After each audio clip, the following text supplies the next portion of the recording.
The door to the store opened, letting in a young man who was looking sullenly in front of him. He did not respond in any way to the greetings of the employees, just as gloomily headed straight for one of the racks. The boy raised his head, carefully studying the products that were in front of his eyes. On the shelf were several triangles of rice kimbap, next to which lay several other snacks. Stretching his hand forward, the young man thought about the fact that he got all this in order. Grabbing one of the kimbaps, he thought that it had too hard rice and too little filling. In his imagination immediately appeared plates with various dishes, such as ribs, ham, and in the center stood a bowl with rice, egg, mushrooms, and spices. The boy grabbed one of the beer bottles off the shelf, thinking that it had a rather obscure taste and a small amount of gas.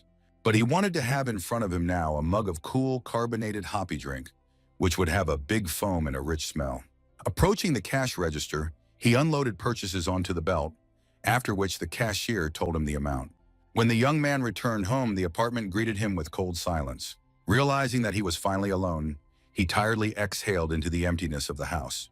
The boy took out a kimbap from his bag and began to unwrap it, which was accompanied by a rustling of the packaging. He sat on his bed, looking at his modest dinner and deep in thought.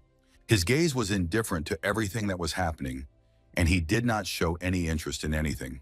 For a moment, the young man closed his eyes, imagining the place where he would like to be now. Suddenly, a commotion was heard around him, which made him look up in surprise. Many people suddenly appeared around, joyfully raising glasses with foam, greeting the woman who was carrying a fried chicken in her hands. The young man looked in front of him in surprise, not understanding what was happening. However, he quickly pulled himself together and smiled, raising a mug with an intoxicating drink in front of him. On the table in front of him were wings and honey sauce, a large berry pie, and fried meat.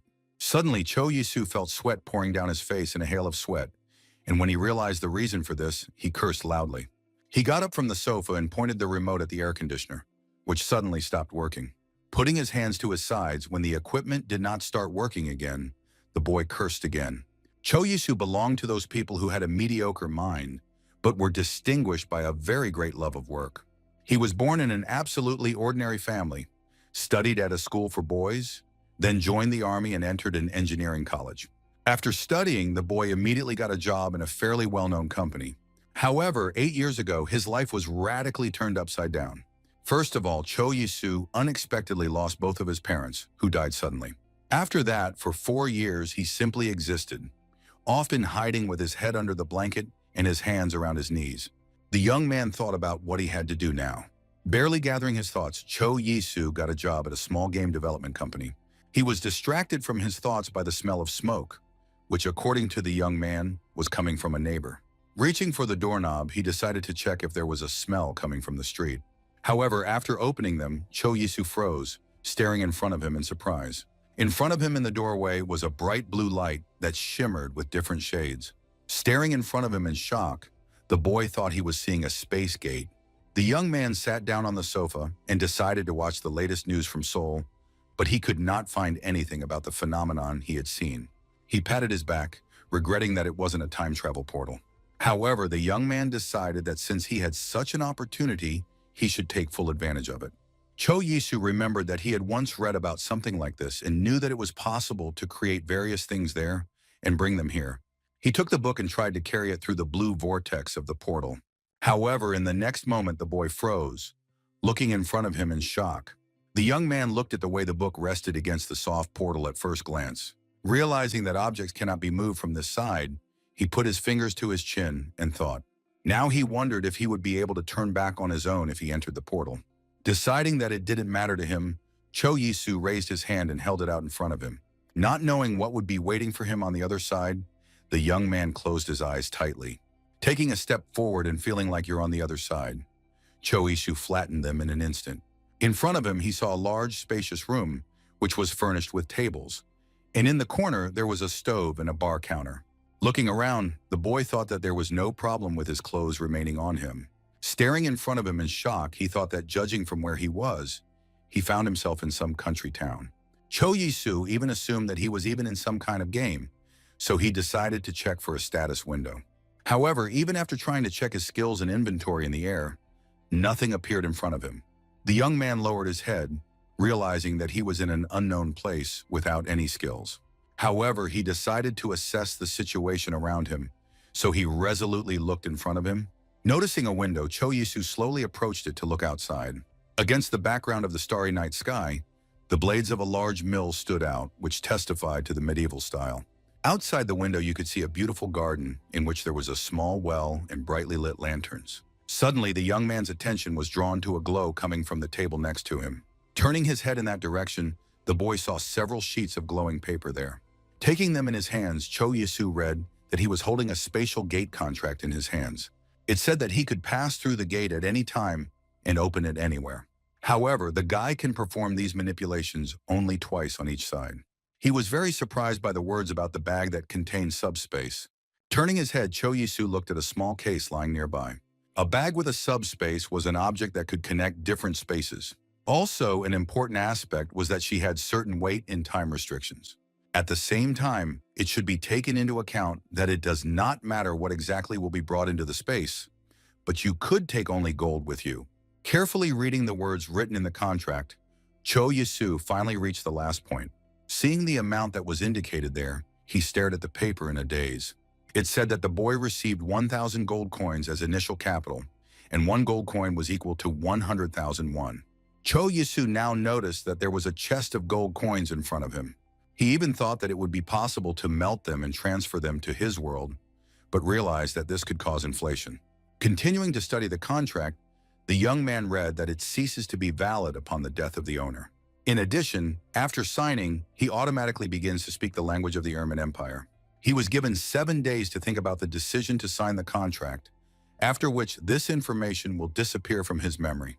Cho Yisu took a deep breath, surrounded by magical energy and contemplating a decision. Looking down at the contract, he thought he wouldn't need that much time. The boy held out his right hand and placed it on the contract, agreeing to its terms. Right after that, Cho Yisu felt a rather noticeable gust of wind hit him in the face. The sheets of the contract dissolved and flew around in bright yellow-hot tongues of energy. The young man thought about what exactly he would become in the new world. Assuming that he could become a nobleman or a feudal lord, he saw becoming a wizard as another option for his new identity. However, this did not worry him much, since most of all the boy wanted to live, enjoying small joys every day. Cho Yisu was distracted from his thoughts by a stern female voice that asked him if he was going to eat. Turning his head, the young man saw a woman who put her hands on her sides and asked if he did not like her dish. The guy rushed to convince her that everything was fine, and he just thought a little. As she let out a labored breath, Cho Yisu thought that his current situation would not be enough for complete satisfaction. With shining eyes, the young man looked at the table, where the dishes were in front of him. Before him, he saw a basket of fragrant bread and a bowl of hot soup. Some time ago, the boy was returning home and froze in front of his phone screen. Cho Yisu knew that he had become younger for life in the new world, but he did not expect such a noticeable change in his appearance. When he returned to his apartment, he was happy to see that the gold he had brought with him had turned into money. The young man planned to test how effective it would be, but he got very tired and fell asleep on his bed. The next day, he bought several things that were important to him, and now, looking in the mirror at his new face, he thought that it looked like he had spent 100 million on it. The boy noticed that he became much more attractive with his new appearance, as his skin and hair became noticeably lighter. In addition, the shape of his nose had changed, so now the tip of it was slightly raised upwards. Upon returning to the other world, Cho Yisu decided to check if the cell phone would work here. However, seeing that it was not working, I thought that it was quite expected. Taking a look at the clothes that were more appropriate for the place, the young man decided that there was no point in using a mobile phone. After changing his clothes, he decided to look around to understand where exactly he was. Taking steps on the wooden floor, the boy thought about the fact that yesterday the area seemed rural to him.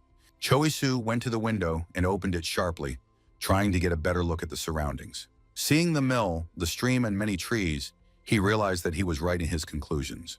Looking at the beautiful view, the boy smiled widely and his eyes shone with delight.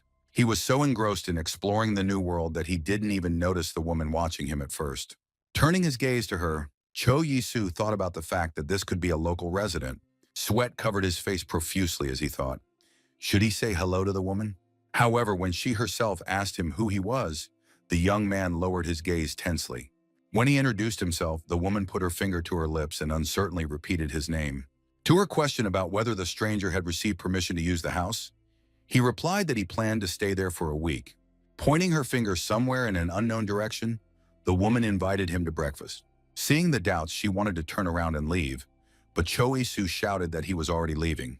The woman led him into a sun-drenched room where various jars of twists were on the shelves. Looking at the plate of soup in front of him, the young man thought that the dish looked quite simple. However, his lips stretched into a satisfied smile, as despite its simplicity, it looked quite delicious. Immediately, memories of beer and kimbabs he ate at home came to mind, so he decided that it would be better to eat local food. The young man looked down at the dish again, and suddenly one thought came into his head. Looking around the house, he asked her name, to which she introduced herself as Maggie Humphrey. While the woman told where her husband and son were, at the same time wondering where the stranger came from, the soup slowly poured out on the table. Hearing that he had come from Seoul, Korea, Maggie assumed that such a long journey might have tired him out quite a bit. Deciding that the dish was mature enough, Choi Soo thought it was time to try it. He broke off a piece of bread, noticing that he had not been given a spoon, from which he concluded that the soup was eaten by dipping the bread into it. He remembered that he had seen something similar to this in Seoul, and in front of my eyes was a large bowl with sausages, egg, and noodles and sauce. Seeing his dreamy face, Maggie asked him if he wanted to eat. Choi Soo rushed to assure him that he was just about to start eating, to which the woman advised him to eat until it cooled down. Heeding her advice, the young man dipped a piece of bread into the thick soup. Immediately after that, he sent the pastry to his mouth with a satisfied smile. At how delicious it was, Choi Soo even froze for a moment as he stared in front of him in shock. The bread was slightly stale, but if you dipped it in the dish, the taste was simply incredible. The soup had an incredible taste that couldn't even be compared to the quick dissolving broth. A possible reason for this could be that the dish contained a lot of corn. As he popped another piece into his mouth, Choi Soo thought that there wasn't much spice here, but he even liked it. The only thing he would have added for better taste was black pepper. It was with this question that the boy turned to the housekeeper, which surprised her a lot. She looked at him suspiciously and asked if he didn't like the taste of the dish. The young man rushed to assure her that this was not the case, but in Seoul everyone adds spice to their food. When he said that black pepper was quite cheap in Korea, Maggie replied that it was a luxury available only to the nobles. When he asked how expensive it was, the woman waved her hand, saying that she had never bought one. Realizing that the household did not like such talk, Choi Soo said that the bread and soup tasted amazing, and he had never tasted anything better. To her surprise, the boy, who was not very old, said that the bread had a bright taste of rye, and the soup, due to the large amount of corn, was simply incredible. Maggie stood listening to him with her arms crossed over her chest. After that, she advised him to talk less and just eat, and turned her back. But Choi Soo noticed that a smile appeared on her lips. Satisfiedly continuing his meal, the boy thought that he was telling the truth, and since her family were farmers, it was easy to get the ingredients. Meanwhile, Maggie sat down by the window to sew. Turning to her, the young man asked if she could share the recipe, to which the woman admitted that she simply uses everything she can get her hands on. Suddenly, the hostess looked up at the guest and looked at him carefully. In the next moment, Choi Soo stared in surprise at the woman who got up from her seat. Maggie glanced at the visitor and told him to follow her.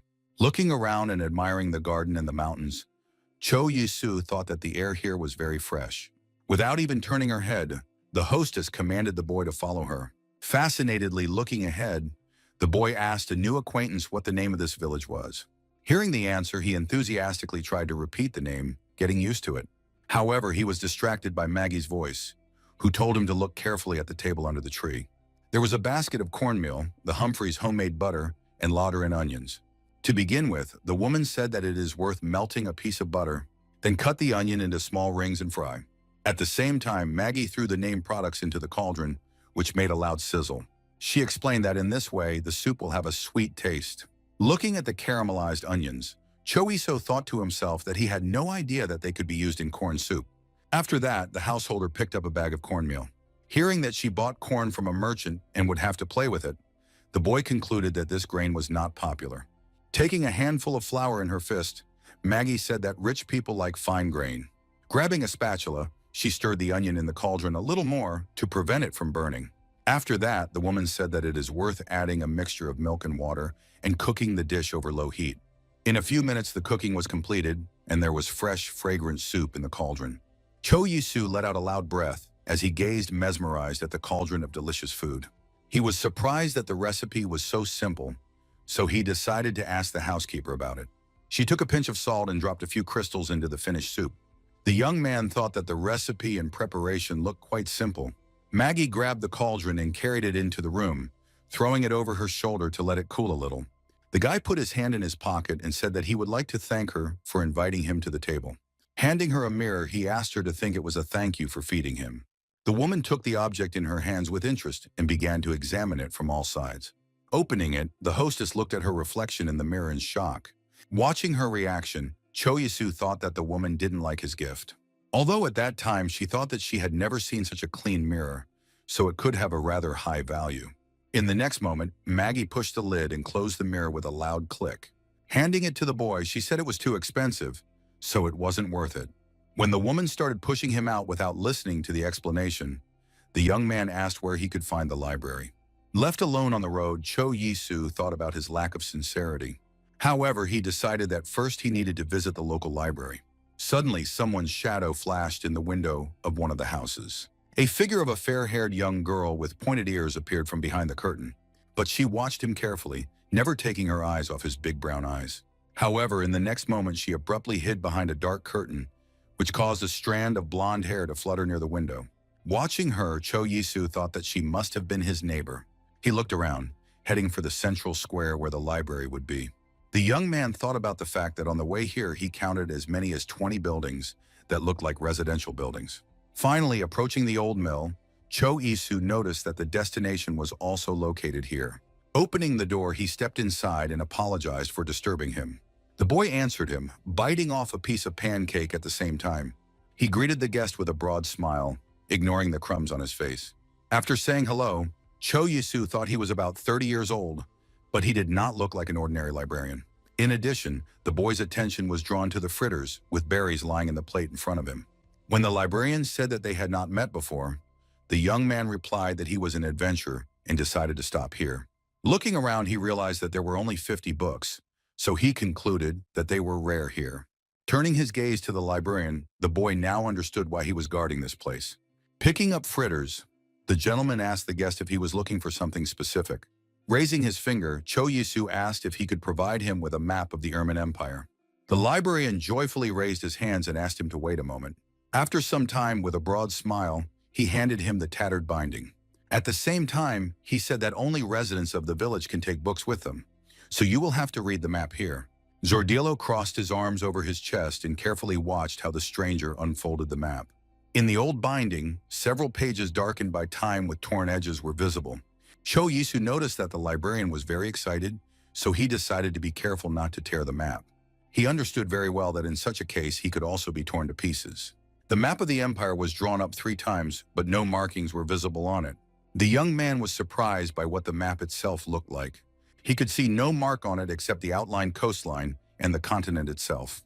The librarian explained that in the Ermin Empire, it was forbidden to put cities or towns on the map. However, he confidently pointed his finger at one point and said that Lauterin was right here. Zdravilo confirmed the visitor's guess that all this is happening because of the war. That is why detailed maps were now either in the royal family or in the military. Frowning, Cho Yisu hoped that the war would not affect him, as he did not want to join the army in this world. Closing his eyes, he thought that it was better to die than to join the local army. The young man heard a negative answer to his question about whether wars are a common thing for them. The librarian explained that now the empire is protected by a family of wizards, so no one dares to attack them. Cho Yisu was happy at this news, as it meant that he would not have to join the army here. The librarian introduced himself as Hans, adding that he was responsible for the hard work in the village. The boy offered him to become friends since there were few boys of their age here. Cho Yisu agreed, holding out his hand and saying that he was 23 years old. Hans was very surprised because he looked younger, but he answered that he was 17. Hearing this, the young man looked at his new acquaintance in a daze. He added in his mind that it must be so because Europeans grew up faster than Asians. Suddenly, his attention was drawn back to the fritters Hans was munching on when he entered the library. He explained that his delicacies are called bread with raspberries. For him, first it was necessary to bake pancakes and let them lie down for several days. After that, they could be sprinkled with various spices and additives, and this time the boy decided to use crushed raspberries. When the librarian offered him a piece, Cho Yisu smiled and thanked him. Having received a delicacy in his hand, the young man thought that raspberries on hard bread did not look too appetizing. So he was interested in the question of whether this dish would be similar to the rice crackers he knew. Taking a bite, the boy thought that it was quite hard. He turned his head to Hans and asked where the nearest port town was, to which he heard it was called Pusing. The librarian poked his finger at the map, indicating one of the points where the city should be located. His finger shifted to the side when the guest asked about the largest city in the empire. Scratching his head, Hans replied that he had never been to the city of Romania before, but he had heard about it from merchants who visited the village. Cho Yisu thought that it would take a month to reach the capital, even if traveling by wagon. Suddenly, shouts were heard on the street announcing the arrival of merchants, which made the boys raise their heads. The appearance of this guild interested the young man and made him think. Hans exhaled enthusiastically and asked if he could come back tomorrow. Noticing the surprised look, the librarian explained that he had to meet with the merchants, adding that he could also find something in them. After hearing this, Cho Yisu looked at his interlocutor in surprise.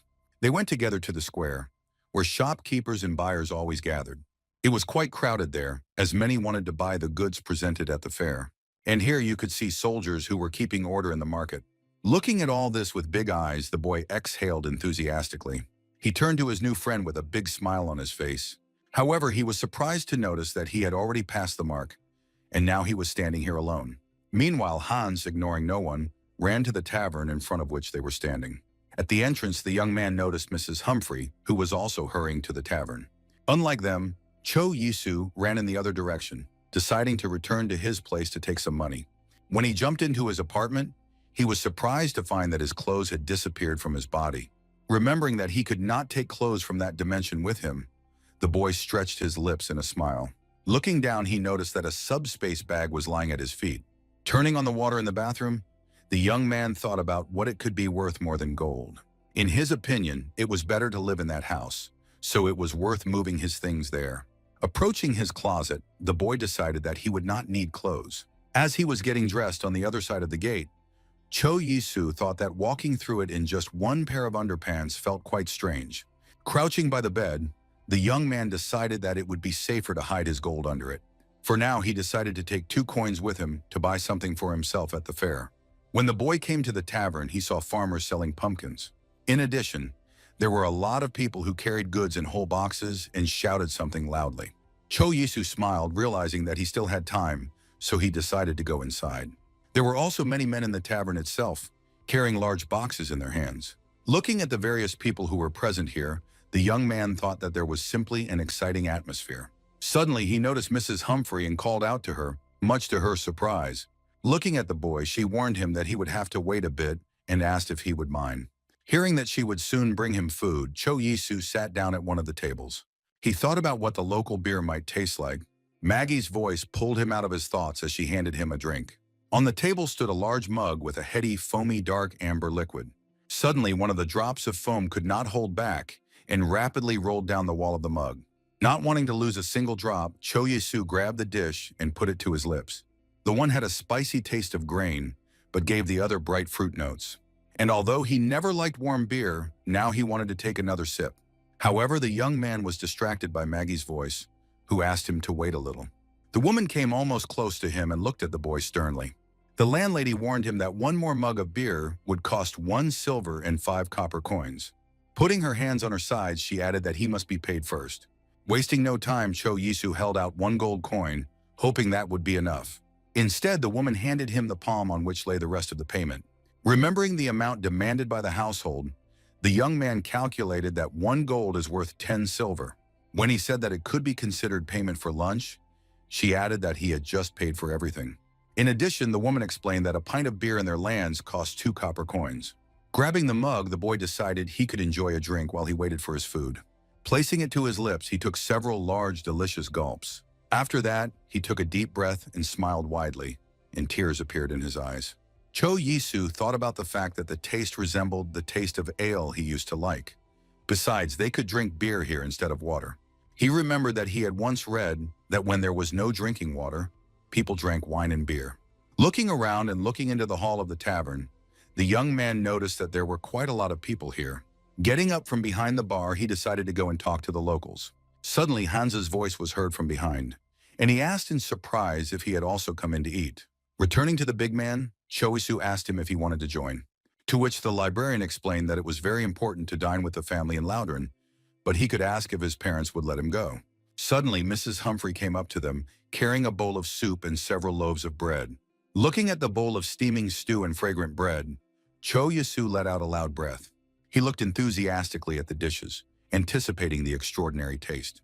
As the boy was sending a spoonful of stew to his mouth, Hans's voice was heard nearby, saying that he could keep him company. Looking at the table, he added that since it's summer, they didn't have time to marinate the meat properly, but it will still be delicious. Waving his hand, the big man offered his friend to go to the merchants together a little later. Left alone, Cho Isu thought about how the locals tried to eat the meat before it spoiled. He really liked the taste of the juicy pork and the texture of the stew itself.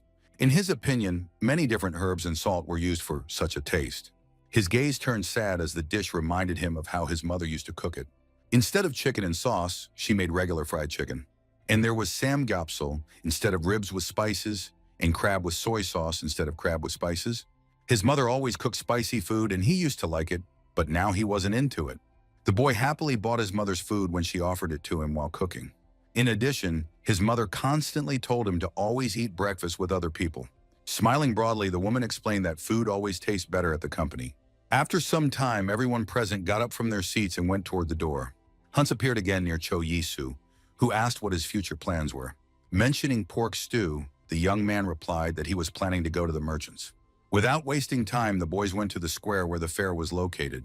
There were quite a lot of things, from clothes to cutlery. Cho Yisu turned his head in interest when he noticed Mrs. Humphrey standing not far from them. The woman looked in amazement at the small mirror lying on the nearby bench. Hearing that it was worth 8 silver coins, the young man thought that his mirror was better. The thought suddenly appeared in his head that if he sold 3 mirrors a day, he would become a millionaire. Meanwhile, Maggie was already discussing other offers, and the merchant drew her attention to another mirror created by the wizard. Suddenly, a voice came to Cho Yisu, telling him that he hadn't seen him here yet. He turned his head and saw the shopkeeper asking where he came from. While Hans ran off to look at something elsewhere, the young man explained that he had come from Korea. When the merchant said that he had never heard of such a thing, he added that he was lucky to get out of there alive. Putting his fingers to his chin, the boy asked him how much his spices cost. He said that he takes 6 gold coins for 1 pound of black pepper. The same price was in his shop for nutmeg. His sugar cost 1 gold coin, and he took only 2 silver coins for salt. After conducting elementary mathematical calculations in his head, Cho Yisu calculated that a kilogram of black pepper would cost 12 gold. It turned out that in his world it would be worth a little more than 1 million. Frowning, the boy asked the shopkeeper if such a price was kept throughout Armenia. After hearing that the prices did not vary much from place to place, Cho Yisu thought about it. He explained that considering the costs of transport, rent, and taxes, it would be possible to sell spices here cheaper. Noticing the shopkeeper's reaction, the young man guessed that the prices were so high because there were many peasants here. If he could find a way to sell them here, he could become the richest man in the empire. The thought of this brought to mind his manager Park, who never let him work properly. He would come to Cho Yisu's workplace every time, constantly whispering something into Cho Yisu's ear. In this world, the boy could very well become a great man of great influence.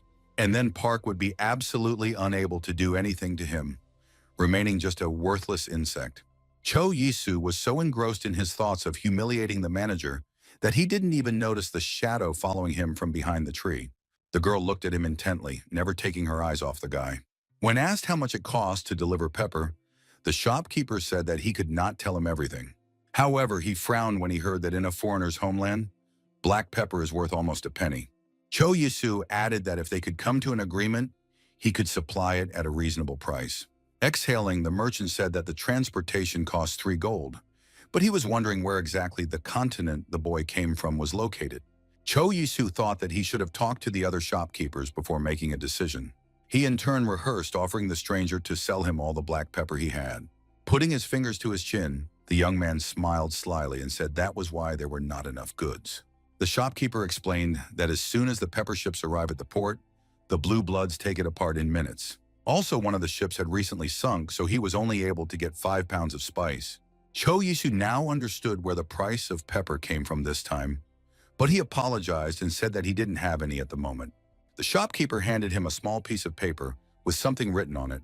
There the young man read that it was the business card of a spice shop by Colin McGuall. As he walked on, Cho Yisu thought about what else he could find here when he saw a boy sitting under a tree. He approached him and asked if he was a local, making the boy look warily at the stranger.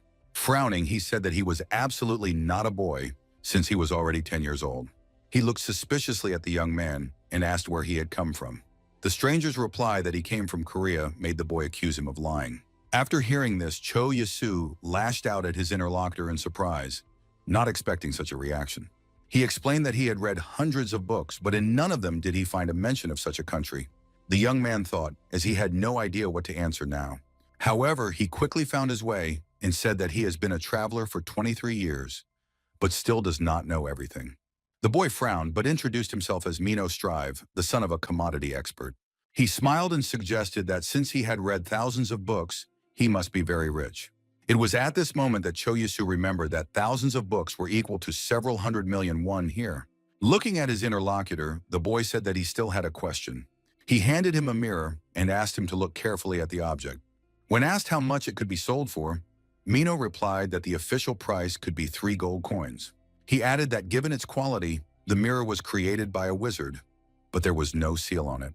And that could only mean that it was created by an illegal wizard who was disapproved of by the royal family. The commodity expert's son explained that there is a black market for just such things. Cho Yisu listened intently to everything the boy said, but he was more interested in how wizard families felt about such markets. A bead of sweat rolled down Mino's face as he began to pick the words to answer. However, he quickly returned to examining the mirror when the stranger said that it now belonged to him. Looking at him with a shocked look, the boy could not believe that this was true. Almost immediately, the look turned from shocked to suspicious, as Mino knew there must be some ruse involved. He looked at the interlocutor as if he were a cat who had been sprinkled with valerian in its milk, because he knew that nothing comes for free. Raising a finger, the son of the commodity expert assumed that he had come to them from Pusing. And despite the fact that there was a large village called Russian 2 hours from here, he liked Laudoran much more. When asked why, Mino explained that there were selfless people here who sold premium hay, which the horses loved, at a low price. In addition, Mrs. Humphrey's delicious cuisine played not the least role in the love for the city. Looking at the enraptured face of his interlocutor, Cho Yisu thought that it was the food that played the most important role. When asked what he could tell about the city of Romania, the young man heard that it was wonderful for life. However, he warned that the houses there are worth a fortune, and not a small one at that. After hearing the cost, Cho Yisu thought that it reminded him of the real estate situation that was in Korea. For comparison, Mino said that a small house here would cost about 20 gold, which was equal to the cost of a horse. With his hands folded across his chest and his head proudly held high, the merchant's son said that their horse was worth more than 3,000 gold. Suddenly, the boy exclaimed that he would also like to give something to his new friend. He also handed him a scrap of paper, gripping it firmly between his fingers. Mino explained that this was the address of their house, on the ground floor of which was their shop. Cho Yisu was surprised at how quickly the boy said he would be happy to see him if the job was needed. To his surprise, Mino said that he could tell from him that he came from a well-to-do family. Besides, he could be very popular with women. Hearing that he was not to his liking, Cho Yisu responded in kind. Jumping off the wall on which he was sitting, the son of the commodity expert said that he must return to his father. Returning to the interlocutor, the boy added that if he had another such mirror, he would be able to sell it. Mino explained that it could be auctioned for a decent amount, given the quality of the item. After some time, already being at home, Cho Yisu thought that he really wanted to go back. He desperately pressed the buttons to make his apartment at least a little cooler. Finally, unable to bear it, the boy climbed into the refrigerator, thinking that he just wanted to sell black pepper in Laudoran. The young man opened the freezer and stuck his head in, looking at the pile of ice cream. The presence of such goodies was practically the only thing that was an advantage in his homeworld. He looked carefully at the different types of ice cream, trying to decide which one to take. Having finally made up his mind, the boy sent an ice cream with biscuit cookies into his mouth. At how gentle it was, Cho Yisu even narrowed his eyes and smiled widely. Soft, creamy ice cream was sandwiched between 2 pieces of puff pastry. And thanks to the pieces of cookies that were in the layer of cream, the ice cream was pleasantly crunchy. Smiling broadly, the young man resolutely looked in front of him and decided to finally free himself. Wasting no time, the boy sat down at the computer monitor, starting to implement his plan. His fingers tapped the keyboard deftly as he looked for peppers to buy in bulk. A list of various firms and types of black pepper immediately appeared on the screen. Cho Yisu was surprised when he saw that they were only asking 10,000 won for 1 kilogram of spices. If you calculate that for 1 pound he will receive 2 gold coins, then 4 coins came out per kilogram. Realizing that you can get 4 million for 10 kilograms, the boy said to himself in surprise.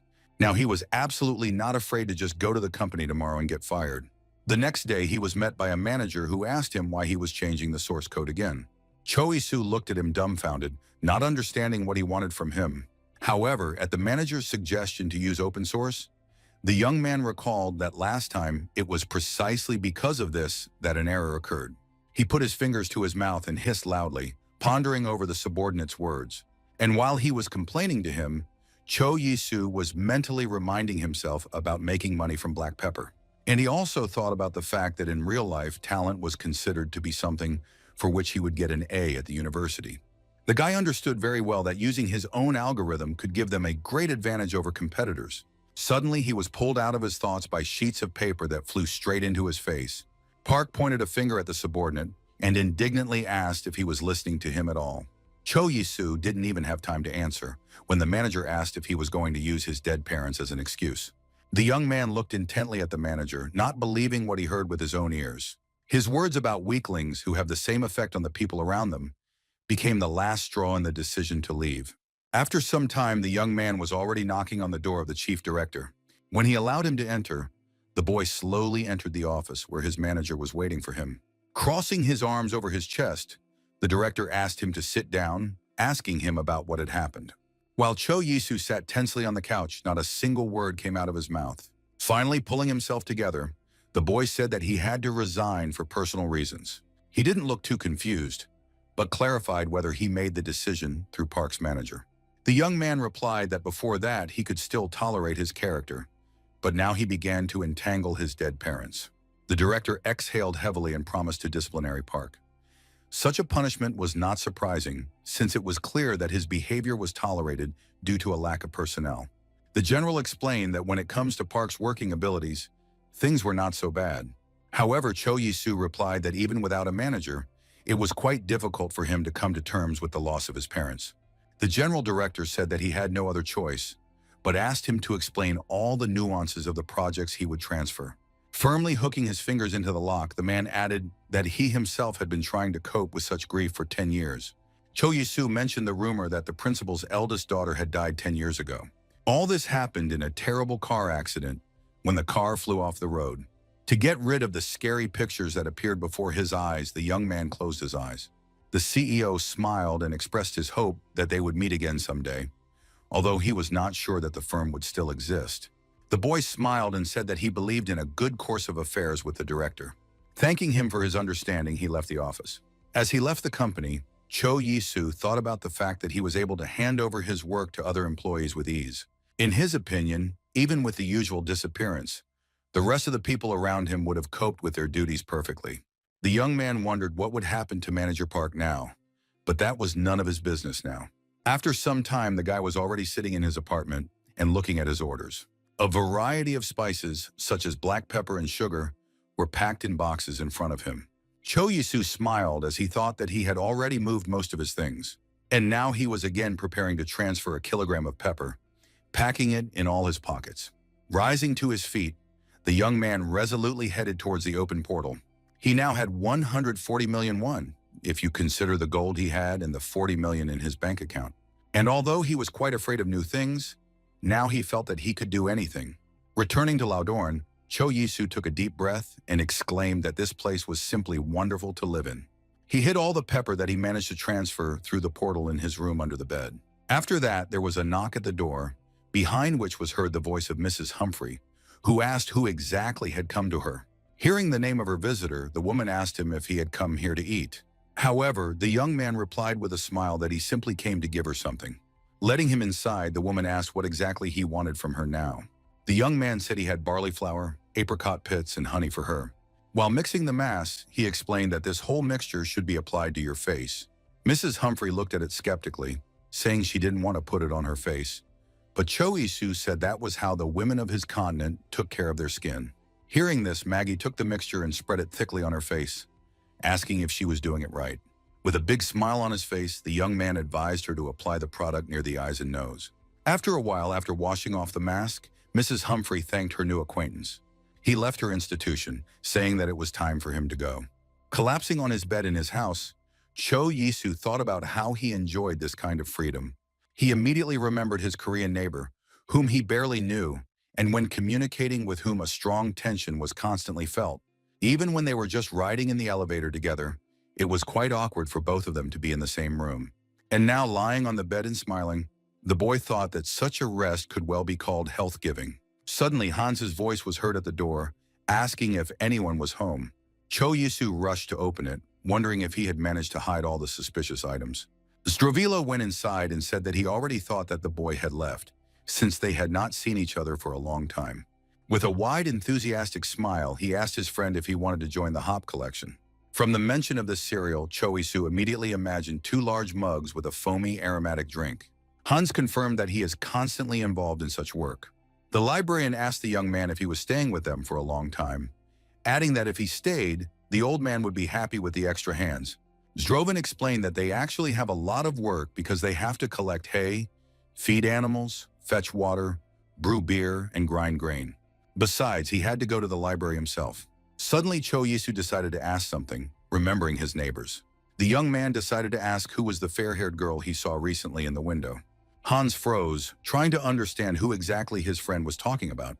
Without taking his eyes off him, the librarian said that they don't have such girls in the village. Cho Yisu couldn't believe his ears, so he looked at his interlocutor in surprise. He added that they only had one girl, but she was a bit strange. The young man was surprised by such words, but asked why she was strange. Hans explained that she arrived 10 years ago and lives with her mother. They don't communicate much with their neighbors, but they are quite hard-working. After hearing the words that in order to stay in the village you need to work, the boy asked if this was the reason why he was calling him to collect hops. However, he only laughed, answering that this was far from the only reason. He added that all the fences in the village that fence off fields and animals look quite unstable. Clearing his throat, Hans said he was going to collect the rent from the people, as they were all spending money as soon as they got it. Cho Yisu immediately remembered the conversation with the son of a commodity expert, who praised the selflessness of the locals. It was difficult for him to imagine that in his world there would be a situation in which the inhabitants would fight for every new day of their lives. However, he liked such a life because it reminded the boy of a fast-flowing stream. After some time, the boys were already in the field, where hops grew in even rows. Hans grabbed one of the blossoms and said that plants similar to this one should be plucked. Handing the flower to his friend, Hans told him to try it too. Cho Yisu smelled a rather pleasant aroma that was like a mixture of herbs and fruits. Closing his eyes, the young man with the face of a connoisseur said that he had heard that without hops the beer would be disgusting. Looking at his wide smile, Hans asked what exactly he was doing now.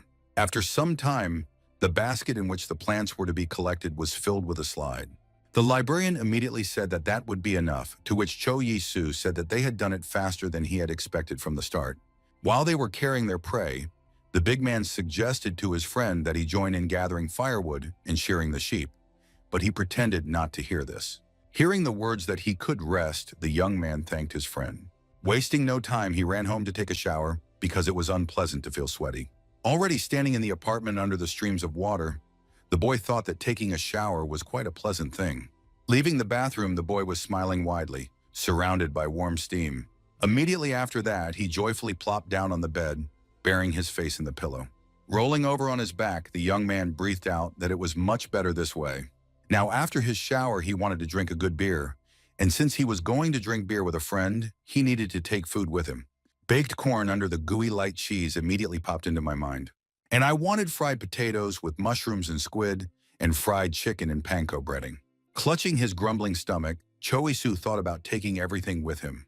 When he went to the delivery site, he thought that he should choose something that would be easy to carry with him. Besides, it had to be something that Lauterin would be familiar with, so deep-fried food was out of the question too. Looking carefully at the phone screen, the boy tried to think things through. Suddenly, one of the positions caught his attention, which he thought closely matched his search criteria. After some time, Cho Yisu was already taking the bag with the ordered goodies from the courier. He held it carefully in his hands, glad that it had finally arrived. Now a whole new world was open to him in Korea, which was called the word delivery. When the young man put it in the subspace bag, he noticed that it counted for only one item. Raising his head, the boy smiled broadly and looked ahead resolutely. Now he was going to show in Laodoran what Korea tasted like. Upon arrival, the young man took out a bag and carefully placed it on the table. And at that moment, he was faced with the problem of how exactly he was going to eat all this. It was clear that plastic was not even heard of in this world, so there were no ideas how to get such containers. Looking at the portal, the boy thought that he should go back and take some things with him. A few minutes later, several bowls, glasses, and spoons were already lying on his table. Examining the dishes he had brought with him, he thought about the fact that she should not arouse suspicion among the local residents. Suddenly, Hans's voice was heard at the door, asking if he was at home. Seeing that his friend was at home, the big man said that he had already come in, but no one answered him. When he walked inside, he saw Cho Yi-soo standing in the middle of the room, wearing only one pair of underwear. Hans was the first to say something, adding that he had always thought that a person who lived alone had much more freedom. After getting dressed, the young man asked his guest what exactly had happened, why he was looking for him. The librarian raised his hands conciliatorily and assured that next time he would ask first and only then come in. Hans boasted that he had done a lot of work that the two of them should have done. He explained that in order to use the hop flowers to make beer, they had to be cleaned, and he did it himself. Cho Yi-soo was surprised that he even did his part of the work for him. Remembering that he was no longer in Korea, the boy assured that he would definitely help his friend next time. Cheers immediately spread, which made Cho Yi-soo realize that compliments were his weakness. Suddenly, Hans asked him if he would like to have dinner with him tonight. Thinking about the containers of food in his house, the young man thought that he had forgotten about their agreement. He awkwardly began to agree, but such a reaction surprised the librarian. Noticing this, Cho Yi-soo rushed to make sure everything was fine, but he was also getting ready for dinner and had something prepared. Strovan looked at the interlocutor in surprise, because he thought that he only ate food prepared by someone. Cho Yi-soo froze for a moment, then said that he had planned to share his meal with Mrs. Humphrey. Hans offered to have dinner at her, adding that the village headman would also be there, but warned that he would have to apologize to his parents and ask them not to start without him. In a few minutes, a bowl of aromatic chicken, along with potatoes and vegetables, was already on the table. The old man, Maggie, and Hans looked at the food in amazement, trying to understand what it was. Cho Yi-soo answered them with a smile that this dish was called fried chicken soup. He explained that it needs to be boiled with various vegetables. Putting her finger to her chin, the woman said it looked like soup. Spreading his hands to the sides, the young man urged them to taste until the dish cooled down. Missing no time, Mrs. Humphrey took a ladle and scooped some food into it. Everyone sat down at the table and began to eat, but no one dared to take the spoon first. Finally, Hans picked up a piece of chicken leg and with a smile sent it into his mouth. Maggie also picked up a spoon and grabbed a few pieces of vegetables. The headman of the village did the same, hiding a slight smile in his mustache. And only the chef himself was not afraid to taste the dish he ordered earlier, because he knew its taste. In the next moment, Mrs. Humphrey froze, feeling a whole firework of different flavors. Looking down at his spoon, Hans frowned as he tried to comprehend what he had just tried. And the headman of the village lost consciousness because of how delicious the food was. Cho Yi-soo, who had not expected such a reaction at all, jumped up from his seat, surprised by such behavior. Returning to his frowning friend, he asked him if he did not like it. However, Hans, speaking to himself, answered that this dish completely turned his world upside down. Immediately after that, the young man turned to the old man, asking him if he was all right. After hearing that the dish was too delicious, Cho Yi-soo thought that the locals were very generous in their response. Suddenly, Maggie entered the discussion, asking if he used any spices for cooking. Noticing how the woman's face frowned, the boy asked her if she did not like the dish. However, at that moment, a loud cry was heard from Hans, who shouted that he liked it very much. Seeing how the locals started slurping his soup, Cho Yi-soo smiled. After a while, when the food was finished, the boy went out to the fair, intending to sell some black pepper. He walked around the aisles trying to find Colin McGwall, who he had spoken to earlier. Suddenly, something caught his attention, making him freeze in place. A young pink-haired girl riding a horse appeared in the crowd. Looking closely at her face, which had a slight smile on it, Cho Yi-soo noticed that she was very beautiful. In addition, he did not hide the fact that the locals were happy to see her, so the question arose whether she belonged to the nobility. The confirmation of this assumption could be the fact that next to the stranger, there was a visible figure of a guardsman. The young man admired his appearance, as the soldier's chainmail looked quite cool. Suddenly, the girl let out a loud breath and stared at Cho Yi-soo with wide eyes. Noticing this, he frowned, not understanding what had attracted her attention. In the next moment, the stranger smiled joyfully and tightened her grip on the horse's reins. Hearing that she calls him her love, the boy was even more surprised. For some reason, he remembered his soup again, but he still didn't understand what was happening. Looking at the smiling girl, Cho Yisu noticed that she had dismounted from her horse. However, he should have thought that she was running towards him, as a stranger just ran past. Turning his head, the young man noticed that the girl had run straight to Maggie with her arms spread wide. The stranger said loudly that Mrs. Humphrey was the reason why she regularly ran away from home. However, Maggie crossed her arms over her chest and calmly said that in that case she would have to ask her to leave the facility.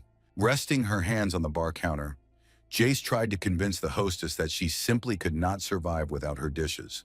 Closing her eyes and trying to control herself, Ms. Humphrey said she valued her freedom very much. She added that if she wanted to, she would have long ago become a chef working in the royal family, when the girl threatened to take her hand before cutting it off. However, Maggie emotionlessly reminded her that she wouldn't be able to enjoy her food in that case. Joyce noticed that she wanted her tastiest dish, for which she even brought groceries with her. Mrs. Humphrey let out a weary breath and ordered her to go and wash first, which the girl immediately ran to do. However, the next moment she looked out from behind the wall and told the hostess not to add black pepper to the dish. Hans looked at his friend and said that Mrs. Geiger was a real beauty. However, putting his fingers to his chin, he noticed that she had a rather difficult character. However, in the next moment, Jeju herself abruptly found herself next to him, asking who exactly he was talking about. The girl watched with a smile as the big man jumped up from his seat, shouting loudly. The boy started to make excuses, but Jace assured him that everything was fine. She gave a predatory smile and said that there was nothing she could do about the rumors that were spreading. Putting her hands on her sides, the girl assumed that it was her coachman who had started all this. Suddenly, Cho Yisu caught her attention, and turning to face him, JJ asked who he was. He introduced himself, saying that he was a traveler from Korea, after which Hans added that the boy wanted to stay in the village for a while. The girl put her hand to her chin and asked where exactly his country was, since she had never heard of him before. Suddenly, a guard approached them and apologized to the young lady. In the next moment, he grabbed her by the waist and threw her over his shoulder, ignoring the indignant look. Jace was indignant, not understanding what was happening and trying to turn forward. But she screamed loudly, demanding that he immediately let her go, at the same time actively waving her arms and legs. She tapped the guard on the back, saying that she had not learned the stranger's full name. Listening to the way the girl introduced herself, Cho Yisu thought she looked quite crazy though. When he returned to Hans, he said he could call her Yeje. Hearing that the young man might be interested in her, Cho Yisu assumed that the librarian himself liked the new acquaintance. Clearing his throat loudly, Hans said that even if he had followed Mrs. Humphrey's recipe extremely exactly, his dish would still have been worse. Suddenly, his attention was attracted by a man who entered the tavern, and the big man drew Mr. Joseph's attention to himself. He raised his hand in greeting and ordered himself a beer, after which Hans ran to fulfill the order. After a few minutes, there were several cakes and 2 mugs of foamy drink on the table. When the friend went to the kitchen, Cho Yisu asked him how much he owed him.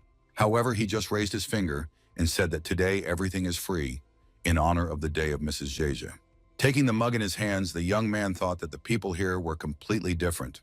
Mr. Joseph raised his mug and invited them to drink together. The guy smiled and introduced himself, simultaneously asking what exactly the man's business was. He explained with a smile that he sells spices in the city of Romania. Hearing that he was quite close to Miguel, Cho Yisu explained that he had seen the merchant last week. Squinting, Joseph asked if the man sold black pepper, to which he heard him say that he had very little stock. The spice seller said that wasn't true, taking a greedy swig that sent beer dripping down his beard. Banging his mug on the table, he made a fist and wiped the foam from his mustache with it. After that, the man pounded his fist on the table and said that he owned the largest spice shop, but he could not tear out a gram of pepper. All because the Meditz family had bought up all the pepper, which made him think they were taking spice baths and using it instead of perfume. However, remembering how she had warned about using pepper made Cho Yisu smile. And while the interlocutor was wondering how Miguel was able to get the pepper, the boy looked at the fritters in front of him. He took one of the cakes and dipped it in the jam that was in the saucepan. The last time he'd had this at Hans's, he'd really liked it, so now he was hoping for a similar result. However, after taking just one bite, I felt that everything would be completely different. This cake was extremely hard, so it seemed that the teeth would not say thank you for it. With a wide smile so as not to give away his reaction, Cho Isu reminded the interlocutor that young Mrs. Meditz was not very fond of black pepper. Raising his finger up, Mr. Joseph confirmed his words. He said that once in Pusing, there were even very big problems because of this, when a girl decided to burn a wagon with spices. The guy looked at his interlocutor in a daze, not believing his story. The man added that they then barely managed to distract her guards to stop her. Suddenly, Jeje appeared from the side and asked with a smile if they were discussing her behind her back again. Having quickly found his way, Mr. Joseph assured the girl that this was not the case and invited her to join them. Taking a mug of beer in her hand, Jace suggested that the merchants steal the wagon because that way they could make a decent amount of money. Watching her quickly down the intoxicating drink, Cho Yi-soo timidly said that it was his beer. Having finished with it in a few large sips, Jeje let out a loud breath and slammed the dishes on the table. Smiling widely, the girl looked at the boy and asked if he wanted her to spit the drink back out. Looking ahead in disappointment, Cho Yi-soo asked if she even liked it. Pointing to the interlocutor with her finger, she asked what his name was, since she did not hear his answer last time. Trying to come up with an answer that would stop the questioning, the young man said that his father was a teacher and his mother was a housewife, and he himself had started traveling after graduating from the academy. Having lashed out at the boy, Jeje assumed that since he had entered the academy, he could not belong to the common people. When he said that anyone could study at the academy on his continent, Jace asked if even girls could. However, when she stammered about visiting Korea, her bodyguard immediately appeared next to her and told her not to even dream about it. Suddenly, dishes appeared on the table, prepared by Mrs. Humphrey, who apologized for taking so long to prepare everything.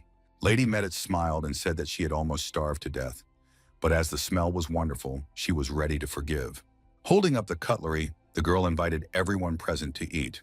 Suddenly, a guard stopped her, asking her to wait a little. When he said that he had never seen such a dish, the girl was indignant that he wanted her to starve. Looking at the gloomy night, Cho Yi-soo thought that he felt sorry for him. Having stuffed the spoon with the dish, Jeje felt such a bright taste that it seemed as if she was in paradise. Hearing Maggie try to explain the ingredients of the dish, she held up her spoon, telling the woman to be quiet. Staring in front of her with wide-open eyes, the redhead said that she could explain it herself. She could clearly taste vegetables like carrots there, as well as mushrooms. In addition, the consistency of the cream in the soup was given by a generous amount of butter and milk. Hearing about the aroma of truffle mushrooms, Cho Yi-soo marveled at the absolute sense of taste this new acquaintance had. After the soup, Jeje started tasting the dish with rice. Taking a piece of root vegetable on a spoon, the redhead looked at it enthusiastically, thinking about its properties. Observing her reaction, Cho Yi-soo concluded that potatoes were not very popular here. Not wanting to be left behind, the boy also took some food on a spoon. Having sent it to his mouth, he began to chew with shining eyes. Hearing his question about where exactly she managed to get the clams, the redhead turned an interested look at him. Chewing her food, Jay swallowed loudly, her throat straining. Raising her hand, she replied that it was all thanks to magic, as she had been forced to pay the wizards well. Watching the red-haired woman eat the dish, the young man wondered what it tasted like. Looking down at his spoon, he thought it tasted like regular clam chowder. Glancing at Maggie, Cho Yi-soo thought that she managed to achieve a pretty harmonious taste with the potato and clams. Suddenly, there was a loud knocking on the table. A single tear ran down Jeje's cheek as she said that this simply could not be. When her guard rehearsed again, the girl calmly told him to sit down. Suddenly, her attention was drawn to a bowl of strange food that looked like small scraps of paper. After hearing from Maggie that it was cabbage pickled in fruit juice and sugar, the redhead told the woman again that she loved her.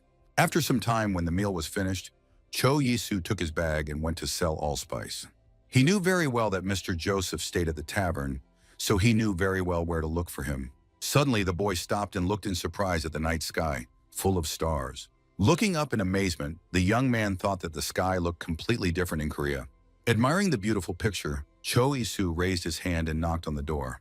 He opened it, asking who was there, to which the boy inquired whether it was too late. Joseph came out, asking what had brought him here, to which the young man recalled how he had complained that he had not received black pepper. With a big smile on his face, the boy took out a bag and said that he would like to give him some spices.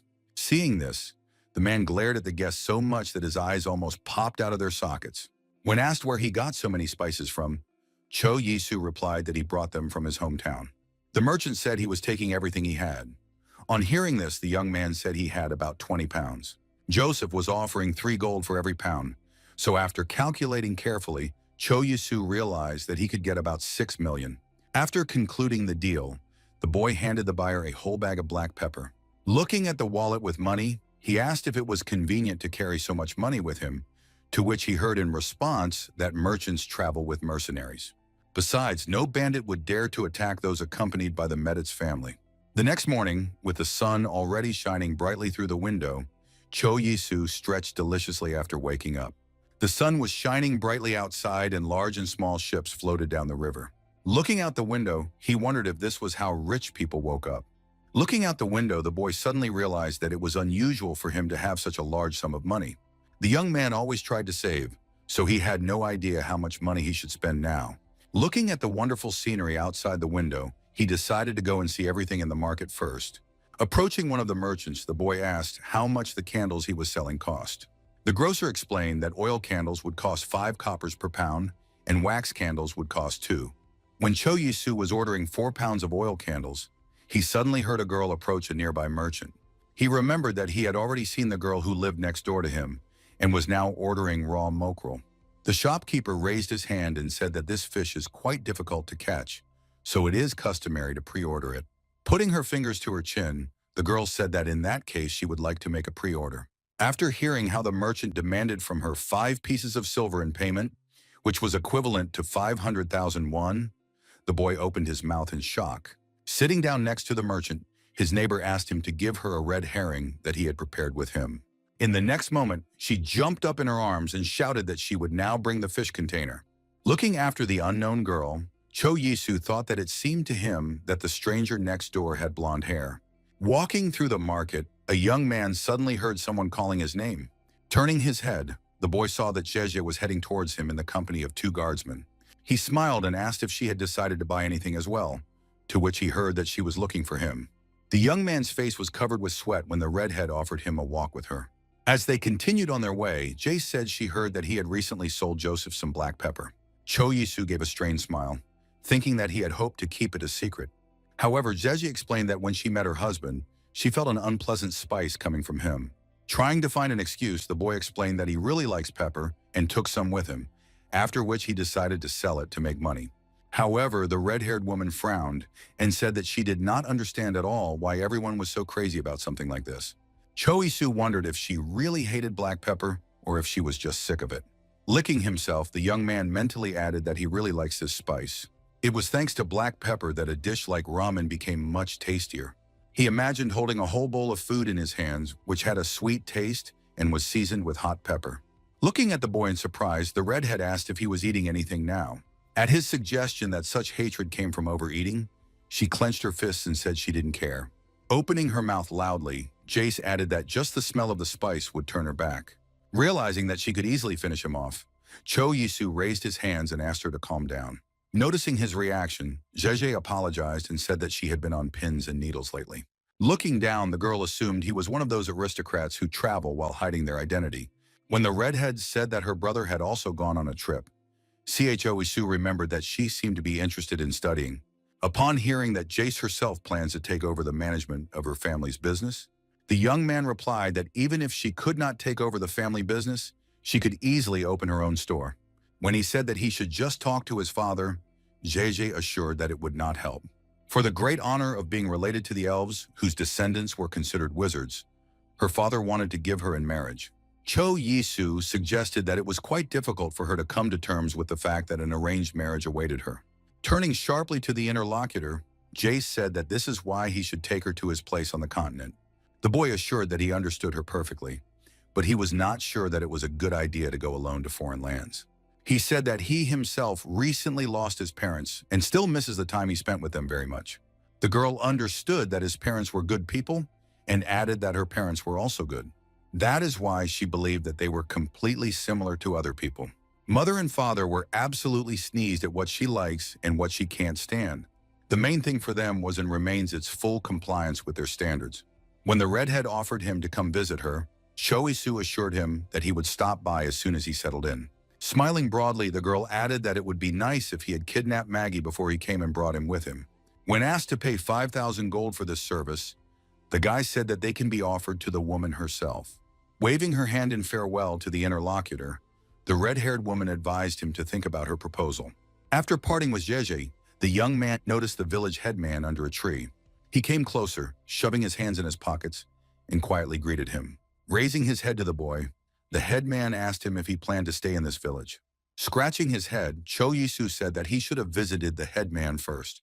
Hearing his words that he could continue to live in that house, the boy was surprised at how simple everything was. Suddenly, his attention was drawn to a cart, which a man climbed out of, after which he helped a woman and a child to get out. A moment later, an angry Mrs. Humphrey appeared in the street, looking for the old man. She didn't even notice him, whizzing past like a meteor and shouting abuse in someone's direction. Cho Yisu watched in surprise as the woman stopped. Surprised that the guest had given birth to a child, the man, who was apparently her son, explained that if she found out about the child, she would start putting pressure on them. Looking at the baby, Mrs. Humphrey asked if the baby had been born healthy. The child's mother smiled broadly and assured that the baby was completely healthy. Tears welled up in Maggie's eyes as she reached out her arms to her grandson. Crossing his arms over his chest, Cho Yisu watched with a smile as the woman boasted to her neighbors.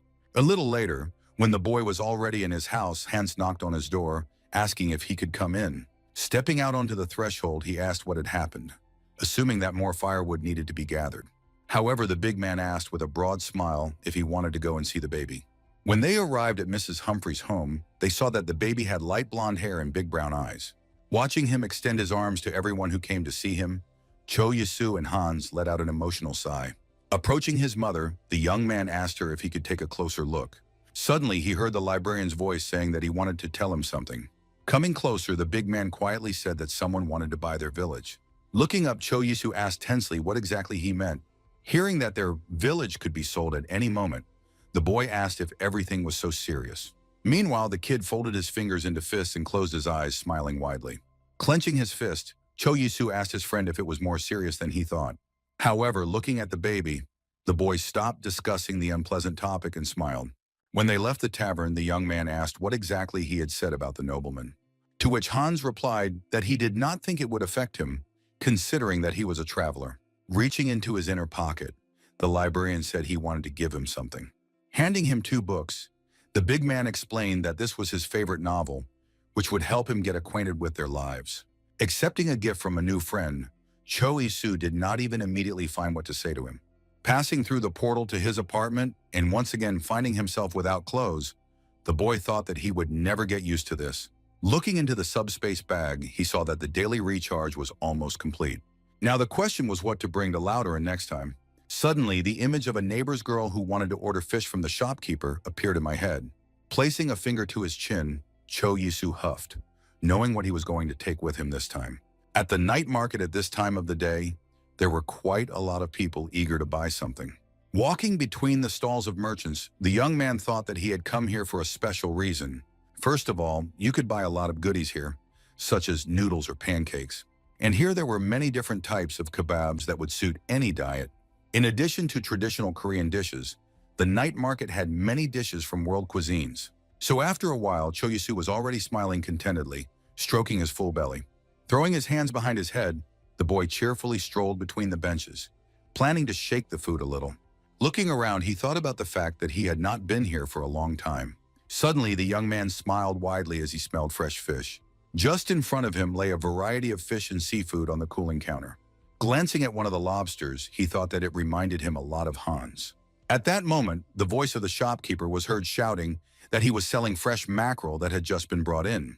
Coming closer, Cho Yisu said that he wanted to buy some fish, but asked that they be gutted. Holding 2 large bags in his hands, the young man thought that he might have gone a little overboard with his purchases. Entering his apartment, the boy reassured himself that he had not eaten well-cooked mackerel for a long time. Another product he bought for himself was samjeon sauce, which is soy sauce with various spices. While grinding the walnuts, Cho Yisu thought that such a sauce could not be found in the other world, so it was necessary to prepare it. While mixing the ingredients for it, the young man remembered that he had studied his recipe while abroad. At the end of cooking, it was necessary to add some nuts and mix everything thoroughly. And finally, in front of him in a bowl stood a ready-made sauce of a bright brown color, sprinkled with spices and nuts. When the boy came to his house, the first thing he did was spread the food on the table. Pouring pearl barley into the pan, the boy thought about the fact that this porridge is much more common in this world than rice. I remembered again the words of my mother, who said to watch the fire while it was cooking rice. Regarding the fish, she said that the outside of the fish should be fried first so that it does not burn. From the memories of his mother, the young man stopped for a moment, looking gloomily in front of him. After some time, a woman who lived next door opened the door and looked at the unexpected guest in surprise. She introduced herself as Masa, and Cho Yisu introduced himself with a big smile on his face and explained that he had recently moved in next door. When she asked why he came, the boy explained that he did not introduce himself properly and decided to invite them to dinner. The woman's daughter, Hayan, approached them and asked what was happening here. Hearing that the stranger wanted to invite them to dinner, the girl looked at him in surprise. Holding up a finger, Cho Yisu added that he had recently heard Hyun wanting to buy a weasel, and while at the market he decided to buy some fish. Smiling broadly, he asked the women if they would mind if he cooked fish for them. Hearing Masa say that she wondered what the fish would taste like, the young man expressed his hope that she would like it. A few minutes later, the mackerel carcasses were already being fried on an open fire. The fat and juices that were in the mackerel mixed together, scraping onto the fire that was burning below. The guy explained while cooking that first you need to fry the fish a little so that it has a crispy crust.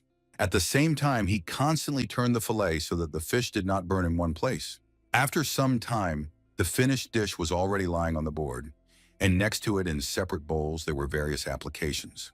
Pointing to one of the bowls, Cho Yisu explained that it was stewed cabbage. She shouldn't have put a piece of fried fish and some sauce on it and then eaten it. Masa, listening to all this, assumed that he had been living in some seaside town for a long time. Wasting no time, the woman did everything according to the neighbor's instructions and stuffed a piece of fish into her mouth. Looking in front of her in a daze, the woman said that he had an incredible talent. Glancing at the sauce, Masa also praised it, saying that she had never tasted anything like it before. Wrapping a new piece of fish in a cabbage leaf, Cho Yisu smiled and said that he was very glad that they liked it. Hein also decided to try the offered treats, for which she sent a piece to her mouth. While enjoying the fish, the young man felt as if he were in the open ocean.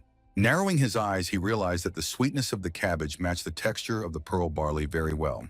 Looking into his plate, the boy scooped up a whole spine of fish with a spoon. Grasping the bones with her fingers, Masa said they were the most delicious part of the fish. With a broad smile, the woman added that people who understand fish usually start with this part.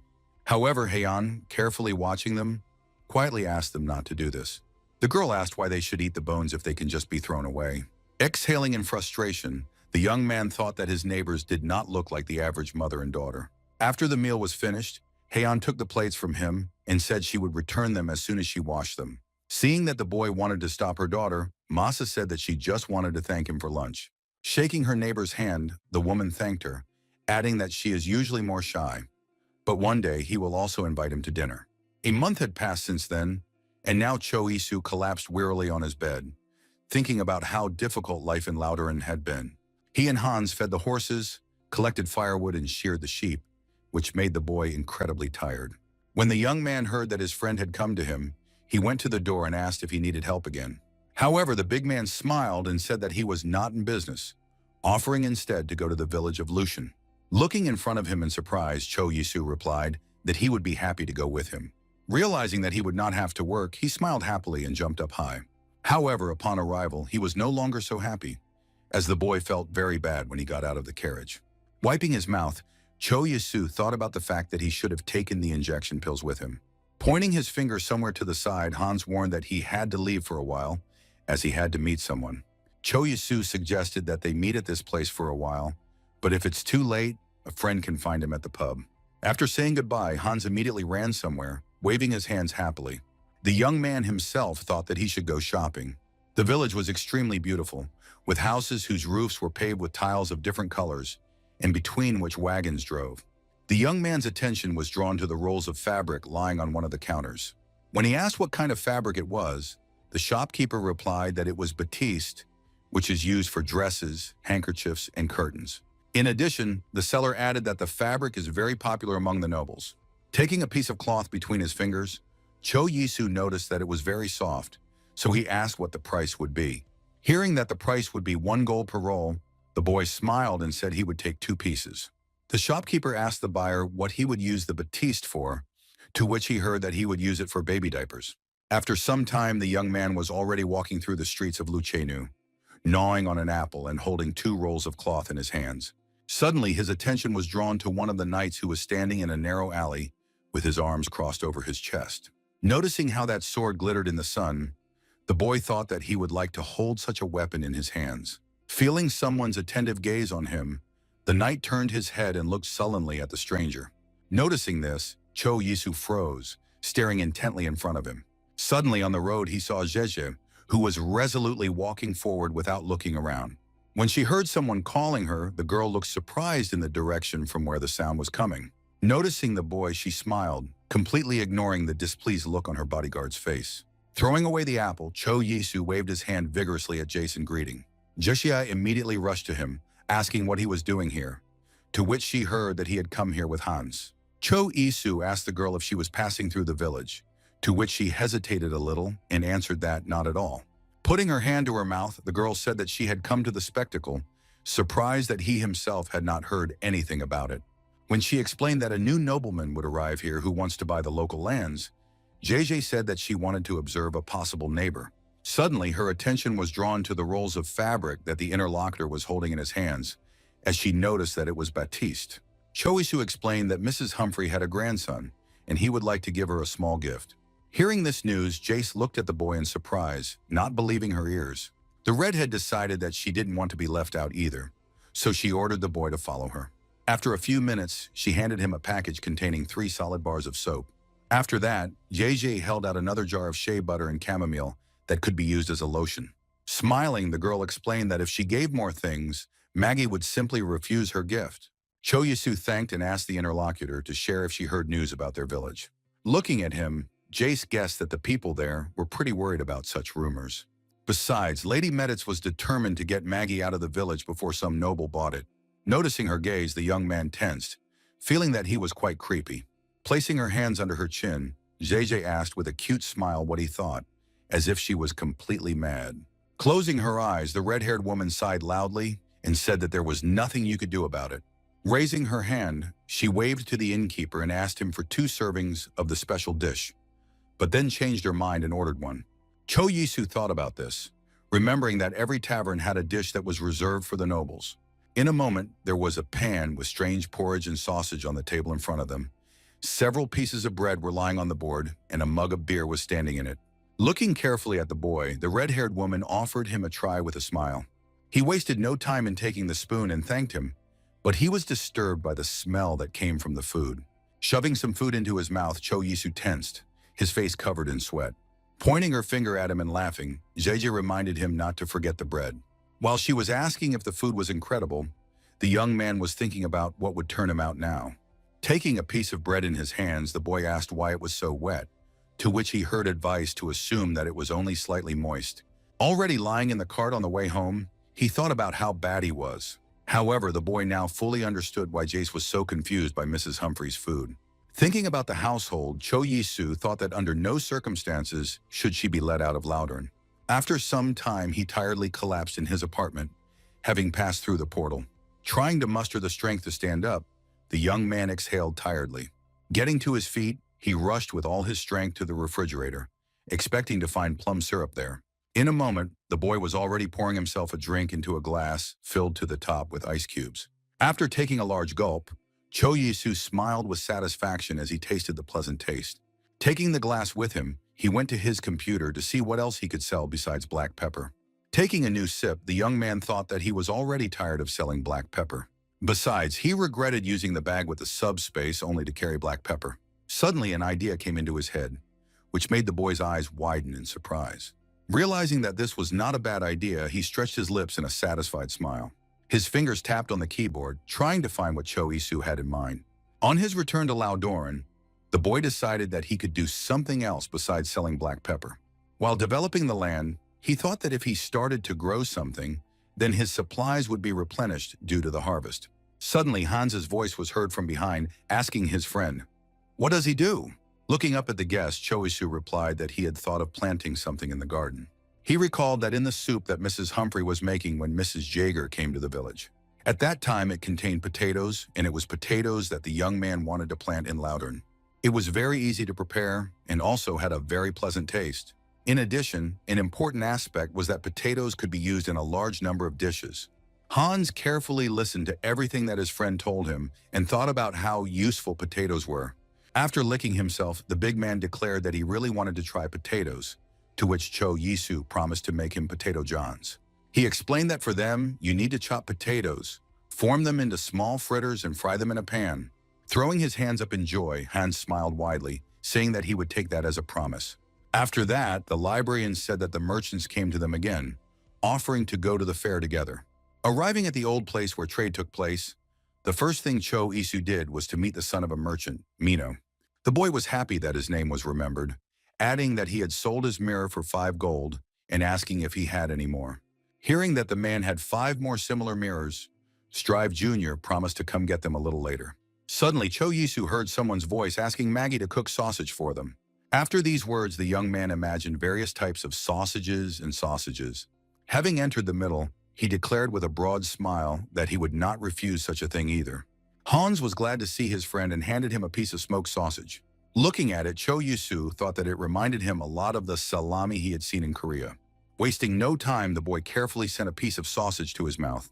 Immediately after that, the young man frowned and spoke to himself. Sticking out his tongue, he thought that it was too salty, as if it had been soaked in salt water. Watching his friend's reaction, Hans put his hand to his chin and asked if he liked it. In response to his words that a little too much salt is needed, he explained that sausages should be stored for a long time, so they give a lot of salt. Suddenly, Mrs. Humphrey came up to them and asked them to help her serve the food instead of just talking. Cho Yisu looked closely at the tray the woman had given him to serve to the guests. Having carefully studied its contents, the boy thought that the menu today was only bread and sausages, and also sausage soup. The young man was just sure that the food would be delicious because it was Mrs. Humphrey who was cooking it. He turned his gaze to the hall, where almost all the tables were occupied by guests. His attention was drawn to a couple sitting at one of the tables, happily talking about something.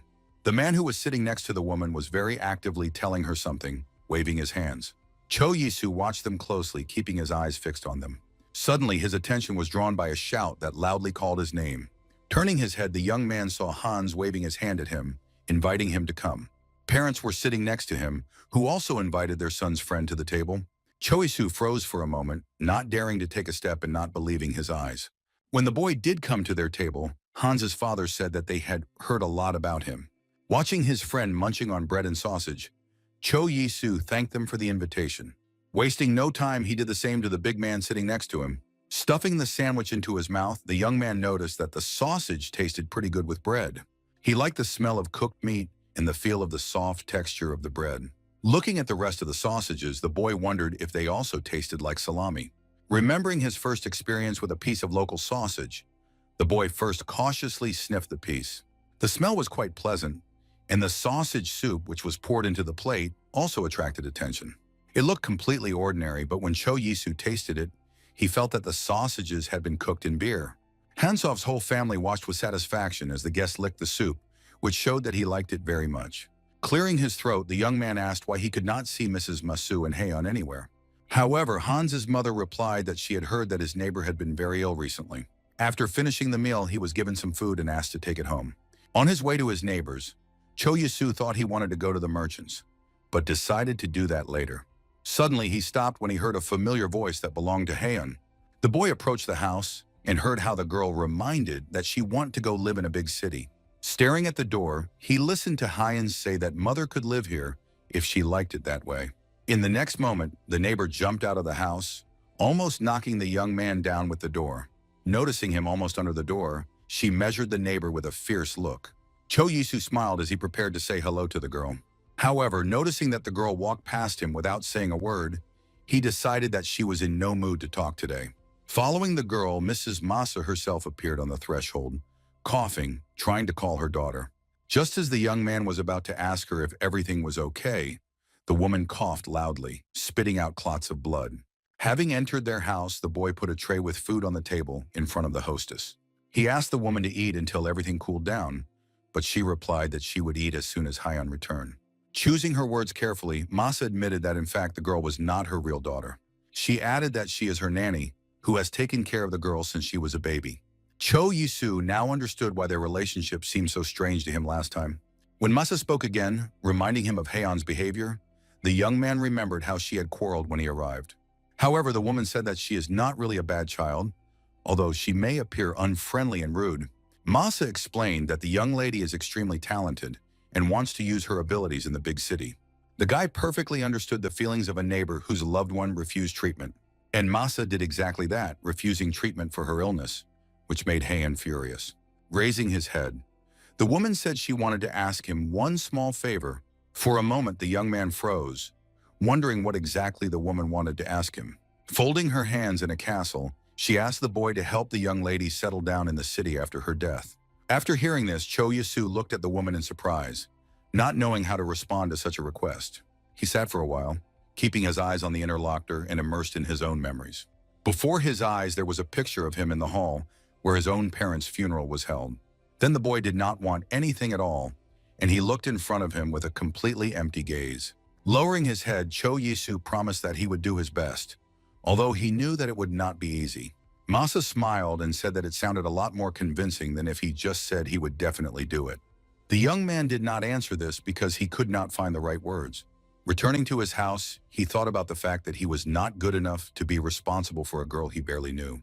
In addition, for some reason, it seemed to him that it would be quite difficult for him to establish a relationship with Haeyeon.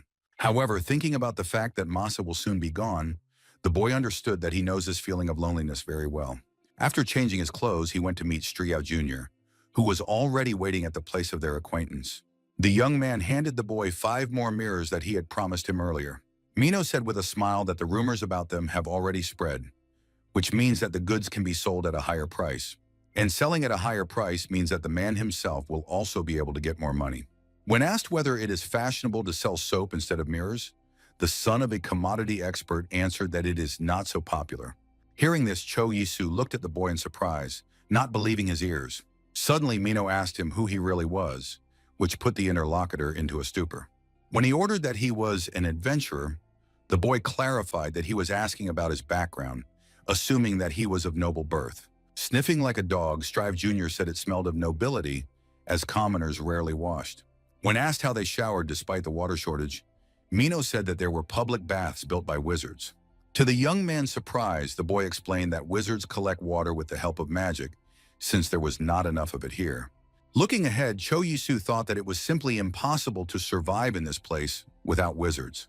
At that time, Haeyeon was sitting in her house and holding the hand of the dying Masa, who was lying on the bed. The girl did not take her eyes off the nanny, knowing full well that she did not have much time left. Now she did not hide either her blonde hair or her pointed ears. Masa apologized for not being able to be with her until the very end, to which Haeyeon replied that she had protected her for 30 years. In addition, the girl perfectly understood that the nanny had done everything she could, so she could not cry now and go in peace. Turning her eyes full of tears to her pet, Mesa wanted to say something else, for which she desperately tried to find words. However, in a moment, her hand drooped helplessly, caught in the hands of a young lady, which indicated that everything was over. At the funeral, Cho Yisu noticed that Hyun didn't shed a single tear for her nanny. Fulfilling this promise, the guy regularly came to the girl's house, bringing her a variety of food.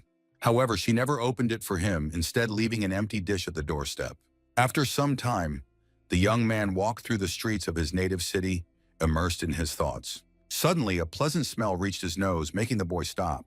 Turning his head, Cho Yisu noticed that he had stopped right in front of a large bakery window. When he went inside, he saw how large the assortment of desserts and pastries was. Cupcakes with light cream, as well as donuts with a ruddy crust, stood on the windows. And here you could see lush loaves of bread, crispy croissants, and sponge rolls with buttercream. Sensing how saliva gathers in his mouth at the sight of such goodies, the boy even opened his mouth. Realizing that he could now afford to buy something here, Cho Yisu stretched his lips in a warm smile. He remembered how in his childhood, he was surprised that his mother was eating ordinary bread again, but with great appetite. Pointing to a piece of pastry, the woman smiled and said that she could live without rice, but not without bread. At such moments, her father would approach her and ask if she loved bread even more than him. Mom always wondered after such a thing, until her husband began to ask her why she was silent. After that, all three began to laugh merrily, enjoying the family evening. And now, standing in the bakery, Cho Yi-soo looked at the appetizing, puffy loaves of freshly baked bread. Coming closer, the young man took one loaf and looked at it carefully. On his return to Lao Doran, the boy got his purchases, among which were the same bread and a carton of milk. Taking out the knife, Cho Yi-soo decided with a smile that it was time for a little snack. Suddenly, a brown package lying on his desk caught his attention. The young man stopped, staring at the object, trying to understand what it was. He put his fingers to his chin, remembering where such a package could have come from. Suddenly, the boy remembered that the package had been put together by JJ as a present for Mrs. Humphrey, who had recently had a grandson. Grabbing the package, Cho Yi-soo quickly ran to the house, thinking that it would be best to give it to her as soon as possible. Hearing someone knock on her door, Maggie went out to see who it was. At the door, she saw her young neighbor, who was smiling and saying that he had brought her something. The woman looked at the boy in surprise, not understanding what exactly he brought her. Handing the package to the housekeeper, Cho Yi-soo said that it contained a batiste cloth, as well as soap and lotion from Mrs. JJ. Hearing that it was a gift for her grandson, the woman gasped, admiring how attentive the boy was. Maggie frowned for a moment as she remembered the men in her family who didn't even sniff. Realizing that he had to leave as soon as possible to keep the neighbor's family intact, the boy said goodbye and returned home. However, on the way home, he remembered that he needed to check his harvest first. Arriving in the garden, he noticed that Haeon, dressed in a light dress, was walking among the beds and flowers. Cho Yi-soo looked at the neighbor girl in surprise, not expecting to see her in the potato beds. Sensing a watchful eye on her, Haeon turned her head towards the boy and looked at him carefully. As he came closer, she kept her brown eyes on him. Cho Yi-soo greeted and added that they had not seen each other for a long time, asking if she was admiring the potato flowers. He bent down and grabbed the stem of one of the flowers and pulled it towards him, tearing it away from the plant. The guy handed the flower to the girl, saying that something so simple can look so cool. However, Haeon was more interested in the question of why he plucked the flower now. While Cho Yi-soo was explaining that it was necessary to do this in order for the potatoes to grow better, his neighbor asked what a potato was. Pointing to the rest of the plants, the young man replied that it is a vegetable. The edible part grows underground, and in a month it will be possible to harvest the crop. He noticed that the neighbor began to answer him with only one word, which had not been observed before. In addition, it became noticeable that the girl had lost weight, so the question arose whether she was eating normally. Suddenly, an idea came to Cho Yi-soo's head, and he asked his neighbor with a smile if she liked bread. Spreading his hands to the side, the boy said that he had recently bought himself some bread. Hearing this, Haeon suddenly shouted loudly that she loved bread very much. Pointing to his house, the young man invited her to come and eat with him. When they sat down, Cho Yi-soo placed a piece of bread and a mug of milk in front of his guest. Haeon frowned, clenching her fists tightly and staring intently at the piece of pastry in front of her. Watching her eat bread with a smile, the young man realized that she really likes bread. Besides, he always wondered why she changed her hair color so often. Now he understood that she was simply a witch. Suddenly, it dawned on the boy that a real live elf was sitting in front of him right now. Sensing a watchful eye on her, the girl turned and asked if he had ever seen anyone eat bread. However, hearing that he was interested in her ears, she warned that it was better not to talk about it again. After that, she returned to the meal and ordered not to talk to her while she was eating. In a few minutes, the plate and milk mug were completely clean. Having finished, Haeon said without raising her head that she understood everything, and the boy could deceive anyone, but not her. Frowning again and looking at the neighbor with a fierce look, the girl said that he is not an ordinary person. Trying hard not to show his excitement, Cho Yi-soo asked her what she meant. In the next moment, the neighbor accused him of being a sorcerer himself. Clenching her fingers firmly into fists and pounding them on the table, the girl added that he was a bread wizard. Hearing this, the young man froze for a moment and had no idea how to react to such accusations. Haeon explained that the bread she was eating had an extremely soft texture and was very fluffy, and the use of eggs and butter gave the flour product a pleasant aroma that filled everything around. Pointing her finger at her neighbor, the girl concluded that no one but the bread wizard could have created such delicious bread. Banging her hands on the table, Haeon said that since he treated her to delicious bread, she would also help him with potato flours. Raising his hands in a conciliatory gesture, Cho Yi-soo agreed, thinking that it would be better than if the girl shut herself in the corner of the room. Meanwhile, the girl added that she remembers perfectly the mackerel that he treated them with, so she promised to pay for it as well. But the boy wanted to say that if she wanted more, she could ask him. Haeon said that she couldn't stand fish. Cho Yi-soo agreed and asked what kind of magic his neighbor was using. Looking carefully at the interlocutor, the girl said that she would not reveal all the secret information to him. After some time, the young man stood in his apartment and looked at the products needed for baking bread. Grabbing the large bowl, he thought he could just carry the dough with him to the other side. Then when they talked with Haeun, she demanded more bread if the boy wanted to know everything. As he rolled up his sleeves, Cho Yasu thought about the simple ingredients used to make a pound cake. All it took was eggs, sugar, flour, and butter in equal proportions. In addition, it was fashionable to add bacon, chocolate, green tea, and lemon to it so that the taste was richer. Mixing all this in a bowl, the boy smiled, glad that the preparation should be easy. Having already returned to his house in Lodorn, he still doubted that the bread would turn out to be tasty. Looking at the cauldron containing the finished dough, Cho Yisu thought that everything was too simple. Suddenly, Hatsun's voice was heard from behind, coming closer and asking if it would be bread. Crossing her arms over her chest, the girl asked her neighbor when she would be able to eat it. However, the young man was not confused and said that the pastries could fall due to the wind, so he needed information. Pointing to herself, Han admitted that she was a witch who could control water. Exhaling loudly, Cho Yisu wondered if his neighbor belonged to the family that controls the water in Armenia. When he asked to show his abilities, the girl began to demand 10 pieces of delicious bread for it. After some time, the bread was ready, and the boy took it to his house. Haeun, impatient, began to shout for the neighbor to cut it faster, but he just calmly asked to wait. After making a large incision, Cho Yisu ordered her to give him a plate. However, as soon as he turned the mold over to take the bread out of it, he did not want to get out. Sweat covered his face as the boy realized that he had simply forgotten to grease the bottom of the pan with oil. Upon the words of his neighbor that he is an even bigger scumbag than she thought at first, the young man said that he would get everything now. When the pastry was finally on the plate, he noticed that the edges were slightly burnt, but asked to try it anyway. He wondered what his first baking experience would taste like. Taking a piece of bread to his mouth, Cho Yisu stared intently in front of him. He frowned, feeling that the pastry was even too sweet. The young man looked at the neighbor and asked how it tasted, to which he heard that bread is bread and it is tasty, but she asked if he had milk. At this request, Cho Yisu pointed his finger at her and said that she could go and feed herself if she wanted to. However, she just lowered her eyes and said that she really doesn't like animals very much. Looking intently at his neighbor, Cho Yisu decided to ask her something. However, she interrupted him and asked why he now lives alone. Frowning, her neighbor replied that his parents had died a few years ago. Without looking up at the boy, the witch quietly said that the useless parents had better leave as soon as possible. Cho Yisu didn't answer this. Silently staring blankly in front of him, he remembered that Masa had spoken as if Haeun had some kind of problem in her heart, and now the boy assumed that she was a maniac. To his question about what the girl feels when she sees the animal, the witch replied that she wanted to kill him. When the boy asked why she was reacting like that, Haeun asked if he also thought there was something wrong with her. Looking down again, Cho Yisu mentally asked why the neighbor had become like this. It had nothing to do with the fact that he had come here to have peace, so he simply said he had to go. However, the witch suspected that he just wanted to go home to eat all the bread himself. In response, the boy cut her a large piece and put it on a plate. Getting up from the chair and going to the door, the girl stopped and quietly called her neighbor by name. Looking at him with a warm smile on her face, the elf said that she considered him a good person. When the girl left, Cho Yisu slumped wearily on the bed and stared blankly at the ceiling.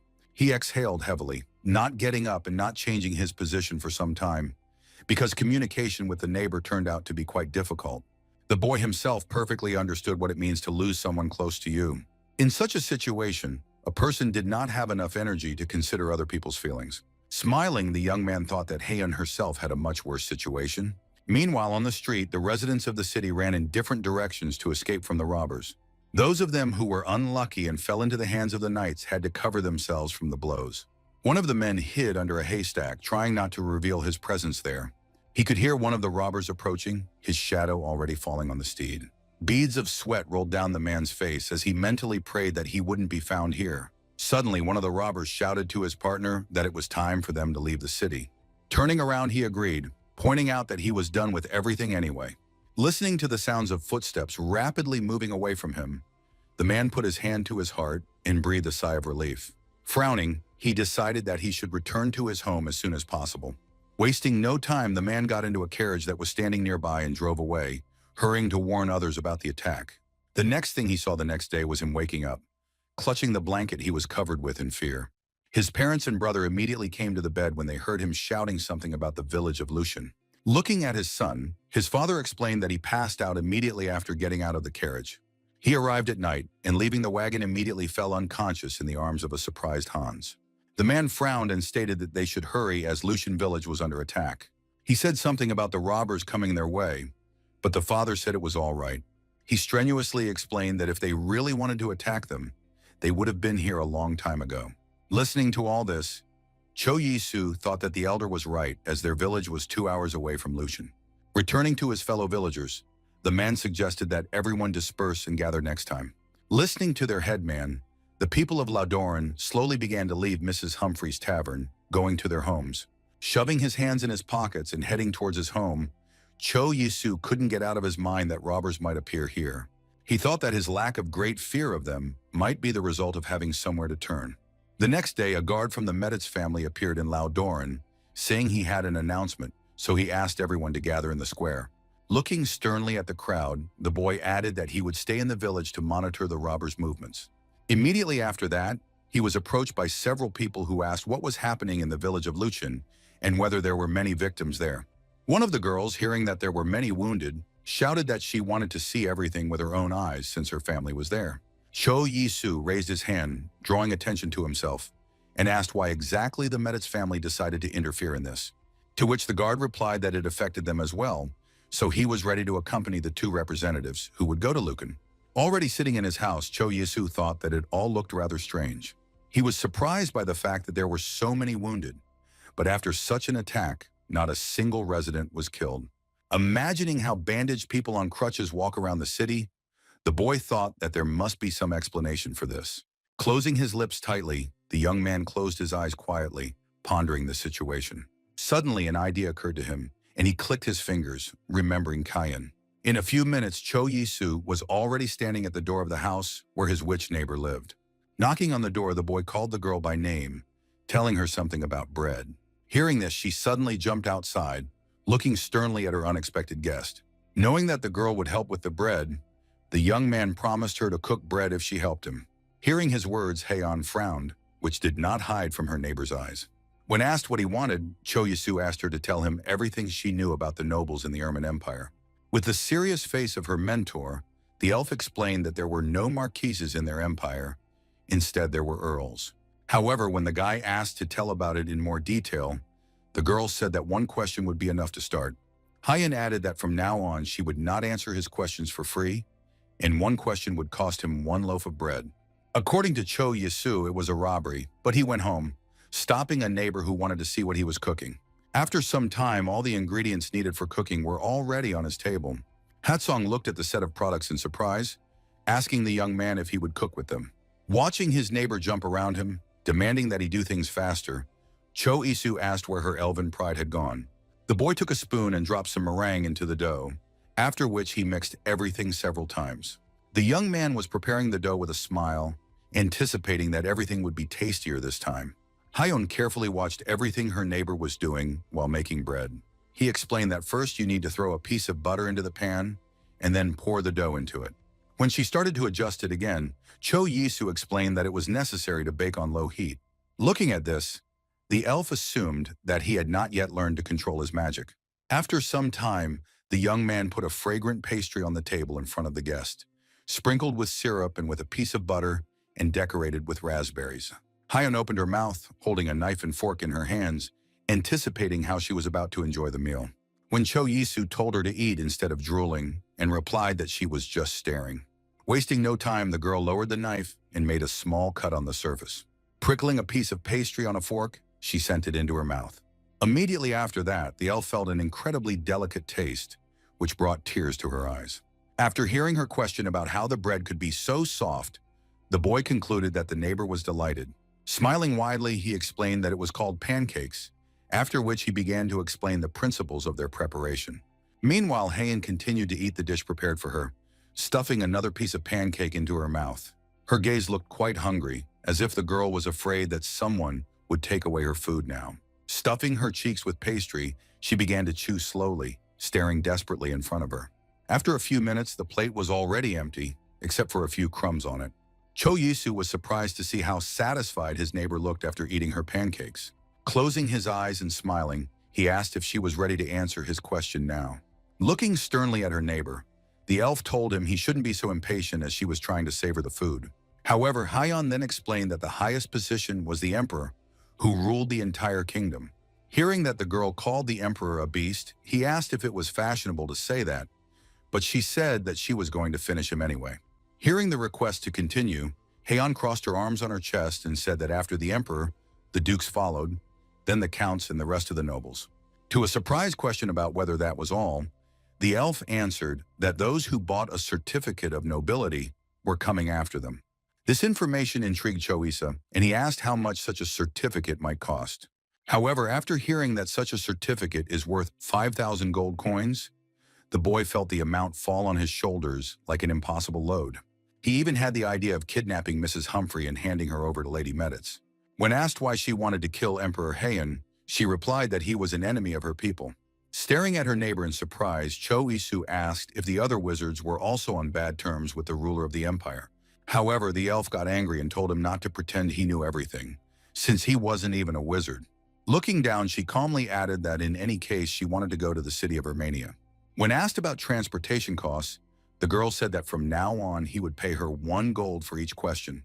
However, Cho Yisu did not want to give up, so he asked what exactly she wanted to receive for her answers, gold or fresh bread. The next day the boy left for Lucan, but as expected he got sick again on the way. As he wiped his mouth, he thought that without the painkillers, he would be no better than a dog.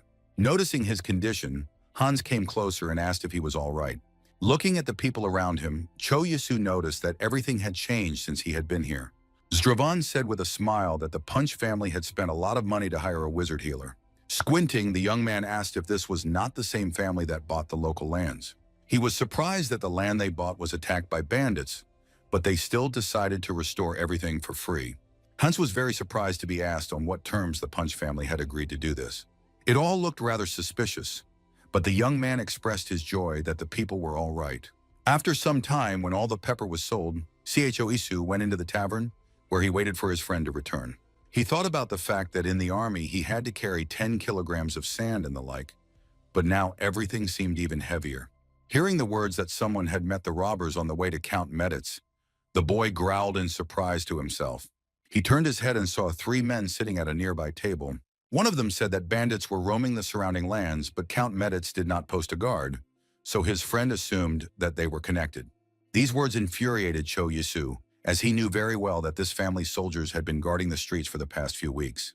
One of the men jumped to his feet and shouted that if the robbers ever ventured into their town again, he would kick their asses.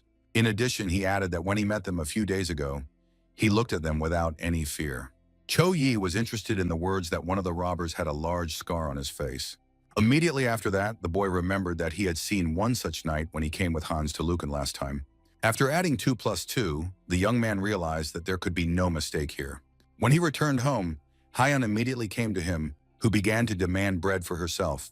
When the guy said that he was planning to harvest potatoes today, the girl said that he would give her bread first. They both lashed out furiously at each other, and each of them tried to push his own line. Hearing that he wanted to show her how everything should be done, the elf grumbled and crossed her arms over her chest.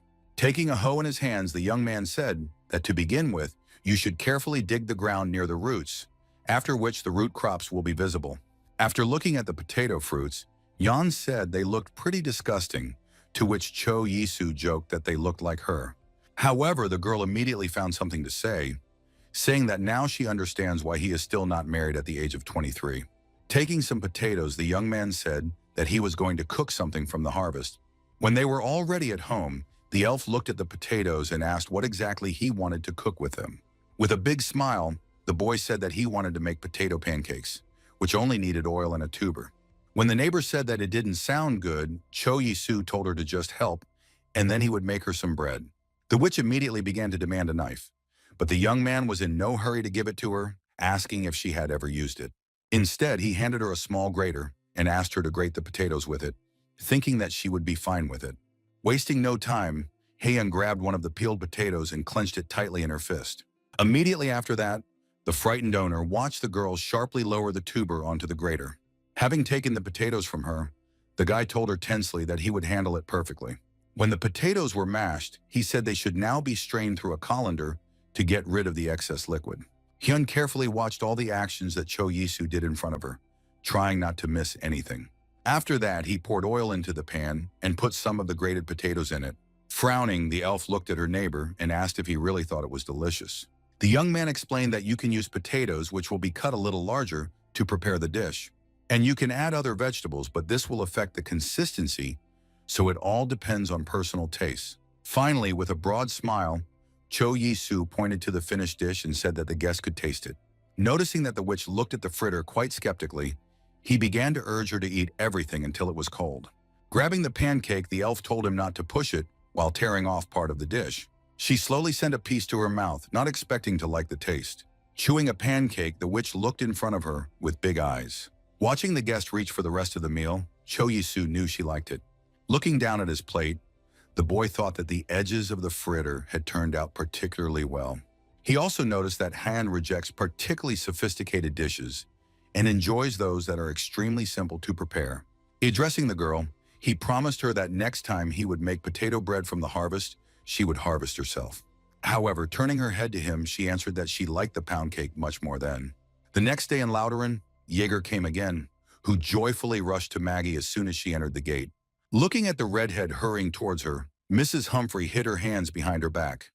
Not much surprised by her guest, but with a big smile, she said that she will be staying here for 3 days, so she definitely wants a lot of delicious food. Suddenly, Cho Yisu came up to them and said hello and asked the girl to give him some attention. The appearance of the boy surprised the redhead, so she looked at him with big eyes. When they reached the riverbank, Jace asked what exactly he wanted to talk to her about. She was very puzzled by the fact that the young man wanted to ask her for one favor. Glancing at the interlocutor, Cho Yisu said that he had heard something when he arrived in Luchen. Zhezi asked what exactly he heard, as she still did not understand what he meant. The boy immediately raised his hands and said that he had nothing against her family, especially knowing that they had assigned guards. However, he reported that someone had started spreading false rumors about the Meditz family. He added that they said that a man with a scar on his chin was working with the robbers. So the request was for the girl to check the presence of such a man among her people. However, Jace instead wondered what they would do if they did find a traitor among them. With a big smile on his face, Cho Yisu pointed to himself and replied that he had already come up with a plan of action. The red-haired woman reminded him that the reputation of the nobility should not be harmed, as punishment would follow.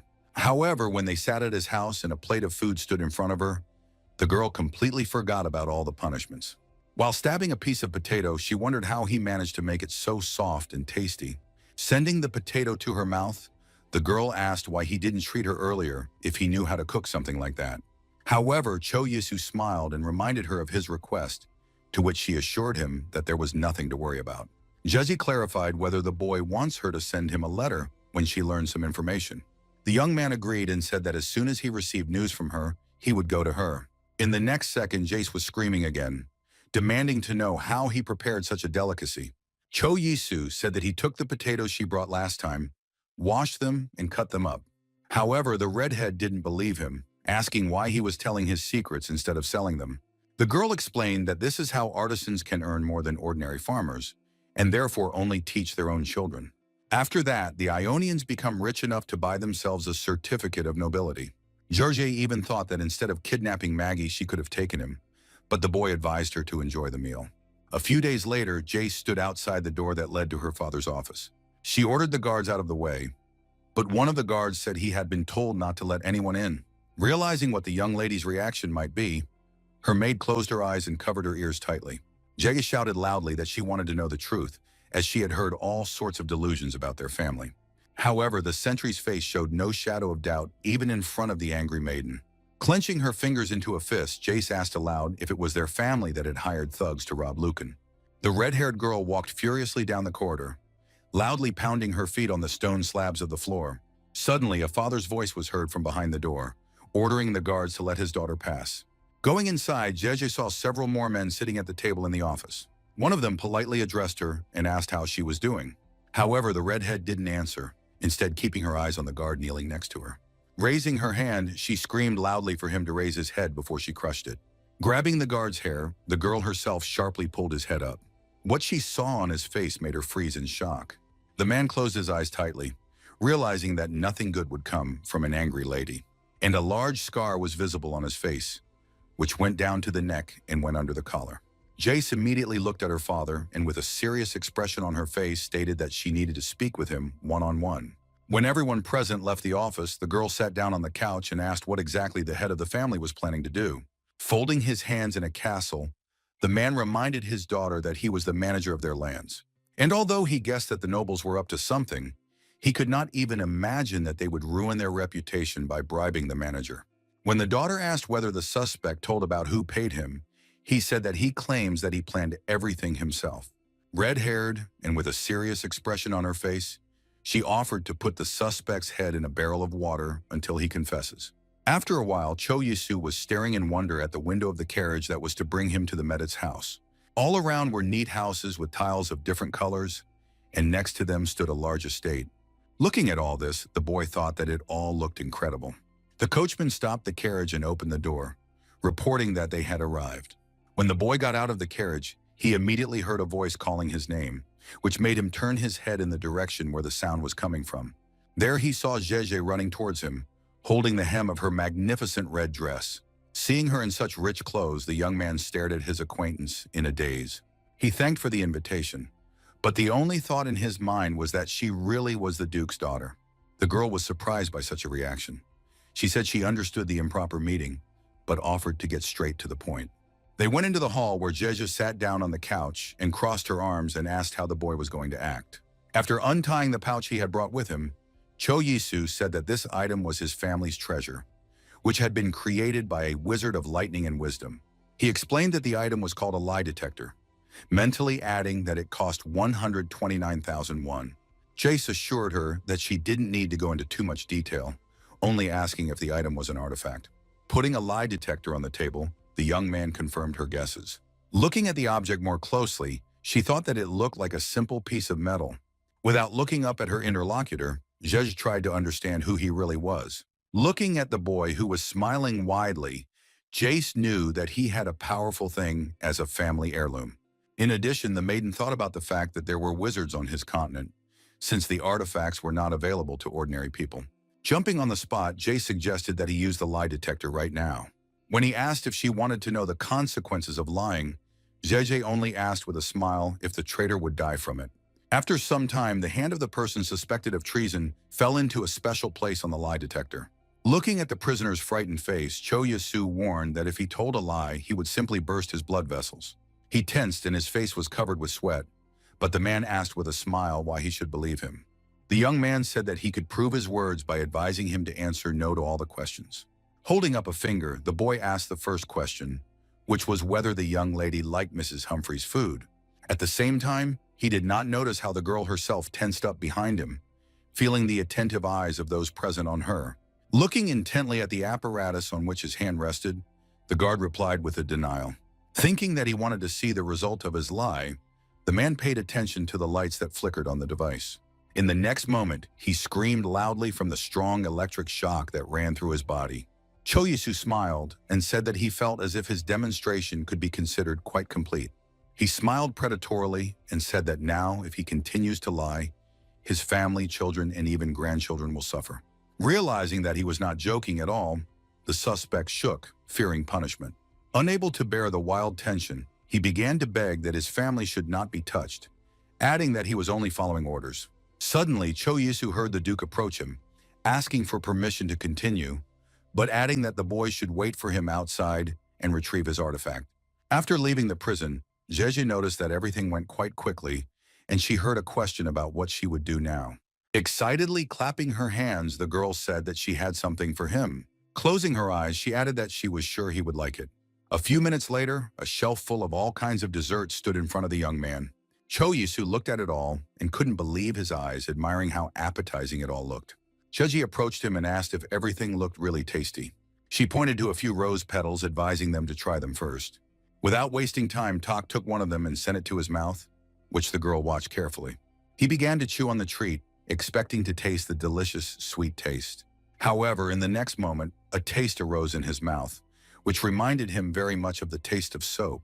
It was just awful, but Jace insisted he try the rest. reaching for one of the cupcakes on the shelf, hoping that it would be tastier. Watching the guest sample a new dessert, Jeju said that he could taste whatever he wanted.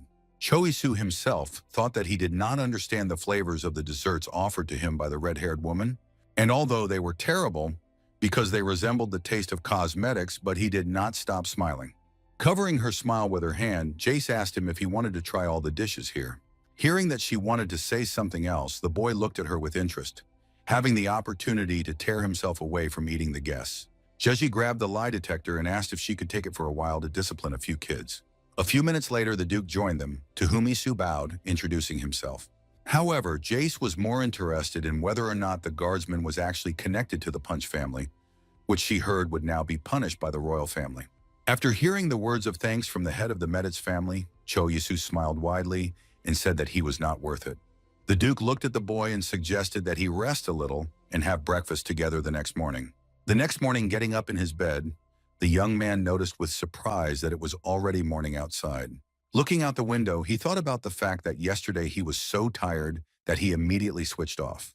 The boy went to the window and opened the door to look at the surrounding city.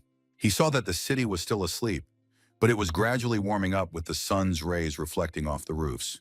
In the next second, Choi-soo closed the door as he felt a chill run through his body. There was a knock on the door behind him, and the butler asked the young gentleman if he had woken up yet. Having warned him that he was coming, a guy appeared in the room, brought a towel, and said that he was taking a bath for him. At his words that he would bring him a robe, Cho Yisu awkwardly thanked him. After some time, the boy enjoyed the hot tea, thinking about the fact that he did not feel the proper peace. There was another knock on the door, informing him that breakfast was ready. Jace greeted him joyfully in the dining room, leaning his hands on the table and smiling widely.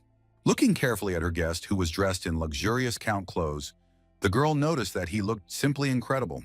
Scratching his neck in no uncertain terms, Cho Yisu asked her if she really thought so.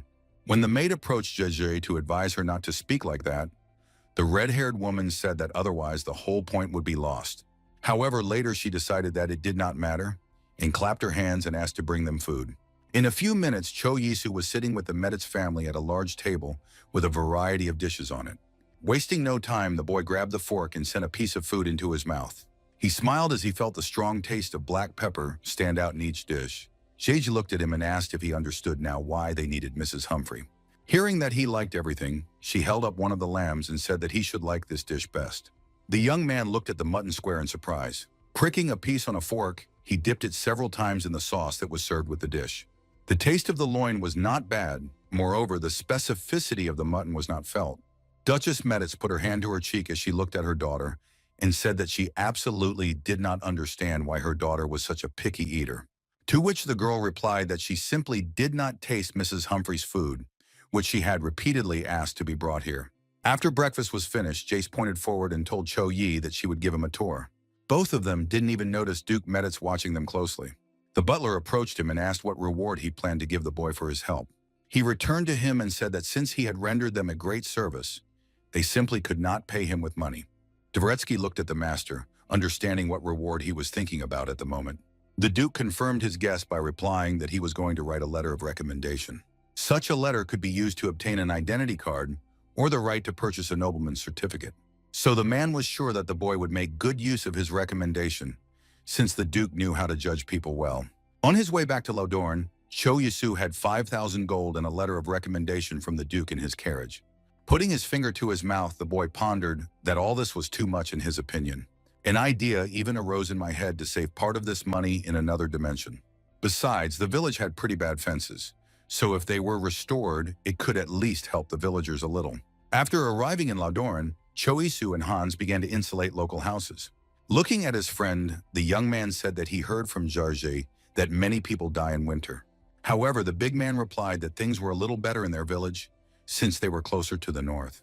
When he asked how the winter was in his hometown, Cho Yisu thought that they had heated floors, but he couldn't say that.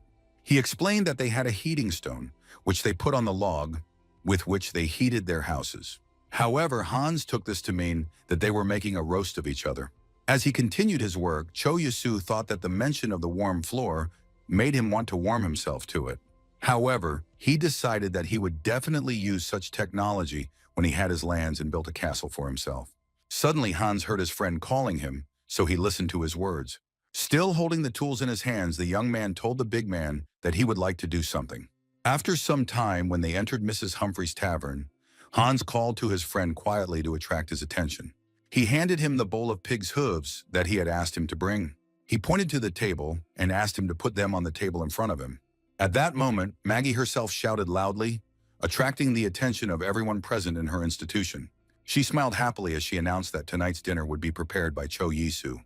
When she invited those who wanted to go and have dinner with their families, everyone unanimously wanted to stay to try.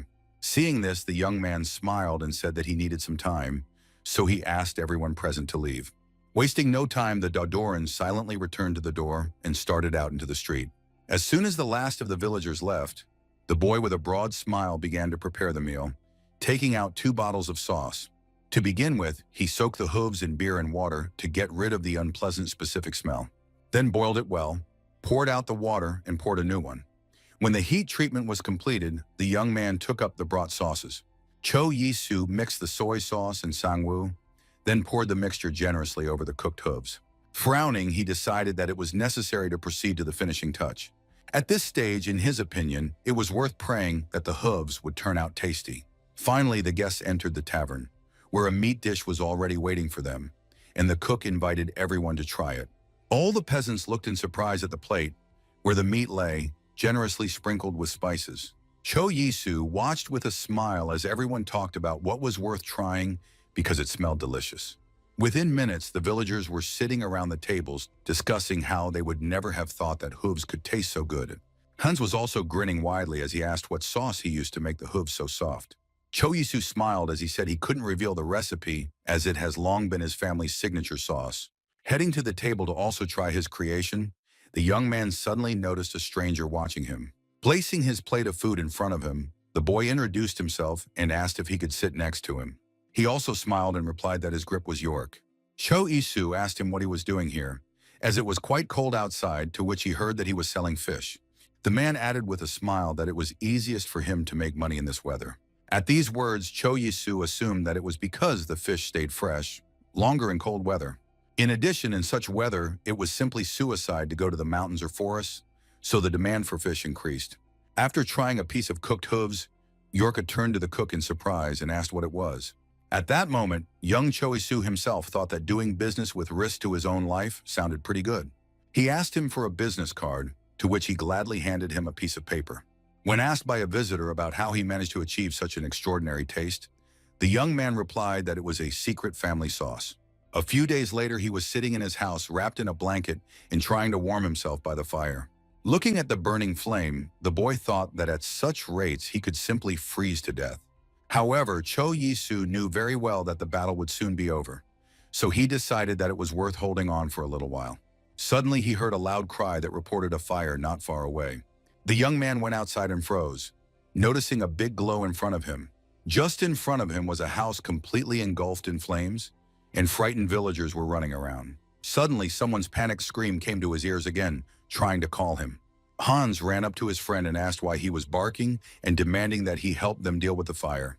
Rushing to the burning house, the big man warned that if they could not control the flames, they would have big problems. The rest of the Lauderians tried their best to put out the fire with water, and one woman sat among the crowd. She cried, shedding bitter tears and fighting for her burning house. Suddenly, something caught Cho Yisu's attention, and he turned his head in that direction in surprise. The young man lunged at Hayan, who was approaching the burning house and whispering unknown words. Gathering a lot of water around her, the girl asked the water spirit to help her. The rest of the villagers also froze, carefully watching what the witch was doing.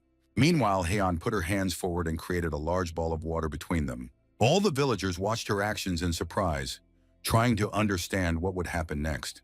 The fair-haired elf's face remained completely calm, even indifferent, as she cast the spell. In a moment, her figure was surrounded by drops of water, which suddenly rushed to the burning house. A moment later, a hissing sound was heard from the building, and a cloud of white vapor rose into the air. When everything was over, questions began to be heard from various quarters about what exactly had just happened.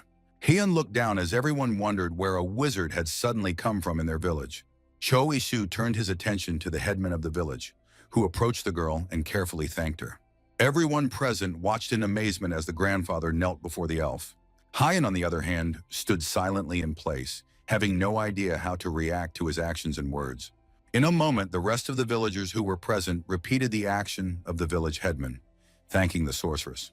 Cho Yisu stretched his hand forward and took a step, trying to call the girl by name. However, the girl simply turned around and walked away, ignoring her neighbor's words. Meanwhile, the old man turned to Hans and asked him to lead the owners of the house to the tavern. Meanwhile, Cho Yisu continued to look around in amazement, trying to comprehend everything that had happened. The next morning, holding a bag of goodies tightly in his hands, the young man knocked on the door of his neighbor's house. The elf opened the door and indifferently looked at the guest and asked what he needed.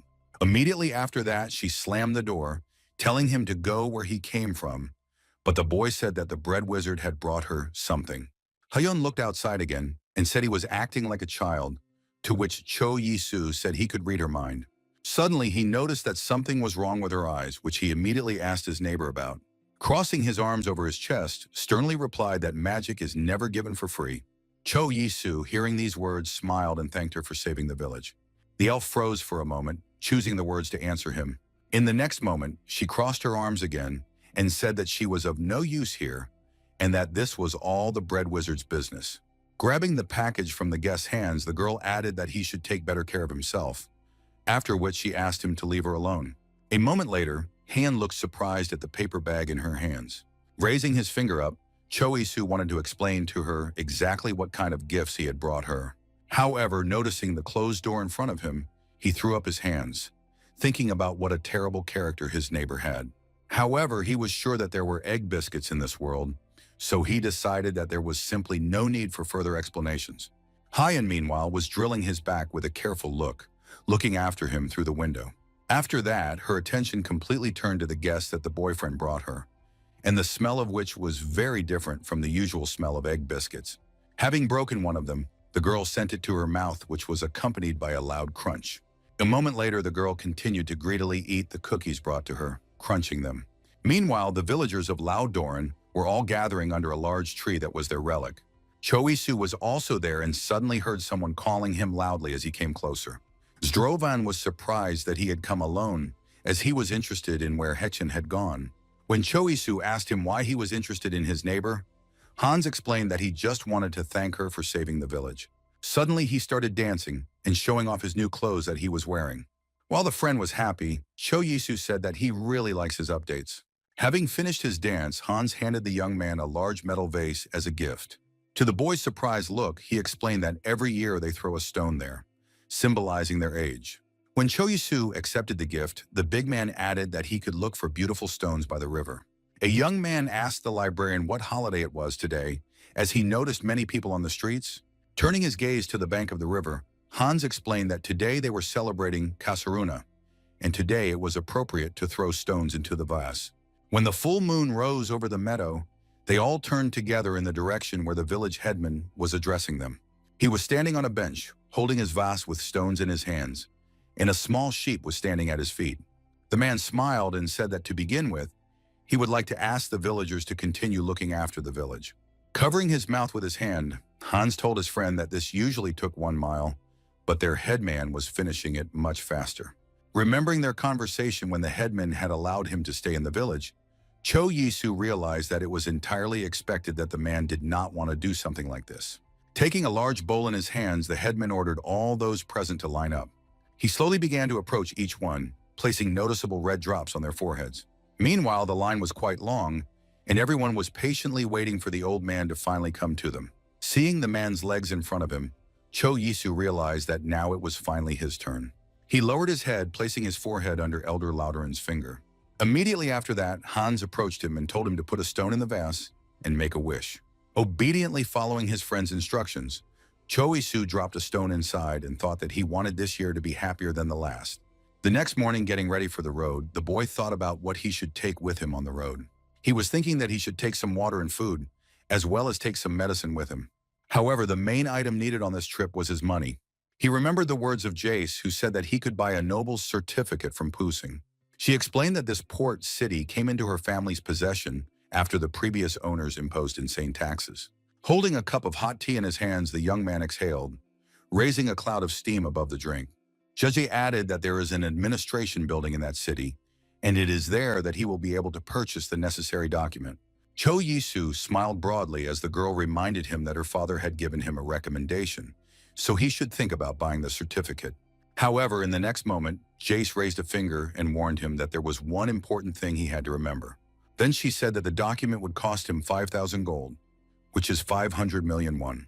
The young man perfectly understood that for this money he would receive only a piece of paper with a signature, so he hoped that it was not a scam. Although from time to time the thought popped into his head that he might adjust the events a little. Looking at the money he had, Cho Yisu knew that he now had as much as 8,000 gold.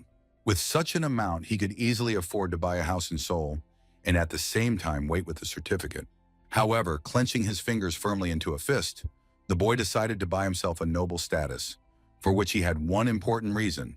He thought that he had always wanted to become a landowner, and now he had the perfect opportunity to do so.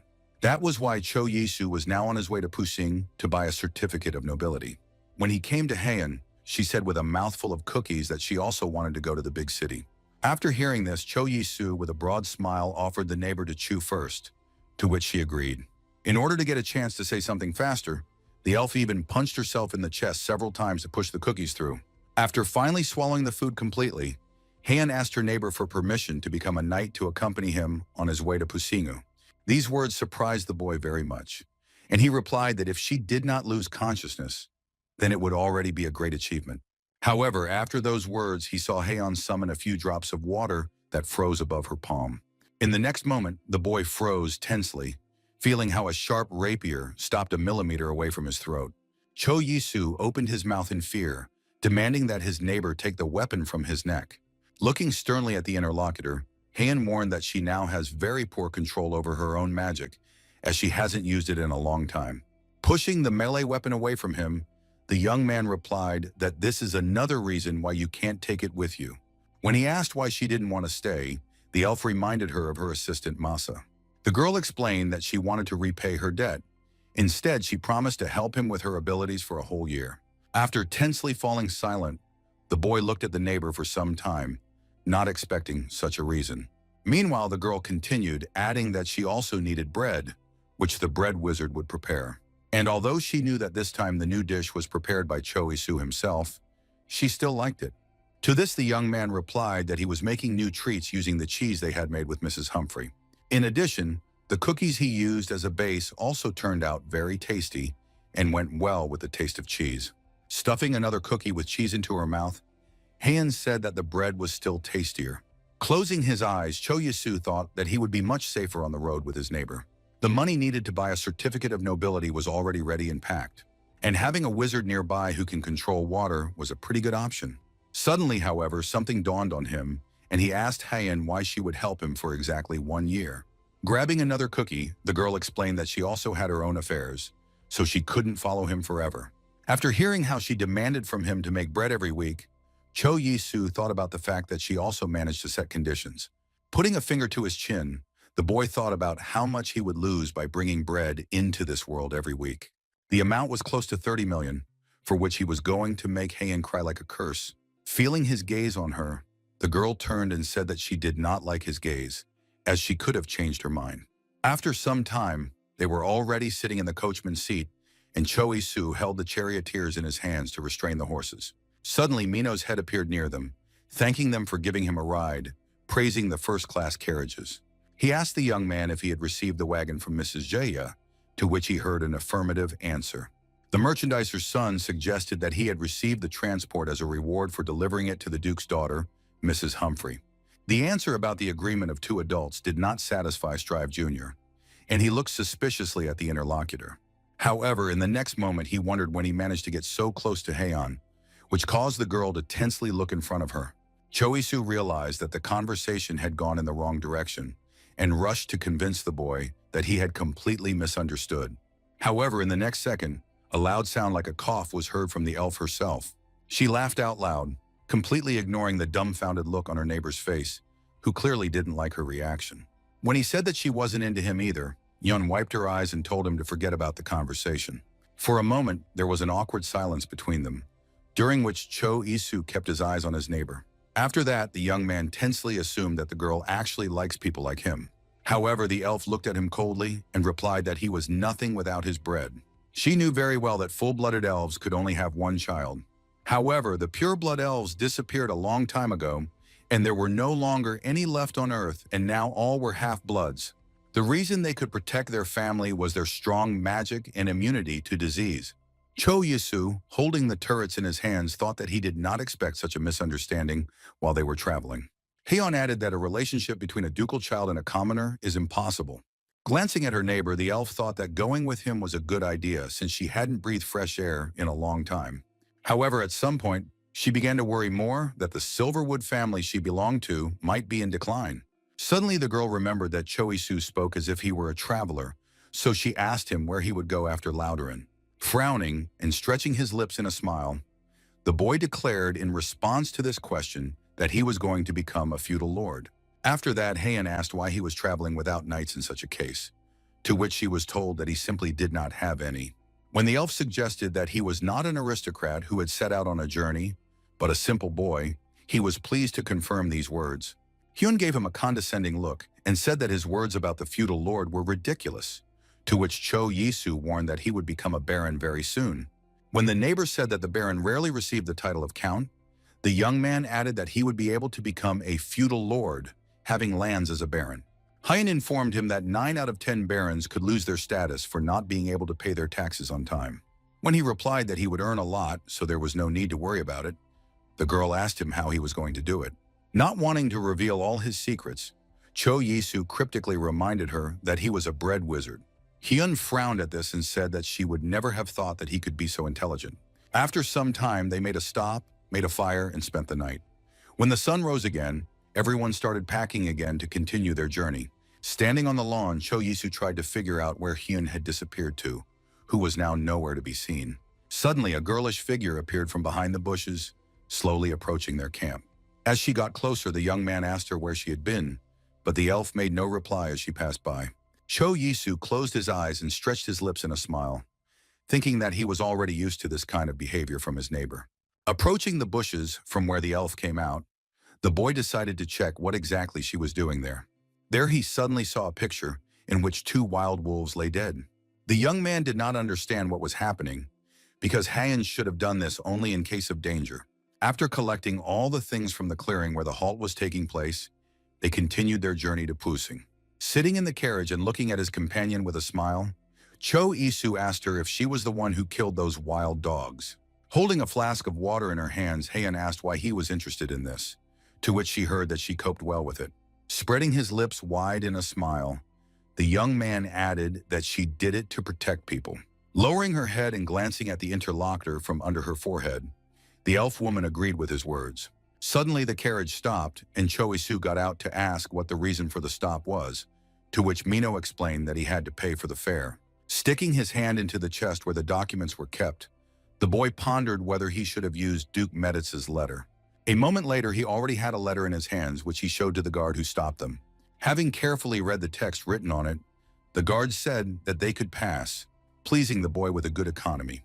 Turning his head in the direction where the passengers were sitting, the son of the commodity expert asked the young man to show him the document as well.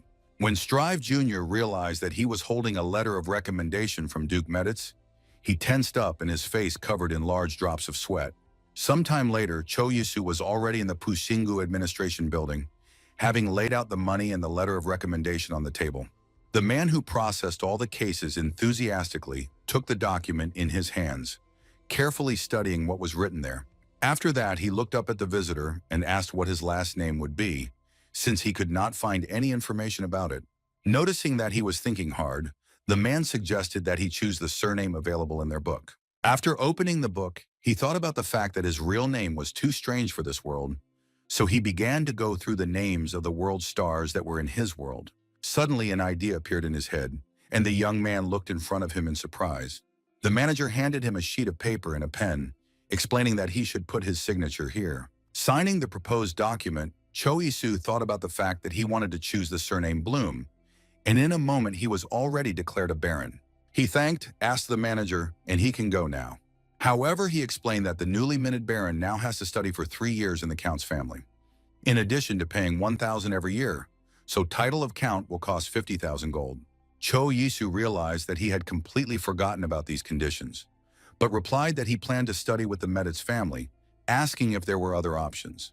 The manager explained that if he paid 1,000 gold right now, they could issue him a certificate right now. When the young man went out into the corridor, Heian was already waiting for him there, who asked if he had really bought the certificate. Coughing loudly, the boy pointed at himself with his hand, urging her to address him properly. To her indignation that he didn't respect her as a wizard, Cho Yisu replied that he didn't want to be captured. However, the elf declared that she did not care, so now the newly minted Baron Bloom had to call her a witch. When the neighbor said that she wanted to eat, the young man said that he had already looked at the restaurant he wanted to visit, so he offered to have dinner. When they got there, Cho Yisu was looking at the plate of large lobster in front of him with a greedy, loud gaze.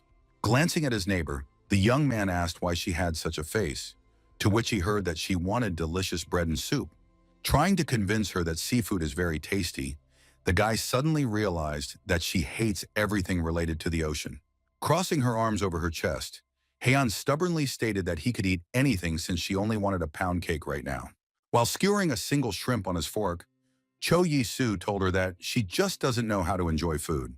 When he put the food on her plate and offered to try it, Heian raised one eyebrow skeptically. Having skewered it on her fork, the girl froze for a moment, not daring to take it into her mouth. In a moment, Cho Yisu watched with satisfaction as the elf tasted the piece of shrimp he offered. Chewing the seafood, the girl opened her mouth in surprise, experiencing completely new tastes. The young man was already smiling broadly, asking the girl if she liked the taste of the shrimp. However, instead of answering, Heian raised her hand and loudly called the owner of the tavern, which surprised the woman very much. Looking at the house, the elf said that they were served a dish with the aroma of fish, but they did not bring water with lemon to it. Cho Yisu watched intently as the woman anxiously rushed to carry out his neighbor's orders. Turning his gaze to the girl, the young man paid attention to the fact that she could have said it more gently, but heard in response that she always talks like that. He noticed that her speech only changed when the owl was talking about bread, although he wasn't sure about that either. Heian explained to him that since his bread was tastier than the most prestigious in the empire, it was obvious that she had become more polite. Pointing to the dish in front of her, the elf said that the lobster was very expensive, so it was unprofessional not to serve it with lemon water. Closing his eyes, Cho Yisu agreed, to which Heian asked him to hand her another shrimp. Suddenly, she noticed how her neighbor was trying to eat the shrimp on his plate, and for a moment the girl froze. Cho Yisu held a spoon in one hand and a fork in the other, and it was with these that he tried to break the tail of the seafood on his plate. A condescending smile appeared on the lips of the elf, carefully observing this picture. After the meal was finished, they both went to the market, where they immediately approached the fish row. Holding her nose firmly with her fingers, Yun said that it stinks so much that her nose is about to fall off. However, Cho Yisu explained that it was actually the smell of the ocean, while simultaneously asking if she had ever been to the coast. After hearing the objection, the boy understood why his partner looked so agitated when she complained. Finally, they came to where the port was located, and the young man said that they had finally arrived. Heian froze, looking in surprise at the sea distance that stretched out near the city. It was almost the first time she saw such a large space and felt such freedom. Picking up one of the pebbles lying on the cobblestones from the ground, Cho Yisu asked her if she wanted to see anything special. Holding it tightly in his hand, the boy frowned and stretched his lips in a wide smile. A moment later, he withdrew his hand and forcefully threw the pebble into the sea, sending it flying across the surface of the water. Continuing to look in the direction where he flew, Cho Yisu said that he bounced off the water 7 times. Heian decided to try the same trick, but her stone just fell into the water, which was explained by the fact that she did not throw it correctly. However, in the next moment, the boy fell silent, stunned, looking at how the stone reflected from the surface of the water. At his indignant words that it was not fair to use magic, the girl threw up her hands and said that if he wanted to complain, he should have been born a wizard. She turned and said it was time for them to go, calling him a baron. Cho Yisu immediately asked her not to call him that in public, as he was still not used to his new status. After continuing his journey for some time, the young man stopped in front of one of the signs, suspecting that he had found what he wanted. The plaque depicted a hammer with another working tool, which was the sign of the Builders Guild. When he opened the door to the pew, he was immediately greeted by a male voice welcoming him to his pew. The master asked the visitor how he could help him, to which he heard that he wanted to build a storage cabinet. When they sat down at the table to discuss the details of the order, the man asked the customer, "How big should it be?" To which Cho Yisu replied that it would be a storage room intended for the entire village. In order for the master to understand the scale of the work, the boy added that about 70 people live in the village, and it takes 3 days to get there. After counting everything, the craftsman said that it would cost the customer 52 gold coins. Estimating that a wooden raptor would cost 20 gold, Cho Yisu decided that it was not too high a price. To his question about how much such work would cost the feudal lord's estate, the man replied that it all depends on the size of the work. Having heard that the work would be worth 50,000 gold for an estate like the Meditz family, the newly minted baron decided that he was still far from that. The master pointed to himself and boasted that his grandfather once built a castle for a lord and shared tricks and tips with him. Placing his hand on the table, Cho Isu asked the craftsman to give him his business card in case of need. When asked what his name was, the boy stretched his lips in a wide smile and said that his name was Isu Bloom, adding that he was a baron. Hearing the high status of his guest, the master immediately jumped up from his seat, assuring that the ordered vault would be executed in the best possible way. Cho Yisu gave a tight smile and said he would consider it, adding that they would meet later outside the hotel on the shopping street after sunrise. Leaving the builder's bench, the young man thought about the fact that he was uncomfortable when an older person showed such respect to him. For him, a person who was brought up in Korean customs based on respect for elders, it simply tore his conscience to pieces. Suddenly the boy stopped, thinking that this closet would be quite enough as a parting gift. Suddenly his attention was drawn by a small cat with thick black and white fur, which ran up to him, sticking out its tongue. And while Hyun tried to convince the boy that it was time for them to go to the hotel, Cho Yisu himself thought that the puppy was quite cute. The young man asked his partner to wait a little, to which the girl answered pragmatically that she would give him 10 seconds. Cho Yisu crouched down next to the puppies, who immediately rushed to him and started licking his face, making the boy laugh. When the owner of the dogs approached them, the young man asked him what the breed of dogs was called, to which he heard that they were called border collies. He added that they are very intelligent and are also considered the best herding dog breed. Imagining how such a dog would follow a flock of sheep, Cho Isu thought that he definitely needed such dogs. While the owner was explaining exactly how to give commands to the dogs, the boy asked how many dogs he needed if he wanted to add them to a flock of 50 sheep. Hearing that one dog worth 3 gold would be enough, the newly minted baron decided to buy a boy and a girl. Handing the money to the seller, the young man thought about the fact that there is always a shortage of workers in the village, so the dogs could be useful there. When the pets began to lick his face, Cho Yasu thought that if the dogs were not needed there, then he could easily take them for himself. Suddenly his eyes fell on Heian, after which the boy suddenly remembered that she does not like animals very much. The face of the elf was focused, and her eyes were looking somewhere in the distance, completely not paying attention to what was happening nearby. A drop of sweat rolled down Cho Yasu's face as he decided that the girl had a psychological trauma or something. The next morning, when they both went to the hotel, the master, from whom the young man had previously ordered a storage cabinet, was already waiting for them. Looking at him, Cho Yisu suggested that he pass through to begin work on the order, to which the craftsman happily agreed. Looking at the contented baron, whose face was being licked by happy dogs, the master noticed that he looked very happy, assuming that he managed to sleep well. Hyeon, however, looked far from pleased, surprised that her partner was acting as if he was also a dog. And when the boy put the dogs in the carriage and said that they could go there, she was indignant that the puppies took her place. Approaching the craftsman, Cho Yasu warned that the villagers did not yet know that he had become a baron. Therefore, I asked him to address him as Mr. Isu for a while, without emphasizing his new status. He just smiled broadly and assured that he understood everything and would fulfill his request. Cho Yisu didn't say anything, but just looked at the master gratefully and stretched his lips in a warm smile. When he and Heian got into the wagon and the boy took the wheels in his hands, he asked the neighbor if she liked pussing. However, she angrily snarled that it was supposed to be a fun trip with entertainment, but instead he had plunked down money to become a noble. Glancing at the girl, the newly minted baron assured her that they would have a whole year ahead of them on their journey.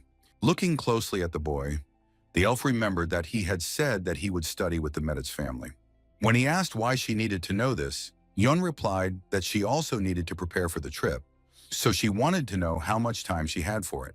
When the boy said that she could attract a lot of attention, the elf assured her that she had a plan, but he had to go with her. As their carriage entered Laudoren, everyone began to converge on the main square to meet Cho Isa and his companion. The villagers looked in surprise at the two herding dogs and the expensive seafood stored in the refrigerated containers. Puppies, should they see the headman of the village, immediately rushed to him and began to lick his face. Suddenly Cho Isu, who was watching all this, heard someone calling his name loudly. Hans ran up to him, grabbed his hand, and with tears in his eyes asked if he was really leaving their village. The young man gave a strange smile and explained that he had planned to visit several other places. Strubin wiped his tears with his fist, saying that he was a little offended by the fact that his friend was leaving the village. However, Cho Yisu was more surprised by his words that he was very sorry. Closing his eyes and blushing slightly, the young man added that now he was already offended. Pointing to the hygiene products lying on the table in his house, the boy asked if there would be enough of them. He understood very well that in order to officially become a baron, he had to learn a whole 800 hours. Placing a finger to his chin, Cho Yisu thought that opening another gate for 3 or 4 months would be unnecessary, so he decided to leave it in Laudern. Suddenly, a memory of an elf girl who was going to go on a journey with him popped into his head. He remembered the words of Masa, who said that the young lady did not like big cities, so that she would not be recognized there. So he thought about whether it would be okay to take her with him. Meanwhile, the girl herself was standing on the grave of her nanny, looking intently at the small mound. She remembered everything that was connected in her life with the woman who replaced her mother in her time. Kneeling down, the elf said that she was very troubled by the thought of just leaving her here and going. Her eyes watered when Heian said that she was a good mother and a reliable friend. She remembered the day when the girl broke into her father's office, asking where her real mother was, if Masa was only a nanny. Pointing her hand at the confused woman, the elf demanded that she be removed and her real mother be brought. After some time, she was sitting in her bedroom, covered with a blanket and leaning her elbows on her knees. Suddenly, the voice of Masa rang out overhead, quietly trying to call the young lady. But she sharply raised her head and growled rudely enough for the woman to get out of her room. However, at that moment, she saw the nanny handing her a handkerchief and asking her not to cry. Masa smiled and apologized for having fooled her for quite a long time. Continuing to furrow her brows, Heian looked intently at the woman who had worried about her all these years. A few days later, Masa was accused of stealing the necklace, although the woman tried her best to deny her guilt. The noble elf stood with his arms crossed on his chest and tried to understand how impenetrable the woman was, since she still hadn't confessed to what she had done. Suddenly, the figure of Heian appeared between him and Masa, who shouted to her father that her nanny could not have done what she was accused of.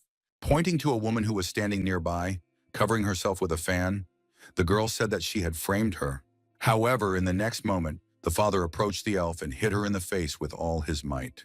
Heian froze for a moment, not knowing how to react, which made her lash out at the elf in a daze. After this incident, when the father ordered to lock them up and capture the governess, they both decided to run away from the estate. Then, running away from her parents' house, the elf thought that if it wasn't for Masa's sake, she wouldn't have even thought of running away. Standing up and crossing her arms over her chest, the girl thanked the nanny for everything and added that she loved her. I immediately remembered the fried mackerel that Choisu used to cook and that the woman loved very much. Heian understood that when the neighbor brought them food, it was worth asking him for help. She told Masa that he had recently cleaned a shrimp for her, and it reminded her a lot of her.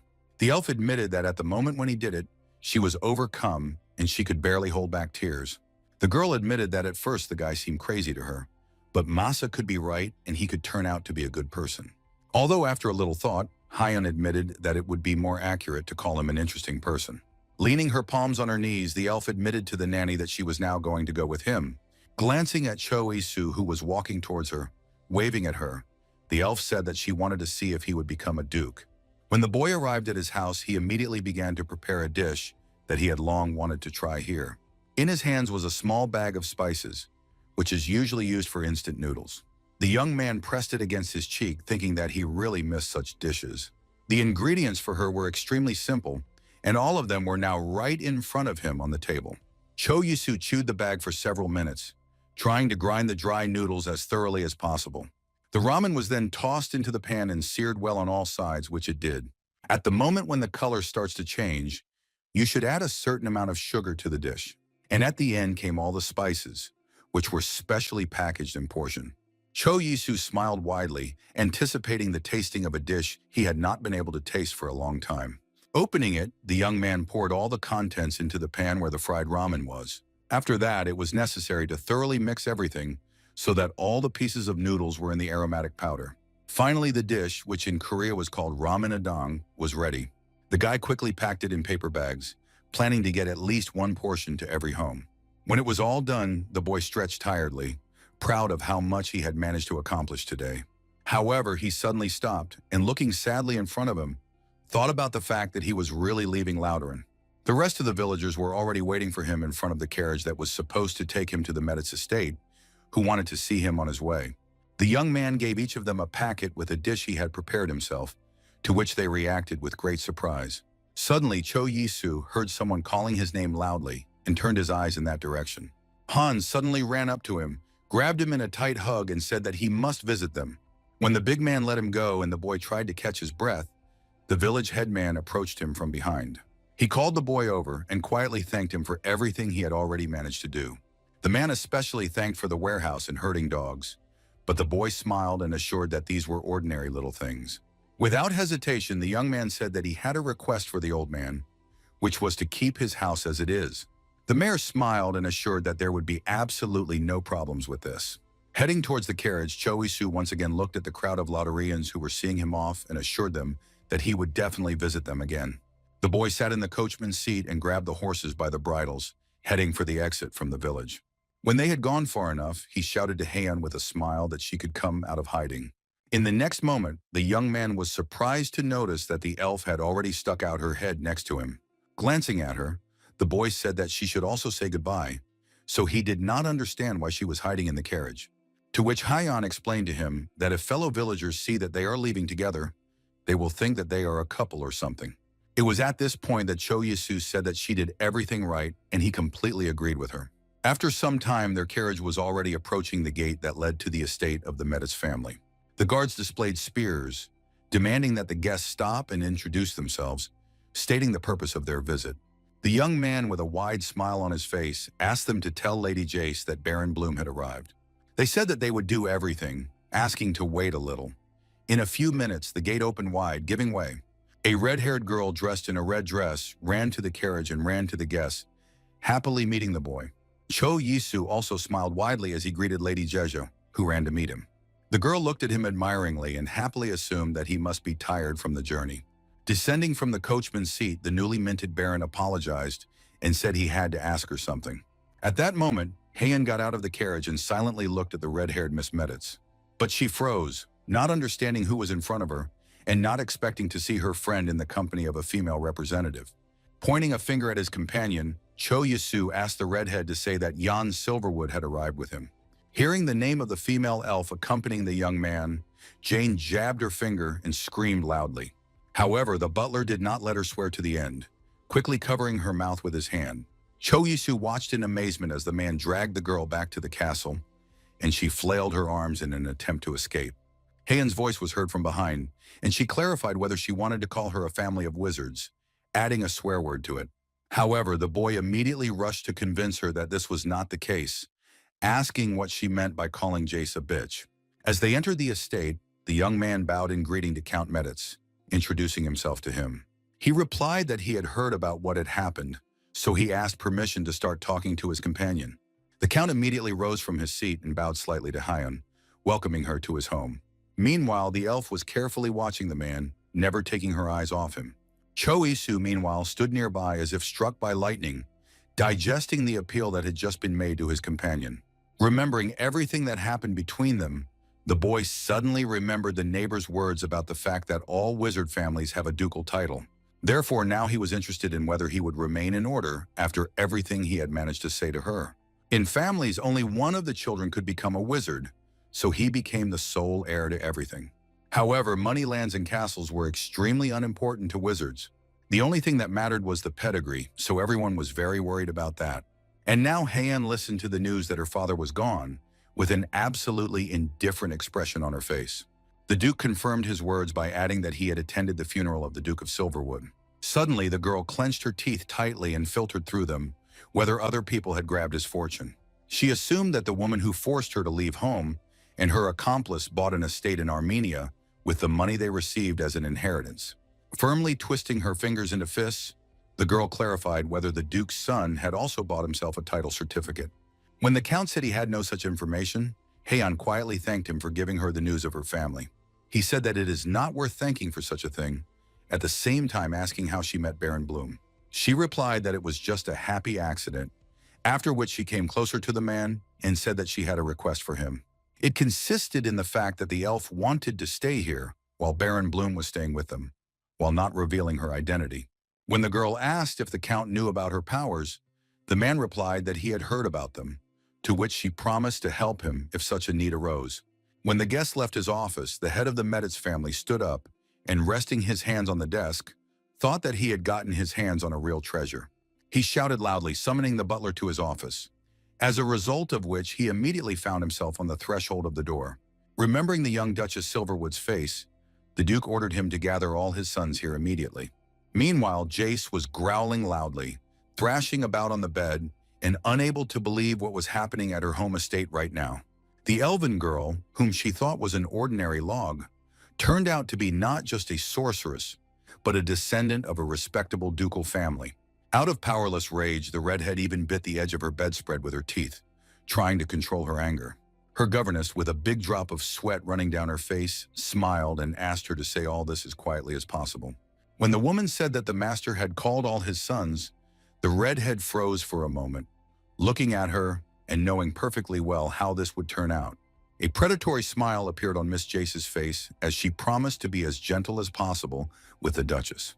It suddenly occurred to her that the appearance of the Duchess of Silverwood might distract her father from the thought of her marriage, and this means a certain freedom for her.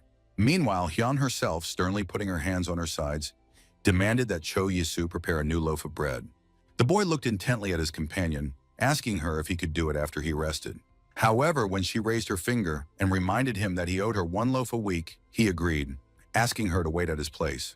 When the young man asked Jace to use their kitchen, she looked at him dumbfounded, not understanding what he was doing it for. Raising her hand, she said that he was not allowed to enter the kitchen, which surprised the boy very much, so he asked why exactly. To which Miss Meditz explained that if the servants do their job badly, they will definitely be punished, and if an aristocrat comes to them, they will be uncomfortable. However, the idea immediately appeared in the redhead's head that they could use an additional kitchen, to which Cho Isu agreed. At his request that she give him some more ingredients, the girl asked what he was going to cook this time. In a few minutes, there were eggs, chicken, bacon, and a paper bag of flour on the work table. Rolling up his sleeves and getting ready for work, the boy assured that everything would be ready soon. He froze for a moment, staring sternly in front of him and trying to remember the correct recipe. After that, with a wide, warm smile on his face, Cho Yisu got down to cooking, gently kneading the dough. After that, spreading it among the molds, he added egg yolk and pieces of bacon. At this moment, the boy really felt like a bread magician who waved a magic wand, and from under it, creations of bakery art appeared. Stunned, Jace watched his every move in shock, unable to believe her eyes. When it was finally done, she stormed over to the table and asked if she could try one, to which the boy asked to keep one for Heian. The young man watched in fascination as the redhead savored his dish, waiting for the reaction of the man who he thought had perfect taste. In the next moment, he saw that the girl's face stretched out, and her eyes widened in surprise. When the boy asked her if she liked him, Jace couldn't even immediately find the words to describe how she felt. In the next moment, the redhead jumped on the spot, saying that the dish was extremely delicious. When a satisfied Cho Yisu took the rest of the cupcakes to take to Hyun, Miss Meditz said she would be in the guest room. At the door, they saw a waiter who bowed and introduced himself as Lucas. When the Baron greeted him, the boy smiled and said that he was ready to accompany the elf women to the room. As they both stepped out into the corridor, the waiter said it was an honor to serve the Baron. At his offer to help with the change of clothes, Cho Yisu gave a strained smile and assured him that he would handle it himself. After some time, Cho Yisu was already standing in the corridor, adjusting the lapels of his coat. Trying to calm his excitement, the boy put his hand to his chest and took a deep breath. When Jace saw him, she put her hands to her sides, her mouth agape and staring at him in bewilderment. The girl started running around him and talking about how now he looks like a real aristocrat. Suddenly, Hyan's voice was heard from behind, who said that such behavior is quite distracting. Glancing in her direction, they saw that the elf had changed her dress to a dark purple evening dress. Looking at his companion, Cho Yisu exhaled enthusiastically, unable to take his eyes off her. Coming closer, he asked the girl if she liked the bread, to which she said that she liked it very much. Jace also came closer and noticed that she had eaten absolutely everything, but she was stingy with emotions, to which she heard in response advice that she should not interfere in her own business. The young man, who was friends with both girls, watched their quarrel intently, not daring to intervene. Placing her hands at her sides, Miss Meditz noted that the elves were quite comfortable in Choyasu's company, so she could do the same to her. However, she only turned her head to the side and indifferently said that she did not see much sense in this. They both walked up to the newly minted Baron, and the redhead told him to stop being so polite and finally make friends with her. Immediately after that, she reminded that the young man should have started his studies. When the boy found himself in the study room, the butler said that a teacher would come here soon, about whose arrival he would inform in addition. While waiting for the instructor, Cho Yisu sat down on the bed, trying to overcome his anxiety before training. Raising his head and placing his face under the rays of the sun, the young man thought about the fact that he had finally become a noble. He had been in this world for a year, but he still believed it with great difficulty. The boy understood very well that if anything he could return to Korea, but he wanted to stay in this world. The boy sat on the bed, closing his eyes and taking deep breaths and breaths. He thought that he would be able to call this place his home when he stayed here and had a family of his own. Suddenly, he was distracted from his thoughts by a loud knock on the door, and behind them was the voice of Lucas, who informed him about the instructor's arrival. A respectable man entered the room immediately afterwards, who bowed and introduced himself as Bassett, adding that he would be responsible for his studies. He proposed to begin immediately and ordered the maids who followed him to set out the dishes in the correct order. Cho Yisu sat down at the table, while the girls laid out cutlery and crockery around him. He looked at the various forks, knives, and spoons and tried to remember what was for what. Taking one of the forks, he thought about the fact that the aristocrats really had completely different dishes. Bassett carefully looked at the student and warned that he could make only 3 critical mistakes. The first rule was that it was indecent to touch the dishes unless you had washed your hands beforehand. Second, the aristocrat could not sigh loudly, even if he was surprised and saw something like this for the first time. And the third was that the guy bent over the fork didn't really look very pleasing to the eye. The man added that after the table was covered with a tablecloth, he should have allowed the servants to simply put the food on his plate. Listening to the instructions that he should not put his elbows on the table, Cho Yisu felt his head start to spin. The young man asked to stop for a while because he could not remember everything, because of which Bassett said that he would now repeat everything. When the lesson was over after a while, the boy just silently crawled into his room and hit the floor. Raising his head, he thought about the fact that he was very tired and now actively needed a large portion of sugar. Suddenly, Jace burst into the room, opening the door with a wide smile and calling the boy's name. She wanted to ask if he had already finished his studies, but noticing how he was standing cross-legged, she cut herself off mid-sentence. The girl tried to wipe her eyes, suspecting that she had just dreamed of such a picture. After that, she looked at her friend again and waved to him, smiling widely. Cho Yisu was already sitting on the sofa, crossing his legs, and asked how his friend went for a walk with Yoon. The redhead replied that they had just returned, as Silverwood said she was already tired. When the elf said that she simply did not take into account the aspect that she was tired from the road, Jaya said that she did not force her to go with her. Seeing that the situation was heating up, Cho Yisu suddenly stepped forward, standing between the girls and trying to reconcile them. Suddenly, he had a great idea to reconcile them for a while, so he asked if they had heard of creme brulee. The girls really stopped, looking at the boy in surprise and thinking about the name of the new dish. The creme brulee was a delicate souffle, which was hidden under an amber, crispy crust of sugar caramel. When they came to the kitchen, the young man was very surprised because he did not find any confectioner there. However, the girls, almost coming to a common opinion for the first time, said that they do not call those who cook specialists. A few minutes later, Cho Yisu saw in front of him the ingredients he needed to make the creme brulee. To begin with, the egg yolks should be separated separately in a bowl because they were to become the basis for the cream. After that, milk and vanilla pods were added there for a pleasant taste and aroma. The boy held up a stick of spice, saying that vanilla had so many uses, so the girls might like jam and syrup with it. Placing a hand to her face, Jace quietly asked her friend if there was anything in the world he didn't know. She looked at the elf in surprise when she said that the boy knew everything because he was a bread wizard. Hearing Hyan ask the red-haired woman if he had made her bread, the young man tensed, waiting for her reaction. However, the girl simply crossed her arms over her chest and boasted that he had once cooked her a potato dish.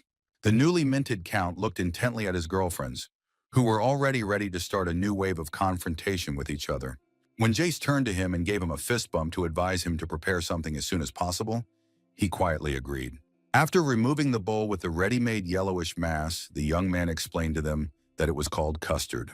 Both of them immediately went to the bowl and put their finger in it to try the already ready part of the dessert.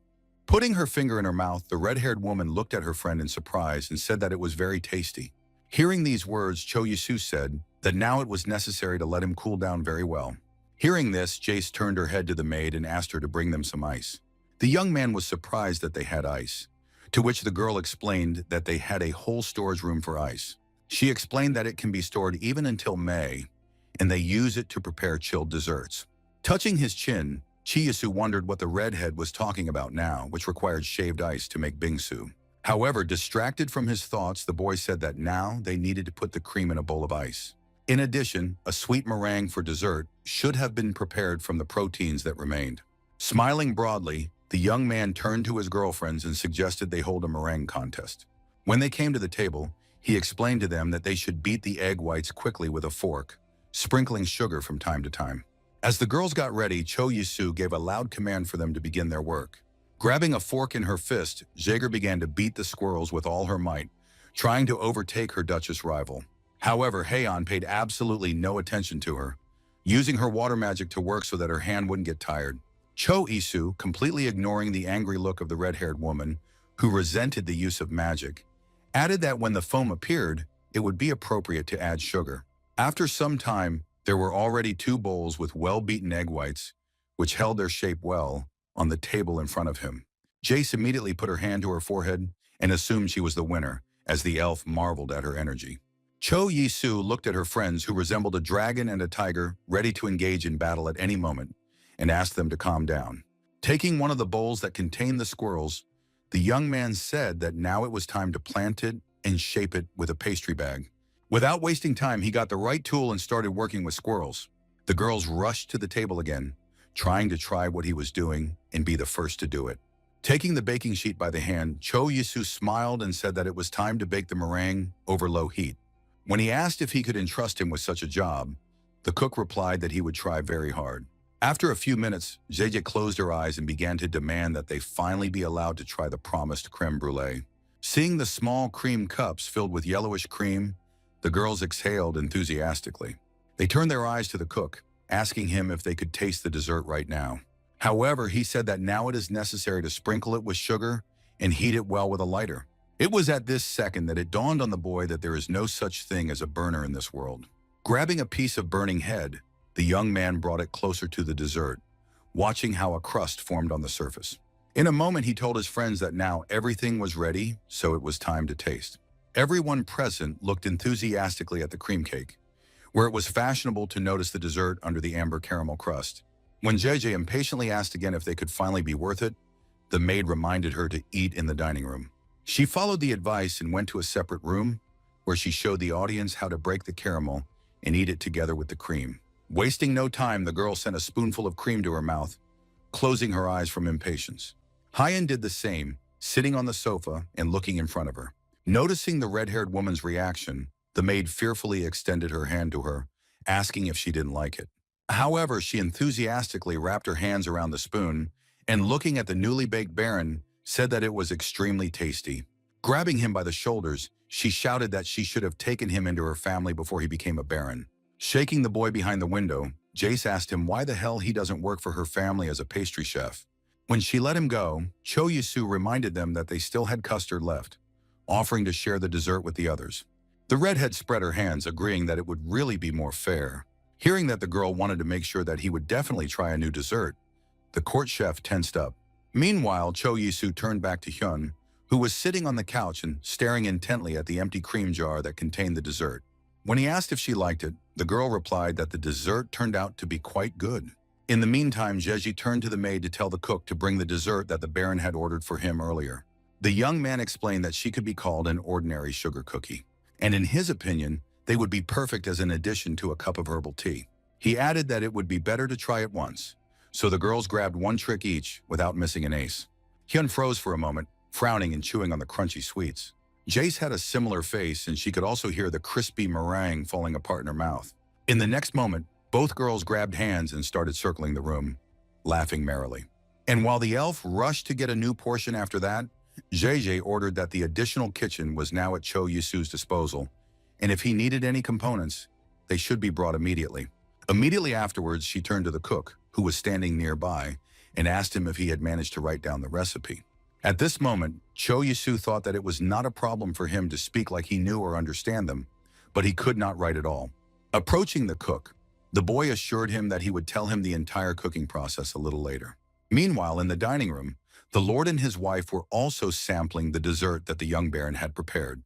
The woman admired the interesting aroma, but her husband said that the creme brulee was very tasty. He explained to his wife that the boy had used the vanilla they had received a few days ago, so he hoped they could continue to purchase the spice. Suddenly, there was a loud knock at the door, and the lord shouted loudly that the visitor could enter. A butler appeared before him, who said that he had come to the master with a report. According to him, the eldest son of the family was currently traveling in the south. In addition, he recently became interested in wine, so he is now actively studying winemaking. When the man began a story about his youngest son, the lord interrupted him and asked what his daughter was doing right now. His wife suddenly froze and covered her mouth with her hand in fright, realizing what she could hear just now. Her husband also perfectly understood what a pause could threaten, so he directly asked if Jaeger had sometimes fought with the Duchess. Dvoretsky cleared his throat and assured that the situation between them was not really that serious. However, clearing his throat, he added that he and Baron Bloom had decided to become friends, ignoring all rules and manners. Lord Meditz turned to his beaming wife and said with a smile that this was simply wonderful news, to which she agreed. They knew very well the character of their daughter, who deservedly held the title of the most problematic member of the family. Never mind. She knew that someone was saying something unpleasant about her, so no one could stop her. Therefore, it was even more surprising that Jace managed to befriend the Duchess of Silverwood. The next morning, the girls were already waiting for Cho Yisu outside, and when he arrived, they asked where exactly he learned manners. Running up to his girlfriends, the guy apologized, explaining that he had to do something else. Suddenly, Cho Yisu's gaze lingered on Hyun's figure, causing his face to stretch out in surprise. He asked her if it wasn't the same dress he bought her recently when he went to town. Ta threw her hair back and said that she really liked that the dress was comfortable. Cho Yisu still remembered how he approached the shopkeeper, not knowing any parameters, except for the height of the future owner. However, pointing to the belt on her waist, the elf woman added that it was somewhat uncomfortable here, as it seemed that the clothes were suffocating her. However, Zaiji said that in order to solve this problem, it was worth simply solving it before the maid saw what she herself had done. After some time, the three of them were already sitting in the carriage, and Cho Yisu was admiring the beautiful view of the river and the mountains. He was fascinated that the river and town were named after the family, so he promised that if Hyun would give him land, he would name the river Bloom.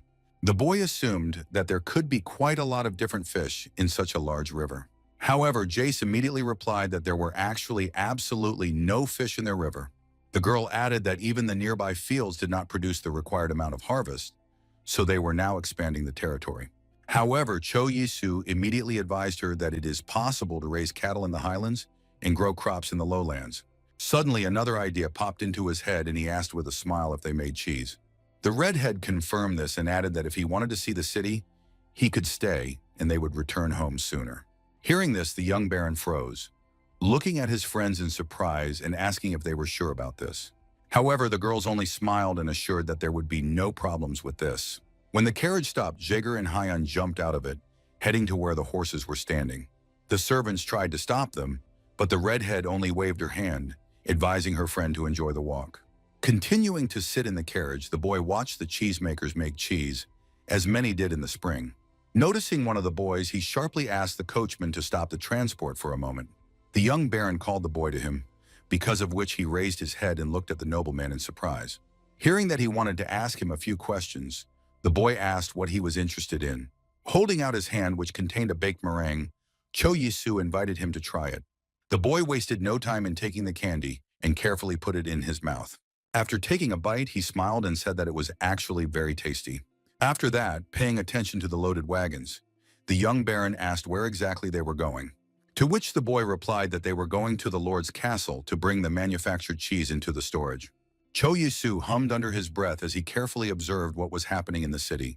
He suddenly wondered if they made ricotta from the whey left over from cheese making.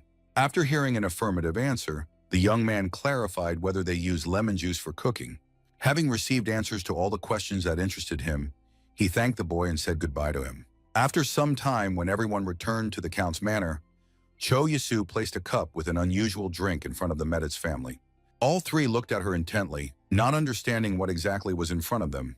Turning his gaze to the Baron, the Lord asked him if this would really solve the crop problem on their lands.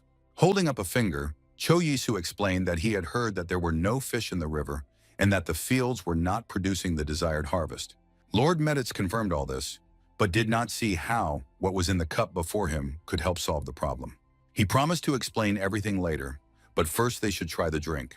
Wasting no time, the entire Meditz family grabbed the cups in front of them and tipped them over in one swift motion.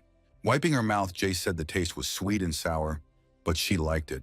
When her mother asked what exactly the drink was made of, the young man explained that he had replaced the lemon juice used to make ricotta with milk. All this occurred to him when he was walking through the city and saw many people cooking cheese. Then he realized that the waste from the lemons got into the ground and spoiled the soil near the river. However, if you replace lemon juice with milk, there would be no need for lemon juice. And accordingly, there would be no substance that would spoil the soil, and the crop would grow normally. At the same time, the boy perfectly understood that people needed cheese. Besides, it was worth more than milk itself. Hearing these words, Jeje immediately asked her father if they could make cheese a little further from the pastures. Therefore, the girl offered to bet not on the quantity of cheese produced, but on its quality. After hearing her say that solving the crop problem was more important than the profit from the cheese, Cho Yisu suddenly understood why this family was so respected. Suddenly, Lady Meditz stood up and said that he had found the cause of the bad harvest and offered her a solution. So now she understood why Jace spoke so highly of him. Smiling widely, the woman added that it was not a complete delusion. Hearing how she cursed, the daughter and husband looked at the woman in a daze, not expecting such a thing from her. Covering her mouth and laughing, she reminded herself that they used the word all the time, so she could too. With a strained smile, Cho Yisu thought that Madame Jeje's mannerisms were clearly inherited from her mother. He turned back to the Lord's family, telling them that he now understood why the people loved them so much, as he was well aware of the difficulty of deciding to change priorities. However, Lady Meditz immediately replied with a big smile that they were getting some benefit from it as well. The young man thought that he did not know what kind of relationship this family had between wealth and generosity, but they definitely knew how to help each other. Meanwhile, in the luxurious dining hall of another estate, several women were sitting at a table, enjoying desserts. However, one of them, holding a cup, drew the attention of her friends to the fact that an international festival will be held in the city of Medit. The others also began to discuss this event, thinking about what they would do when they first asked permission from the imperial family. However, the one who mentioned it first asked sternly if they were going to go there. Back at Miss Pete's, the girls immediately said they didn't need to go there, as they didn't need to make friends with a family that had money, but was completely devoid of manners. Another of the girls asked if they had heard the news that the Meditz family was expanding their pastures by taking over the wool market. When she said that they were affecting the Pete family in this way, she was immediately approached by a woman who started this conversation. However, one of those present, putting a cup on the table, added that the Duke's family had recently paid a visit to the Meditz family. After hearing these words, Mrs. Pete looked up in surprise, asking the girl if it was really so. In their kingdom, the wizarding family could rarely be seen outside of an official meeting organized by the emperor. That is why the nobles always tried to make friends with them, and that meant that the Petes had to go to the celebration, even if they didn't want to. Cursing her lips in disdain, Miss Pete gave a loud squeal, showing her full attitude to the whole thing. She said she wasn't sure about that, as she thought it was a waste of time to travel so far for some rumor. The girl sitting across from them explained that they weren't going there because they liked the Meditz family. She added that they will have the chance to befriend the Duke family or accuse a rival family of false rumors. The rest also agreed with this statement, hoping to embarrass the Meditz family in a good way. Mrs. Pete thought for a moment, because she did not want to go to the celebration just as much as she did not want to lose the opportunity to humiliate her competitors. A second later, her full lips stretched into a faintly devious smile. She wanted to take revenge on the Meditz for buying wool at a higher price, thus humiliating them. During the preparation for the holiday, everything from the dishes to the design and decoration was criticized. Cho Yi-soo watched with a wide smile as the two workers sweatily tried to decorate the hall. Suddenly, he felt someone touch his shoulder and heard Jace's voice calling him. Pointing to the door behind her, the girl asked him if she could talk to him. In order for no one to hear them, they went for a walk around the city, enjoying the local scenery at the same time. Cho Yi-soo looked at her friend and said that he had heard about the festival, wondering if the redhead attended festivals organized by other families. When she said that she used to ride them as a child, the boy asked why she doesn't do it now. Jeji explained that every time after coming there, her mood deteriorated. However, crossing her arms over her chest, she added that this time, the festival was being organized by her family, so she was going to give it her all. Because holding such a celebration meant recognizing her family as emperor.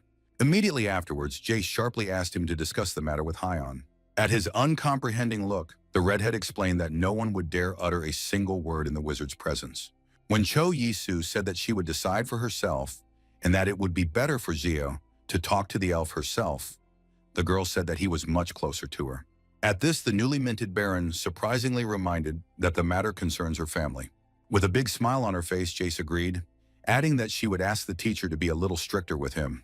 Hearing her words, the young man stiffened, feeling as if he had just been struck by lightning. In the evening, when the next class was completed, Cho Yi-soo collapsed on the bed tiredly.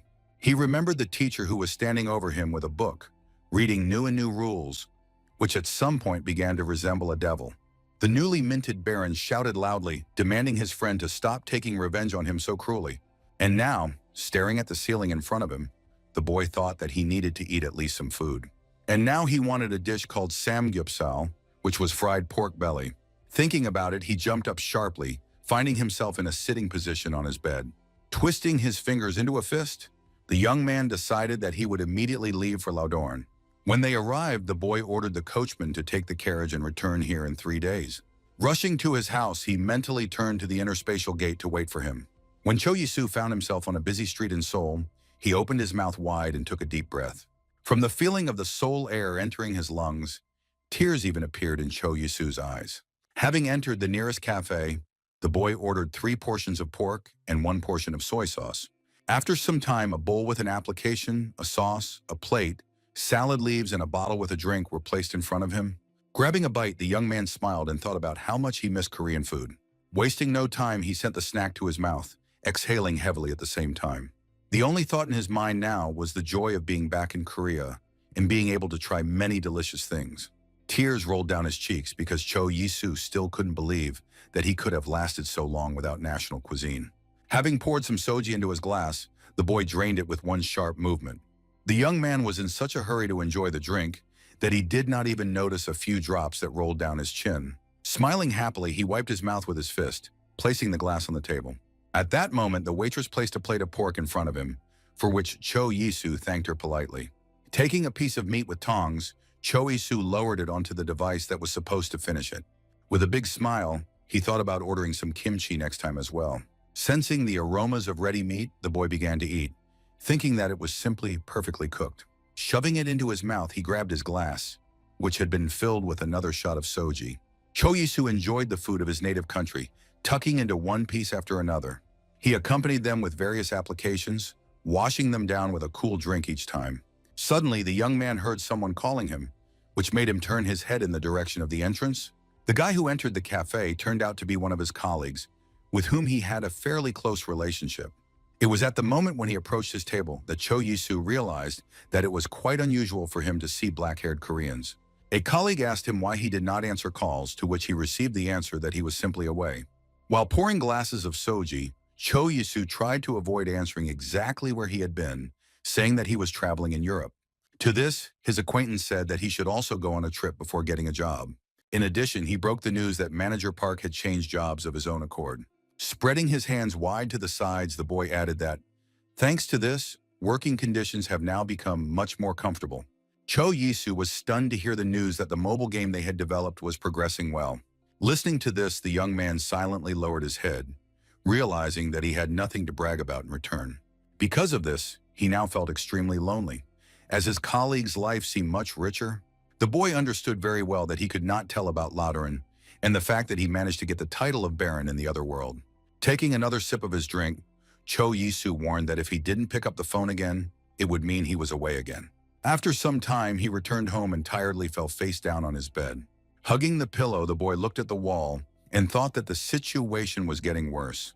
After resting for a while, Cho Yisu thought about the fact that a lot of aristocrats would soon come to the opening of the international market. And since he already planned to become a duke, the success of the Meditz family could be useful for himself as well. Right now, Ermin's empire allowed rich people to attain the status of nobility, and he belonged to that circle. That is why he had to do something, if he did not want to be looked at as a second-class person. That is why Cho Yisu decided that he should make the Meditz family influencers in the Ermin Empire. The areas could be varied, including antiques, food, fashion, and a variety of jewelry. The Medici were already very famous, and they could become even more famous and maybe even dictate the terms of everything. To carry out his plan, the boy could use information from this world, and thus he would become closer to their family. Now, all that remained was to find a direction in which he could become an influencer, and at the same time, that it was suitable for Lodoran. One such area that could work well would be spices. However, the boy remembered in time that the Meditz had a pretty good reputation in the field of black pepper, so this was not a good fit. Staring at his ceiling, Cho Yisu continued to sort through the types of spices that were not very common in the empire. Suddenly, he had an idea that he could become an influencer who would distribute chili peppers. He was confident that he would be able to perfectly introduce ground chili pepper to the Ermin Empire. In this case, the boy expected to be able to cook kimchi without even returning to Korea. When the decision was made, Cho Yisu decided that in such a case, everything needed to be prepared. When he returned to the Medicis estate, he was met by Heian and Jace, who assumed that he had fled to Lauteran to keep himself busy. The boy tried to calm them down, but the girls were already in a rage and assumed that he was just going to eat Mrs. Humphrey's meals or bake bread without them. Suddenly, Cho Yisu froze and looked intently at his friends, who were standing in front of him in exactly the same dresses. And while they resented his hypothesis that they had become named sisters, the young barons simply ran away. Pulling away from both girls, Cho Yisu wondered when they had managed to get so close to each other. After that, he decided it was time to start making kimchi, so he reached into the inner space bag. Having put the food in a special jar, and the flour and chili in a large box, the boy decided that they were no longer worth worrying about. In the next moment, he called Lucas, who said that he would be able to give him orders. Upon hearing his voice, the waiter abruptly stood next to him, ready to carry out the Baron's orders with a broad smile. To his question about whether the Count is with him now, the boy gave an affirmative answer. After knocking on his office and hearing that it was okay to come in, Cho Yisu walked in with a smile. Lord Meditz, not expecting a visit from the young Baron today, asked him what exactly brought him here. Spreading his arms wide, the boy said that he wanted to tell him something else about lemons that destroy crops. Sitting down at the table, the Lord invited the guests to also sit down and tell in more detail what he wanted to share. Sitting down on the couch, Cho Yisu told him that cleaning the lemons would improve the situation, but it would take too long to recover. Looking surprised at the visitor, Meditz asked him if there was any other way, to which I received the answer that for this you need to use limestone powder. He replied that they had it, but asked if it would really help them deal with the harvest. Cho Yisu confirmed with a smile that it could be a good remedy, but cautioned that limestone powder could be dangerous to both human and animal skin, so one should be more careful with it. To which the Count calmly assured him that he was sure there were several people who had experience with this tool, and everything would be fine. Meditz froze for a moment, carefully studying the face of the boy sitting in front of him. After that, his lips stretched into a noticeable warm smile. To his question about whether he had already found land to buy, the Baron replied that he had not yet, as he had received the status only a month ago. Hearing this answer, the Lord asked if it would be okay if he offered him a plot of land. Thinking that the Lord was very kind, Cho Yisu thanked him for such a favor. After some time, the Baron was already sitting in the hall and tried not to pay attention to Jace's watchful gaze.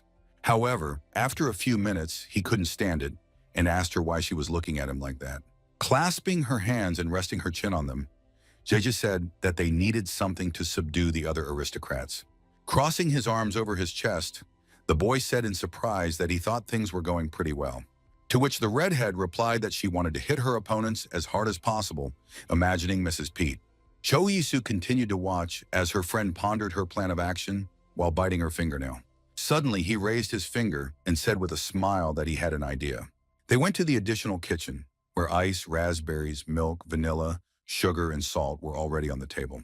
Looking at the set of products, Jeje assumed that he wanted to prepare an ice delicacy. When asked how it is prepared, the girl explained that they crush ice and mix it with honey or fruit. The boy turned to the elf and asked if she had tasted it, to which he heard that she did not like it. Jace pointedly explained that ice was hard to come by, but it wasn't much of a problem for the nobility. However, Cho Yisu smiled and assured her that she could calm down as he was going to prepare something else. In front of his eyes was a small ice cream cone, in which there were 3 scoops of various ice creams. Looking at their friend's determined look, the girls were surprised as they had never heard of such a dish. However, the Baron said he would first make it vanilla and raspberry for them to try. First, he should have mixed the vanilla and sugar with the milk, and then added the beaten egg. When the aroma begins to stand out, it was necessary to pour the mass into 2 bowls, then add vanilla to one and raspberries to the other. In parallel, it is worth filling 2 large bowls with ice to use them for cooling. The next step, which surprised my girlfriends, was mixing the masses together with salt in equal proportions. When JJ tried to deny such preparation, the boy calmly asked her to wait a little. He placed the bowl of mixture in a bowl of ice, stirring it constantly. Cho Yisu himself thought that he had read such a recipe on the internet, so he was not completely sure that he had done everything correctly. However, Jay suddenly noticed that the mass began to freeze, which is why she asked her friend if he had become a wizard. However, Heian answered instead of the boy, raising her finger and reminding him that he is a bread wizard. Leaving a little of the mass, Cho Yisu said with a smile that it would be worth stirring a little more when it hardened a little more. After similar actions were repeated 2 to 3 more times, the Baron took a spoon and scooped up the finished ice cream with it. In a moment, there were already 2 balls of ice cream in the creamers, ready for tasting. With a smile, the young man invited his friends to try, saying that there would be a lot of people at the festival. He watched intently as the girls tasted the dessert he had just prepared. The next moment after they shoved a spoonful of ice cream into their mouths, they were suddenly bent over the table. The redhead frowned as she asked her friend what the correct name was for the delicacy they had just tasted. She added that she had never tasted such a delicious ice cream treat, and she loved the texture of the dessert. To the boy's question about whether she thought the rest of the aristocrats would like it, the girl replied that she would. Looking down at her spoon, Heian said he could have called the dessert ice cream. After that, the girls continued scooping ice cream without letting go of the ice cream cones. Suddenly, Jace grabbed her head and said she felt like her brain was freezing. Throwing a spoon into the creamer, she added that it was so delicious that she didn't even want to share it with others. When Heian said that she didn't really like cold food, but this one was quite good, JJ reminded her that she had attacked the dessert like a man possessed. Watching the friends begin to figure out their relationship again, Cho Yisu smiled, glad that they liked the ice cream. Approaching the redhead, the boy asked her to get permission to cook it from her parents. But she smiled and agreed, asking to make 2 more portions so that her parents could also try. Suddenly she turned to the elf, asking her if she had ever been to international festivals. Heian returned to her friend and said that she had never attended them before. The elf, who was called her father, took only her stepmother and her son there with him. Not expecting such a story, Cho Yisu and Jaije froze, trying to find words to react, after which the boy offered bread to his friend. After some time, when he was already sitting in his room, there was a loud knock on the door. After permission to enter, the cook appeared at the door of the room, asking the Baron if he had summoned him. Pointing to a place near him, Cho Yisu asked him to sit down, as he wanted to discuss something with him. Having no idea what the conversation would be about, the cook humbly sat down on the sofa opposite the young gentleman. Handing him a cup, the young man said that it was herbal tea, which had a widow's taste and would allow him to relax. The cook thanked him and asked what exactly the young Baron wanted to talk to him about. With a warm smile, Cho Yisu asked him if he was worried about inventing a new recipe. However, the cook assured that he was absolutely not worried about this, since this was his job. He believed that he should work hard day and night because many people would come to the holiday. However, after that he smiled and added that he could not invent anything better than the dessert prepared by the boy.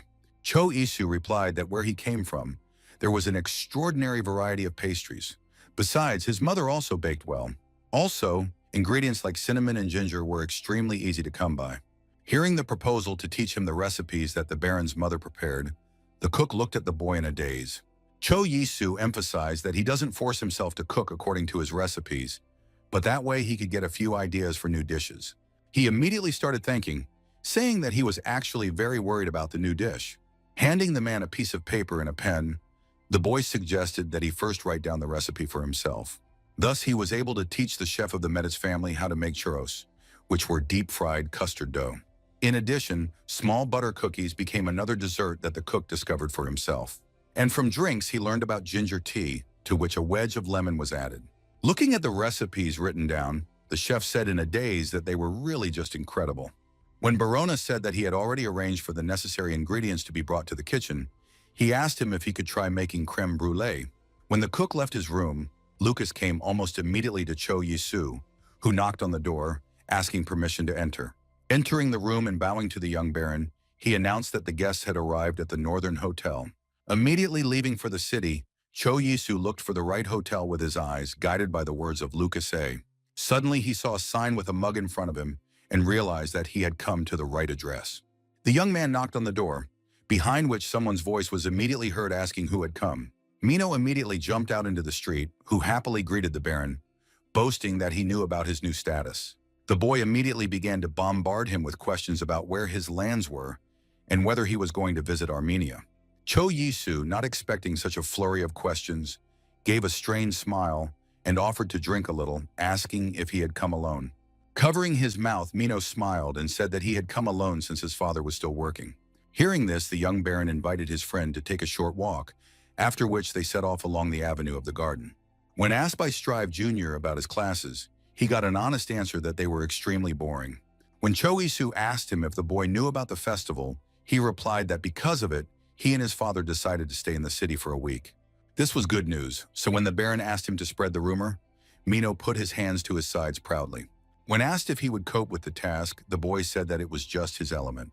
However, slyly looking at the interlocutor, he reminded that nothing comes for free. Hearing that the first condition was the provision of a hotel for a week, and the second the provision of a good stall, the young man thought that both were quite difficult.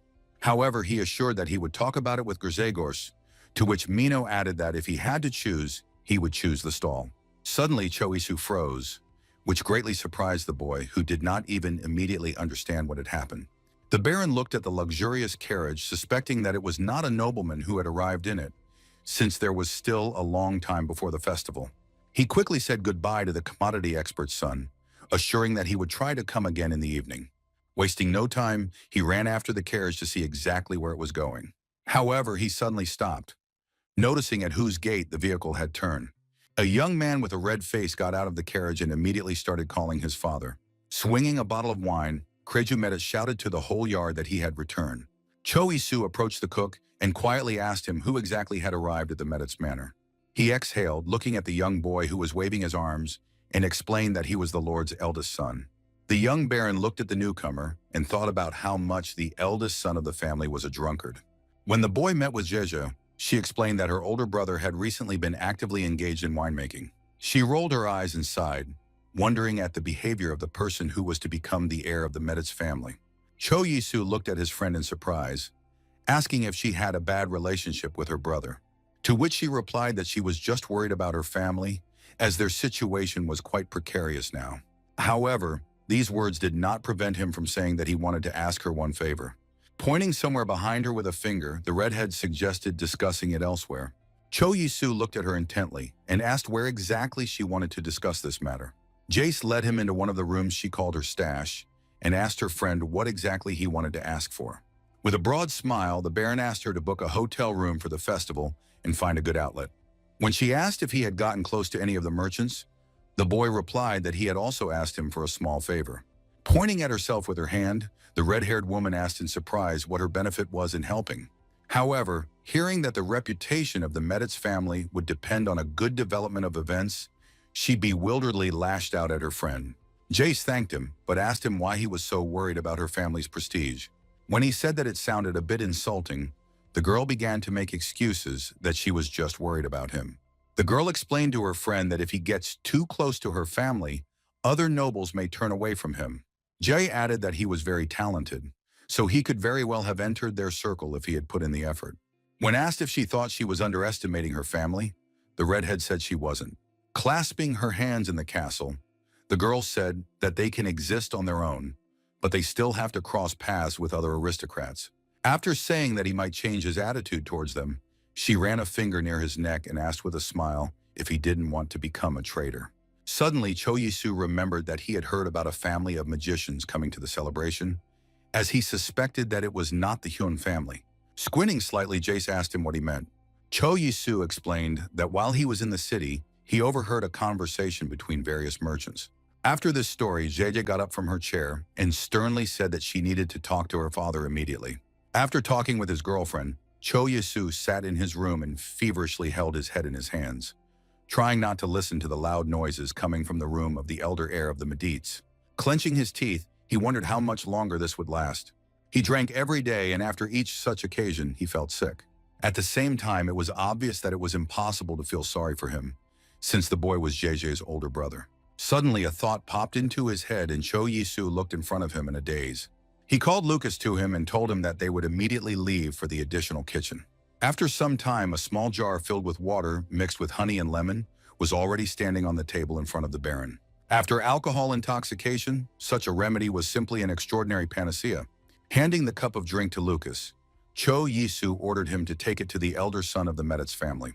Exhaling tiredly, the boy hoped this would help, as he was already quite tired from his studies. Rubbing his shoulders, the Baron thought about the fact that tomorrow morning it would be worth practicing with the sword. The next morning, Kreju approached him on the training ground and called him with a smile. Hearing his voice, Cho Yisu turned his head in interest, distracting himself from his training. A second later, a strong blow flew into his head, which made the Baron cry out loudly. The young man grabbed his head where it had just landed. Waving at him in greeting, Kreju apologized for distracting him from his fencing. Lowering his sword, the trainer said that the young Baron would have died 894 times already, so he should not weaken his defenses. Hearing him complain that he couldn't ignore Mr. Kreya, he added that he should be given another lesson in manners. When the teacher said that the training was over for today, Cho Yisu thought that he would rather buy the certificate for 1,000 gold. Heir Meditz walked up to him and held out his hand in greeting. Shaking his hand, the Baron asked him what brought him here, thinking at the same time that he was rarely seen sober. When Kreju started praising his honey water idea, Cho Yisu asked him if he felt better. To the boy's words that no one supports him, the Baron replied that he should drink in moderation, otherwise he will spoil his stomach, and everyone is worried about him. Kreju exhaled noisily, saying that it was only because of his status as the heir of the Meditz family. Casting his eyes down, Cho Yisu admitted to him that he also had periods where he drank as well. Kreju looked at him in surprise, not believing such a story. Scratching his cheek in no uncertain terms, Cho Yisu added that honey greatly eases the pain of vomiting during a hangover. Kreju replied that he would like to know his story, so he offered to eat together. Meanwhile, in the Lord's office, the butler informed the master of the rumor that a family of wizards would be present at the festival this year. When he said that Jeje had already told him about it, the butler added that they might have more guests than they expected. Additionally, they received a report that about 20 families had opened a portal and crossed the Knots Mountains. There was only one wizard in the entire Ermin Empire who was capable of opening an interspatial portal, and it was practically impossible to open many portals at the same time, so this service cost a lot. Grabbing his head, the Lord sighed, realizing that many people were heading to them because of the rumors, who even had to open portals. And he also perfectly understood that they were coming to them for the festival in order to dishonor the name of his family. Dvoretsky added that judging by the number of people who arrived, they spent about 10,000 gold coins. After hearing the words that they were worried, the Lord told them not to panic and do their best. Meanwhile, Cho Yisu was showing his girlfriends a tower made of several equal blocks. He explained that it was a board game that he had ordered from the carpenter, and the point of which was not to collapse the tower. Hyen exhaled and asked what could be fun about getting wooden blocks out from under each other. Jace replied that she really likes games where you have to think at least a little and roll dice. Clapping his hands, the Baron smiled widely and said that they would appreciate her when they played. Frowning slyly, he added that whoever destroyed the tower would receive a slap on the forehead. When the girls asked what it was, the boy promised that they would find out when they lost, to which Jeje eagerly agreed. Saying that it would be easy enough to win, the redhead was the first to reach for the tower. However, immediately after that, the girl growled loudly as the bars immediately scattered on the table. Looking at Cho Yisu, who spread his arms, she asked why she had never been able to win. Suddenly, she pointed her finger at Haeun, who was standing with her arms crossed over her chest. Jace was angry that she had hit her too hard, so she wanted to retaliate, but the Baron stopped her by offering her something to eat. When the redhead suggested a game of chess after the meal, Cho Yisu admitted that he wasn't very good at it, and the elf found the game rather boring. Jeji tiredly scratched her neck, growling loudly when the butler entered their room. Returning to her husband, the girl looked in surprise at the man who wanted to tell her something. In the next moment, they turned back to a confused Cho Yi, who didn't understand what was happening. After some time, the boy stood in a large room admiring her. The Baron had a big smile on his face as he said the room was simply incredible. He had heard that there might not be enough rooms in the castle because there were so many guests arriving. Feeling free, he returned to Lucas. Cho Yisu ordered him to return to the Lord's estate. At the frightened look of the boy, who thought he had done something wrong, the Baron explained that he just wanted to be alone with himself for 2 to 3 days. Lucas agreed, but warned that before leaving, he would order the servants to take a bath. Left alone, Cho Yisu thought that he would have kimchi stew for dinner tonight.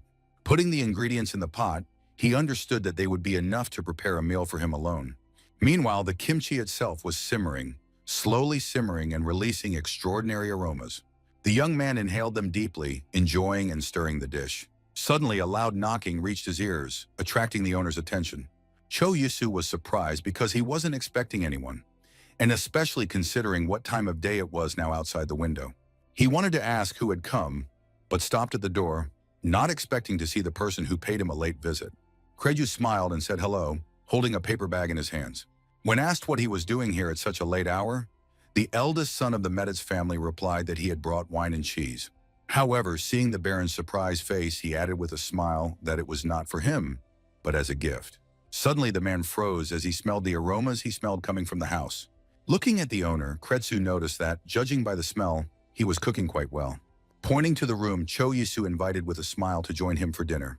In a few minutes, the rich kimchi was ready and on the table in front of the young men. Placing his hand on his chin, Kreju asked the Baron in surprise what it was. Pointing to the table, he explained that this dish came from his homeland and was prepared by stewing pork. After putting a decent portion on the guest's plate, he added that he thought the rice was cooked, so you could taste it, for which he thanked Kreju. Watching the heir of the Meditz family send a spoonful of kimchi into his mouth, Cho Yisu hoped that he would enjoy it. He froze for a moment, closing his eyes and trying to figure out the flavors he felt.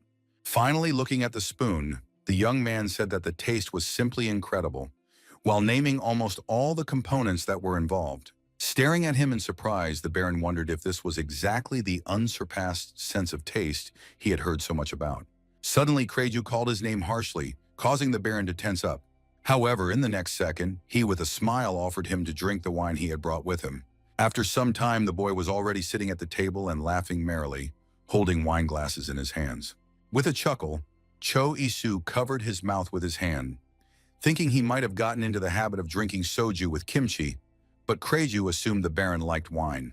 He asked how he managed to recognize all the ingredients used in the dish, adding that it was simply an incredible skill. Hearing that she was useless in land management, the young man asked the interlocutor if he wanted to inherit land at all. He sternly raised his finger and said that he had no choice, as it was his duty as the eldest son of the Meditz family. From this, Cho Yisu concluded that there was no particular desire, so he asked what he himself would like to do in life. To which Kreju replied that he would raise a lot of cattle and do agriculture, and he would also cook meals that he would enjoy with his family. The Baron understood that he was choosing between a dream and honor. A few days later, an international festival began, where everything around, including the main square where the carriages drove, was covered with flowers. On the first day, the nobles who arrived for the holiday greeted each other, and on the second day, there was a big dinner. On the third day, the gates of the castle were already open for ordinary citizens, who happily went to the festival. Cho Yisu stood in the manor, examining his formal attire and thinking that he was quite uncomfortable. Lucas held up a finger and said that the cobbler had worked quite hard on his outfit. Hearing his words about the fact that the color blue suits him, the Baron froze for a moment. Putting a fist to his mouth, the boy cleared his throat and clarified whether his job today would consist only of greeting the nobles. He smiled and explained how the festival would go, then added that Lady Jace and Lady Haeun were waiting for him in the waiting room. Meanwhile, on the street, among the covered tables, harpists were sitting, plucking the strings, releasing beautiful melodies. Looking around, Cho Yisu suddenly realized that there was much less space here than he expected. When he and Lucas entered the waiting room, he was immediately greeted by Hyan and Jeje, also dressed in festive dresses. The red-haired woman immediately wanted to greet him as a friend. However, she stopped in time and greeted him according to etiquette. The young man smiled and noticed that since they had not communicated officially for a long time, the feelings were quite unusual. When asked by the redhead about what made the Duchess of Silverwood go to the party, Hyan replied that she had a conversation with the Earl. Her friends looked at her dumbfounded, and Jace added that she hadn't heard anything about it from her father. Cho Yisu wondered at this moment if everything would be okay, as he thought that exposing the girl's elven origin would put her in danger. He remembered well that wizard families are closely related to the imperial family. Therefore, I understood that as soon as my friend revealed herself, she would be forced to participate in all official events, and she would also have to get married. However, the elf just closed her eyes and let out a loud breath, saying that they didn't need to know the details. Suddenly, Lucas entered the room and told Miss Meditz that it was time to leave. At the same time, he asked the Baron and Duchess of Silverwood to wait a little longer in the room. They looked at the man in surprise, but still listened to his words and stayed. But as soon as they were alone, Choisu immediately rushed to the window to see what was happening there. Seeing many snow-white carriages drawn by white horses and decorated with gold, he exhaled in delight. However, Heian did not share his delight, saying that her crew was many times better than these. Laughing softly and covering his mouth, the Baron reminded his friend that she had no crew at the moment. After these words, he saw how a ball of water began to form on the girl's palm. When the sharp blade was right at his throat, he said she had made a habit of threatening him. Sitting down on the couch, the young man asked the girl what she planned to do when her identity was revealed. To which Heian seriously replied that she would go to Armenia because she wanted to return what belonged to her. Suddenly, there was a knock on the door, and the voice of Lucas was heard, announcing that it was time for them to leave as well. When the boy called out to her, the elf reminded her that she should leave a little later, causing Cho Isu to leave first. The garden, where the dinner with the nobles was supposed to take place, was now very crowded, unlike in the morning. The Baron looked at the arrivals in a daze, thinking that there were a great many of them. Approaching the red-haired woman, he said hello, but remembered in time that etiquette should be followed, after which he asked why she was alone. Waving her hand, the girl replied that those she was talking to had not yet arrived, so she was spending time alone. After some time, everyone present began to sit down in their places, next to their relatives. The day was clear, so the guests felt extremely hot, which made some even want to take a bath immediately. With a strained smile on his face, Cho Yisu thought about the fact that the guests had so many complaints. Glancing to the side, he signaled, seeing this as just the perfect moment to serve the first course. Immediately after that, waiters appeared in the dining gazebo, simultaneously carrying trays in their hands. On the trays, there were ice cream cones with 2 scoops of ice cream. Cho Yisu decided not to deviate from the classic set, but decided to make strawberry ice cream instead of raspberry ice cream. Lord Meditz stood up and told the guests that they had prepared a special cold dessert, especially for their arrival. And while the waiters were handing out cream cakes to those present, he wished everyone a delicious meal. Some of the guests looked at the inn in surprise, as they had never seen such a thing before, and they wondered how the Meditz learned to cook such a thing. Taking a small piece on a spoon, Mrs. Pete decided to try a new dish. In the next moment, her cheeks were covered with a blush, because the ice cream turned out to be very tasty. Covering her mouth with her hand, she breathed out softly that she did not expect the dish to be so delicious. Turning back, the woman saw 2 boys who were happily eating the dessert, praising its taste. One of the guests asked for extras, while another asked what the ice cream they were served was made of. Lady Meditz explained that the main ingredient in the dessert was vanilla, stressing that it was made by the Kruno family. They stood and smiled warmly, while the woman said that they have a lot of experience when using such a component. Lady Kruno said that the food was cold and sweet, which made her tiredness disappear quickly. Cho Yisu watched as she asked her husband if he agreed with her. Stretching his lips in a smile, he thought that if the rumors spread, it was only a matter of time before they became rich. Suddenly, the Baron heard Jeje softly calling him, which is why he turned in her direction. The girl asked if he planned to distribute his recipe with the help of the merchant he mentioned earlier. Covering his mouth with his hand, the young man replied that he was going to pass it off as the signature recipe of the Meditz family. Suddenly, Miss Pete's voice reached them, saying that she agreed with Miss Kruno that the taste was really excellent. However, she added that it would be inconvenient to store such an amount of ice, so she assumed that magic was involved. Looking at the Lord, the woman added that thanks to their advertising, they were all in a premonition. The rest of the guests tensed and looked at each other, not quite understanding what was happening. Locking her fingers, Mrs. Pete asked the Lord to at least answer her something, to which he replied that they had never spread such rumors, so he simply had no idea how they reached the nobility. Everyone present began to whisper, due to which a great buzz arose around. Spreading her hands, Mrs. Pete smiled condescendingly and said that she had definitely heard about the wizard, but if he wasn't there, then she shouldn't suffer from the heat in the province. One of the attendees agreed that Lord Meditz was aware of the rumors, but deliberately ignored them. The rest of the nobles were also indignant at how irresponsible his act was. However, the Lord quickly calmed everyone down by assuring them that it was all true. Suddenly, the nobles heard someone's steps approaching and turned their heads at the sound. As the guest approached, Meditz added that he saw no reason to worry about the rumors, so he let things go as they were. The next moment Heian approached, the Lord introduced the Duchess of Silverwood to everyone. Mrs. Pete looked at the elf in a daze, not believing what she saw with her own eyes. Watching her reaction, Cho Yisu and JJ smiled and clinked their glasses softly. Meanwhile, Heian stopped and greeted everyone present, saying that she was glad to meet them. Pointing to herself with her hand, the girl, according to etiquette, introduced herself to all the guests present. She added that she was sure they were tired, so she advised them to rest, assuring them that she would meet them tomorrow at the reception. The nobles stood up and bowed to her, saying that it was an honor for them to meet her. The elf approached the red-haired woman and asked if she wanted to go for a walk, to which Jeje happily agreed. Lady Jace loudly suggested a game of Jenga after the walk and a portion of creme brulee each. Looking after the girls, Cho Yisu thought that they looked like best friends. Suddenly, the boy looked around in surprise as something came to him, namely that among so many guests and decorations, he did not see Kreya today. When the young man came to his room, one of the servants met him there, asking who had come. Seeing that the Baron was in front of him, the boy apologized, after which Cho Yisu asked him where Mr. Kreju was. When the butler said that he was still asleep, the young man asked permission to enter. There he saw that the eldest son of the Meditz family was lying on the bed and was really snoring. The young man began to shake him, saying that he was sure that he was awake. Kreju replied that no one wanted to see him there, so he would join the celebration tomorrow. Cho Yisu looked at his friend dumbfounded, wondering why he hadn't bothered to show up at the party. However, he quickly found his way and advised at least to go and look at the market. Once they were already at the market, the Baron continued to try to rouse Kreja to look at the assortment at least a little. With a big smile, he asked him what he would like to see first. When the boy replied that he wanted to look around the grocery store first, the Baron suggested a different route. To his question about whether he wanted to cook something, Kreju replied that he would decide when he saw it. At Cho Yisu's words that he would come to his place for dinner then, the eldest son of the Meditz family suggested that he come tomorrow, as he wanted to think things over. The Baron agreed but forgot that not everyone here understood the modern language, so he had to explain what he said.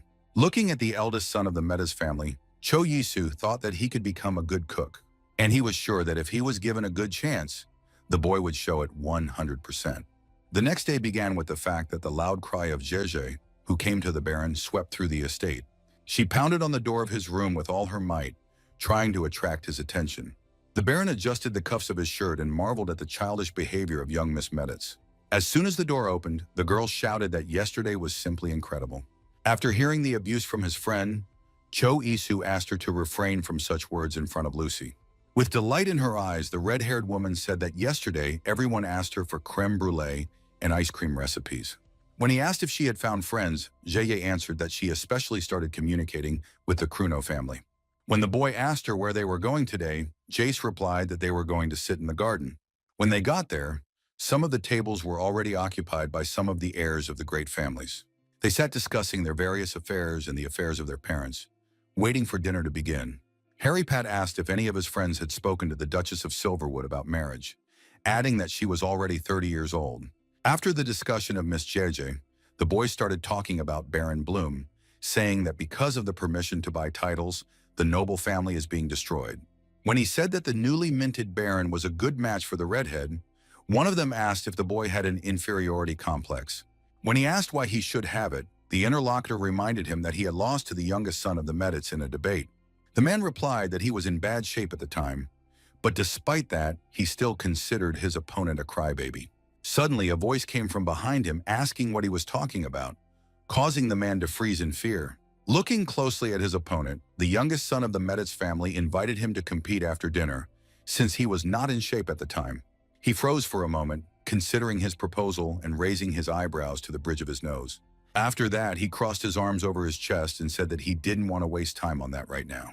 When the Medits children moved on, JJ glanced at her brother's opponent and snorted quietly, covering her mouth with her fist. Returning to the guests, Mark Medits introduced himself and greeted everyone present on behalf of his father. Putting his hands to his sides, he assumed that the guests were hungry, so he suggested that the festive dinner should begin.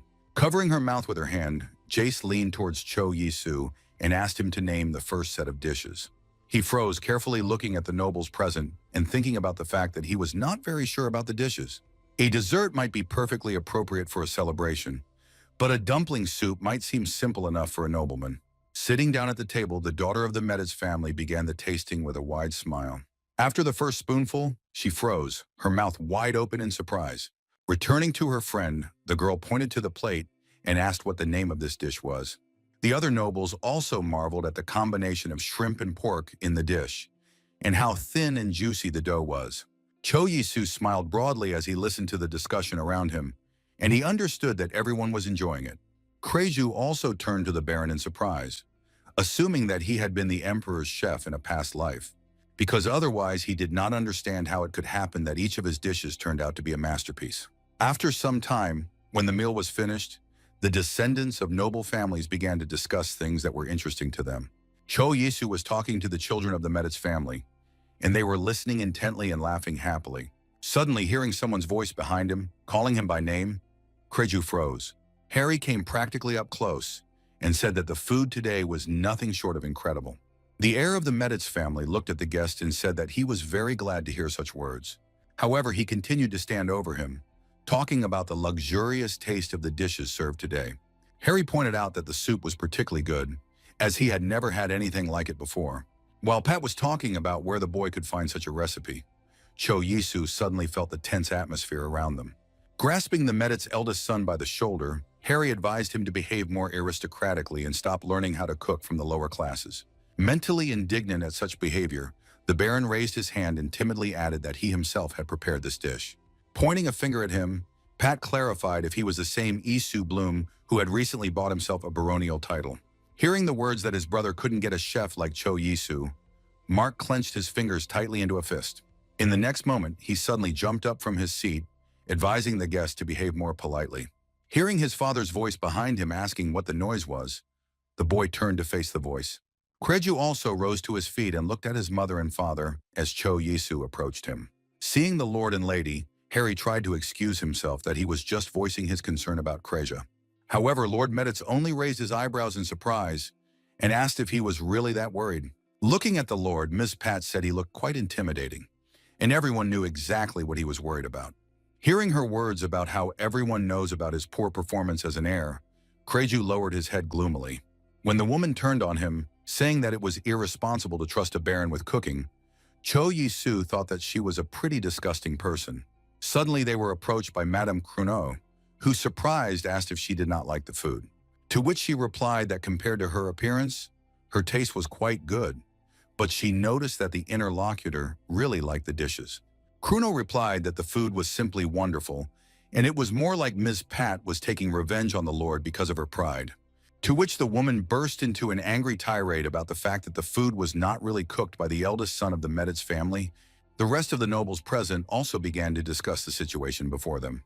Not finding the desired support in the crowd, Mrs. Pete turned around, calling her son after her. Trying to somehow calm his friend, Cho Yisu said that there were idiots in that family. However, Kreju exhaled and said that they were right since he couldn't do anything normally. Realizing that the boy would soon fall through the ground, the Baron advised him not to listen to those people. Spreading his hands, he suddenly remembered that yesterday they went to the market, so it was possible to cook something from the products bought there. And while Kreju doubted the success of this venture, Jace's eyes were already burning with adventure. She stood up and thumped her fist loudly on the table, raising her hand and attracting her father's attention. With a wild look, the girl asked him to let his elder brother prepare something for tomorrow. Without even listening to the boy's objections, JJ turned to him and asked if she was right. Under her watchful gaze, Kreju fell silent and agreed, realizing that his sister had lost her mind. He was distracted from his unhappy thoughts by his father's voice, who asked if he would really be able to prepare something for tomorrow. The boy hesitated to answer, but suddenly he heard Cho Isu softly calling him. With a broad smile, the Baron told him that now was the right time to show what he was capable of. Noticing that the older brother doubted, Jace glared at him. Barely choosing his words, the eldest son of the Metis family opened his mouth and confirmed that everything said was true, and he would be able to prepare food for tomorrow. Late at night, when it was already dark outside, Cho Yisu knocked on the door of Kreju's room, worried about his friend. In the next second, the voice of the Lord's eldest son was heard, allowing him to enter. Freezing in the doorway, the Baron looked anxiously at Kreya, apologizing for disturbing him. Suddenly, his eyes widened in surprise as a scent wafted over the young man. He reminded him of a dish of rice, chicken, and spices called curry in his country. The voice of the eldest son of the Meditz family was heard from the stairs, asking him to wait for him on the first floor. A moment later, he came downstairs holding a pot of fragrant food in front of him. Having put it on the table, the boy invited to try the dish, saying that it was Oriental chicken soup. When asked if he was going to cook it tomorrow, Kreju said that he had decided to let him try it first. Shoving a spoonful into his mouth, Cho Yisu realized that the dish was indeed very much like curry, as he had thought from the smell. Smiling widely, the boy said that when he tasted something similar, however, it was much tastier. To a surprised question about whether he had tasted something similar, the Baron explained that he had once been a traveler, but he had met such a person in Armenia. When Kreju decided to cook something else, Cho Yisu assured him that it was very tasty and best served with pieces of bread. Chewing a piece of bread with the dish, the young man noticed that the dish had a rather exquisite taste. The eldest son of the Meditz family began to list with a smile which spices he had used in the preparation of the soup. Cho Yisu observed that this was quite enough, to which Kreju replied that his parents would be upset to learn that cooking was his only talent. At this, the Baron cried aloud that it was a very great mistake that he alone tasted it. Looking at his friend, the young man said that if he had not been born a nobleman, he could have become a great chef. Kreju listened to his words, looked shocked at his interlocutor. After that, he smiled broadly and thanked for the kind words that gave a lot of confidence. He added that if he were a commoner, it could be a good compliment and he could open a small shop. The next morning, the nobles were already gathering in the garden, preparing for new dishes. He met noble guests, introducing himself as the eldest son of the Meditz family. Looking at the people sitting in the gazebo, the boy reminded them of his promise to treat them to a meal he had prepared himself. Expressing his hope that they would like it, he introduced a dish called Oriental chicken soup. For a moment, everyone at their tables froze, looking at the plates in front of them. Mrs. Pat condescendingly asked if they themselves were sick of the soups they were serving. The eldest son of the Meditz family approached the woman and offered to cook something else if she wanted. However, when she began to complain that she was not one of those people who go through food, Kreju found it delicious. Suddenly, one of the nobles said that everything was quite tasty, and he even liked the texture of the dish. The eldest son of the Meditz family froze in surprise, waiting for the verdicts of the rest of the aristocrats present. Those sitting or at the table were surprised to feel the taste of milk in the soup and various spices, and were also surprised that the dish was tastier with bread. Cho Yisu, looking at all of this, thought that they would have no choice but to acknowledge Kreju's cooking talent, which would greatly boost his confidence. He walked up to the Lord's eldest son and called him softly, drawing attention. However, he suddenly apologized for interrupting the meal and would like to say something to them. Cho Yisu didn't understand what was happening, so he watched his friend in surprise. Stepping forward a little, Kreju said that he fully understands that he is not at all suitable for the role of the eldest son in the family. Pete's family hung on his every word, guessing what would happen next. Jace froze as well, chewing on the bit of food she managed to send to her mouth. When Kreju said that he wanted to give up the privileges of the first son, Lord Meditz and his wife came to the bower. Kreju, meanwhile, continued to speak, pointing to himself with his hand and looking at the crowd of guests. They froze for a moment, trying to comprehend what they had just heard. Mark and Jace also did not understand what was happening and why their brother was abdicating his duties. Lady Meditz immediately cried out in fright, asking her eldest son what he was saying. In desperation, she turned her head to her husband, hoping that he would at least be able to say something. However, he came forward and said that admitting his weaknesses in front of other people is quite difficult. And since his son dared to do it, he, as a father, was ready to recognize his bravery and fully supports his idea. Kreju looked at his father in surprise, not expecting to hear words of support from him. However, other nobles did not take it so enthusiastically, considering such an act to be ordinary cowardice. For a moment, the eldest son of the Meditz family froze, looking sternly at the guests present. However, suddenly one of the guys sitting at the table clapped his hands and said that this was actually a very brave act. All the nobles followed his example and admitted that it was very difficult for Krej to take such a step. Wiping tears from his eyes, the former heir of the Meditz family thanked everyone for their support. Sometime after lunch, Cho Yisu was walking around the market with Jace. Returning to the girl, he asked her what was waiting for Kreia now, to which the redhead replied that his father wanted to give him the title of Baron and give him a small plot of land, but the boy asked for a small shop instead. Throwing her hands behind her head, Zhouye added that if her brother Mark became the heir, she would worry much less. At the same time, Kreju will finally be able to do what he wants. Noticing that his friend was looking somewhere else, Choisu tried to call her, but she smiled widely and said that she had a surprise for him anyway. Suddenly turning towards the gate, she said that someone had finally arrived here. At that moment, Choisu saw Hans coming toward them, waving his hand wide in greeting, followed by Mrs. Humphrey and Elder Laudorn. To the Baron's question about where they came from, Jace replied that she had invited them to the feast. As they approached, Hans immediately drew attention to his friend's new clothes, causing him to flinch. With a weak smile, Cho Yisu explained to the big man that he had actually recently become a baron. Noticing that Hans was somewhat puzzled by such news, the young man warned that he could call him as before. Right after that, while JJ was running towards Maggie, Cho Yisu suddenly found himself in his friend's tight arms. When asked how the international festival was for them, Hans enthusiastically replied that the holiday was just absolutely incredible.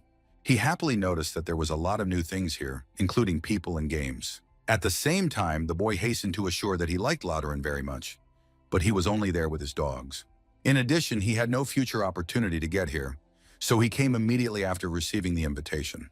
And now when he saw all this, he somehow didn't even really want to go back. Suddenly, Cho Yisu approached him, who invited him to visit him if they had already seen everything. Pointing to himself, the boy added that since they had traveled such a long way, he was obliged to take care of them. When Hans was in his house, the Baron heard a loud exclamation of surprise from him. When the big man asked if he really lived here, the young man replied that it was only temporary. Turning his head, Choisu loudly called Lucas A to them. When he quickly came into the room, the Baron asked him if they had any ice cream left. Hearing an affirmative answer, the boy asked the waiter to bring it to them, which he immediately rushed to do. Handing the dessert to the big man, Cho Yisu invited him to try it. Looking at the spoon, Hans asked him if he had made it, to which the Baron explained with a smile that he now had ice. Looking at the dessert, the big man said that in Lauterin, you can only dream of such a thing, so he will definitely try it. For a moment, Cho Yisu froze with a smile on his face, waiting for his friend's reaction to the proposed dish. However, when the reaction dragged on, the Baron quietly called his friend by name, somewhat puzzled. Looking at him, he couldn't understand why he wasn't reacting, suspecting that he was shocked by something so cold. Receiving no response, Cho Yisu shouted loudly, trying to call out to his friend. However, seeing the drops of tears falling on the tablecloth, the Baron was surprised to realize that the big man was crying quietly. Raising his head and awkwardly scratching the back of his head, Hans apologized and explained that he was very surprised by such a delicacy. He enthusiastically added that it was the first time he had eaten something with such a soft texture and such a sweet taste. Tearing up again, the big man added that it was actually quite delicious. Cho Yisu thought that such surprise was normal for someone who had tasted ice cream for the first time, but Hans' voice brought him out of his thoughts. Looking hopefully at his friend, the big man asked if he could travel with him. The Baron was surprised that such a decision had come to him so suddenly, so he asked if something had happened.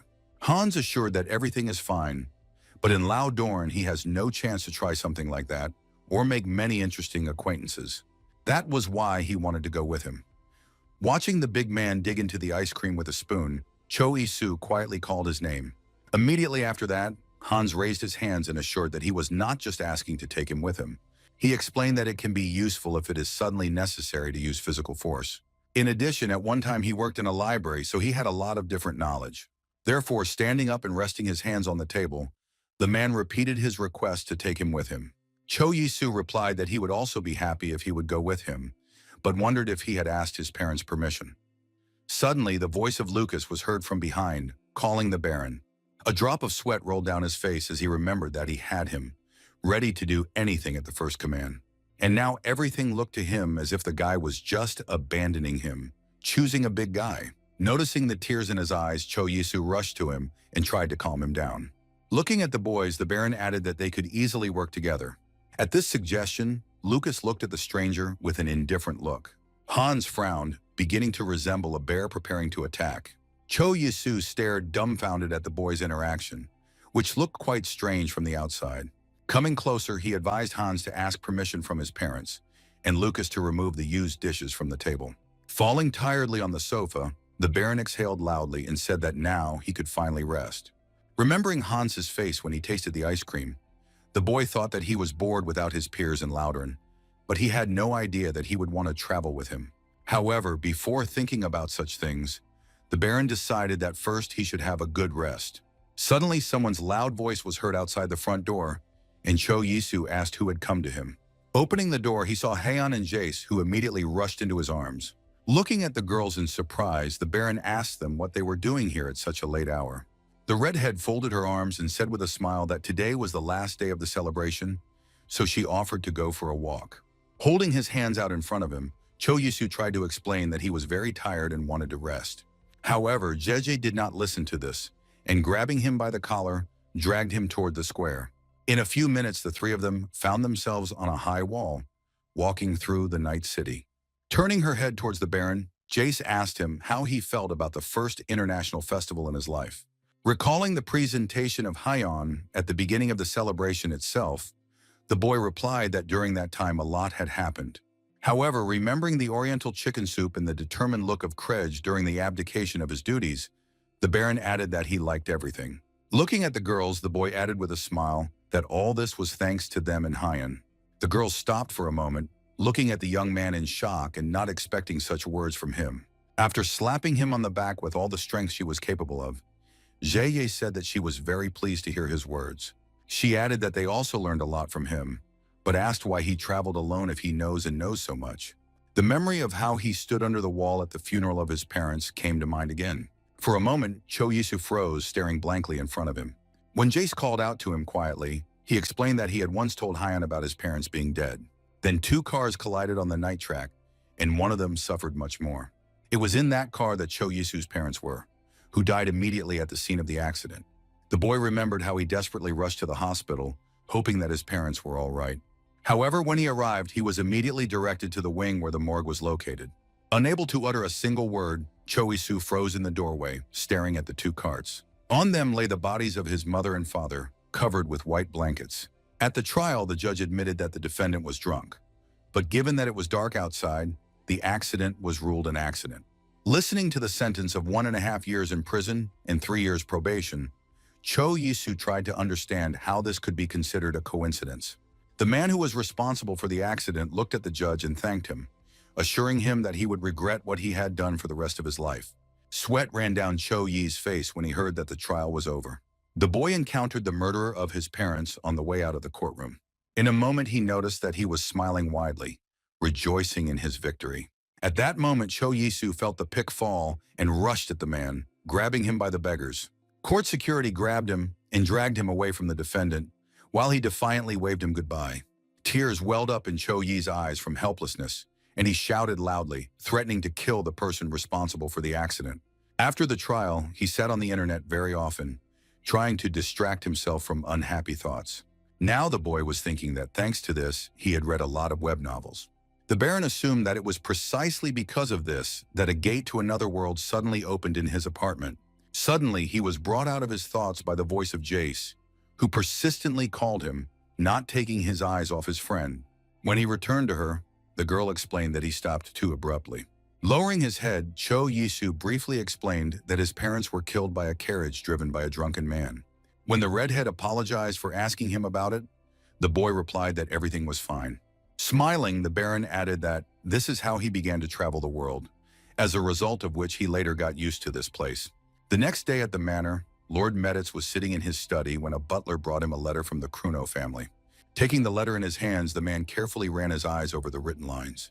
A few minutes later, when he finished reading, the man's lips stretched into a wide smile. The man said that the food they served at the banquet had become very popular in the city, and not the last role in this was played by Mino, who actively distributed the recipes, thereby increasing the sales of ginger and vanilla. The centers of influence in the empire were the Peth family and the Kruno family. That is why Lord Meditz felt that it was necessary to increase the sales of vanilla and ginger.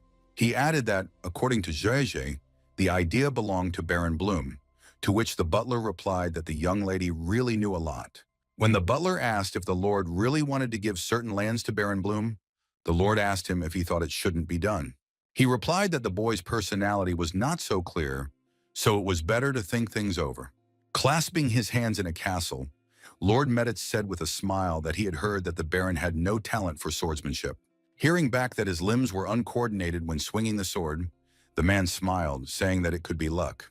At the same time, he explained that if everything was like this, the boy would not put a sword to his throat, so he wanted to meet him as soon as possible. Meanwhile, Cho Yisu himself was on the training ground as Hyun and Jace watched his training. Taking a piece of cookie from the basket, the redhead shouted to her friend that no one can be good at everything. When JJ said that she thought Cho Yisu was worse than Kreja, the elf asked her if her brother knew how to use a sword. Suddenly, the Duchess turned to her friend, suspecting that she had eaten much more cookies than her. At that moment, Peter approached the girls, who quietly called her, attracting the young maiden's attention. When the girl learned that the Baron wanted to see Baron Bloom, the redhead waved her hand to her friend, attracting his attention. Returning to his teacher, the boy asked if he could go, to which he allowed and added that he would not be upset, to which the Baron added with a smile that he just wanted to be able to defend himself if left alone. The teacher promised that tomorrow he would let him hold a real sword, after which the butler reminded the Baron that he should take a shower before the audience. After a while, Cho Yisu stood in the Lord's office, talking about what he heard, as if the Lord wanted to see him. Hearing the offer to sit down, the young man asked him what the conversation would be about. Lord Meditz replied with a smile that he had an excellent offer. However, to begin with, he wanted to ask the boy a few clarifying questions. Locking his fingers, the man asked what purpose he had in helping their family during the incident with the Punch family. The Lord's face was stern, and he kept his eyes on the young Baron. Cho Yisu suddenly realized that he was talking about the incident when he used the lie detector. Firmly hooking his fingers into the lock, the boy admitted that he really wanted to help not his family, but the residents of the village of Lodoran. Recalling the places there, the Baron added that it had become his second homeland, so he did not want the residents to lose their freedom. Smiling broadly, Lord Meditz offered to discuss the details, asking if the example had any lands. Hearing the objection, the man added that he owned certain lands that he would like to give to him as a sign of gratitude. When the Baron tried to deny that he could not accept it, Lord Meditz said that he had helped his family much more, and for this he should have been well rewarded, for which a lot of ideas were spinning in his head. However, Cho Yisu, smiling widely, asked him to give him some. Hearing this, Lord Meditz thought about who the boy sitting in front of him might be demanding now. The idea even appeared in his head that he could demand that he let his daughter go with him, and in such a case he was ready to cut off his head without wasting time.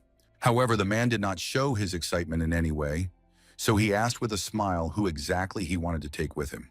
Cho Yisu replied that he was talking now about Lucas, who was attached to him earlier. The Baron explained that he was very impressed by this guy and the way he performed his duties. Noticing the surprised look on the Lord's face, Cho Yisu asked him if there would be any problems with this. However, in a moment, Lord Meditz smiled and said that there is nothing more valuable than good people around, so he will inform Lucas about his decision. The man knew very well that the boy's family had served the Medites for several generations, and their families knew everything about each other. The man liked that the Baron paid attention to a person to whom he could be very condescending. After hearing that he would give him the land, Cho Yisu thanked him and asked if it would not be too generous. Hearing this, Lord Meditz asked with a smile if he really planned to start his own business without having his own land. He explained that if he had money, it would not be a problem to build an estate and buy land, but the question remained where he would find people to live on his lands. Cho Yisu, realizing what this conversation was going to, looked at the Lord in surprise. Therefore, he was going to give not only the land, but also the cattle, the estate, and the townspeople who would live there. Frowning, the man asked with a smile if he still wanted to refuse his offer. Clenching his fingers tightly in excitement, Cho Yisu said he wanted to ask one more thing. Pointing to himself, the Baron asked why he treated him so well. Lord Meditz explained that he simply wanted to invest in someone he saw potential in, so he offered to go and look at the land together. When Cho Yisu returned to the house where he was temporarily staying, he prepared a milkshake. After that, he called out to Lucas, who was looking at the dish in surprise, thinking it was another iced treat. When the Baron offered the boy a try, he pointed a finger at himself in surprise, doubting that he could try something like that. Taking a spoonful of chocolate drink to his mouth, Lucas closed his eyes tightly, feeling the incredibly rich taste. While he praised the cocktail prepared by the Baron, he put his hands forward and asked him to listen to him. When he asked if he had not heard anything from the Lord, the boy said that Medits had spoken to him about going with the Baron. Cho Yi-soo asked his opinion on this, thinking that it was more like a child abduction. Looking puzzled at the interlocutor, Lucas asked to give him time to think, because the choice was to determine his future fate. When he agreed, the waiter narrowed his eyes, looking suspiciously at the Baron. He didn't look very smart, but judging by the fact that the Lord was going to give him land, there was something in him. Noticing that Lucas was very hungry for a cocktail, Cho Yi-soo advised him to take his time. Having finished with the guest, the boy thanked, to which the young man said that he was glad that he liked it. When asked about what was becoming a big reason why the Barons were going broke, Lucas said it was money. Scratching his chin, Cho Yi-soo wondered if there was any kind of struggle for land. Lucas explained to him that it is the small feudal lords who most often start the struggle for land. Counting his fortune in his mind, Cho Yi-soo thought that he only had 3,000 gold left, and he had to pay 1,000 to keep his title. After that, if he hires 20 soldiers, he can be defeated in just 1 year. Raising his fist up, the young man decided that to begin with, he did not need land, but some business in the city. He approached his girlfriends and asked if they wanted to go with him to look at the land they were going to give him. To his surprised question, where did such a desire suddenly come from? The redhead answered that she was bored now, and she also said that there was an incredible plain where elves were rumored to have lived before, so she really wanted to see it. Suddenly, Haeyeon spoke up and asked if there were any signs that they had actually been there.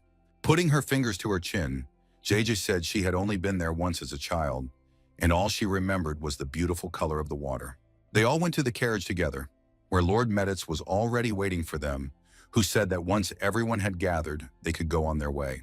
After getting into the carriage, Cho Yi-soo felt somewhat tense as the journey began, in complete silence. He could feel himself getting pumped up, as he hadn't been in a carriage for a long time, and the atmosphere was quite tense. Looking at the enthusiastic redhead, the boy wondered how she could be in a good mood. Feeling his gaze on her, the girl turned to him and said that she was very resilient. Jai even boasted that she could even run to the city through the Notch mountain range. Looking at her father in admiration, Jace asked if he would take her with him the next time he went to town. Noticing how his daughter frowned after his refusal, Lord Medits advised her to watch her expression.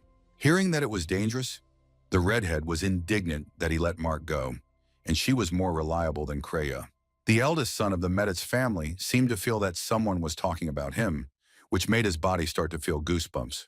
Crossing his arms over his chest, the Lord closed his eyes and sternly said that he would not change his mind, adding that being cute wouldn't work. Haeyeon calmly watched how her friend tried to get what she wanted with compliments. Crossing her arms over her chest, she turned her back to the window and began to look at the surrounding scenery. Noticing her condition, Cho Yi-soo quietly called her name, only to be interrupted by the Lord who said they were there. Hearing this, Cho Yi-soo looked out the window to look at the road.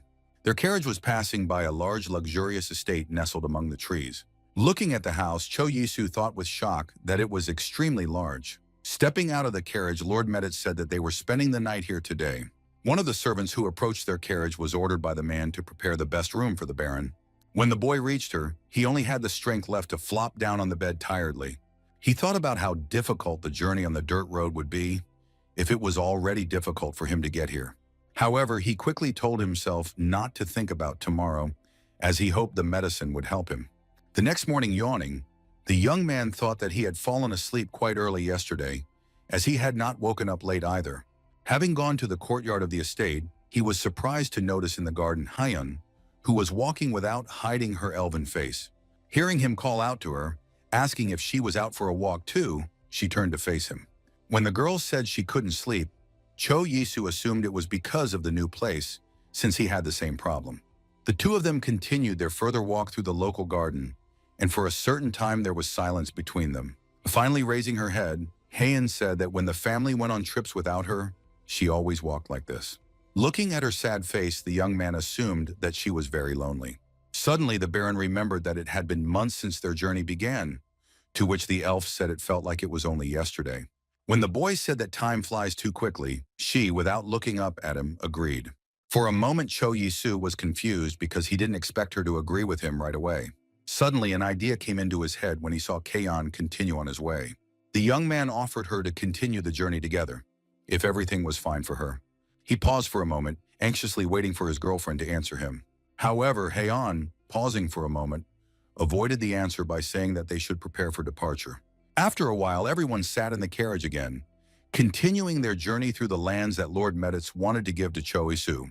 The boy felt like he was in an amusement park, so he was interested in the question of when they would finally arrive. He was pulled out of his thoughts by a voice that persistently called his name. Looking out the window, Lord Meditz told him that this was where the Over lands began. Outside the window, the young man saw the estate, as well as mountains covered with green forests and neatly fenced fields. However, he also noticed that it was too empty here, and he informed Jeju's father about it.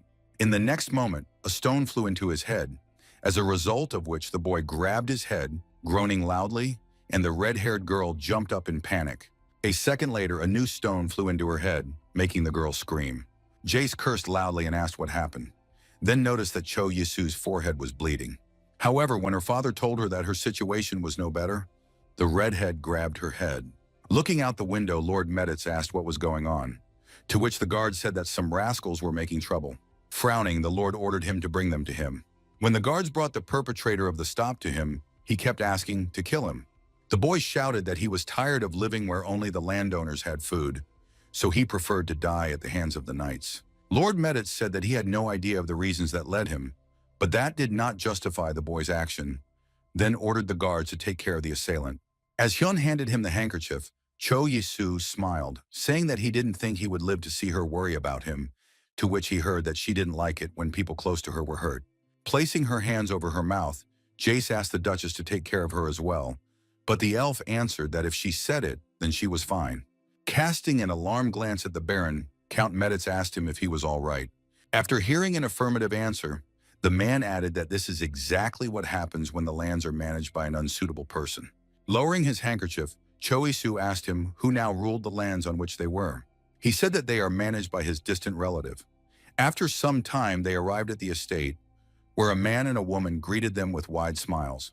Noticing that an angry Jace got out of the carriage, they rushed to her in alarm, asking where she got such an injury. However, the Lord interrupted them and ordered them to leave immediately, promising that if they did it themselves, he would leave them a small house in the city. The man looked at him in surprise and asked what he meant, arguing that they were on their own land.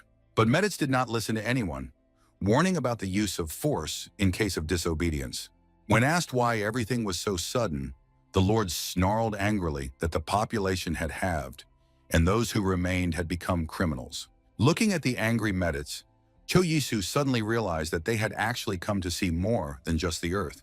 Humbly closing his eyes, the man who ruled the land said they agreed to leave. The Lord sternly said that from now on he was being kicked out of the lands of Auvert and would rule the lands himself until the new owner arrived. Hearing the man ask him to follow him, the Baron tensed but agreed. Lord Meditz apologized for the sight he had seen, but the boy said he was sure he had done the right thing. Smiling broadly, the Lord asked him if he liked it here. Responding with such a smile, Cho Yisu admitted that he really likes these lands. Walking through the garden, the Lord said that the port of Inch was 3 days away. Returning to the man, the Baron noticed that the port was closer from here than Pussing. The Lord shaved and asked the boy if he knew that the ermine fishermen belonged to the imperial family. Cho Yisu froze, wondering why Jeju's father was telling him all this. If you think about it, the city of Medit and the port were connected by 2 roads. However, Pussing was already a bustling city, so it was safe to say that it was pretty stable now. Looking surprised at the Lord, the young Baron asked him if he wanted him to rule Enshi. Instead of answering, Jace's father just stretched his lips in a wide approving smile. The man added that Medit was a busy city, and if many merchants came there, they would have nowhere to camp. Cho Yisu then realized that he wanted to take the road between Ench and Auvert, as it passed not far from his city. According to the Lord's plan, if the road is repaired, it would be fashionable to reach Medit in half a day. After looking closely at the Baron, the man looked at the Baron and asked if he would like to do it. Cho Yisu thought about the fact that the Lord had ties to many aristocrats, so he wondered if it would be okay if he got involved. Pointing to himself, the young man replied that he would like to gain a little more experience. Lord Meditz replied that he must have rushed things too much, so he agreed to wait another 3 years. Cho Yisu suddenly looked at the interlocutor with a surprised look, as he was interested in one question, namely what potential the Lord saw in him, which he immediately asked him about. Turning away, Medit smiled and said that it was very difficult to explain. Hearing the words that he was somehow different from others, the young man thought that he came from another world after all. Suddenly, Medits turned his head towards him and asked if he was not from Armenia. At the same time, he clarified whether his parents had died, to which the Baron thought that Jeje had told him about it. When the Lord said that he liked that nothing from his past life was holding him back, the boy looked at the interlocutor in surprise. Putting a finger to his chin, Medits explained that many problems could arise because of relatives. Cho Isu thought about how sad the Lord's words sounded, that he liked that he had no relatives. However, he decided not to rush to conclusions, but instead gradually master his future in this world. After some time, they got into the carriage and continued on their way. Jace smiled happily as she talked about how good it was to not be stuck at home all day. Remembering how her father didn't want to let her out because of the rock incident, remembering his stern face, the girl understood that he would not allow her to go for a walk alone. However, at that moment, Duchess Silverwood intervened in their conversation. Looking happily at the elf, the redhead said that her father allowed the walk because she agreed to go with her. Choi-Su, after listening to her conversation, asked if they were going far, surprised that it would be dangerous to go even with a guard. For a moment, the young man froze, not knowing what to answer her. Closing her eyes, Heian quietly said that she still wanted to go for a walk, having checked with her friend how long the journey would take. Finally, in half an hour, the trio got out of the carriage and found themselves on a small lawn.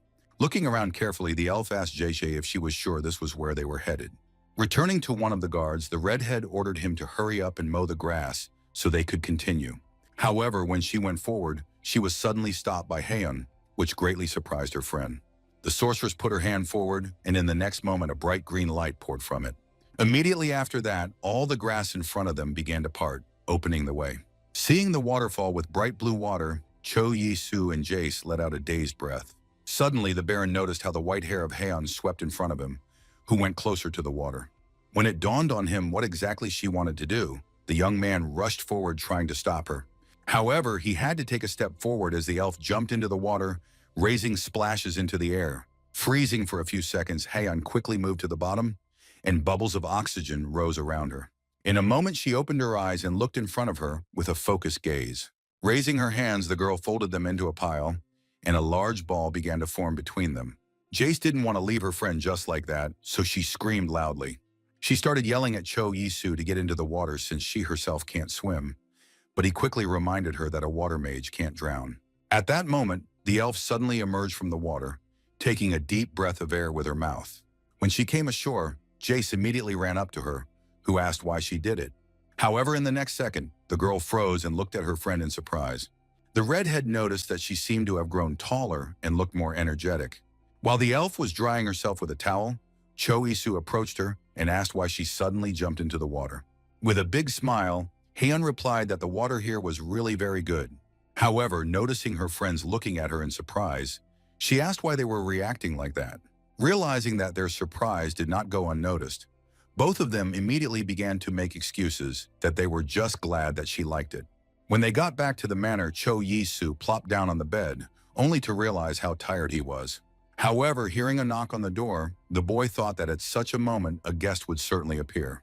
Raising his head, he was surprised to see Heian standing in front of him with her arms crossed. While she was saying that she had to tell him something, the Baron noticed that her friend had really become taller. Sitting down on the bed, the elf asked him if the Lord really planned to transfer these lands to him, to which I heard in response that first he wants to go to the city and earn some money. Keeping a close eye on her friend, Hitzen told him that he must get these lands for himself. To his question about whether she liked the water so much, the girl sternly explained that it was an elven spring. At his surprised face, the elf added that it looked like a manapon. In addition, living near an elven spring, elves can live forever, even without food.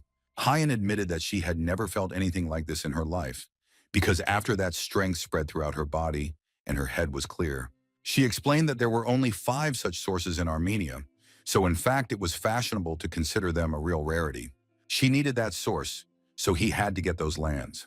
Furiously lashing out at the boy, the elf said that even if the source goes to someone else, she will finish him off, to which Cho Isu replied that the Lord gave him 3 years. Looking puzzled at his friend, he asked if there was anything wrong with knowing such important information, to which he heard in response that she told him this because she trusted him.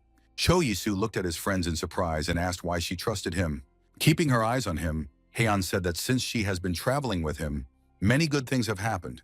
For a moment the boy froze, thinking about what he heard from the elf. Looking at his friend, he assumed that all this was due to the fact that she was simply a goddess of luck. With these words, Heian remembered how her father had hit her hard in the face during the quarrel. Then looking in front of her in shock, she did not feel like a goddess of luck at all.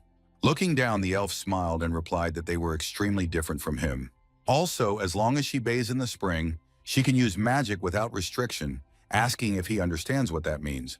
Immediately after that, the girl got up from the bed and said that she would go to her room. Watching her leave his room, the Baron decided it would be best not to tell anyone just yet.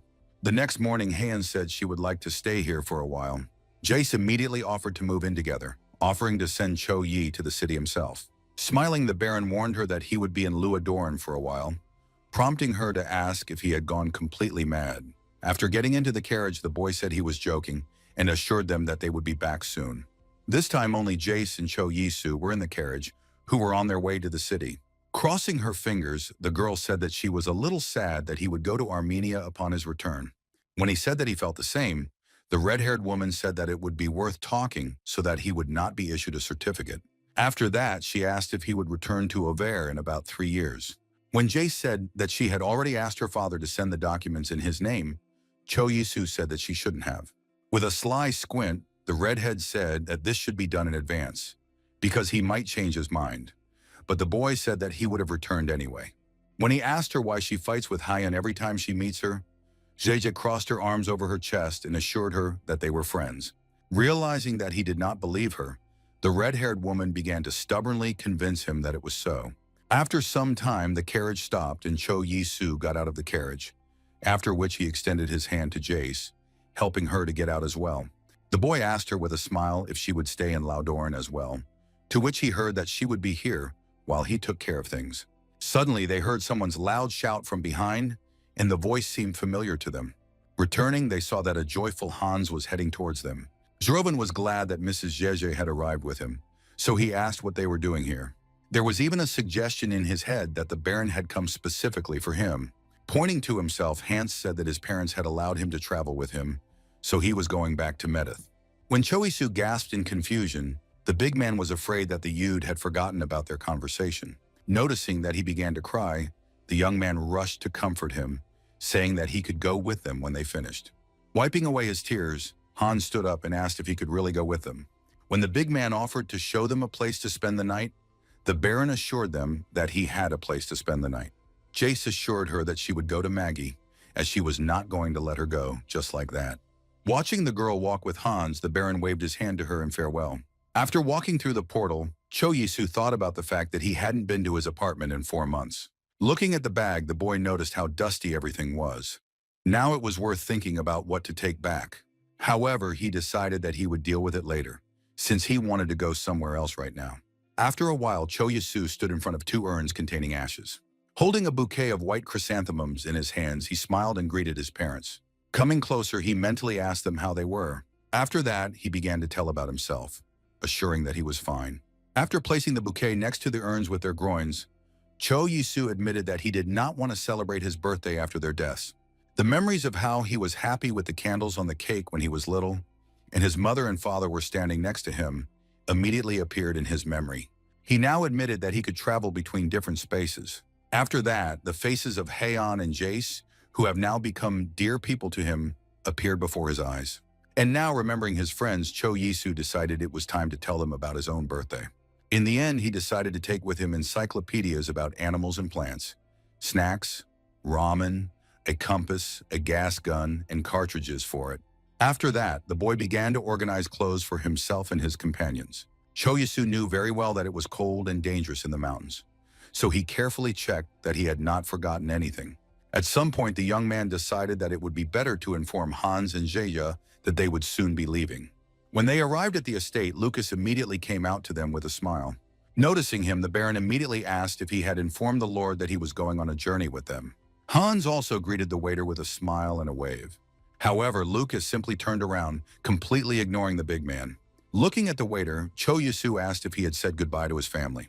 When the carriage was ready, Lucas announced that it was time for them to get into the carriage. Suddenly, the Baron's attention was drawn to Haeon, who was looking completely in the other direction, because of which the boy wondered why she was not sitting down. When she answered that she was worried about Jeji, the boy clarified whether it was because she did not come out to say goodbye to them. He tried to calm his girlfriend, saying that now the redhead is crying alone in her room. When the elf said that it wasn't that sad, however, Cho Yisu said that Jace was much more emotional than she appeared. Lord and Lady Meditz also came out to take their guests on a journey. The Baron, together with his retinue, thanked them for their hospitality and for everything they had done. After a few days of the trip, Cho Yisu was already moaning loudly from the fact that they had spent so much time in the carriage. Looking at the elf, he asked if she sometimes had a familiar portal wizard, to which the girl said that she would not be sitting here. Suddenly, a loud cry was heard from the yard, which ordered the crew to stop. Looking at the guard, he asked if they would stop here, but he heard that they would now clear the place of trees. Immediately after that, the guard added that he would go set up a tent, to which Cho Yisu agreed. Looking out the window of the carriage, Hans happily asked if they would spend the night in nature. When the tent was set up, the friends lit a fire and sat around it to warm themselves a little. The Baron kept his eyes fixed on the only girl who was now among them. He noticed that Haeon looked rather frozen and tired right now. Suddenly, the young man remembered that there were warm clothes for everyone in his suitcase. Without wasting time, the boy rushed there, and ignoring the surprised looks of his friends, began to break everything in the chest. A second later, Cho Yisu called Hyun to him, who looked up at him with a tortured look. Handing her a cloak, the Baron asked her to try it on with a smile. Taking the item of clothing in her hands, the girl asked what it was, to which she heard that it was a down jacket with goose down in the middle. Approaching Hans and Lucas, Cho Yisu handed them a down jacket, much to their surprise. After trying them on, the big man began to rejoice that he was no longer pierced by the fierce cold wind. Looking at her down jacket, Haeon asked why he kept buying her clothes of the same color, to which he heard that it just suited her. The girl looked at the warm clothes, realizing that she had never thought about it. Wearing a down jacket, the elf admitted that it was quite soft, light and warm. Looking at her friend, she smiled warmly and thanked the Baron. Hans stepped forward and scratched his chin to ask if the new clothes fit them too. Suddenly, Cho Yisu turned to Hyun again and asked if she could create some water. When she asked why, he explained that he wanted to cook them a dish from his hometown. Turning to Hans and Lucas, the young man said that they could go rest in their tents for now. Cho Yisu himself knew very well that it would be very strange for them to see how he prepares fast food. Taking out the bag of ramen, he wondered if he would ever be able to tell his friends that he came from another dimension. He thought that Haeon could take this fact in stride. However, at the moment, the boy concentrated on cooking ramen. When the broth was already boiling, it was worth adding an egg, which he bought in a nearby village. The young man was so focused on cooking that he didn't even notice the elf watching him. Realizing that the dish was almost ready, Cho Yisu called his friends to cook. However, Haeon, who arrived first, looked suspiciously at the bowl and said it looked more like hair. Hans also alarmedly went downstairs and agreed that the elf was right. And only Lucas, who came third, crossed his arms on his chest and strictly ordered not to talk nonsense. Cho Yisu reminded Hans that he had already eaten noodles when he was preparing a snack in Laudern. Holding out a bowl of Haeon, he explained that this would be the result if it was boiled, urging them to go get their portions. Lucas tried to argue that he shouldn't be eating with the Baron, but Cho Yisu assured him that it was fine. The elf eyed the bowl suspiciously, thinking that if it was made with the same ingredients as the bread, it should be delicious. The young man explained that you should take a fork and poke the noodles with it. He then sent her into his mouth, pulling her inside loudly, causing the Duchess to offer to burn his manners certificate. However, after a minute, the Baron was already smiling widely, noticing that she was also making loud noises. Drawing her blade, Haeon sternly replied that she could do it without anyone knowing. Cho Yisu raised his hands conciliatorily and told her to stop threatening him, promising not to laugh at her again. Hearing this, the elf immediately hid the blade, spreading it on a drop. Realizing that his friend was already safe, Hans put his hand on his chest and breathed a sigh of relief, and the Baron paid attention to his friend's character. The next morning, when the crew finally got on the normal road, Cho Yisu breathed a sigh of relief. Looking at his friend, he asked her where she planned to stay when they arrived, to which he heard that she would be staying with him for a while. They immediately remembered their agreement that she would support him with her own strength for a year. Looking at his feet, the young man thought that he had 5 months left, and this was not enough to settle down. Pointing to herself, the girl assured that if he managed Auvert, she would stay here forever. Choi-soo froze, pondering the desire of the elf to stay in his future lands. For a moment, all this began to remind him of a marriage proposal. Suddenly, he remembered a game of baseball, but the boy quickly realized that it was all due to a source of elven mana. When they arrived in the city, the first thing that caught their eye was the large number of people on the streets. Cho Yi-soo, looking out the window of the carriage with a smile, noticed that the big city was quite different. However, Hyun, crossing her arms on her chest, advised him not to reveal what kind of a Seljuk he still is. When the boy was already sitting on the bed in his room, he noted with satisfaction that he could say goodbye to the carriage, while Lucas asked if he wanted something to eat. As he ordered food to be prepared for himself and Hans as well, there was a loud knock at the door. Assuming the Lord was tired, Lucas suggested asking the visitors to come in later, but the Baron said he was interested. At the door of his room stood a man who greeted him and introduced himself as the butler of the Kruno family. When Cho Yi-soo heard that the Count would like to meet him, he immediately asked him what the reason for the meeting would be. To this question, the guest replied that he had no idea, but asked to pay some attention to them. The Baron thought that he didn't trust them at all, but he wanted to know why they had come. When the young man agreed to meet the Count, the butler thanked him and said that he would soon deliver the carriage. Cho Yi-soo froze for a moment, staring at his unexpected guest, then ordered Lucas to have dinner with Hans and Hyun. When he arrived at the meeting place, he was met there with a smile by the Count himself, who thanked him for accepting his invitation. Bowing to him, the young man politely thanked him for inviting him. When they sat down at the table, the Baron asked him why he wanted to meet with him, to which the Count noted his businesslike approach.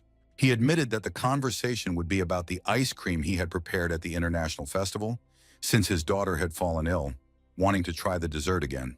The guy smiled, agreeing that the ice cream was really very tasty then. Suddenly, the Count offered the interlocutor to sell him the recipe for ice cream. Cho Yi-soo tensed at this moment, realizing that he knew the true owner of the recipe, but he wondered how he knew everything. The Count immediately understood what the boy in front of him was thinking, so he slyly narrowed his eyes and smiled. Taking a cup of tea in his hand, the man assured that his informant was a very reliable person. The Baron at this time thought about what it means to be an aristocrat, because he did not expect that information about him would leak. However, closing his eyes, Cho Yi-soo thought that he had not yet planned to sell the recipes. He honestly admitted that he still had doubts because he wanted to start his own business in the city. However, when the Count offered him 20,000 gold, the young man tensed up and his face became covered with sweat. At that moment, the thought arose in his head that it was necessary to agree to the offer. Cho Yi-soo agreed, but warned that they would need ice all the time, to which he replied that they always had it to make the ice deliciousness. With a broad smile, the Count offered the interlocutor to make a deal now, at the same time handing him a ready-made contract that should have been signed. Picking up a piece of paper, Cho Yi-soo thought with a sly smile that he could now use the language of the Ermin Empire that he had been secretly learning. Grabbing the quill, the boy signed the contract in one swift motion, hoping he was doing the right thing now. After receiving his copy of the document, the young Baron thought that selling recipes would be enough for him to earn money. The Count warned him that he would be able to get his money from the Medibank, which is located in Armenia. Pointing to the seal on the document, the man added that it was the key to a personal safe, so it should be protected. With a big smile, Cho Yi-soo told him that he could now teach him how to make ice cream. When he was already sitting in the tavern and having dinner, the voice of Hyun suddenly reached him. Crossing her arms over her chest, the girl asked if he had really met Count Kruno. Hearing that he wanted to know the recipe for the ice cream, the elf went on an angry tirade about how he could just give it away. Trying to calm the angry girl, Cho Yi-soo added that he received money for the recipe. Noticing that she froze after hearing the amount received, the boy called his friend by name uncertainly. A minute later, Hyun said she was worried about having to stay in his house, which only has one room. However, she found a mansion that had at least 10 rooms. After these words, Cho Yi-soo tried to convince her to start her own business using her powers and try to make money. However, Hyun crossed her arms and reminded that the year of agreements has almost passed, reminding that it would be worthwhile to maintain good relations after it. Hearing this, the young man immediately became kinder and, smiling broadly, offered her to cook bread. After this conversation, they went to the bank together, where they were greeted by a smiling employee. Handing her the contract, the guy said he wanted to take his money. Having carefully read the document, the girl asked him to wait a little. In a few minutes, a cart appeared in the hall, on which a large chest with money was loaded. Noticing that she looked quite heavy, the Baron added that he would also like to open his own bank account. The employee explained that when he will open the account, then he will be issued a personal symbol, and he could also take contract forms. After hearing about his possibilities, the boy asked to deposit money into this account and give him 10 banks. Giving him documents to sign, the girl warned that it is difficult to forge a sign, but there are criminals who do it. Looking at the documents he received, Cho Yisu thought that this would be enough for him to buy a house for the first time. After some time having bought the necessary things, Han and the Baron returned to the estate. Placing a finger to her chin, the girl said that since he had actually bought it, he no longer needed her help. Noticing the wild delight in Hans's eyes as he expected them to stay here, Lucas calmly noted that they would be living in the annex. However, Cho Yisu informed him that they would live on the first floor so that they could come to him in case of emergency. Hearing this, the boy looked at the Baron in surprise, not believing his ears. Spreading his hands to the sides, the young man told Lucas to go to the hiring office tomorrow, as about 7 staff members are needed. On his return to Haeyeon, he said that she would also need to hire a maid, to which the Duchess agreed. The girl said she felt uncomfortable because she couldn't help, so she offered to create as much water as she could. However, Cho Yisu replied that they had a lot of people at the moment, so she shouldn't express herself, to which the elf responded that she wanted bread anyway. Giving her a light bow, the Baron assured her that he would do everything as soon as he finished unpacking his things. Returning to Lucas, the Baron ordered him and Hans not to work, but to rest well. He advised them to collect water and take a bath, using as much wood to heat the water as needed. Handing them a small package, the young man said that he had bought them each a bar of soap. Looking at the young Baron, Hans and Lucas are impressed that he is very kind. Cho Yisu added in his mind that he would never have thought that he would be a good boss if he handed out soap to his subordinates. Entering his house, he put his fingers to his chin, thinking about where to open the interdimensional door. The guy remembered well that he can move them only 2 times on each side. Suddenly, an idea occurred to him that he should open a portal in his room so that no one accidentally finds him. Smirking, the Baron thought it was safe here anyway, since it was his room, so he just had to pick a good spot. Approaching the interspatial hole, the Baron thrust his hands into it, intending to collapse it. Looking at the bright blue light, Cho Yisu was glad that he had practically memorized the spell. Holding his hand in the portal, he began to mumble his words softly, using an unknown magic. A funnel began to form in the center, which signified the closing of the interspatial door. The young Baron was fascinated by what was happening right in front of him. When the young man returned to his Korean apartment, the first thing he did was clean it. Wearily wiping the sweat from his face, he thought about what would happen when he moved to a bigger house. Suddenly, there was a loud knock on the door, and the voice of the courier was heard from the other side, who announced the delivery of black noodles. After taking his order, Cho Yisu looked happily at the bowl of noodles, egg and mushrooms with sauce. Arming himself with sticks, the young man thought that he could not afford such a thing in the other world. Shoving a large amount of food into his mouth, he began to think about where he could buy a new apartment. Logging into his phone, the boy began looking for housing in different areas of the city. However, he immediately noticed that they wanted as much as 2 billion for an apartment of 20 square meters, after which he began to sort through other areas. But suddenly an idea appeared in his head that if he could sell 2 more recipes, then such an amount would not be a problem. With a broad smile, Cho Yisu thought that very soon he would be able to afford an apartment in one of the elite areas. He already imagined himself standing in front of the large panoramic window with a glass of red wine and admiring the sunset. Tasting the ordered dish, the young man decided that he still had time for it, so he would have to try to do business. Suddenly, there was another knock at the door, which announced the arrival of another courier. Putting the empty bowl on the table, the boy looked at the door in surprise. Picking up the box from the floor, Cho Yisu realized that it was exactly what he had ordered yesterday. While cutting the adhesive tape, the young man thought about the fact that in Korea, the delivery is very fast. This led him to think that it would be possible to open a service for the delivery of goods in Armenia. Looking at the ordered slippers, the young Baron thought that they would fit perfectly. Returning to his mansion, the first thing he did was to go to Haeyeon's room, who asked what had happened. Handing him a box, the boy said, with a smile, that he had a present for her. Sharply tearing the lid off the box, the girl asked if there was bread in the box. However, in the middle she saw a pair of slippers that had warm fur on the inside. Taking the box in her hands, the elf looked at the gift in surprise, not understanding its meaning. Cho Yisu explained that it was getting cold now, so he invited his friend to sit down and then helped her put on her shoes. Leaving, he asked her how she felt. Rising to her feet, Haeyeon smiled kindly and said that it was warm and beautiful in the slippers. Seeing her such a rare smile, the Baron blushed slightly as they immediately noticed the elf being surprised by such a reaction. The next morning, Lucas listed that he had hired one cook and one experienced butler. In addition, the staff included a handyman, a valet, a maid, and 2 servants. In addition, the boy added that the Baron could call them with Hans if he suddenly needed something.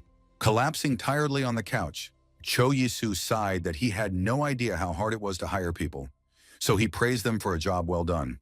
Lucas smiled genuinely and assured them that it was nothing special, adding that it was time for them to leave the estate.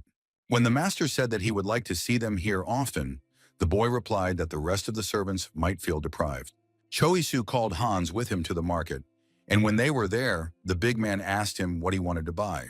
Answering that he had come for groceries, the young man asked his friend if there was anything he would like to taste. He just smiled broadly and said that whatever he wanted to cook would suit him. Hans tensed, assuming Lucas was going to scold him, but Cho Yisu promised to keep it a secret. Without looking away, the big man said that when he is sick, he would like some kind of warming soup. Hearing this, the Baron slammed his fist on his palm and said that he had a great idea for this. He pulled his friend along while he tried to ask what exactly he was going to cook. With a broad smile on his face, the young Baron replied that it was still a secret. When they returned to the manor, the young man immediately set about preparing the planned meal, saying that he had bought pork bones and liver. Suddenly, Seth, who was hired as a cook, came into the kitchen and offered to cook on his own. Pointing to the bag, the Baron asked him to drain the blood and clean the liver well. In addition, he remembered that the dish would be ready tomorrow, so he asked him to prepare something for tonight's dinner. After some time, a butler approached Cho Yisu and informed him that his bath was ready. Looking after Corky, the Baron thought that he looked a lot like Peter, who served in the Meditz family. After getting into the bath with hot water, the young man thought that it was very relaxing. The butler suggested adding hot water, to which the boy assured that the temperature was just perfect. Corky said that the building had been empty for a very long time, so there was a lot that needed to be repaired. Pulling out a notebook, the man suggested raising chickens or cows since they have an empty barn. In addition, Cho Yisu ordered that he summon a glassmaker and a shoemaker, and also build a training ground for swordsmanship. And the Baron wanted to know the current prices of goods in the Empire, so it was worth finding someone who understands this. Corky assured him that he didn't have to worry about anything because he had learned to memorize everything after so much time on the job. Looking at him, Cho Yisu thought that they had hired a good butler. The next morning began with the Baron storming into the kitchen, startling Seth.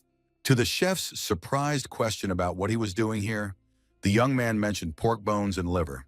He asked him to put everything in the cauldron and boil it well, which he immediately proceeded to do. Stirring the stew, Seth wondered what exactly the Baron wanted to cook with the pork bones. After that, going out into the garden, Cho Yisu met Hyun there, who was walking under the trees. With a smile, he looked at the girl and asked what she was doing here, arguing that it was cold outside. When he noticed that she was wearing his gift, the elf noticed that they were warm, which pleased the boy very much. Suddenly, a loud shout was heard from the gate, and Cho Yisu looked at Kreja in surprise. He said hello and said that he heard that he had bought a house, so he couldn't help but visit him. The Baron greeted the guest and said that he looked much better since their last meeting. In the next second, the eldest son of the Meditz family was interested in the question of what the Duchess was doing here. However, Hyun did not answer, but only looked carefully at the man with a stern look. Scratching his head in no uncertain terms, Kreju smiled and assumed that she had reasons for this. With a big smile, Cho Yisu told his friend that he was about to cook a new dish and invited him to take a look. In a few minutes, the boys were already standing over a large cauldron where a rich broth was already bubbling. The eldest son of the Meditz family said that it all smelled very appetizing, after which Cho Yisu invited him to have dinner with them. When everything was practically cooked, the young man deftly chopped the leeks. After that, barley rice and boiled pork had to be added there. The result of the effort was a bowl of fragrant soup in which pieces of pork and aromatic herbs floated. Portioning the meal into 3 bowls, the Baron ordered them to be taken to the dining room. Hearing that the other part was left for the servants, Seth was surprised that they could eat the same food. To which Cho Yisu replied with a smile that he liked this dish very much, as it warms well in the cold season. He explained that it can be prepared as a welcome to new family members, to which the cook looked at him in surprise. After some time, all the staff looked in surprise at the plates of food that the cook served them. However, one of the maids came to the table and asked what it was, to which she heard that it was a soup made from beef carcasses and pork broth. Olin, one of the servants, said he couldn't eat anything with pig organs because of their smell. Seth resented that everything had been cleaned, which led him to assume that he wasn't very hungry, as he regretted not even trying. Lucas smiled, saying that if the dish was prepared according to the Baron's recipe, then it should be very tasty. Dipping his spoon into the bowl, he added that even the Meditz family had praised his recipes, so he decided it was worth a try. Immediately after that, other servants followed his example, praising the soup. After tasting the dish, Seth wondered how the Baron managed to get such a taste out of pork bones. Meanwhile, in the dining room, Kreju said with a broad smile that the dish turned out simply incredible. Looking into his bowl, he said that he couldn't possibly cook better dishes, but the Baron's dishes gave him inspiration. The guy suggested to his friend to think about selling the recipes to the hotel association, as the profit could be quite large. When Choyisu asked if he really thought his recipes would be bought, Kreju replied that it would be an incredible success. Suddenly, Heian came to the table, forcing the boys to shut up and turn to her. Immediately after that, the girl took the bowl and sharply tilted it, drinking the soup. After hearing how delicious she was, Choyisu smiled and concluded that she liked it too. Kreju took the spoon and began to eat, at the same time smiling broadly. When they moved into the tea room, the eldest son of the Meditz family asked if she wanted to open her own business, as he thought she would be able to make good money. However, looking down into the cup, the elf answered that, in order to open her case, it was necessary to obtain permission from the imperial family. Putting the cup on the table, she added that it was not difficult to get a permit, but she had no plans to open a case. Choyisu listened with a smile as she offered the Lord's son to fetch water if he needed it. To his surprise, the girl replied that she could do it for him, since the boy was one of his friends. As he sipped his tea, Choyisu thought that Eon was extremely cute right now.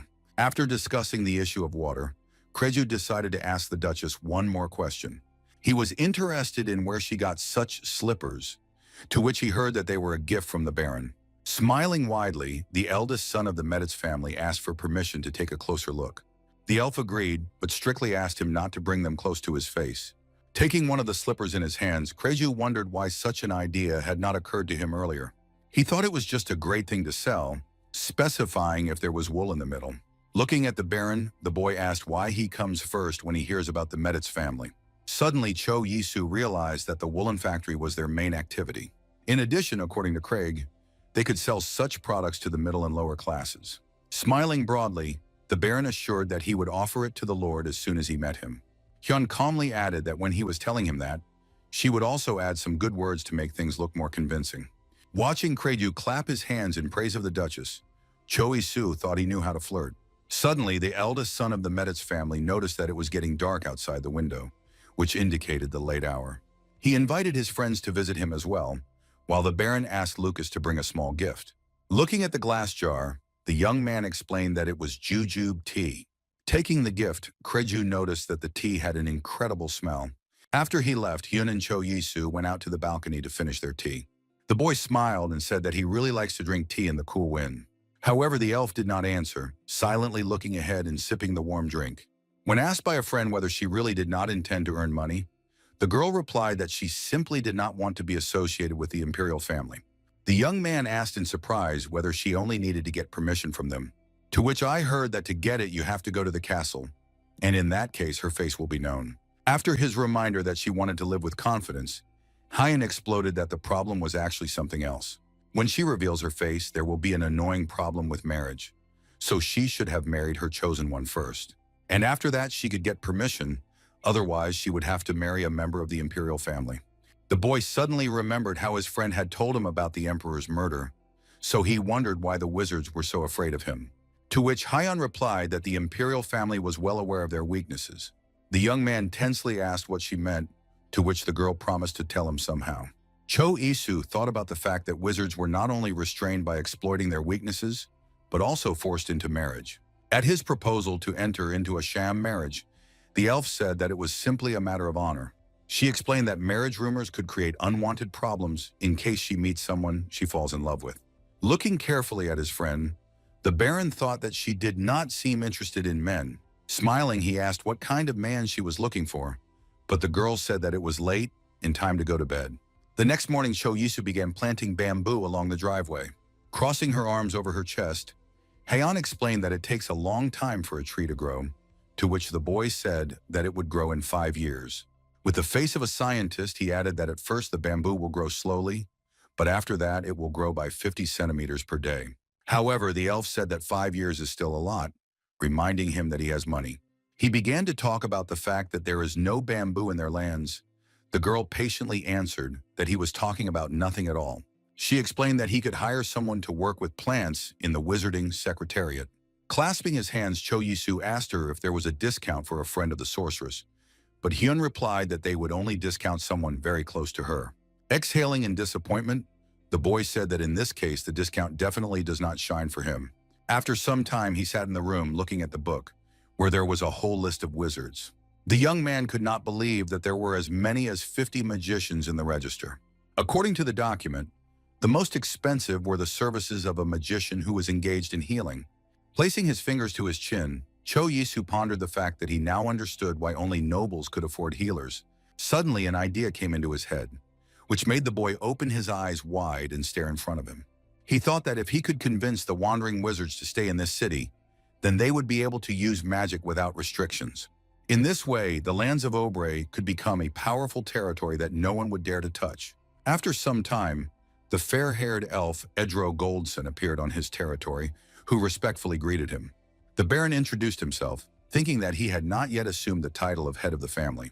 As he described what exactly he had summoned him for, Audrey took a step towards the flower bed and felt a strange vitality, realizing that it was not flowers. The elf explained that it would be a shame if they froze during the winter, which would surely happen if the weather wizard wasn't called. Raising his hands, Cho Yisu hastened to assure him that the bamboo would grow well even during the winter, so there was nothing to worry about. Raising his hands, Audrey asked the Baron to take one step back as a magical seal formed in front of him. Immediately after that, a bright green plant began to grow from the ground, sharply piercing the ground. In a moment, Cho Yisu was looking at the tall bamboo shoots with his head raised in surprise. Not believing his eyes at how fast the plant had grown, the young man could only exhale in surprise. Audrey, admiring the results of his work, also sighed enthusiastically. He said that the plant was simply incredible after asking what it was called. Stroking the trunk of the bamboo, the elf said that it looked a lot like his favorite banana tree. He asked for a few sprouts of this plant, assuring that he was ready to pay for them. Audrey proposed a deal in which he would not take payment for his services, but would instead buy a few sprouts for 1,000 gold.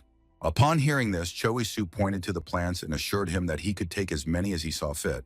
When the elf left, the Baron put his hands to his sides and thought that since the forest was ready, he needed someone with whom he could walk through it.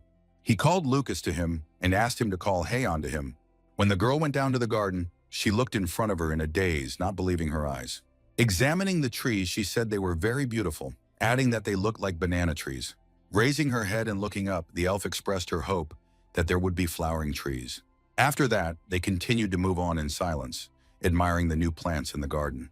After a while, Cho Yi sat and listened intently to the details of the project he was currently ordering.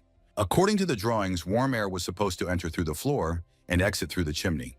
The engineer who undertook the construction was surprised by the idea that you can heat the house by heating the floor, not the air. Looking at him carefully, the young Baron asked the man how difficult it would be to do this. However, he replied that he had never had such an architectural request before, and the guy said that he would help him. In addition, he promised to add another 1,000 gold to the preliminary payment. After looking at the drawing again, the engineer assured that he was ready to take on this order. After some time, the house designed by the Baron was finally completed, and it was located in a bamboo forest. Hyun, looking at the annex, asked how it differs from other houses. However, the boy, smiling widely, said that she would understand as soon as she went inside. In a moment, they were both standing at the door of the house, looking into the empty room. Cho Yisu advised her friend to take off her shoes and go inside, which the elf immediately did. She wanted to ask what made the building different, but when she stepped on the floor, the girl froze in surprise. To her surprise, the Baron explained that such a technique was called a warm stone, so he invited her to sit down. Immediately after that, the boy went to the window and opened it. Returning to his friend, he asked her what she thought about it. Wrapped in a blanket, Heian said her body was warm, but her face felt cool. Sitting down next to him, Cho Yisu noticed that it was usually difficult for aristocrats to sit on the floor, but for the Duchess, it was no problem. When the elf said that her father lived without furniture, The boy asked her what happened to her mother. He added that his parents died on the day he was born, after which the girl said that they both had unlucky birthdays. When asked when she was born, the elf answered that she was born on February 14th, which is considered special among elves. It was on this day, according to legend, that their great wizard named Valentine, who lived for 387 years, died. Masa said that this was the reason why the mother was happy that labor began at that moment. When asked by his girlfriend when his birthday was, Cho Yi-soo admitted that it was a few days ago. At this, Hyen burst out angrily, asking why he didn't say anything, to which the Baron replied that the time wasn't right. Pointing to herself, the girl ordered that next time he should say that she could celebrate instead of him. The young man looked at the elf in surprise, having no idea how to react to such words. However, a moment later, his lips stretched into a wide smile. Looking seriously at her friend, Hyeon told him that she wanted bread now. Mixing the dough in the kitchen, the Baron thought about the fact that he had not made desserts for his friend for a long time. She reminded him of the promise that he should make her 1 loaf a week. To Seth's objection, the Baron said that he likes to cook, so Seth should get used to the fact that he will be doing it often. At the chef's suggestion to at least try puff pastry, the boy said that it would be different from what he knew, so he ordered to watch. The young man explained that the main thing in a pie is the pleasant taste of butter and texture. Therefore, it was worth mixing the butter with half of the measured flour, stressing that it is necessary to use cold butter. After that, it was necessary to constantly knead the dough, gradually adding water to it. To Seth's startled look, Cho Yi-soo explained that the colder the water he added, the crispier the dough would be. When the cook said that he really knew a lot, the Baron, kneading the dough, said that it all came with experience. The boy added that his mother was a great cook and baked bread, stressing that he should watch carefully, as he would have to do the same later. After some time, the finished millefeuille, decorated with cocoa powder and cream, was on the table. Putting his fingers to his chin, Seth questioned the name of the dessert, and Cho Yi-soo explained that if some of the ingredients were changed, the poppy could be changed. Taking a plate with dessert, the Baron decided that the most beautiful cake would be brought immediately by Hyeon. Some he ordered to be packed up and sent to Mr. Craig, and the rest he allowed to be eaten with the other servants, for which the cook thanked him. After knocking on the door of the elf's room, Cho Yi-soo waited for her to open the door. Opening the door sharply, the girl asked loudly why he took so long to prepare bread for her. However, the young man, happily smiling with a wide smile, said that she looks good with her hair. Hyen invited her friend into the room and offered to eat, but he told her to taste first. While her friend was taking a bite of millefeuille, the Baron tried to explain the principles of this dessert to her. However, she was no longer listening to him, chewing the cake, and a joyful smile shone on her face. Rising to her feet, the girl noticed that it was not bread, but an appetizer, to which Cho Yi-soo explained that he had prepared a dessert. Noticing how the expression on her face had changed, the boy asked if she would finish eating. Pushing the plate towards him, the elf said that he could finish the cake. The Baron looked at his friend in surprise, which made her frown. Patting her stomach, she suggested that he open a pastry shop here. Breaking off a piece of dessert, the young man asked why such an idea suddenly arose. When the elf explained that the Meditz family was donating money for the construction of an art gallery, the boy asked how she knew about it if she sat in the room all day. Hyen didn't answer, however, instead turning to whatever conversation she thought would be appropriate about the pastry shop. She added that the bread he bakes can be considered a true art, so the confectionery would fit well into the business. After talking with Hyun, Cho Yi-soo decided to discuss a matter with Lucas, for which he called him to his place. When he said that he had noticed him getting close to Kana, one of the maids, the butler, strenuously began to deny it. When Hans told them that they didn't stay away from each other at dinner, Lucas loudly shouted that they didn't. Cho Yi-soo said that things become more obvious when he's angry, but Kana's voice suddenly caught his attention. The girl asked with a smile if she could help him with anything, to which she received the answer that she could go about her business. Observing the strained posture of Lucas and his large eyes, the Baron thought that he represented innocence itself. The boys were distracted from further discussion of this topic by a knock on the door, behind which Kretz's voice could be heard. Cho Yi-soo looked at the door, thinking that he had completely forgotten about his friend's visit today. When the eldest son of the Meditz family walked into the living room, he asked why he wanted to meet with him today. Recalling Haeon's offer, the Baron explained that he would like to go into the restaurant business, but still had some doubts. He wondered what he should do to find a person who would understand this matter. Kreju said that to get professional help, he should contact the guild. He added that the guild has connections and people who will be able to purchase materials at cheap prices. Even if goods of the same quality are presented in a store, they will be sold cheaply in one store and expensive in another. Therefore, it was possible to find an informant who would find a suitable guild for him and his workers.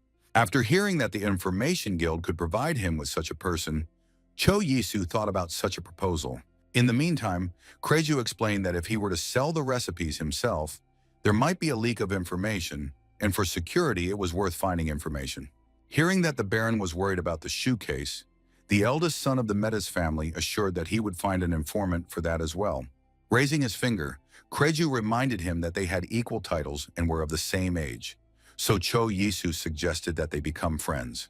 The next day, a young girl with short dark hair was already standing in his estate. Looking intently at the Baron, she greeted and said that she had been contacted by the Information Guild. When the boy thanked her for coming all the way here, the girl assured her that it was empty. Stretching her lips in a smile, she told the Baron that her name was Reina. Cho Yisu started to talk about the restaurant business, but coming to his senses, he offered to discuss the details of the contract first. According to his terms, the contract could be terminated at his will, and that he would move in 3 years, after which they shook hands. To his question about whether she would like to go with him, Reina replied that it was her duty to follow him wherever he went.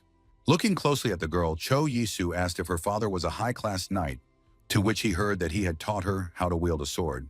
A drop of sweat rolled down the young man's face as he said that he imagined her differently.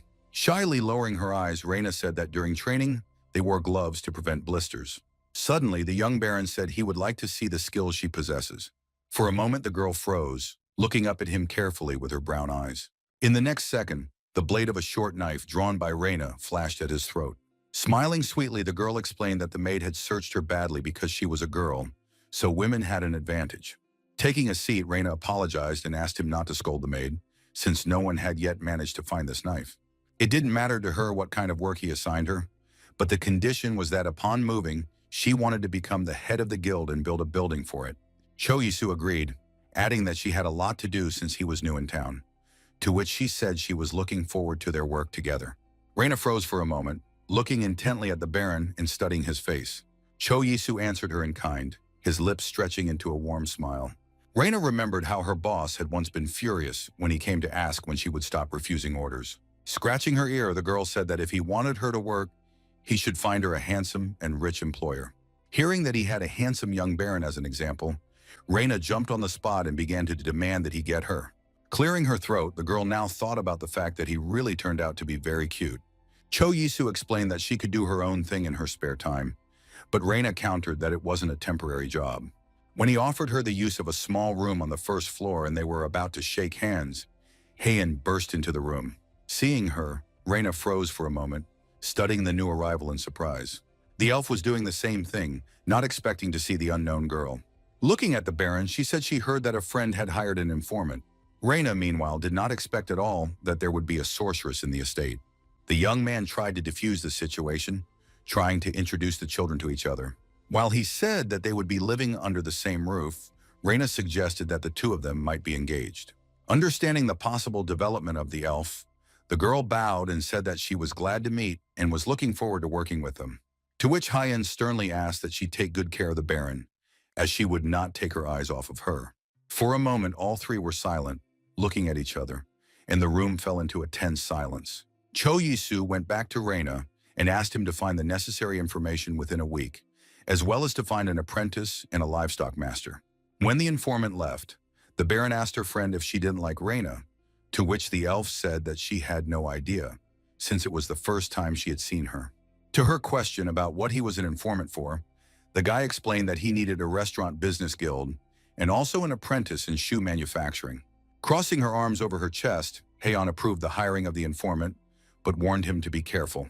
After hearing her explanation that a handsome and rich man could be a target, Cho Yisu decided that it was an unexpected compliment.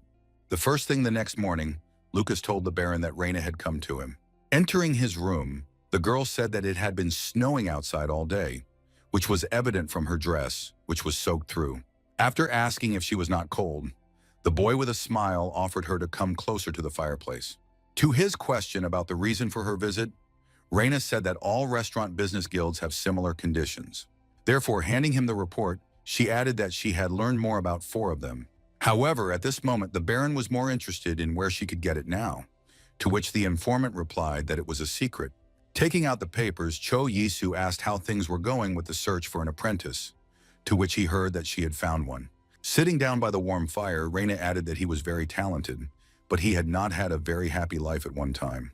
She explained that such people become very loyal, even if you show them even a little kindness. After some time, Tori's boyfriend, who introduced himself as a cobbler, sat in front of the Baron. Cho Yisu smiled and introduced himself as Baron Isu Bloom. He explained that he wanted to open a shoe business, and therefore he needed his help. Scratching his cheek, Tori said that shoes were usually made by a craftsman, so he assumed he was talking about ready-made pieces. The Baron confirmed his guess by explaining that they would make shoes in different sizes and sell them in stores. The journeyman was surprised to realize that this meant that their buyers would be ordinary people, to which Cho Yisu added that maybe even aristocrats would buy.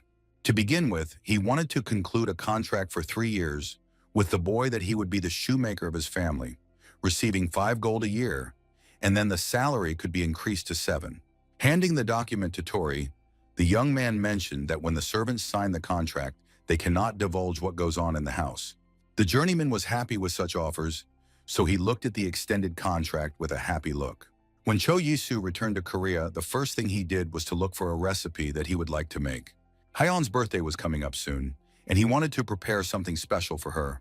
Suddenly, one of the recipes caught his attention, and the boy snorted loudly, thinking. After a short thought, the boy decided that for the elf's birthday, he would cook lasagna for her. After that, returning to his estate, Cho Yisu decided to visit Edro, who greeted his guest with a smile. To his question about what brought him here, the Baron replied that he was looking for something. Looking around, the young man noticed that he had a very nice mansion. There was plenty of light around as the walls and ceiling were made of glass. Plus, the elf had used the services of a weather wizard. When asked what exactly he was looking for, Cho Yisu said he was looking for tomatoes that grow red fruits. Smiling, Edro told him to follow him. A few beds away, he pointed to several rows of large, deep red tomatoes. The elf was surprised at such a search, since few people looked for them, so he asked what they were for. Holding out his hand, Cho Yisu asked him if he could take 5 tomatoes from him. Immediately afterwards, the Baron noticed that Edro's face showed how upset he was. Leaning over the beds, the elf assured him that everything was fine, but asked him to cut the fruit on his own. As a result, Cho Yisu received 5 rather large tomatoes in a few minutes. Wiping away tears, Edro said that this is why he likes to grow flowers that have only aesthetic value. Returning to his estate, the Baron began to prepare lasagna with a smile. Looking at Seth, he asked him to prepare the dough for the dish, telling him his recipe. When the young man began to prepare the sauce, Hyun's voice was heard behind him, and she asked if he was preparing bread. Not expecting the elf to be behind him so quickly, Cho Yisu jumped up in fright. However, pulling himself together and continuing to prepare the sauce, the young man explained to the man that he was making lasagna. When the girl said that there could be nothing better than bread, the boy offered her not to eat, which she refused. Cho Yisu tried to explain that there are many things that are delicious besides bread, after which Hyun asked if this dish would taste better. When the dough was ready, the Baron said that it was now necessary to roll it out thinly. After that, cutting it into layers, he began to alternate them with milk and tomato sauce. When the dish was ready, the young man told Seth to practice as they would be making it for Hyun's birthday, allowing him to sample the finished lasagna with the servants. Cho Yisu tried to prepare well for the day when the wizards paid their respects to Valentine, as well as the elf's birthday. Returning once again to Korea, the young man went to one of the jewelry stores. When he said he wanted to look at the necklaces, the seller immediately asked if the gift was meant for his girlfriend. Cho Yisu hesitated to answer, not sure if Hatsun could be considered his girlfriend. When the boy asked if he could buy a necklace with native stones from them, the seller handed him a necklace studded with light purple stones. When buying it, the Baron decided that 2 million for it was not so expensive, comparing it with the prices in Armenia. Suddenly, the idea came to him that it would be possible to sell amethyst there, but before that, it was worth knowing the prices of precious stones. Upon arrival at the estate, the young man asked Reina to find out the price of precious stones for him. However, the girl smiled and surprised those present that the mission was completed before it even began. Closing her eyes, Reina explained that she was interested in jewelry, giving the example of how men are interested in houses they cannot afford. She added that diamonds are worth 50 gold per carat, amethysts, sapphires, and rubies are 14 each, and other stones like topaz, opal, and pearls are 1 to 5. Holding up a finger, The girl suggested with a smile that now that he knew the prices, he needed a jeweler. Standing up, Reina said she would take care of the matter immediately, for which the Baron thanked her. When the girl left, Cho Yisu smiled and said he would go to the kitchen and make a cake. He was met in the kitchen by Seth, whom the boy immediately asked if he knew how to make a pound cake. After receiving an affirmative answer, he announced that they would prepare a cake Victoria with sponge cake, cream, and berries for Heian's birthday. Seth assured me that he had been practicing making Genoese, which turned out to be much lighter than pound cake. After hearing this, Cho Yisu asked him to prepare the biscuit, and he decided to take care of the rest of the ingredients himself. While cooking, the Baron asked the cook if the surprise party was well prepared and if they had practiced singing the song. While kneading the cream, the young man offered to do the pie, adding that he was sure of their singing talent. After some time, everything was ready and there were several appetizing dishes on the table, and the servants were standing in the hall with the Baron. Looking ahead, Cho Yisu quietly called one of the maids by name. Hearing the request to bring the Duchess into the hall, the girl smiled and narrowed her eyes. Darcy blindfolded the elf and placed her hand on her elbow to keep her from falling on the way. When they stopped in front of the door, the maid carefully removed the bandage from her head. Heian lowered her head and looked down at her feet, avoiding the bright light and trying to understand what was happening. When she opened the door, she saw all the residents of the estate smiling and clapping their hands happily. In the center stood Cho Yisu, also smiling and holding a large cream and strawberry cake. Those present smiled, shouted happy birthday to her, and called her dear Duchess. Not expecting such a reception, Heian looked at all this in a daze, not knowing what to say. Handing her a cake, the Baron told her to blow out a candle and make a wish. While he was explaining that this was done in his homeland, the girl took a lock of her hair and bent over the cake. When the fire died down, leaving behind a cloud of white smoke, the elf thought about her wish. Everyone present laughed and clapped their hands, again wishing her a happy birthday. Cho Yisu, immediately after the greeting, reached into his pocket, taking out a gift for his friend. Taking out the box, the boy showed the necklace and asked Darcy to help the Duchess put it on. Touching the stones around her neck, Heian said that the ornament was very beautiful.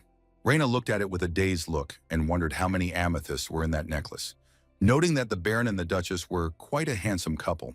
At one point, Cho Yisu put the cake down and dipped his finger into the snow-white cream.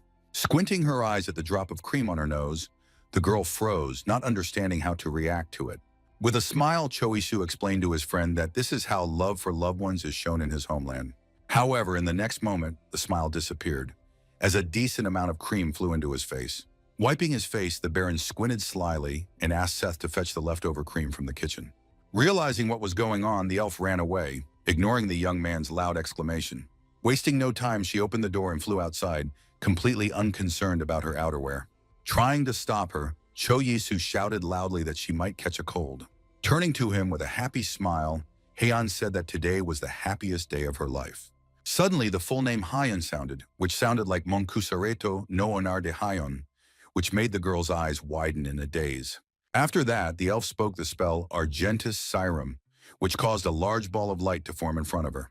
All those present, who jumped out into the street after her, looked in surprise at what was happening in front of them. Observing the actions of the sorceress, the Baron suddenly thought that she was putting too much pressure on herself. And the next moment, the girl fell unconscious, causing Cho Yisu to scream in fear. He asked Darcy to help the elf into the room while they started their meal first. Returning to the table, the first thing they did was cut the lasagna. Looking at the cheese, which stretched appetizingly while the piece was lifted, everyone gasped in surprise. Everyone sat down at the table and began to taste the various dishes on the table, praising their taste. Meanwhile, Heian sat in her room, burying her face in her hands and thinking about what she had done.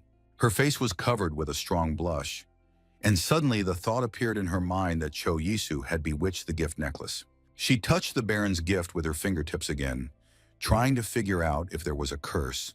Calling Darcy to her, the girl asked to find out from the master when his birthday is.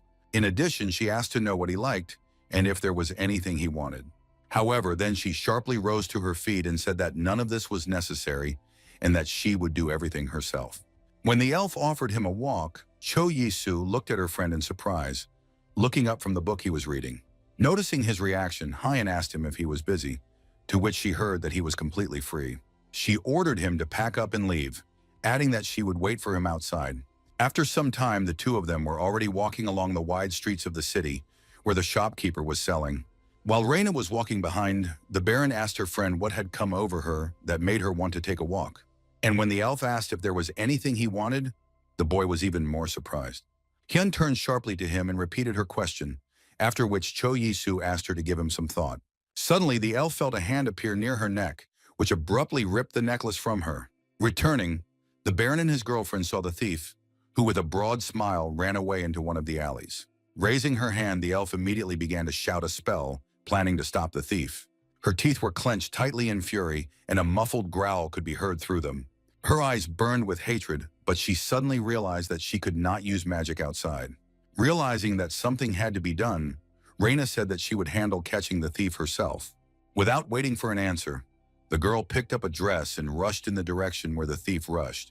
Suddenly, Hyun heard Cho Yisu calling her, who suddenly realized that she had almost used magic in the middle of people.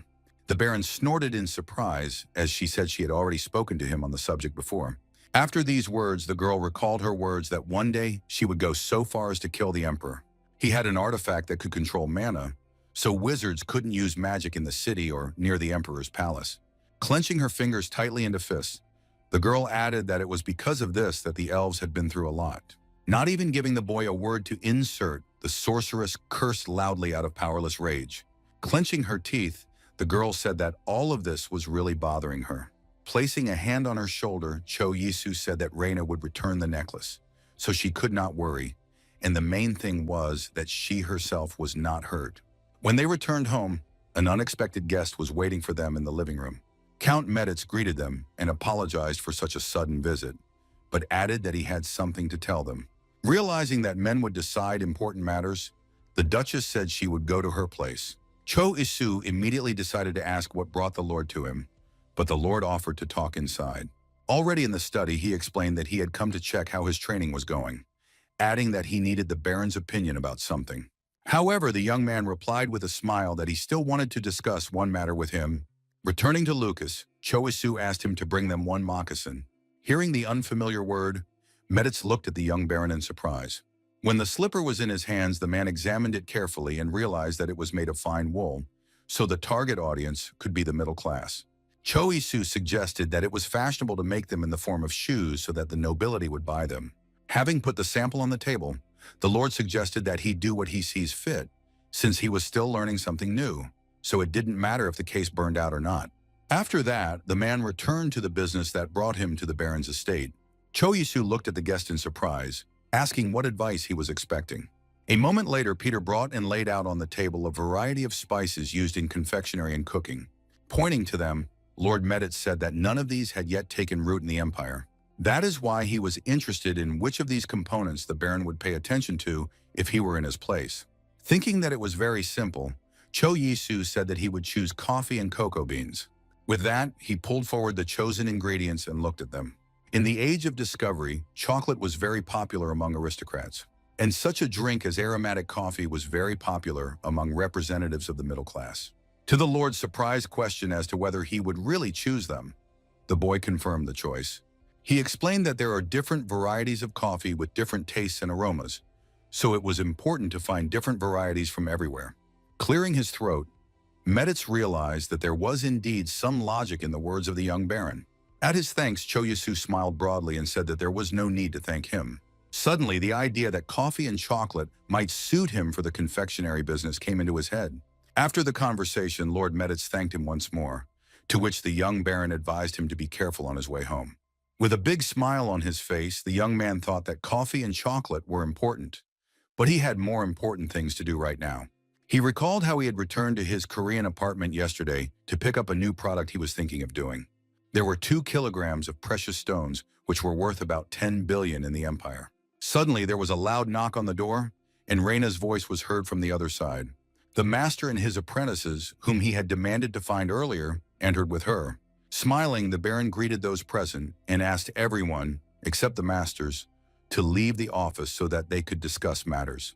When everything was done, the young man asked the master to come closer and take a good look at the stone on the table.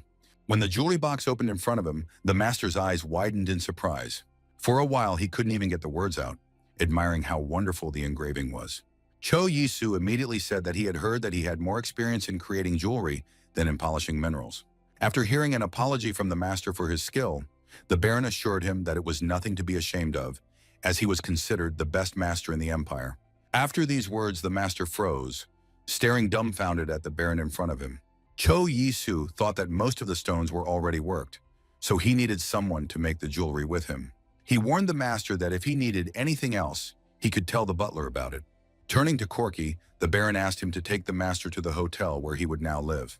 After finishing all the work, Cho Yisu let out a loud yawn and stretched, stretching his muscles. The young man decided that he would sell jewelry through Mino's store, so there would be no problems. The reason he chose this particular boy was that after several visits there, the Baron noticed that they were catching all the new trends, and now he hoped that everything would continue to go well. Now he was wondering what his friend Heian was doing at the moment. The young man found the girl in the garden, where she was admiring various flowers. When she said that the flowers were beautiful, Cho Yisu said that it was all because of Yedro. The elf smiled and said that according to rumors, people who love flowers have a good heart. Covering his mouth with his hand, the Baron laughed and said that it was very different from what he knew in practice. Narrowing his eyes, he added that in his homeland, they say that a guilty soul needs no prosecution. The guy did not explain what this meant and said goodbye, saying to enjoy the flowers. Hyan looked after him in surprise, not understanding what he meant by his phrase. Putting her fingers to her chin, she frowned and thought hard. Suddenly, the Baron heard his girlfriend scream loudly and menacingly. However, in the next second, a loud cry rang out, which made him turn back. The elf sat on the ground with her legs tucked under her and grimacing in pain. Running up to her, Cho Yisu asked her if she was okay and added that she should be more careful. However, while he tried to help her to her feet, the girl shouted that it was all his fault. Suddenly, the young man's attention was drawn to his girlfriend's palm, which was smeared with blood. However, Heian abruptly took his hand away and growled that he could forget about it, as the wound would heal itself. However, the Baron hissed loudly and warned that she might be left with a scar. Hearing his order to go to the house and ask for help, the elf froze for a moment, looking in front of her. After which she calmly agreed and turned around, heading back to the estate. Right after that, Cho Yisu heard the voice of the butler standing behind him and called him, drawing his attention. He said that a representative from the Strive store had come to him to make a deal on jewelry. After some time, he was already handing the box to one of the servants standing by the carriage. Already in the evening, sitting in his study, the Baron asked if Mino had already left, to which the butler said that he was glad that the jewels would be sold only in his shop. When asked if he said anything else, the man added that the boy talked about the excellent quality and price of the product. Placing his hand on his chin, Cho Yisu decided not to worry about it anymore. Suddenly, the butler handed him a letter sealed with wax seal.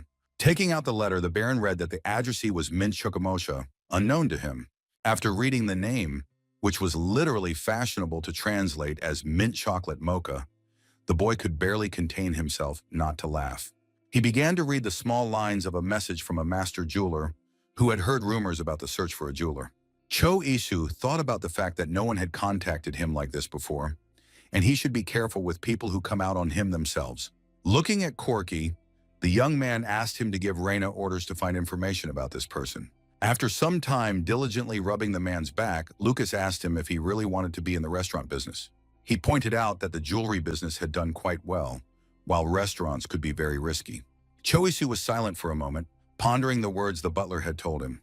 With a broad smile, the Baron clarified whether he did not want him to face difficulties.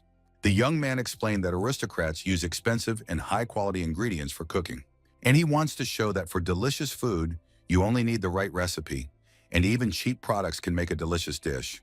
When Lucas started apologizing for taking up teaching him, without even having a clue how deep the idea was, Cho Yisu said it was all hollow. Suddenly, Hans entered the bathroom and announced with a broad smile that he had brought clothes for the Baron. Lucas immediately began to resent the fact that this was his job, to which the big man noticed that they could help each other. While the boys were arguing, the Baron asked them with a smile if they could do it when he left. The next morning, when Reina was giving the Baron a report on the jeweler who had recently contacted him, the guild had explained that Mint had been registered with their guild for a long time. In addition, despite the fact that he did not have great abilities, the master was very diligent. When she arrived at the Baron's estate, the girl decided that she should follow Mint. At the same time, the girl decided to immediately go to the master to make a report. Opening the door to the young man's office, Heian's voice was suddenly heard from behind, quietly calling her name. Jumping away from the Duchess, the informant let out a loud cry, asking what she was doing here. When the elf said she wanted to ask something, Raina said she could ask her anything. Looking carefully at the informant, Hyan told her that she would like to work. Raina looked at the Duchess in surprise and asked her what work she was talking about, to which I heard in response that she wants to get into the water business, but observing all precautions. Upon the informant's words that there are always buyers for cheap goods, Hyan asked to learn more about it. When the conversation was finished, the elf exhaled tiredly and leaned back on the couch. Suddenly, the voices of Cho Yi-soo and Lord Meditz reached her, which made the girl listen. The men discussed their business, which they were going to do soon. The elf patiently waited outside the living room door for the conversation to be finished so as not to disturb them. Suddenly, the Lord's voice came from the room, saying that he was going back home. When he was about to leave, Hyan entered the living room, and Meditz was very surprised to see her. Looking carefully at the Duchess, the man greeted her, observing all the rules of etiquette. Keeping her eyes on him, the girl asked him if he remembered the promise he made to her at the international festival. He just smiled broadly and assured that he remembered everything perfectly. He knew perfectly well that she wanted to know information about what happened to her stepmother. The man found out that she bought an estate in the capital with the money she received as an inheritance, and also transferred the tula of all the servants. The Lord wanted to add something else, but the elf clenched her fists tightly and said that this was quite enough. Covering her face with her hand, the girl took a deep breath, trying to collect her thoughts. She decided to wait a little longer to be able to take everything that belonged to her without leaving a penny to her enemies. Arriving at Cho Yi-soo, Hyun loudly suggested that he go and take a walk. The Baron, not expecting such an offer, paused for a moment and asked if she wanted to take a walk right now. The elf said that she wanted to do it right now and suggested that he go to the annex. Quite unexpectedly, Cho Yi-soo asked his friend if anything had happened to her in the past. The guy explained that she hadn't let anyone in the annex before, and she looked a bit tired. Raising a finger, the elf told him to just follow her and close his eyes. When she again sternly repeated the demand to close his eyes, the Baron obeyed, and a drop of sweat rolled down his face.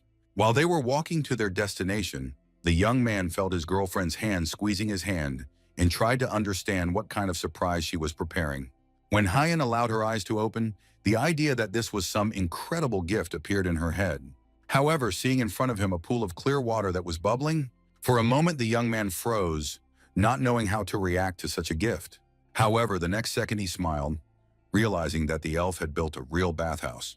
To his question about whether she did it herself, the girl answered that she did it herself with the help of the money she earned. The sorceress explained that it was a gift, and since he had been working a lot lately, he could go inside and rest. After these words, she noticed how the Baron's lips stretched in a warm smile. Cho Yi-soo walked over to her and grabbed the confused Hyan by the cheek and shook her a little. He wondered when she had managed to become such an adult, to which the girl said that she did not like this way of talking. When the young man said that he would immediately go and use her gift, the elf retorted that she would join as well, and hearing the surprise in her voice, the Baron just silently spread his hands to the sides. When he asked if they would go together, Hyan crossed her arms over her chest and reminded her that all the baths in the city were shared. Raising his hands in a conciliatory gesture, the young man added that this was rather unexpected for him. When the elf went to Darcy to bring them a cape, Cho Yi-soo was finally convinced that they would get into the water together, causing his face to become covered in sweat. Going to the house, the girl ordered the boy to get ready as well. Being alone, the Baron thought about the fact that he had not been in a bath for a long time, remembering its warm stones that resembled a sauna. He froze for a moment, considering the idea that had come to him. After some time, Hein returned to the bath, wrapped in a spacious white robe. Noticing Cho Yi-soo approaching, she asked him why he had been walking around for so long. Suddenly, her attention was drawn to a basket of eggs, which her friend was clutching tightly in his hands.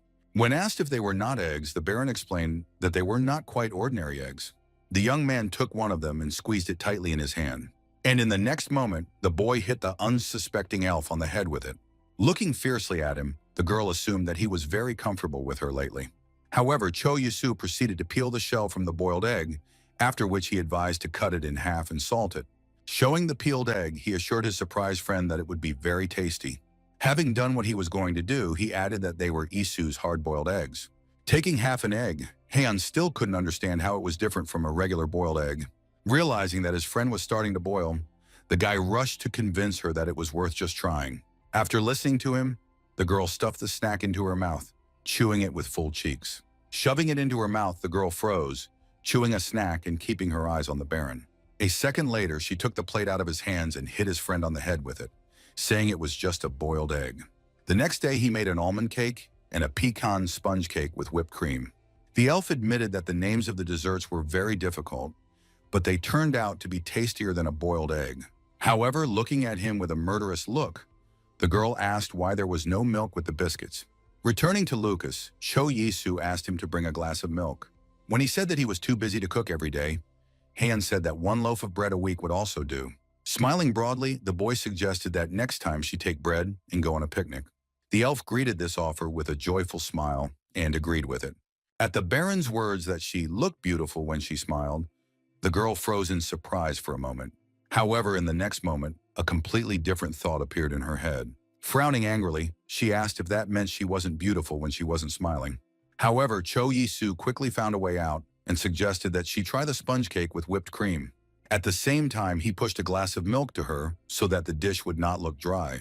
Wasting no time, Han washed down a large piece of pastry with a generous gulp of milk. Lucas and the Baron followed her in surprise as they listened to the sounds that accompanied the drinking. Lowering her glass, the elf said that with milk, the biscuit tasted just perfect. Watching her continue to eat the biscuits, Cho Isu advised her to take her time. Keeping his eyes on his friend, the Baron warned that Reina would soon bring a guest to them, so he asked if she wanted to finish her meal in her room. When the girl said that she had finished everything and would stay with him, the young man was surprised when she managed to do it. After some time, a young girl with light blue hair appeared in the office, who introduced herself as the craftswoman Mint Chocomocha. Looking at the guest, the Baron asked if she really wanted to join their workshop.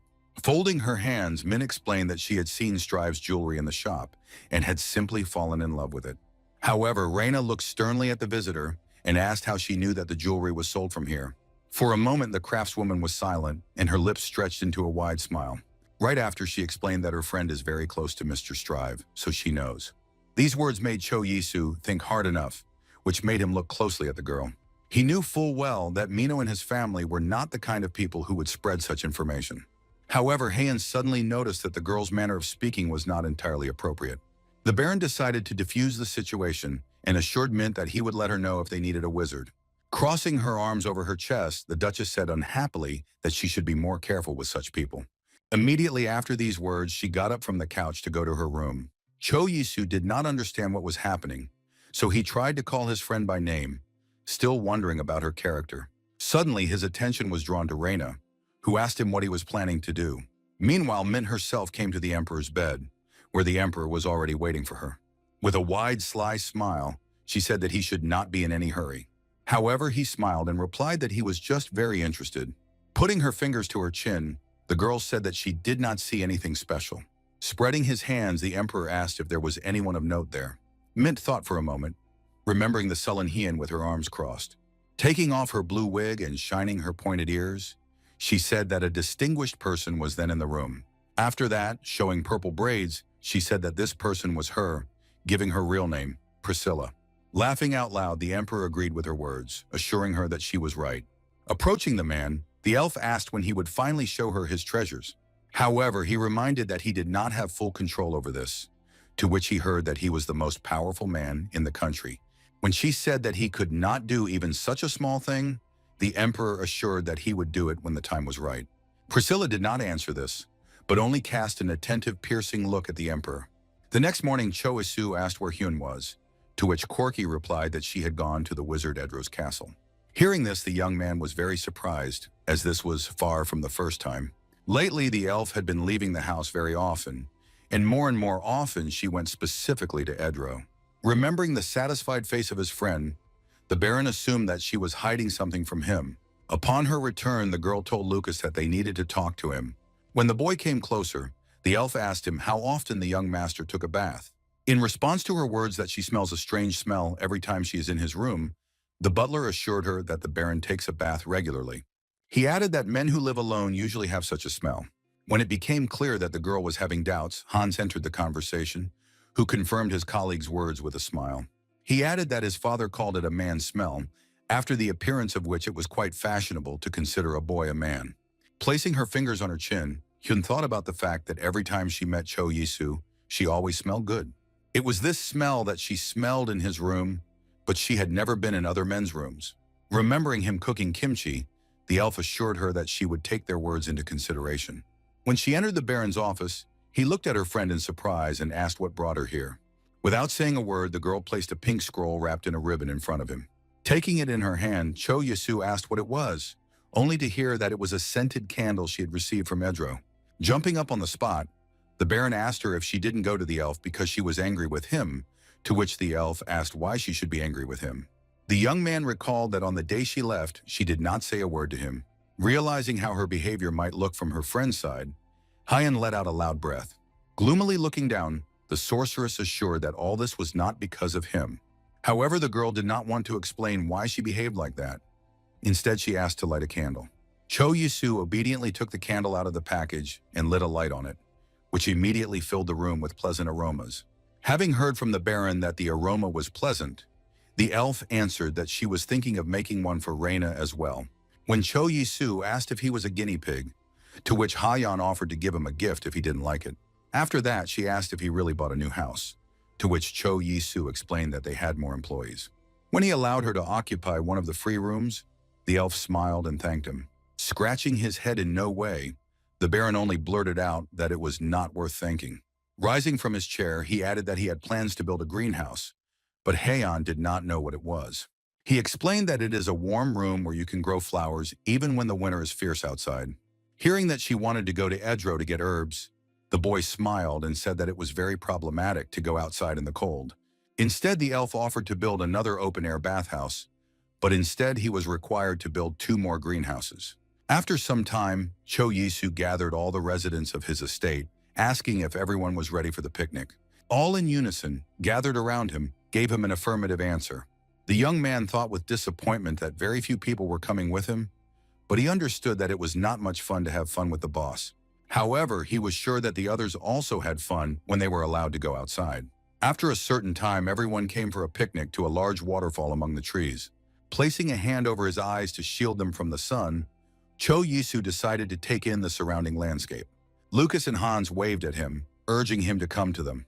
When he approached the large blanket, he saw that Heian had already settled there. Sitting down on the ground, he invited others present to join the picnic. When Reina said that the Mediste family had almost finished building the gallery, the boy added that he planned to open a pastry shop not far from there. He considered opening the bakery in early winter, when the gallery was completed, and selling moccasins in early fall. At that moment, his attention was drawn by Heian, who called him holding a sandwich in her hands. Pointing to the snack, she drew his attention to the green strips, to which the boy explained that it was a cucumber. Handing the sandwich to him, the girl asked him to pull it out, but the young man asked her if she had any hands. The elf with a completely calm face confirmed his guess about the absence of hands. Noticing how she hides her hands behind her back at these words, Shio Isu was outraged at such an obvious lie. Watching all of this, Reina thought that the elf had a rather cute personality trait. Hiding her hands behind her back, she also tried to ask the Baron to take the cucumbers out of the sandwich. However, she suddenly froze, staring blankly in front of her. She shook with shame when the girl realized how impolite it looked to the Baron. Handing a new sandwich to the elf, Cho Yasu said that the smell of cucumbers still lingered. Taking a bite, Heian thanked her and said that she should hide her hands more often. Popping the snack into her mouth, she asked if he had that sponge cake with whipped cream. Lucas, meanwhile, glared at Hans, telling him not to eat 2 sandwiches at once. After returning to the estate, the Baron again began to do his business. Carefully studying the list of people who already work for him, the guy calculated that the labor cost would be about 85 million. However, realizing that his profit is 4.8 billion, he stretched his lips in a satisfied smile. Continuing to review their business records, the young man read that they had not yet sold a single pair of moccasins. However, aside from the delay, while they decided on a location, things were going pretty well. Since the construction of the workshop and dormitories was completed, he could safely hire 10 more workers. In this case, the net income he will receive from the sale of jewelry will be 20 billion. After the cost and profit calculations were complete, Cho Yasu loudly called Corky to him. The young man asked the butler to hire 5 more handymen, entrusting the training of Lucas and Darcy. Hyan, meanwhile, was sitting in her room, enjoying a delicious pastry. Hearing that she was being called, the girl raised her head with interest and turned to the sound with interest. With a big smile on his face, the Baron told his friend that the greenhouse was finished, so he suggested that she go and have a look. After going outside, they went along the bamboo forest to where the greenhouse was built. While they were on their way to their destination, the Baron asked his friend if she had really left the scented candles as a gift for the servants. Looking down, Han said she was glad there was still work she could do. Hearing the words that she was becoming happier due to the joy of the servants, the boy smiled and noticed that she had grown a lot. After these words, the elf looked at her friend in surprise, thinking about what he said. And although he wasn't the only one saying it to her, it was very nice to hear him say it to our Hyun, so the girl smiled. Cho Isu asked her if she would go with him when he went to the Ober estate, to which she replied that Elfon was there, so she would gladly keep him company. When the boy said that it was better to go together, the elf drew attention to the fact that he was really happy. To his question about what she plans to plant in the greenhouse, Haeun replied that she would first plant the herbs needed to make the scented candles. And at the expense of the flower bed, the Baron suggested planting flowers opposite the aromatic herbs. While admiring the sunset against the background of the bamboo forest, they discussed the possibility of planting tomatoes. After some time while walking around the city, a surprised Lucas noticed a pair of moccasins in one of the shop windows. Hans did not understand what was happening at first, so he asked his colleague why he was standing there. When Lucas called him to his place, the big man said that they had bought everything they needed, but the butler assured him that was not the case. Pointing to the window with his finger, he asked him if they were sometimes moccasins. When Hans confirmed his guess, the boy said that they didn't seem to have started shoe production yet. Handing over the hefty packages, Lucas asked him to wait outside for a while. Having entered the store, he immediately rushed to the seller, who asked not to disturb him if he did not take anything. Taking a pair of shoes in his hands, Lucas assured him that he would buy them, as he had never seen anything like them before. When asked what they were called, the seller replied that they were woolen shoes that had recently appeared. Hearing that a pair cost 1 gold, Lucas bought them without thinking. Upon returning home, the first thing the boy found was Corky, who was calmly standing in the hallway. Hearing the cry, he immediately asked why he raised such a lament. Not understanding what was happening, looking at a pair of shoes, he asked if they were moccasins, to which Lucas said he had just smoked them in the shopping district. Frowning, Corky decided that this should be reported to the Baron immediately. Sitting in his office and looking at the shoes he had bought, Cho Yisu wondered if he had actually bought them that morning. The valet confirmed this, adding that they were being sold at a cheaper price that they had decided to set. Looking carefully at the shoes, the young man said that there could only be 2 options. Either someone came up with the same thing they did, or they had a leak, so he ordered Tori to be called into his office. Examining their moccasins and the shoes Lucas had bought, the master said they were not identical, but too similar to be considered a coincidence. The quality was slightly worse than their shoes, as they used low-quality, mass-produced leather, and low-quality wool was not even properly cleaned before use. Fiercely clutching the purchased shoes, Tori was indignant that the shopkeeper had asked as much as 1 gold coin for such rubbish.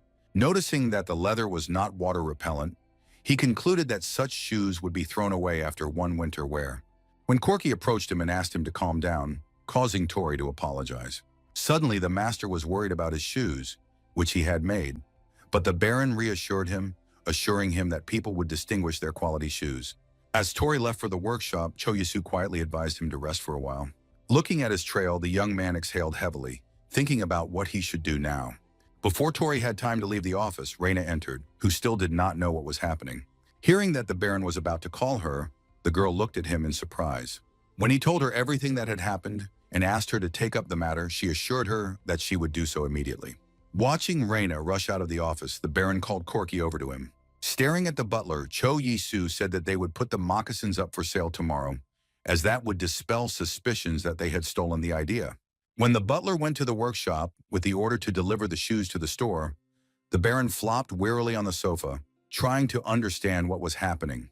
Throwing his head back and taking a deep breath, he only prayed that it was all just a coincidence. However, if it was stealing his idea, then he knew only one person who could hold a grudge and do something like that. First, he introduced himself at an international festival and met the Meditz family. After that, he was able to establish a relationship between them and the Kruno family, and finally managed to win the trust of the Kruno family by showing them how to use vanilla beans. In addition, he used these connections to open a jewelry store and make a statement.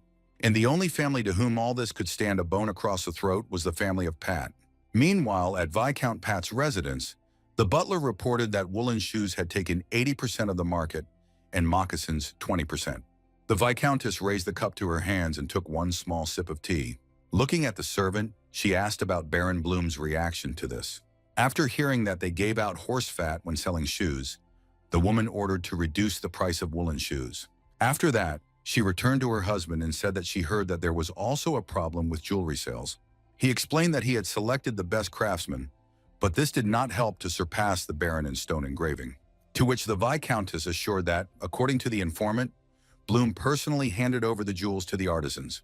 To which the Viscount replied that he must have been hiding very talented craftsmen.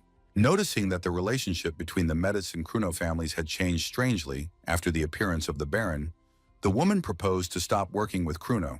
He assured his wife that this was not a problem, as the Kruno family would continue to live as the second most influential family in the empire. However, instead it will be more beneficial to help break her relationship with the Meditz family. Covering her mouth with her hand, the Viscountess laughed, offering to get rid of those of lower rank from the Meditz family. She thought that she couldn't let them do whatever they wanted, so she would do anything to leave her family as the most powerful. The next morning, Corky entered the Baron's office, saying that Raina had delivered them some extremely important information. When asked why she did not come in person, the man replied that the girl was still busy finding out information. He explained that there are 20 shops in town that sell woolen shoes, and all belong to the Namba Shoemakers Guild. So Raina tries to sneak into the tavern where they are meeting. This guild supplied fabric and materials for the dresses that were made by the Pat family, and the leather used for woolen shoes was produced by their distant relatives, the Lark family. Placing his fingers in his mouth, Cho Yisu thought that there was some secret power that supported the shoemaking, as he thought. However, now he only had guesses and no evidence to prove them to anyone. After thinking carefully, he again called Corky to him, who immediately answered. Frowning, the boy asked him to send a message to Lord Meditz to tell him what was going on. After that, he came to the kitchen, where he asked Seth if he had prepared everything that was necessary. After looking at the cocoa beans, the Baron warned the cook to make sure he remembered the recipe well, as it would be quite complicated. Putting the component on the pan, the young man said that first they should be fried well. After half an hour of roasting, it was necessary to remove the skin from them. Looking at the pan, Cho Yisu noticed what color the beans had turned, asking Seth to clean them all. When asked what to do with the product later, the Baron said that they can be used to make simple desserts, such as chocolate. And you could also make a cake with chocolate sponge cake and sprinkles, decorated with strawberries, which will complement its taste well. And chocolate was also used to prepare a delicious and hot drink. Cho Yisu promised to teach the boy everything, but warned that he would first teach him simple recipes. After a while, Seth, Hyun, and Lucas were standing in the kitchen, staring intently at the dessert Cho Yisu had prepared. Trying to understand what it was, the elf said that it was black. The Baron smiled and said it was chocolate, adding that if they didn't try it, they would regret it later. He reminded himself that Lucas had already cost him when he tried the chocolate milkshake. Taking a cube of dessert to her mouth, Hyun said she would pretend to believe him. Waiting for her reaction, the Baron asked with a smile how she was feeling now. Pointing to her mouth, she asked him what it tasted like. Looking at the shocked elf, the Baron began to urge the boys to try as well.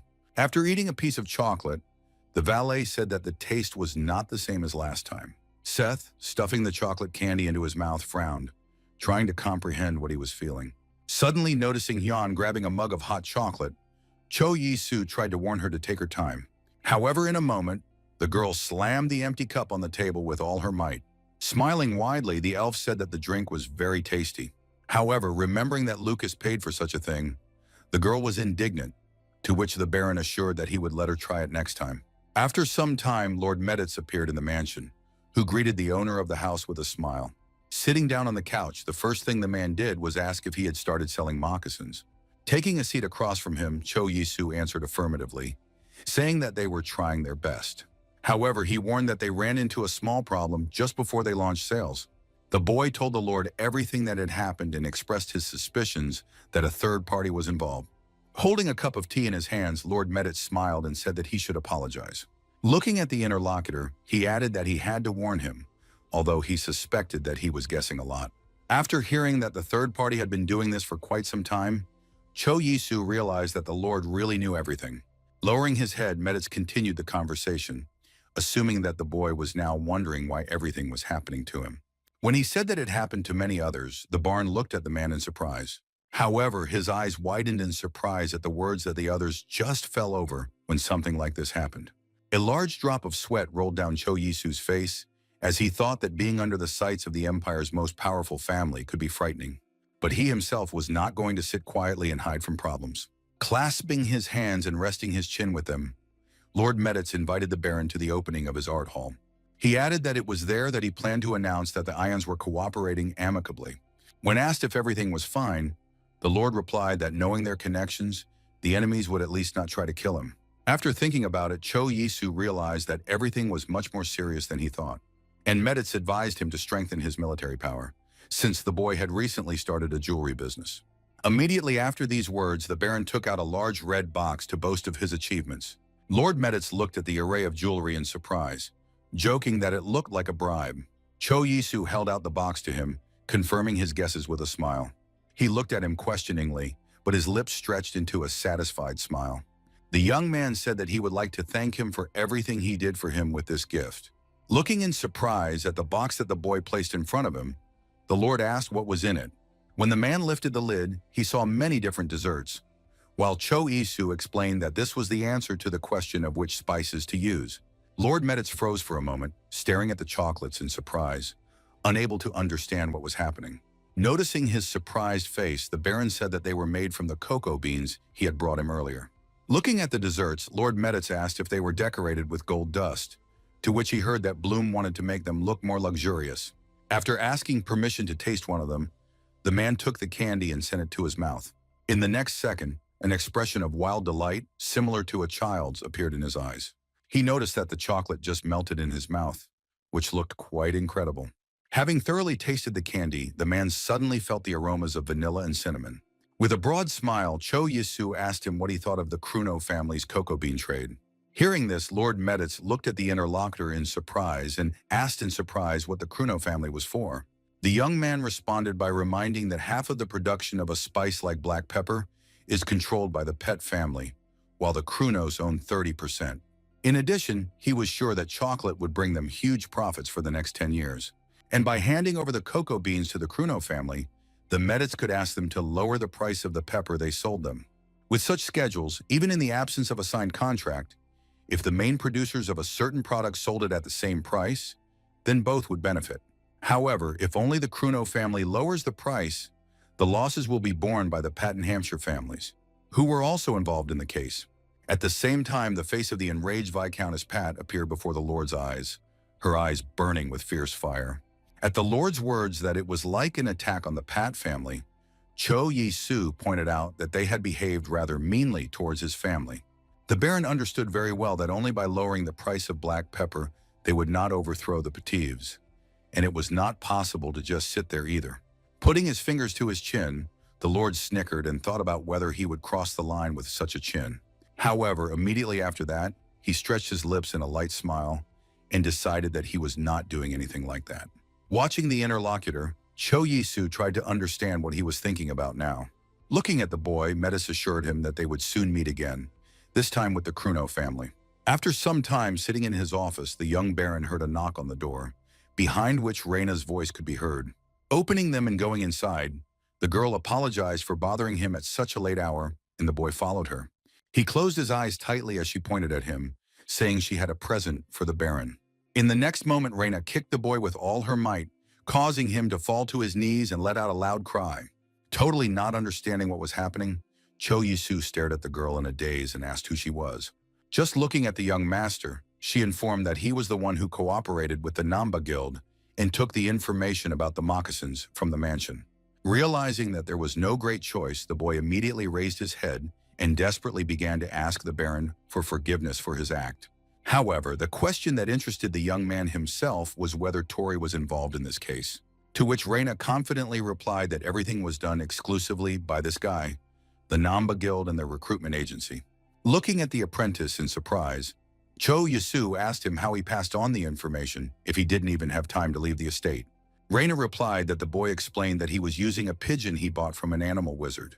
Raising a finger, the Baron wondered if using a dove for a crime would dishonor the wizard himself. To which the girl said that if they find out about it, they will not just leave it like that. Flooding with tears, the traitor asked to save him, justifying his act by the fact that he was threatened. However, Reina, with all her might, pressed her hand on the back of his head, telling him to shut up. Clenching her teeth tightly, the girl clucked her tongue loudly, mentally advising the boy to be thankful that they were in front of the Baron. Looking at this picture, Cho Yasu thought that he could not allow the apprentice to be killed, but he could not forgive him either. Raising his finger, the Baron ordered her to leave the boy on the street for a week and write about exactly what he had done. Reina agreed, adding that after that she would send the traitor to the Wizarding Legal Department. At the same time, the girl perfectly understood that the Namba Guild could take care of the boy faster than she could get there. When asked if she had reported such results to Tori, the young man praised her for the work she had done. After his advice to get some rest, Reina assured her that she would rest after taking care of the traitor. As she left, Corky came into the office and informed them that the Poland Guild had given them their permission. Taking off his shirt, Cho Yasu smiled and said that now they don't have to worry about the pastry shop.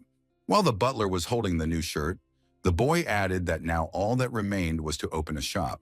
While he was getting dressed, Corky reported that the revenue from jewelry sales for the month was 32,530 gold. Looking at the man in shock, Cho Yasu was surprised to calculate that the net profit was 21,000 gold. When asked if the ad worked so well, Corky replied that the Strives liked the product the first time and were therefore willing to buy expensive things. Clenching his fist tightly, the Baron smiled and thought that in this world he was very lucky with money. Finally, he was ready to go out, slung his jacket over his shoulders, and looked at the butler with a smile. He calmly announced that he would immediately leave to prepare a crew for the Baron. Looking resolutely ahead, Cho Yasu decided that he was now ready to go meet Count Kruno. The Earl, who had already been present at Lord Meditz's visit, noticed that the boy looked much better.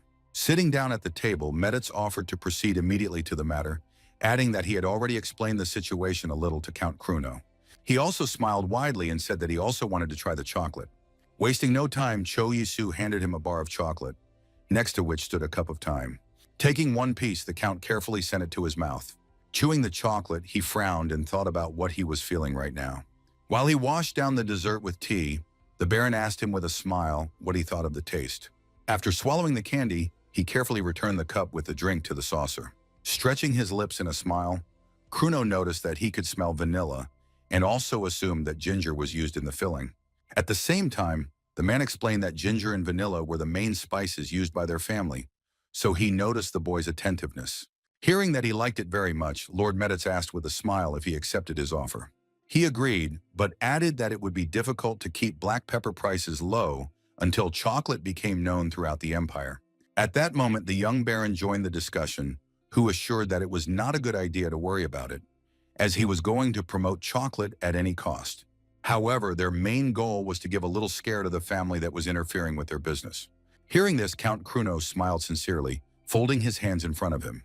He didn't care how much they made, as he was content to cut costs by reducing the cost of pepper with the help of cocoa. However, Cho Yasu assured them that if they decided to do it, it would be better to make as much profit as possible. But he was a little worried about the aspect that their actions could spoil relations with other families. A wide smile bloomed on Count Kruno's face as he said that they had already thought about it. The young Baron began to wave his hands, assuring that he did not mean that at all. Banging his palm on the table, the man assured that the central government had not shown signs of disunity for a long time, and now he was absolutely sure that the power of the center would be re-established very soon. To the words that he is still too young, so he is worried, the man added that if the young people knew everything, it would be unfair to the old. After that, the boy said goodbye to him, thanking him for coming to the meeting today. Left alone with the Lord, the young man asked him if he was interested in a new business. He said that he plans to open a bakery near the art hall, which will serve a variety of desserts, including chocolate. Pointing to the table, Meditz replied that there were a few things he would like to say to the young noble. The first was that he would like to order a jewelry set from him, consisting of a ring, necklace, and earrings. The Lord announced that he was finally sending one of his sons, Mark, who married the eldest daughter of the Kruno family. With a big smile, Cho Yasu congratulated his husband on the upcoming holiday from the bottom of his heart. However, it suddenly dawned on him that this would mean turning his back on the Pat family in favor of the Kruno family. Paying attention to his expression, Lord Meditz smiled and said that he could guess what thoughts were going through his mind right now. Without putting a finger to his chin, the Baron admitted that he had never thought about a marriage between the two families. The Lord assured him that as long as everything was mutual, things were moving quickly enough, so there was no need to worry about Pat's family. He warned that the gift budget was 50,000 gold, so he advised the Baron to think. When asked what he thought of the bakery near the gallery, the man said that he had told Krieg about it, and since it had something to do with their Baron, he promised to think about it. When told that he should look at the location first, Medit said he would alert the manager. When Cho Yisu returned to his estate in the evening, he was met by Lucas right at the door of the house. When the Baron asked him if nothing had happened to him, he looked at the young gentleman in surprise. Raising his hands, the boy immediately began to convince that he was actually all right. However, Cho Yisu said that he heard from Corky that Kana and Nikki only recently started dating. Placing his hand on the valet's shoulder, the Baron tried to reassure him that this was not the only woman in the world. At the words that she was the only one he could date here, Cho Yisu thought that there were only 4 completely different women in the house. A tear rolled down his cheek as Lucas said that Kana was bringing snacks and smiling, and he thought she liked it. Instead, the Baron asked the boy what exactly he had done, and noticing how the boy was bursting with tears, realized that nothing had been done. Pointing to himself, the young man advised the valet to turn to him if he liked someone again. When asked if he was also dating someone, the Baron proudly held up 3 fingers. Hearing the surprise in Lucas's voice, Cho Yisu assumed that he was becoming jealous of him. However, he assured that this was not the case, as he understood that the gentleman met 3 times, but could not get married. This news just pierced his chest like a sharp arrow.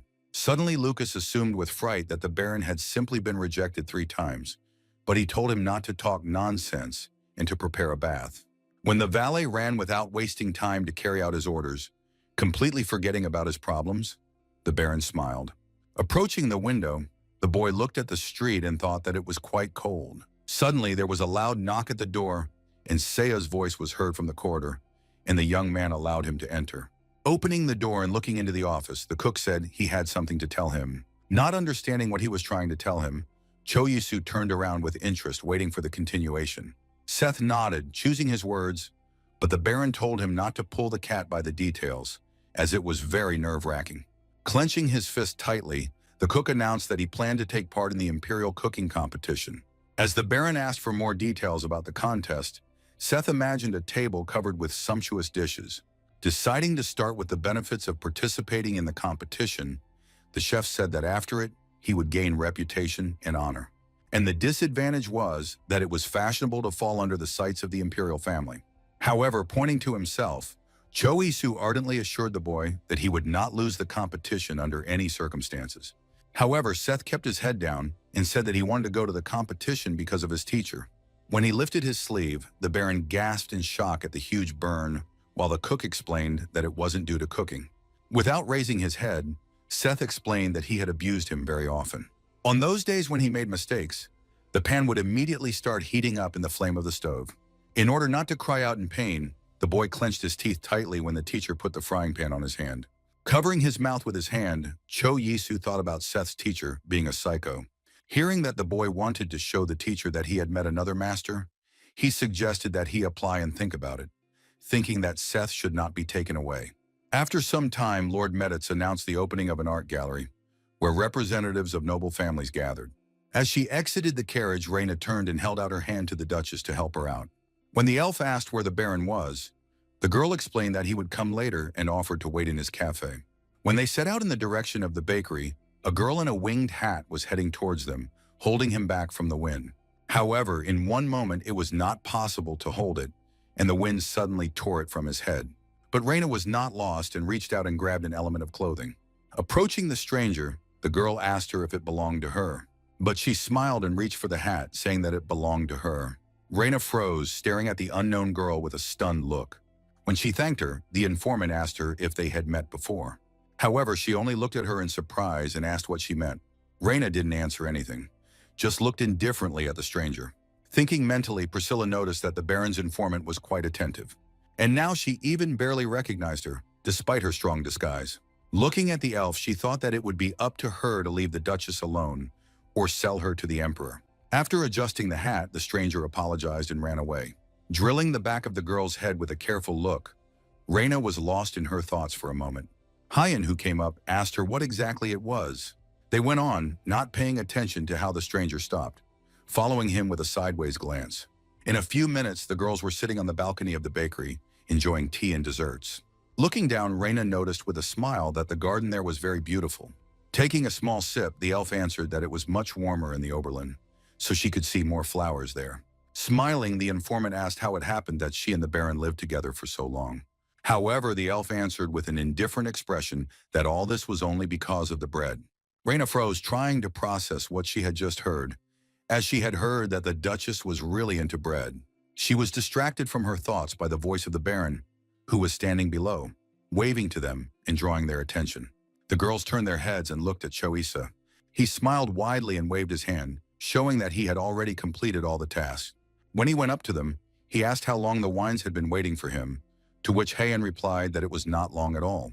Looking at the Edda Yerka that was on the table, the Baron asked his friend who loved bread, and she had already tasted something. The elf answered that it was very nice to eat 5 pieces of bread, if before that she ate one a day.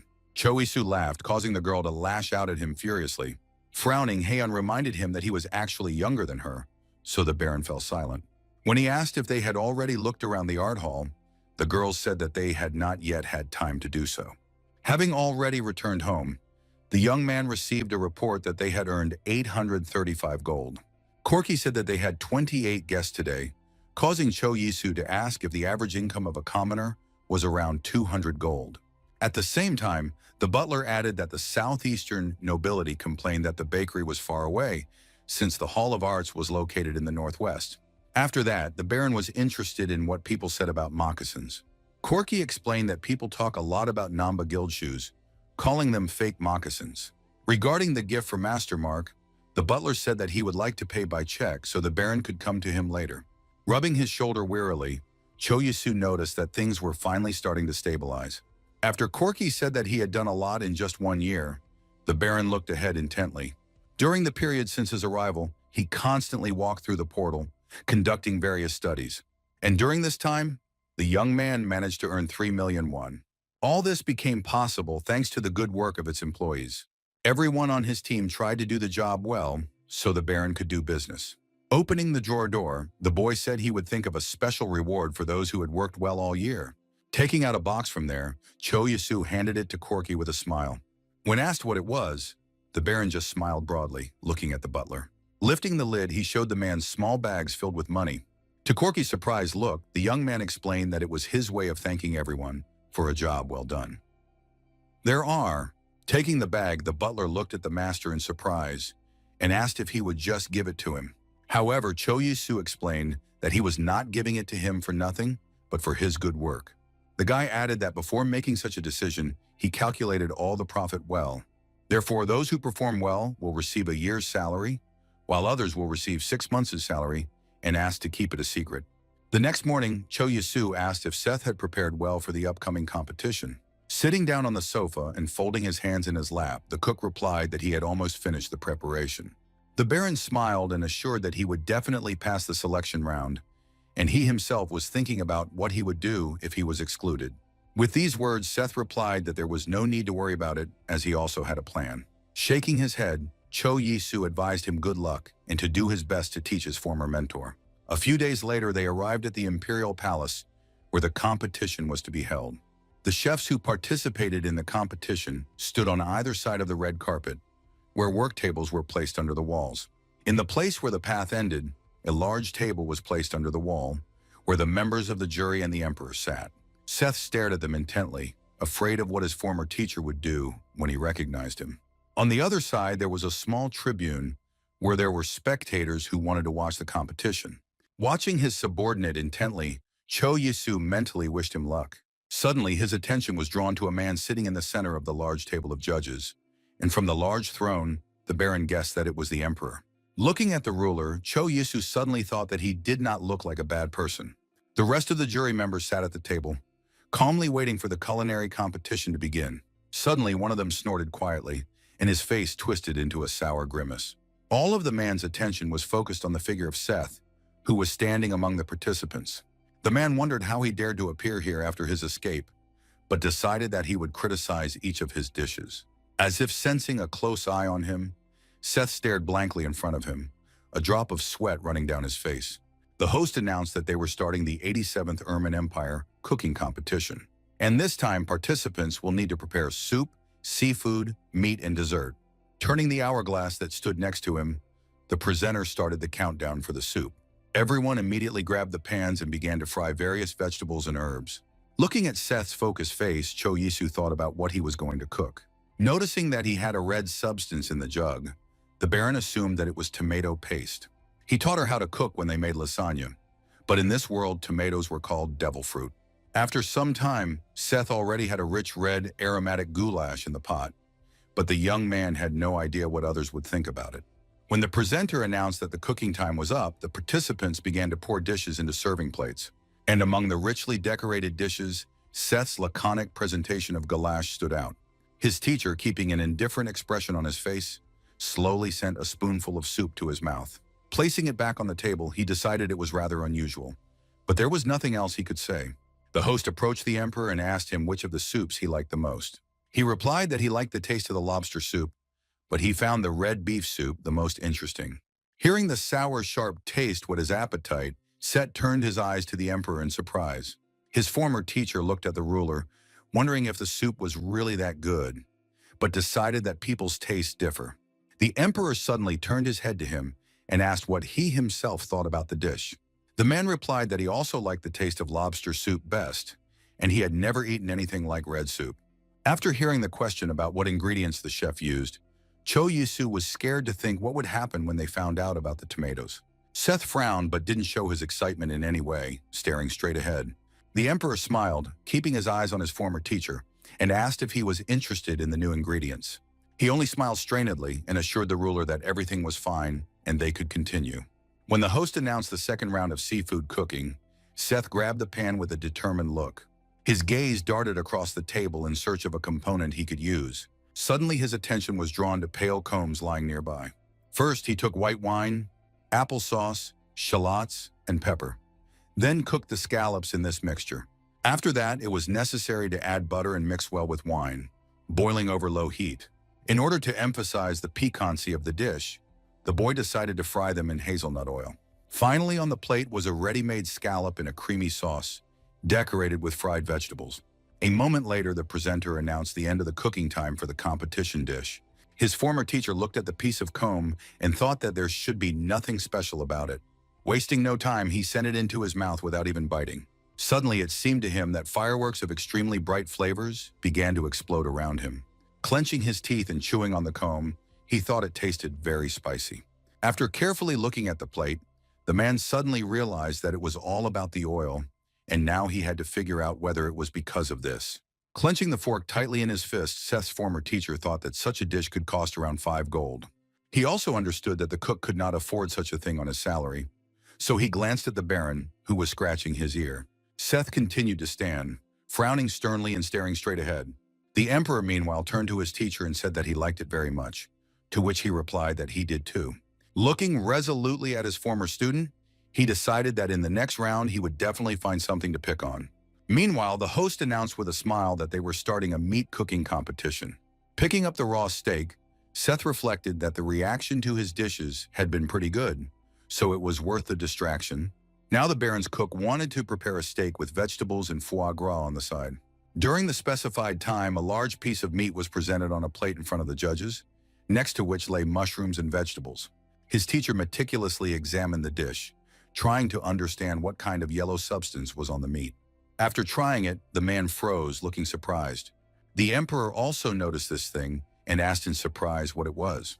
Prickling it on a fork, he said that he was not in the mood for meat at the moment, as the unknown component had conquered him. Seth's former teacher understood very well that the ruler was right, but he did not understand how this could happen. The woman sitting next to the Emperor said that she was also a cook, but she had never tasted anything like this. Gritting his teeth tightly in rage, the former mentor tried to understand when Seth taught how to cook like this, but he was about to pick on his dessert. When the presenter announced the start of the next stage of the competition, the Baron's cook immediately began to knead the dough. Cho Yisu realized that he was using chocolate and meringue, so he guessed that he was going to make a souffle. At the words that the cooking time was up, Seth smiled slyly as he finished the dish. At that moment, he was throwing berries that he wanted to decorate the prepared dessert with. Within a minute, the sweet dishes were already on the table in front of the judges. Prickling a chocolate candy on a fork, The teacher said he heard they were being sold in the art hall the Meditz family had built. Closing his eyes, he silently sent her to his mouth to try it out, in the hope of finding something to latch onto. The woman sitting next to him said with delight that the bread also tasted great, as the dessert simply melted in the mouth. The emperor, observing their reactions, smiled and said that judging by their reactions, asking their opinion makes no sense. Closing his eyes, Seth's former teacher thought that he couldn't vote against him against the opinion of the rest of the jury. Within a minute, the presenter loudly announced that the results of the competition were ready. Cho Yi-soo stared intently at the participants and eagerly awaited whose name the boy would call. Seth, who was no less worried than the Baron, had a similar expression on his face. However, when the presenter said that Baron Bloom's cook was the winner, his eyes widened in surprise. A second later, Seth's face bloomed with a wide smile of victory. Suddenly, it dawned on Cho Yi-soo that because of winning the competition, the chef might just be taken away from him. The emperor stood up and ordered Seth to come closer to him to present the award. The presenter approached the winner and asked him to briefly talk about the dishes, but allowed him to withhold details about the ingredients.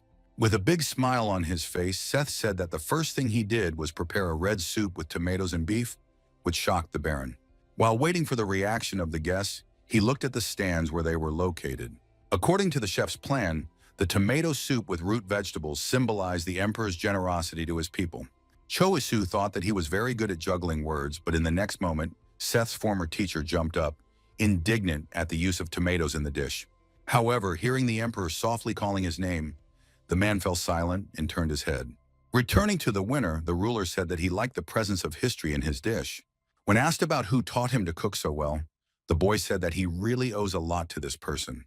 Hearing his words about a wonderful teacher, Abeno froze for a second, trying to understand who he was talking about. When the emperor asked where his teacher was, the man pointed to himself, mentally adding with a smile that he had taught the boy for 10 years, so he deserved the praise. However, instead of calling his name, Seth calmly pointed his hand to the tribune where the audience sat and called Baron Bloom his teacher. As the cook explained that he had taken him after 10 difficult years under another teacher, Cho Yi-soo himself smiled widely. Abeno clenched his teeth and fists furiously, mentally venting at his former student, who did not appreciate his efforts at all. Still sitting on his throne, the emperor said with a smile that he would like to take the boy into his service in the palace. However, Seth put his hand to his chest and apologized, saying that his master was only Baron Bloom. Hearing the words that he could not leave him, regardless of the amount offered by the ruler, the Baron himself smiled warmly. However, Abeno continued to rage, asking his former student how he could say such a thing. He was once again reassured by the emperor, who advised him to spend his energy on cooking and not on empty chatter and shouting. In a moment, the hall was in a great commotion as everyone clapped and shouted congratulations in honor of the winner of the next cooking competition. After some time, the emperor was sitting in his room drinking tea with Priscilla, who was not at the competition. Taking the cup in her hands, the girl asked him with a smile how the culinary test went. Without raising his eyes from the drink in the cup, the emperor calmly answered that this time the cook who worked for Baron Bloom had won, which surprised the elf very much. Sensing a note of interest in her tone, he raised his head and asked if she knew anything about the young man, to which he heard that she did plan to find out something about him. At this moment, a butler intervened in the conversation, who said that Baron Bloom is one of those who recently became close to the Meditz family. When the ruler ordered him to continue, the boy added that he had heard the Duke of Meditz introduce the Baron a few days ago at the opening of his Hall of Arts. Putting her cup down on the saucer that stood on the table, Priscilla replied that for now they should not touch the people who are on the side of Duke Meditz. The emperor agreed with his pretty advisor that they should be watched carefully for the time being. The Meditz family belonged to one of the 5 great families of the Erman Empire. If they suddenly wanted to unite their military force, it would certainly be able to surpass the imperial army. He knew very well that all wizards were connected to the imperial family by artifacts, so it would be difficult for them to plan treason. However, at the same time, he was well aware that if war broke out, there was no guarantee that the wizards would stay away or side with the imperial family. Picking up her cup again, Priscilla said that the weakened unity of the 5 families would be much better for them, as Murtis was at the center and would therefore take a long time to strengthen themselves. The emperor, meanwhile, warned that the war of interest could become more violent if the forces of the parties in it were equal. At this, Priscilla stretched her lips in a sly smile and said that there might be a war there too. Taking a large swig from his cup, The emperor said that they needed to maintain a neutral position as long as possible and build up their military strength during this time. Looking at the map of his lands, he thought that when the war captured the five great families, he himself would be able to capture them. At the same time, what was running through his mind was that the five great families had done a lot, but if his ancestors were in their hands, then he was completely different. The marriage between the Kruno and Meditz families was an opportunity given to them by the gods themselves. But if it happened, the rest would try to become stronger. Having folded his hands in the castle, the man thought that he must stop this at any cost, so he called Duchess Adelia to him. A few days later, Han was sitting in Baron Bloom's office and calmly drinking hot tea. Noticing that she was wearing the necklace he had given her, the boy asked her if she had returned it yet. To which the elf replied that she never caught the criminal Reyna, but she managed to find the necklace, which she barely managed to take before it was given to an antique shop. When the young man said that it fits and she should wear it more often, the girl doubted that she could lose it again if she went out, so she should only wear it at home. Cho Yisu tried to convince her that it would be a great loss if she only wore it at home, but the elf said that it would be an even greater loss if she just lost it. Suddenly, Han noticed that he was holding a pen in his hand, so she asked him what he was writing. Answering her question, the guy looked at his friend and said that he plans to release a limited collection. Hearing this, Nikki looked at the Baron in surprise, not understanding what he was talking about. At his questioning look, Cho Yisu explained that there are people who just lose their minds when they hear the word limited. Seth, who was also present, smiled widely and said that it was just a great idea, then asked what exactly the Baron was planning to release. When the young gentleman asked those present if they had any ideas, they replied that there were many things that were gifts from the Meditz family, so there might not be enough time for them. After hearing these words, Cho Yisu turned to his subordinates in surprise, not expecting that there would be so many gifts. Nikki explained at this time that 15 people out of all the workers worked very hard without rest. And while Baron Bloom suggested not inviting too many people, the boy added that they wanted to get on the waiting list, even if it took a year. However, scratching his head, he added that everything could work out if they worked longer. The Baron smiled at this and said that he would hire 10 more people, as he believed that his subordinates should not work late. He asked Corky if they could afford it, and when he received an affirmative answer, he said that in his opinion, it was worth raising the price. They decided to put a price of 6 or 7 gold coins in the store, while individual orders were considered only from the amount of 100 gold coins. Having received an order from the Lord to search for workers, the butler immediately went to the door. Folding his hands in a lock and supporting his chin with them, the young man began to think about what exactly needs to be created in the limited collection. Suddenly, the thought appeared in my head that it would be possible to make a box for cookies, but not just any box, but from silver.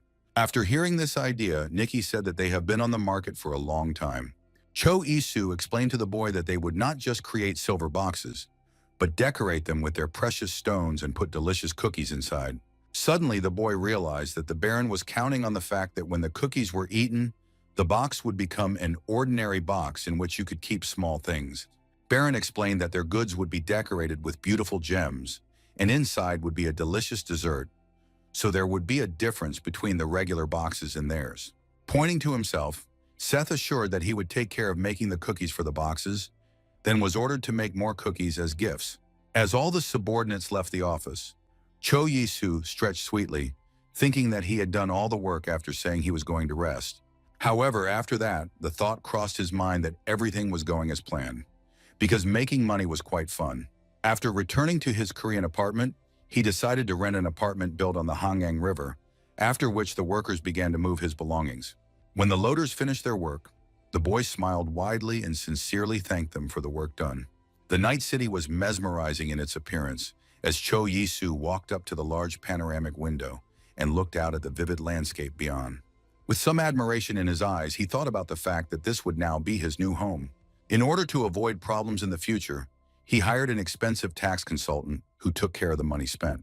After that, the boy thought about the fact that it would be safer to open the spatial gate in the bedroom. Looking at the lanterns of the night city, he thought about how good it would be if everyone could come here, imagining the shock they would be in. After several minutes of standing under the window, the young man folded his hands on his chest and shrank sharply. Looking at the stairs, the boy thought that the house was really big, but next to that it seemed too empty. When Cho Yisu came back to his estate, he immediately went to the kitchen, where he informed Seth that they would be making fish pie today. Answering the chef's question, the boy explained that it is prepared by frying chopped fish fillets. Paying attention to the grimace of his employee, the Baron realized that he must have wanted to complain about the cutting of expensive seafood.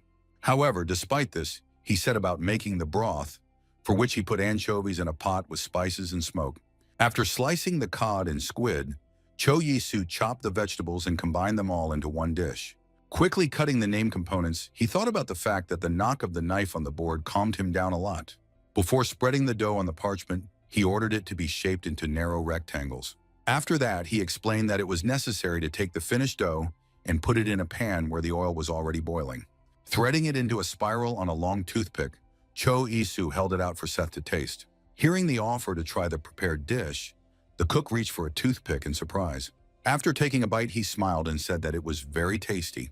However, when he saw Baron Bloom taking everything they had fried and adding it all to the broth to cook, his face showed a state of great concern. Watching him take a taster bite, Cho Yi-soo explained that he shoves them into the soup to make the soup taste better as well. A few minutes later, there was already fried and boiled dough in the bowl, as well as soup with roots and various herbs. Pouring it into tall glasses and taking them in his hands, Baron Bloom announced that he would now go to Haeun and told Seth to share with the rest. A young man found the elf in her greenhouse, loudly calling her name and offering her a walk. Turning her head and looking at her friend, the girl asked him to wait a moment while she finished her work. Watching her actions, Cho Yi-soo thought that he did not expect her to agree to the walk so quickly. Having finished making the scented candles, Haeun turned to her friend and noticed glasses with fish pie in his hands. Hearing the offer to try, she immediately took the glass, pulled out a toothpick with dough, and tipped the bowl to drink the soup. Watching her munching on the fried dough, the Baron smiled and earnestly asked if she liked it. Haeun, meanwhile, felt very good, because she liked the taste of herbs, spices, dough, and fish very much. She said that the dish had a mild and refined taste, and it was very warming. Suddenly, the girl let out a loud breath and said that she had to tell the Baron something. When asked what had happened, she pointed to herself and said that she was going to walk alone in the city. After hearing this, Cho Yi-soo asked her exactly where she wanted to go, to which he was told that she would talk about it later. Immediately after that, the boy inquired whether she would return in the evening, but did not receive a clear answer. He was very surprised by the words that she might come back, because it meant that she was not going to spend the night at home. As she took another sip of her fish soup, Haeun said she still didn't know how things would turn out. Not jokingly angry, the young Baron asked her with whom she was going there. However, when the elf didn't answer the question, the boy wondered who she could go with, since there was only one person she had gotten close to recently. And this person was the elf Edro, whom the young man suspected of having an affair with his girlfriend. Looking at her calm face while the girl enjoyed the fish soup, the Baron decided that if there was nothing like that, then she would not have hidden it. However, the boy did not burden her with his omissions and said that she would return as soon as possible. Hyun lowered her glass and quietly told him she wanted to try the pound cake. Upon hearing this request, Cho Yi-soo exhaled noisily and said that he would convey her wishes to Seth. However, Haeun looked at him hopefully and asked if he could cook it himself. When the young Baron asked why exactly he had to make the pound cake, the girl said that he could not if he didn't want to. He explained that he would make Seth's cake as long as he was busy, to which Haeun immediately agreed. The friend thanked her, and the young man unexpectedly reached out to her hand. After that, the elf turned sharply and went back to her greenhouse, leaving her friend alone with his thoughts. He was running through his head the reason why she didn't tell where she was going and with whom, because it really pissed him off. Out of anger, he clenched his teeth tightly and exhaled through them, deciding that he would go and warm up a little in the sauna. The next night, as darkness descended on the estate, a cloaked figure quietly opened the door and stepped outside. Haeun looked around to make sure no one was following her or seeing her. However, going to the gate of the estate, she did not notice how Cho Yi-soo was quietly watching her through the window. Looking after his friend, the boy quietly called Reina to him, who immediately answered. Giving the expression of his face a decisive look, the Baron ordered to follow the Duchess. Wasting no time, the informant agreed and immediately rushed out of the office.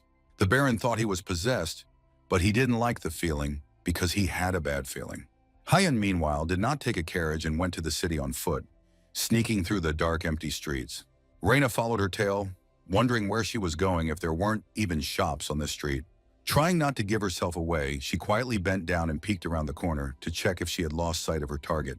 Suddenly, she noticed a fair-haired elf near the Duchess, whom she recognized as the wizard Edro. Staring at him with big brown eyes, the girl tried to understand what was happening in front of her. Suddenly, she noticed where they were and wondered what they were doing here, if the house belonged to stepmother Hayan.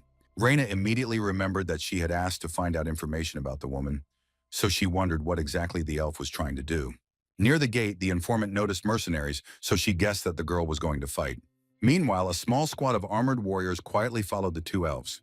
Having made a decision for herself that it is better to first watch everything that will happen, Reina sharply jumped on the fence wall. Glancing at his companion, Hayan silently thanked him for coming. Idro smiled and assured her that no thanks were due, as he couldn't just sit back when he heard her story.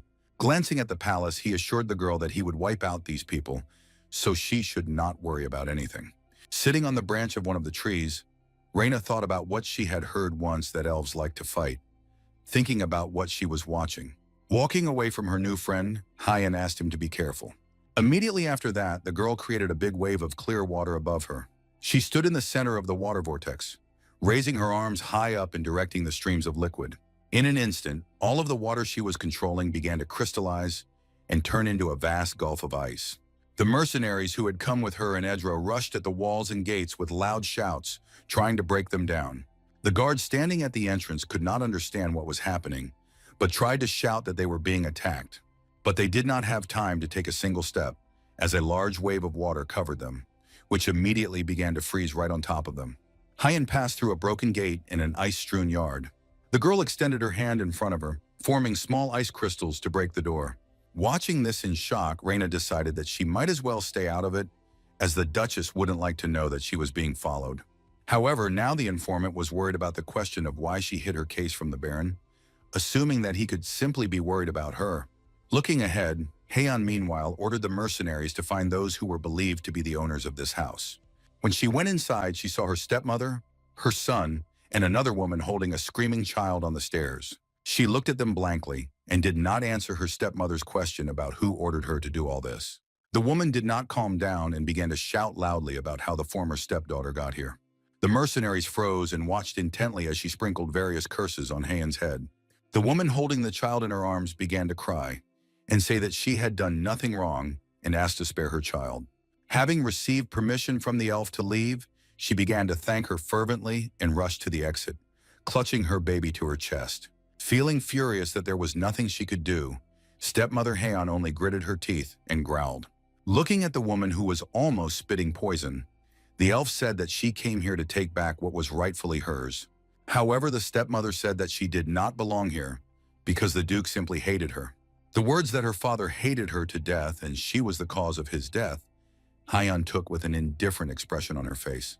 However, she did silence the woman when she held an ice blade to her throat. Edro stepped closer and asked why she didn't just kill her, to which the elf objected coldly. Looking at people who hated her whole life and who she felt the same for, she said that they should feel what she felt. That was why the elf was now going to pack them into a carriage and dump them in the mountains of knots to live a life that would be worse than death. The stepmother looked fiercely at the elf and said that in this way, she would not be able to inherit her father's fortune. However, she just calmly looked at the wagon that was taking the stepmother and her son somewhere far in the mountains. There was no emotion on Hayan's face, and her gaze was extremely indifferent and cold. Lowering her eyes, the girl suddenly realized that now everything was over, which made her feel devastated. Edro approached her and offered to leave the bodies to the mercenaries and go to the bank themselves. To her surprised question, the elf explained that the last time he went to the bank, he found out that there was an account in her family's name. When a friend suggested that there was something from her father, Hayan thought doubtfully. By the time they continued on their way to return home, it was already daylight outside, and people were scurrying along the road going about their business. Idra wondered why they didn't go to the bank first. The elf replied that her father hated her, so he would hardly leave anything for her. The wizard just closed his eyes tiredly and annoyed, and exhaled loudly, saying that people are greedy and stupid enough. But Hayan just lowered her head and quietly answered that not all people are really like that. The elf agreed with a smile, immediately remembering Baron Bloom. He threw his arms out to the sides and laughed hard, a big drop of sweat rolling down his face. Hyun smiled and said that in any case, she was very grateful for his help. He just lowered his head and exhaled noisily, saying that it is not worth thanking for this. After some time, when they arrived at a large bright building, Edro invited his friend to go inside. When a large box appeared in front of her with a symbol painted on the lid, he ordered her hands to be placed on it to unlock it. Han obediently followed all his instructions, which the clerk watched closely. When her hand landed on the center of the sign, a bright blue light immediately began to emanate from it. Out of the box came out the middle, in which there were several letters wrapped with tape. Taking them in her hands, the elf thought in surprise that this was all that her father had left in the bank. However, she decided that now was not the time to open the gift, so she decided to do it at home. With a smile, Edro clapped his hands and said that it was good that their affair had ended normally. Suddenly, the girl asked him about his relationship with his parents, to which she heard that it was just a complete disaster because they were very picky. The guy added that he had a lot of time to spare, but his parents did not leave him alone, constantly telling him about marriage. In response to this, the elf looked seriously at her friend and offered him to go with her if he didn't like it that much. Frightened that the girl was proposing to him, the elf covered his mouth in fear, but Heian assured him that she was simply offering to go with him to the Baron's domain. Pointing his finger at her, the boy asked with a smile if she wanted to marry him there, to which the girl said that he should stay in the city. After getting out of the carriage, Heian calmly walked to the entrance of the estate. When she entered the middle, she stopped in surprise when she heard Cho Yisu's voice behind her. He was sitting on the couch drinking tea and told her with a smile that she came back quite quickly. Coming closer, the elf gave a soft gasp, agreeing with his words. Sitting next to her surprised friend, the girl said that everything went much faster than she expected. Without turning her head towards him, Heian said that she used to go to the house that belonged to her stepmother. Realizing how this could end, Cho Yisu asked how she was doing. Remaining outwardly calm, he carefully examined her body, thinking that she didn't seem to be injured. Suddenly, a roll of paper in his friend's hand caught his attention, so he asked what it was. To his question, Heian replied that her father had put it in the bank, and when the Baron asked if she had opened it, she denied it. Unfolding the message, they both saw elven markings on a narrow strip of paper. Holding two letters in her hands, the elf said that one was a check for 500,000 gold. On another, after reading the words of apology from her father, the girl frowned. Calling Darcy to her, she gave her a piece of paper and ordered it to be burned in the fireplace. When Cho Yisu asked in surprise if she was sure that it could be burned, the elf said that she needed something completely different. The Baron asked her if she had hit the jackpot, his lips stretched into a tight smile. To her surprised look, the boy explained that her father was not so bad because he left her an inheritance. To this, in an extremely cold tone, Heian replied that her father was not just a bad person, but a real nobody. At the same time, she added that 500,000 gold coins will not be able to heal what happened to her in the past. Realizing that the moment was right for his gift, the Baron placed a blue box on the table. When the elf opened it, she saw a wonderful little pendant in the shape of a horseshoe. After answering her question whether the blue stone was aquamarine, the boy offered to try on the pendant. Rising to his feet, he took the gift in his hands and helped to put it on the neck of the girl, who had pulled back her hair. With a warm smile, the young man explained that she did not wear the amethysts because she was afraid of losing them. However, as he fastened the pendant, he added that now she could wear the gift without worrying about losing it. Heian looked at the gift and thanked the Baron, to which she heard that he liked her very much. Finally looking up at him, the elf crossed her arms over her chest and asked, if he was preparing such a gift for her, why couldn't he bake bread? When she suggested that all of this was just because she didn't say where she was going, Cho Yisu tensely fell silent, clenching his teeth tightly. When the young man confirmed her guess, the elf asked him not to be angry, assuring him that this would not happen again. Unable to be angry with his friend anymore, Cho Yisu let out a tired breath and said that he knew that. When she again asked him to make her a pound cake, the boy agreed with a smile. A few days later, the young Baron was already listening to the news that all 100 sets had been sold. Corky replied that gift stamp sets have also become very popular. Hearing all this, the Baron laughed and thought that he would be able to leave here sooner than in 3 years. Dvoretsky only lowered his head and said that he was sure that he would be able to handle everything. However, the Baron folded his hands in a castle, supported his head with them, and said that he was still worried. He remembered the abandoned fields and huts and reported that the area was actually large, but there were no people there. Corky told him that he had him, and the rest would also try to do everything as well as possible. Looking hopefully at the young man, the man said that they were all counting on him. Looking out the window where the leaves have turned yellow, the boy thought about the fact that the holiday of Kvasaruna is coming soon. Noting that time flew by very quickly, The butler smiled warmly into his mustache and asked what he would do for this holiday. Cho Yisu explained that this time he will pay a lot of attention to the international fair, and in August, a night festival is expected. It was on him that he planned to ask several soldiers to go. However, after that, the boy went to the kitchen and decided that for Kwasaruna, he would prepare Korean soup, which consisted of gravy and rice balls and was usually eaten on New Year's. Returning to Seth, who was standing and writing everything down in a notebook, the Baron asked if he remembered the tips for making crispy dough. When they explained that they would now prepare a soft dough, the cook assumed that it would be necessary to add not cold, but hot water to knead it. The young man agreed and also added that when the dough is ready, it should be wrapped in a damp cloth and left to stand for a while. After that, it was necessary to clean the chicken from bones and boil them well, and then add garlic and leeks. As the Baron began to add soy sauce to the broth, Seth asked him in surprise what it was. After trying it, the cook noticed that it was quite salty, to which the boy said that one day it would become a symbol of their house, so they should start experimenting with it. After a few minutes of cooking the broth, Cho Yisu turned his attention back to the cloth-wrapped dough. After rolling it into sausages and cutting it into thin pieces, he explained that the puff pastry should be dried for about 2 or 3 days. Noticing how the Baron was tearing the dough with his bare hands, rather than using special tools, Seth asked if that was the way it should be done. After adding a little more fat to the cooked soup, he poured it into a plate, garnished it with greens and dumplings, and said that everything was ready. Returning to the cook, the Baron ordered him to call the managers, which he did with a smile. When everyone finally gathered in the kitchen, Cho Yisu announced that they had done very well last year. At the table sat not only Seth and the Baron, but also Lucas, Heian, and other inhabitants of the castle. Cho Yisu, in the meantime, I wish everyone to be healthy this year as well. Picking up a spoon and looking at her plate, the elf asked what kind of dish was in front of her. The Baron explained to his friend that this is the kind of soup that they prepare for the new year in their country. Reina also came to the table and said with a smile that it had a very nice color. However, Heian said they still have to taste it to know if it tastes good. The servants also began to eat, with satisfied smiles tasting the new soup prepared by the Baron. For a moment, everyone froze, trying to comprehend the flavors they were experiencing now. Hans noted that the dumplings were very tasty, while Lucas noted that the soup had quite a lot of flavor. Looking into his plate, Cho Yisu informed his subordinates that they would be eating it during Kwasaruna.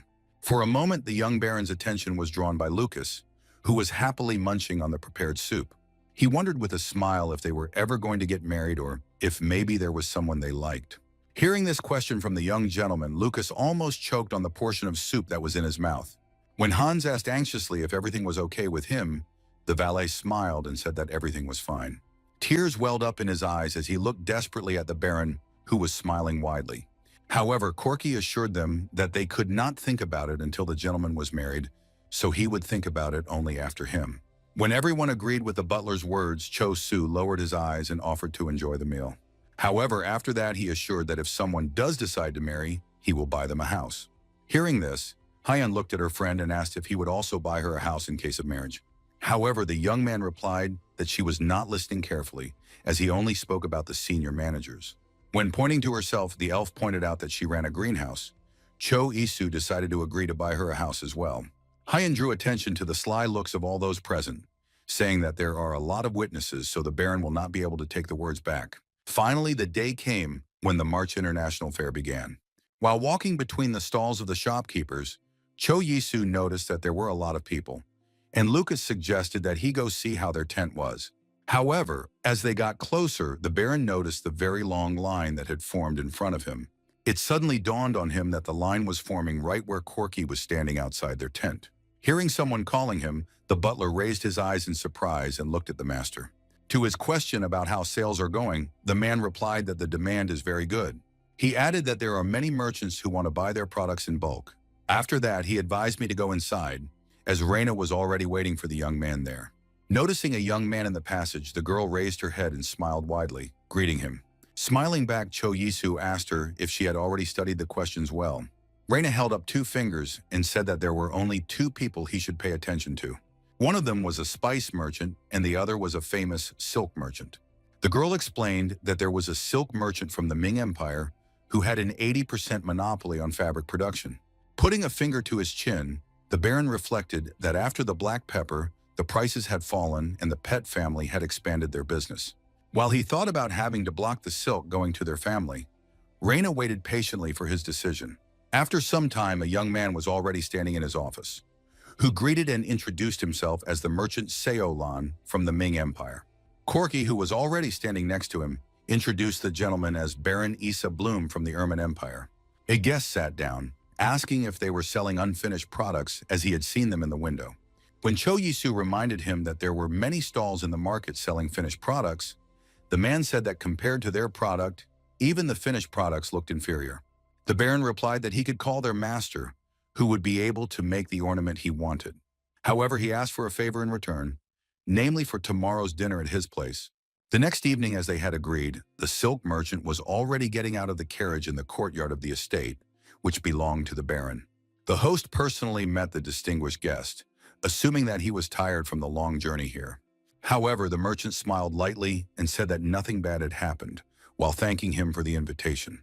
Gesturing towards the manor and inviting him inside, Cho Yisu announced that he had prepared a room for him. When they passed through the courtyard, the merchant suddenly stopped and looked in front of him in shock.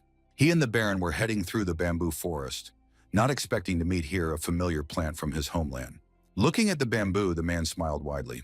The Baron said that he loved him too, to which he heard the reply that he was seeing this plant for the first time on this side of the continent. Cho Yisu pointed him to a house with heated floors and informed him that they had arrived at their destination. Opening the door, the Baron entered the house first. Directly behind it, the silk merchant said it looked like a separate building or pavilion. While the young man was explaining to his guest that it was so good here because the aroma of the bamboo was soothing, they noticed that the table was already set for a tea party for two. Pouring a hot aromatic drink into a cup, the Baron invited the guest to try it. He agreed and took the cup in his hands, taking one small sip from it.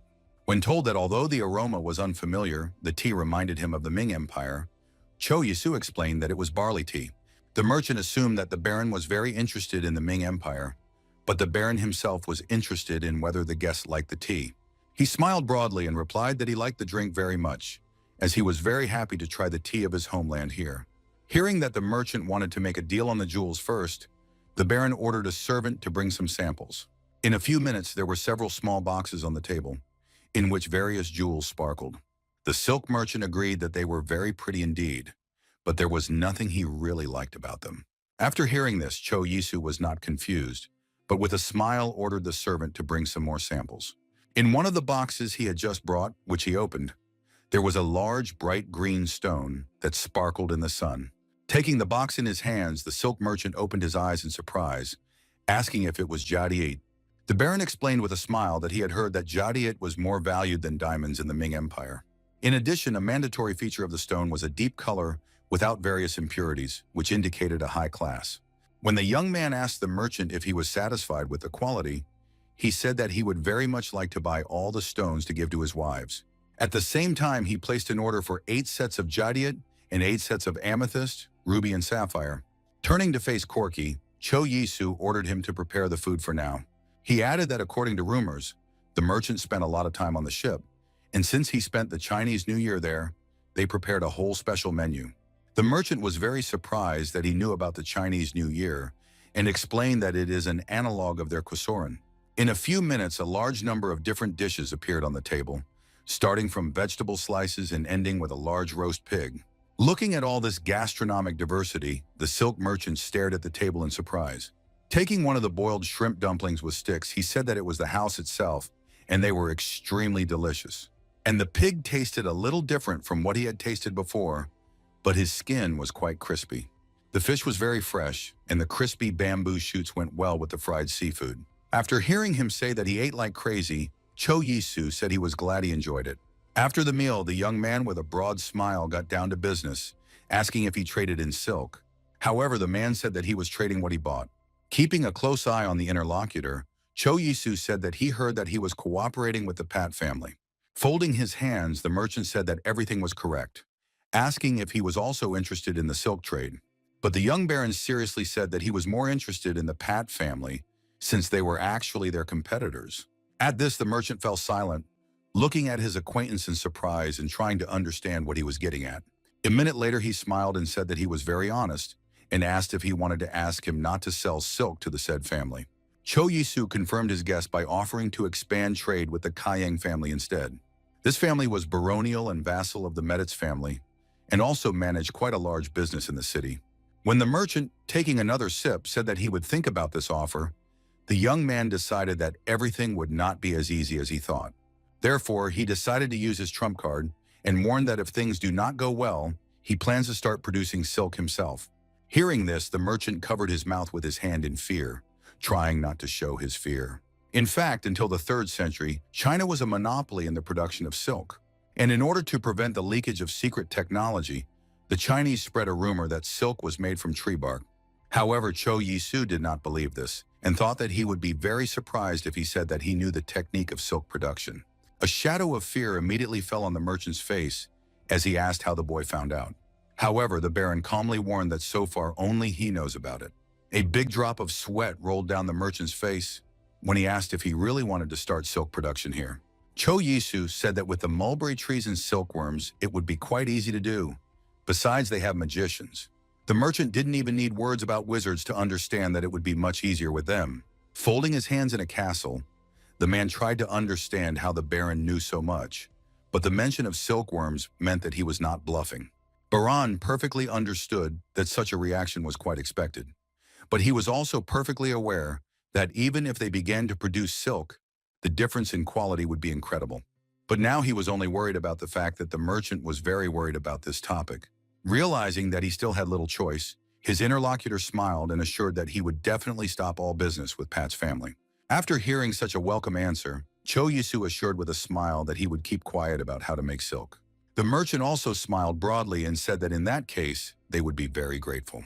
He himself understood very well that he needed time to match in quality, but it was unknown how much the boy really knew.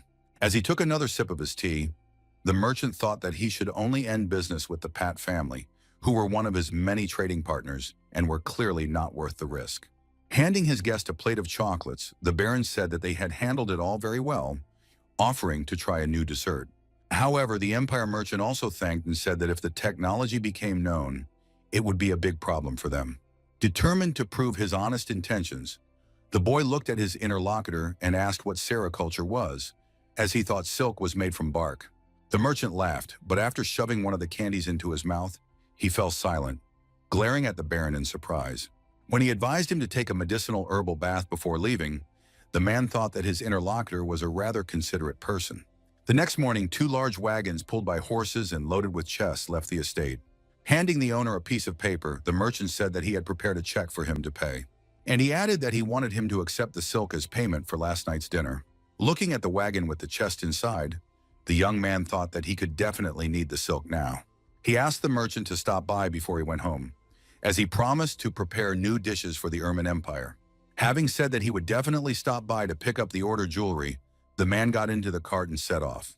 Cho Yisu, who had been looking after him before, suddenly heard a soft noise behind him. All of this, it turns out, was being closely watched by Reina and Heian, waiting for the Ming Empire merchant to leave.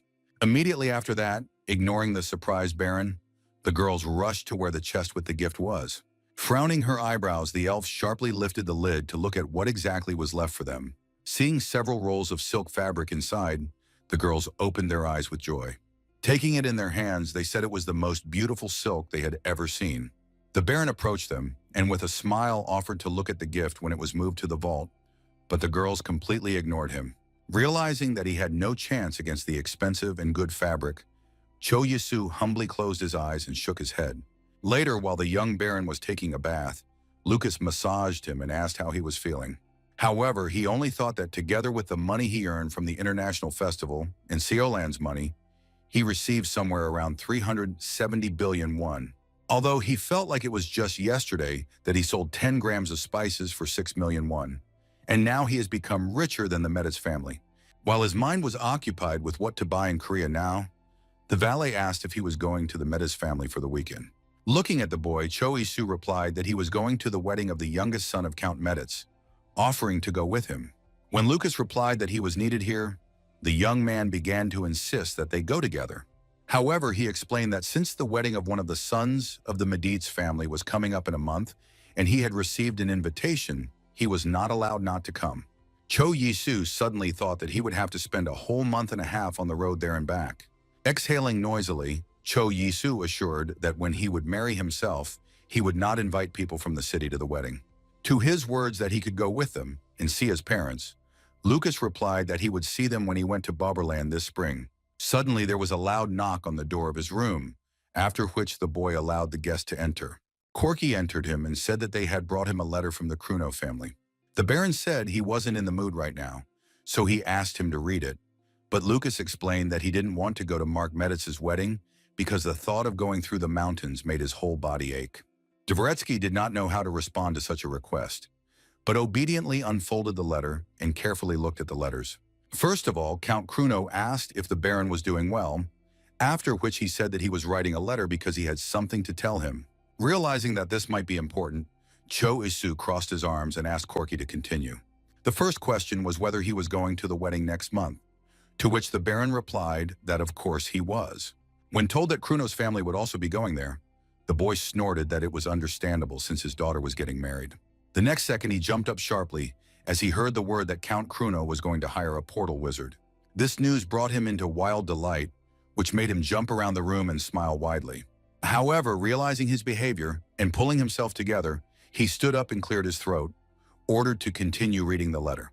Corky, read that the Kruno family has hired one, so they are now offering the Baron to join them. Clasping his hands and resting his chin with them, Cho Yisu frowned and thought that of course he would agree to this offer. Corky, who heard all this, calmly asked the young gentleman if this would be his answer. After that, Cho Yisu approached Lucas and asked if he still wanted to go with him, to which he heard the enthusiastic voice of the valet, who said that he had planned to go with him from the very beginning.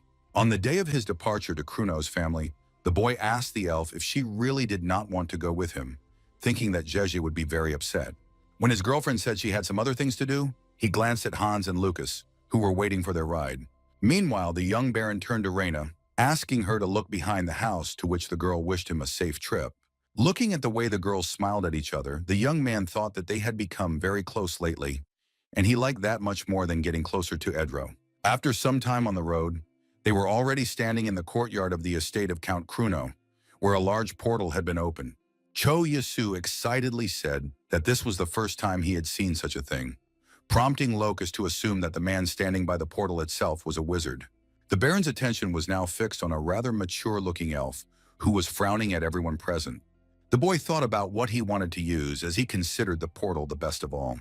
As he announced the next person to pass through the portal, a young man approached him and introduced himself as Baron Isu Bloom. The magician explained that he must go inside, but move through the center. Cho Isu thought that going through the portal was quite ordinary, but the wizard warned that if he moved even an inch, only a part of his body would move. At the exit from the portal, the Baron was in for a rather unpleasant surprise because he felt sick again. As he wiped his mouth, the boy felt déjà vu as he felt as if he had experienced 100 bouts of nausea at once. Looking up at his companions, the boy saw that Hans had survived the passage through the portal quite normally, but Lucas was also sick. When the young man regained consciousness, he heard the voice of red-haired Jace, who was happily running to him. The girl spread her arms wide to immediately hug her friend, whom she had not seen for a long time.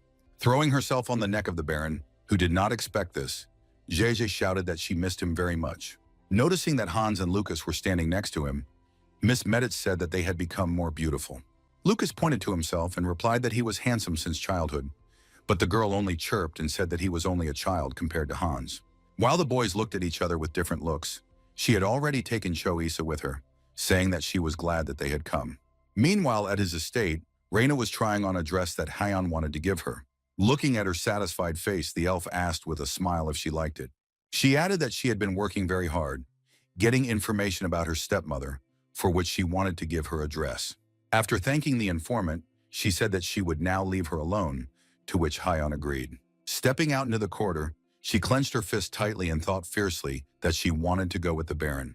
However, she perfectly understood that she had to stay here, and all this was precisely because of Mint. Getting into the carriage, Reina set off for the city, where she could find just that girl. Standing in the middle of the street, she carefully turned around, looking for the house she needed. Her attention was attracted by a small arch near which a young man was standing. Noticing Baron Bloom's informant, he looked at her and asked if there was anything he could do to help her. After lying that she had come for a tarot reading, the clerk told her to go up to the second floor. Taking his advice, Raina stopped in front of the door and raised her hand to knock. A few seconds later, a voice was heard on the other side, letting her in. A young girl with light brown hair was sitting in the office, who greeted her with a wide smile. Pointing to the chair in front of her, the fortune teller said that she could sit down. Stretching out her hands or starting a fortune-telling, the girl asked what exactly was the problem that brought her here. However, Raina, not answering anything, sharply pulled out a knife and swung it in front of the fortune teller. She immediately screamed when she felt a sharp cut on her hand, from which blood flowed. Grabbing her injured arm, she lashed out at her guest and asked what she was doing. Raina, still holding the knife in front of her, ordered the girl, whose name was Natalie, not to pretend to be innocent. Fortune teller still continued to look anxiously at her visitor, choosing words. However, Baron Bloom's informant glared at her, making it clear what she would do if she didn't stop. After hearing how Mint called her Chocomocha, the fortune teller fell silent and stared intently at Raina. A minute later, she took a piece of cloth and began wrapping it around the cut on her hand. Looking at the informant, she said that she didn't have high expectations, but she really turned out to be quite stubborn. Clenching her fist tightly in rage, Raina said that she had come here not to speak, giving her only 10 minutes. However, her threats did not work as they should, and the fortune teller only asked if she smeared the knife with poison. Trying to bluff, Raina said that only she knew the composition of the poison, so it was better to answer the questions. After a minute of thinking, the fortune teller slyly looked at her interlocutor and asked what exactly she wanted to know. When the informant asked why the water was still splashing around the Baron, the woman just laughed softly. She added that she was not interested in the Baron at all, but in the Duchess. When the woman asked how Raina knew that Mint and Natalie were one and the same person, she said that only she would ask questions. Immediately after these words, a condescending smile appeared on the fortune teller's face as she removed the bandage from her hand. Stretching her limb forward, the woman showed that not a trace remained from the cut. Raina, who did not expect this at all, frowned and angrily lashed out at her interlocutor. Immediately after that, she jumped up, throwing the chair behind her. Baron Bloom's informant understood that before her was a sorceress and possibly even a healer. Folding her hands in a lock, she only advised her to sit down. Realizing that she didn't have much of a choice, Raina frowned and sweat rolled down her face. Looking at her rival, she slowly sat down in her chair, hissing loudly. She wondered why, with such an ability, she was trying to approach them with such a poor disguise. She was offended by the disrespect he had said about the Baron, but then she asked why she was so interested in the Duchess. Propping her head with her hand, Natalie replied that she was thinking about the end of the tragic history of her species. Raina was surprised by such words because she thought that since she was a sorceress, she should have good food and housing. The next moment, the informant looked at her interlocutor in surprise, not expecting what had happened. She even froze, staring at her with her eyes and not saying a word. Raina couldn't understand what was happening, so she stared intently at Natalie, not making eye contact with her. Taking out a small box, the woman held it out and opened it, advising her to try what was inside. Frowning, Raina asked what made her think she would actually eat it. However, Natalie replied that if she had already planned something, she would have killed her long ago. Crossing her arms over her chest, she added with a smile that it was solely the girl's choice whether to eat the offered candy or not. The informant looked intently at her interlocutor, trying to understand what exactly she was thinking. The next moment, the girl saw how the fortune teller herself reached into the box and grabbed the red ball. Taking the candy from her hands, Raina slowly brought it to hers. Immediately after that, a picture appeared before her eyes where many elves were imprisoned behind bars. Some of them were bound and dressed in rags, walking down the street. They dragged the rosary with their hands bound to each other, while the nobles who had gathered around looked on. Raina, who hadn't expected to see so much suffering from the elven people, froze for a moment, her eyes wide. The next second after that, hot tears began to flow from her eyes. Grimacing and gritting her teeth, she asked why Natalie was showing her this, to which she replied that she was counting on her support. The informant looked intensely at the interlocutor and asked her why they could not rebel against the people. However, the fortune teller calmly closed her eyes and answered that it was a big secret. In the thoughts of Natalia herself, the thought that only the Emperor knows the weakness of the elves, therefore it is not worth it that anyone else should know about it. Hearing the words that she needed Hyon to restore the freedom of the elves, Raina jumped up and said that she was not going to sell her the Duchess. However, the fortune teller only spread her hands and said with a smile that she only needed an opportunity to get close to her. To the words that she can do it herself without help, Natalie replied that Heian is too careful for that. Frowning, Baron Bloom's informant began to think about what she should do. Covering her mouth and laughing loudly, the fortune teller said that if you refuse, she will cast a spell on her. But Raina was more interested in the question of what to do if the Duchess refused the meeting. However, when the interlocutor was assured that she would not harm the Duchess, the informant called her with her to the estate. When they arrived at the estate, they found Heian in her greenhouse while she was tending to the flowers. Without turning her head, the elf reacted to Raina's greeting. However, rising to her feet and looking around, she asked who she had brought with her. While the informant wanted to say something, Natalie put her hand to her side and said that she could introduce herself. Pointing to herself, she gave her name as Priscilla Valentine. For a moment, Heian froze in surprise, glaring at the new guest in shock.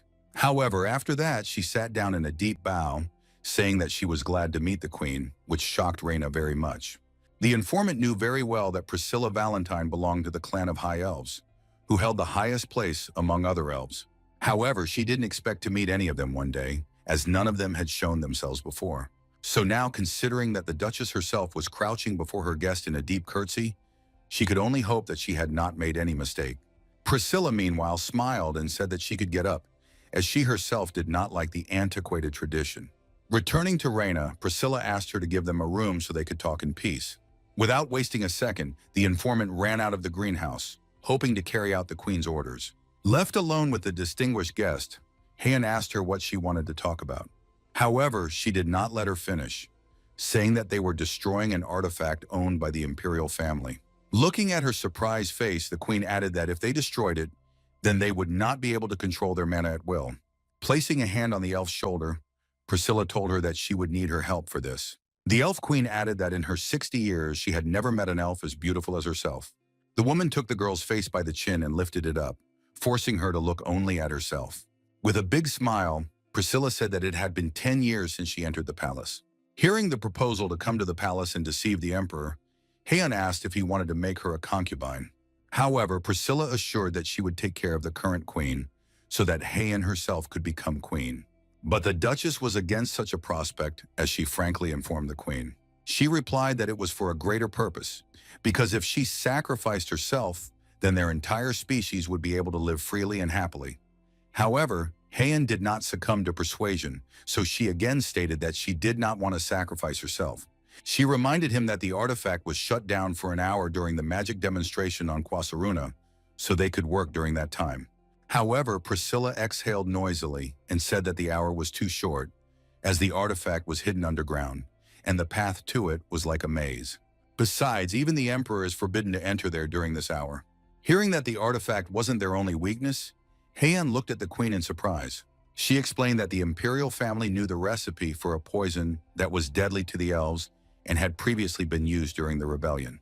So with this layout, history can repeat itself if something goes wrong, and the ruling family can use the artifact and poison to intimidate them. Lowering her head, Heian apologized but repeated that her answer was still no.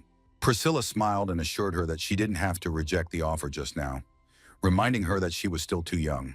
Heian lowered her head and thought that if she had heard this offer earlier, she would have agreed without a second thought. However, she now had very important things that she did not want to lose. Trying to find an option that would suit both of them, she started picking options. At one point, the elf raised her head decisively and informed the queen that she had found the elf source. At first, Priscilla did not believe her words, so frowning, she questioned whether it was really so. The Duchess continued to explain to the queen that she could run the place in peace. In addition, the Duchess shared with her that she had never experienced anything like this in her entire life. Plunging into the water, it seemed to her that all problems disappeared, and peace came in the soul, and it was there that their species could start a new life. However, the queen objected, saying that the artifact must be destroyed first. His very existence shackled their minds and prevented them from experiencing complete freedom. However, Heian was sure that this was why they should go to the source she had found. Priscilla looked hopefully at the platinum-haired woman and asked her if she had any ideas. The Duchess froze for a moment, looking intently at the elven queen and choosing her words. A few minutes later, they were sitting at the table, and the queen said that if all the wizards gathered at the Elven Spring, they could lure the Imperial army there. That way, they could grab the artifact while no one was around, and without the artifact, they wouldn't be attacked. Although actually Hyun was a little worried about the source being in Cho Yisu's lands. When the Elven Queen said that the plan was pretty good, The Duchess added that it was the only way to get the artifact out of the tower. Holding a cup of tea in her hands, Priscilla apologized for making such a difficult request. However, Hyen calmly replied that she perfectly understood everything, since it was for the sake of saving their species. Placing her cup on the saucer, Priscilla added that she had been trying to destroy the artifact all her life, but to no avail. Right after that, the Elven Queen was lost in thought about the artifact that controlled the mana. Her predecessor created it in order to become the strongest among all elves. But this suddenly became a problem when it fell into the hands of the Ermin imperial family. So now no one should have known that it was their family that created it, and she wanted to fix it. Hyen asked her if she wanted to go to the spring, but the queen said she would rather watch the emperor. After Hyen said that she would write when she decided to go to the spring, Priscilla said that she would gather all the elves then. Meanwhile, Lord and Lady Meditz, as well as their son Mark and his wife, escorted Cho Isa with Jeja. The boy assured that he would take care of the redhead, while she promised that she would be back soon. Wasting no time, immediately after that, they decided in the direction of the portal that opened behind them. The young baron was well aware of what this could mean, but he kept a strained smile on his face. In a few minutes, they came out in the yard of his estate, near the porch of which stood a carriage. Jay said with a big smile that the house was much bigger than she expected. Attention was drawn to Hatson and Reyna, who went outside to meet the guests. Noticing her friend, whom she had not seen for a long time, the redhead immediately rushed to hug her. While she asked if she missed her, the elf tried to push her away. Remembering his reaction to traveling in the portal, Cho Yesu couldn't understand where his friend had so much energy, suggesting that she go to his family's annex. However, Jaeger only turned to him with shining eyes and said that she would stay a little while and play with the Duchess. Grabbing her hand, the redhead immediately began to demand a tour, but Hyeon only offered to go for a walk. Looking with a smile at his girlfriends, who were having fun together, the guy decided to leave them alone and rest a little. The next thing he remembered was how abruptly he woke up in his bed. Sitting down, the boy wiped his eyes and thought about the fact that he had switched off very quickly.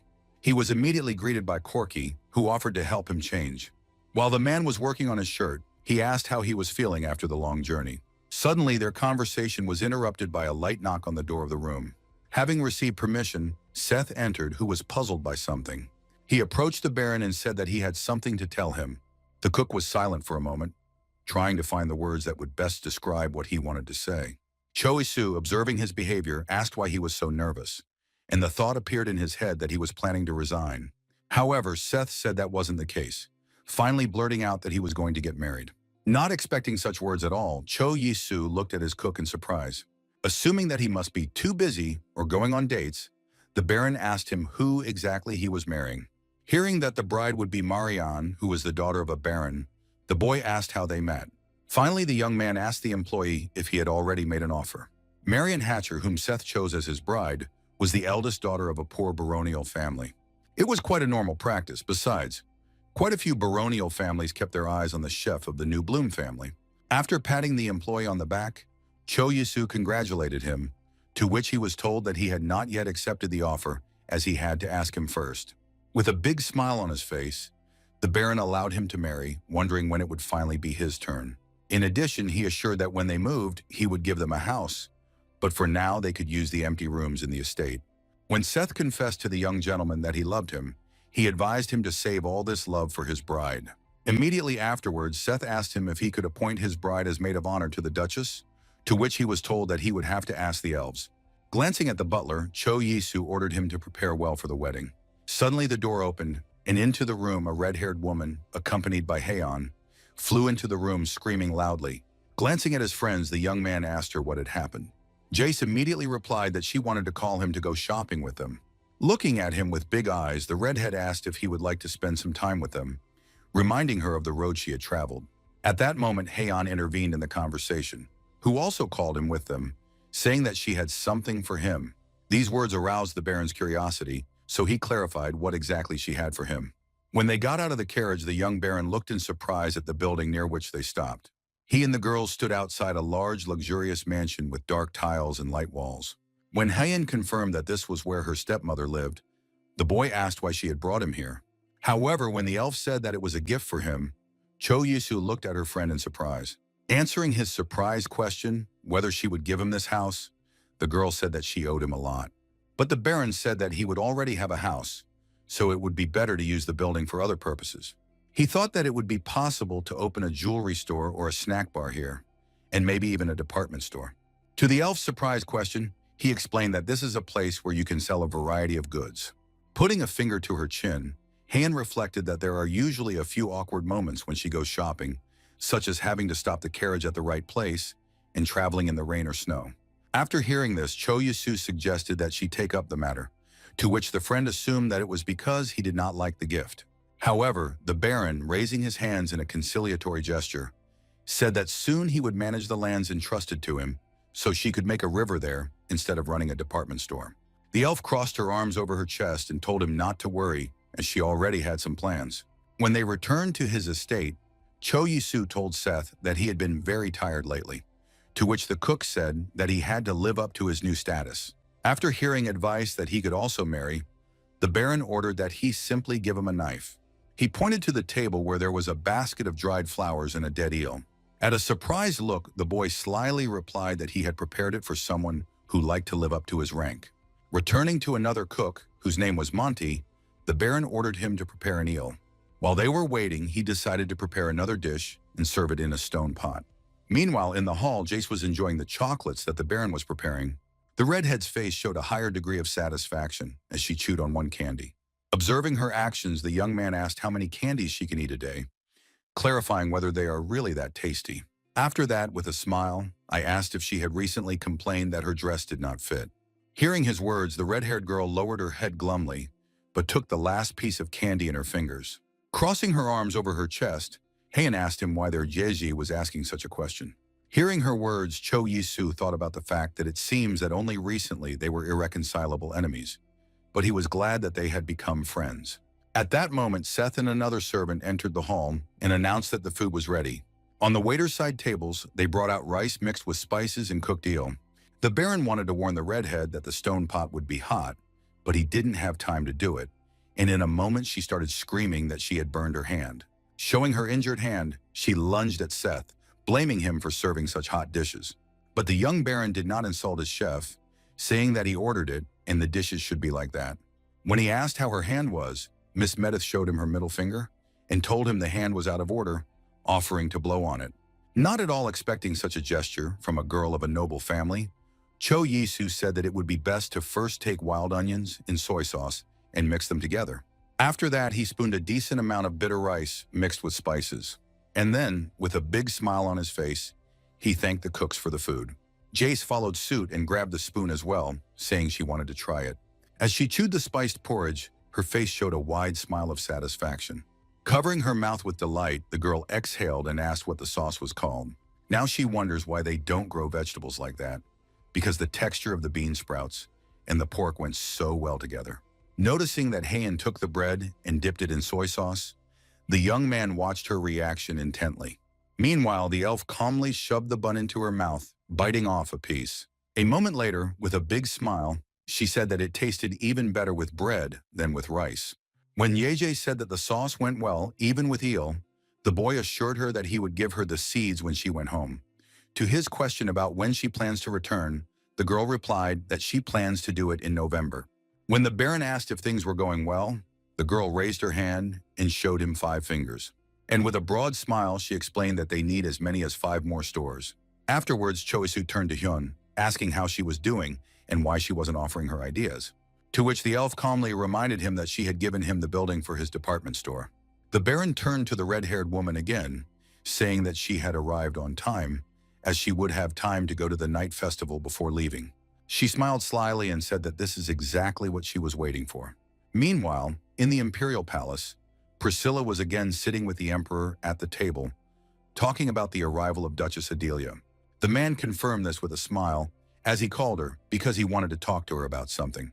The Elf Queen reminded him of the great merchant Seolan of the Ming Empire, saying that he had broken the silk supply contract with the Pet family. She added that she did not know the exact reason why, but now all silk was supplied to the Qian family. To this, the ruler of the empire suggested that perhaps the Meditz family had paved the way for this year. But Priscilla assured her that Pat's family was rumored to be very rude to Seolan, although she didn't mention that she was the one who started the rumor. Pat's family was really interesting because they started with a small salt production and became aristocrats. Now they behave very haughtily, rejecting other families. Judging by what the five great families have been doing lately, they were definitely crossing the line because they forgot that only the imperial family had true aristocratic blood. The ruler laughed and said that it was because of this that he called Adelia to him. Suddenly his attention was drawn by a knock on the door, which sounded, and the butler's voice announced the arrival of Duchess Adelia. Immediately after that, a young woman with blonde hair and a white dress entered the room.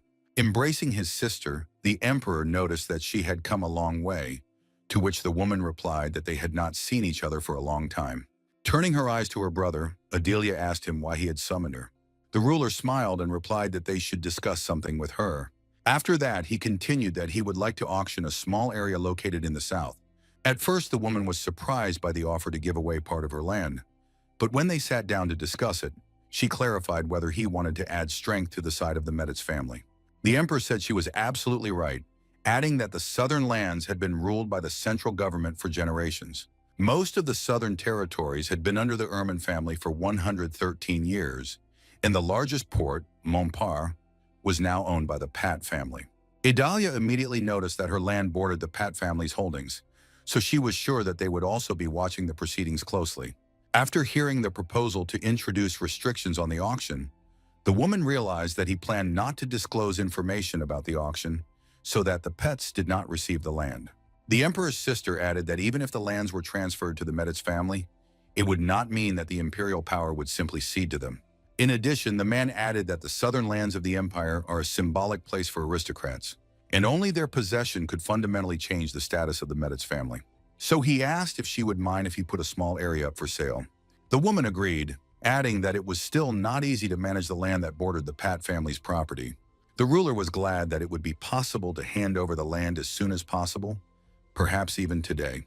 After discussing important matters, the woman offered to go to the night festival since she had already come to it, to which the emperor noticed that it would be possible to take capable knights with him.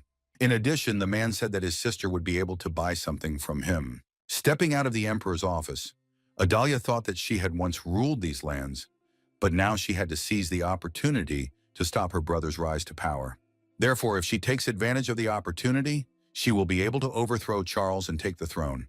Meanwhile, being in his estate, Cho Yisu heard someone calling him outside and ordered him to come in. Immediately after his permission, a dazed Reina flew into the room, calling him loudly. Not expecting such a reaction, the Baron smiled and asked what was happening so urgently. He ordered her to sit down and told Lucas to bring 2 coffees, then asked the girl what had happened. She wanted to say something else, but she fell silent for a moment, looking intently in front of her with a surprised look. Her eyes darted over the Baron's face and body as the informant tried to gather her thoughts. Hearing him start calling her again, the girl looked in front of her in a daze and answered. Her thoughts were only occupied by how nice the Baron smelled, but pulling herself together, she said she had good news for him.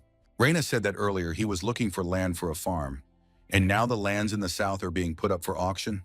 The informant asked how it is that his wish always comes true without any problems. After that, she added that it was the first time she heard about the southern lands being put up for sale.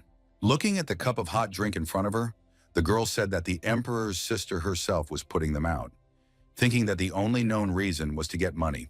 Putting his finger to his mouth, Cho Yisu thought that the Baron could own 100,000 acres of land, meaning he could claim 70,000. However, the south seemed to belong to the central government, so he was sure that Count Medici would also be in the bargain. He was unsure about the relationship between the imperial family and the 5 main families, so he asked Reina what their relationship was. The informant replied that there were no problems on the surface, but the imperial family would not be happy if the 5 main families began to increase their power, since until the 4th century, the empire was ruled by the Anagol dynasty.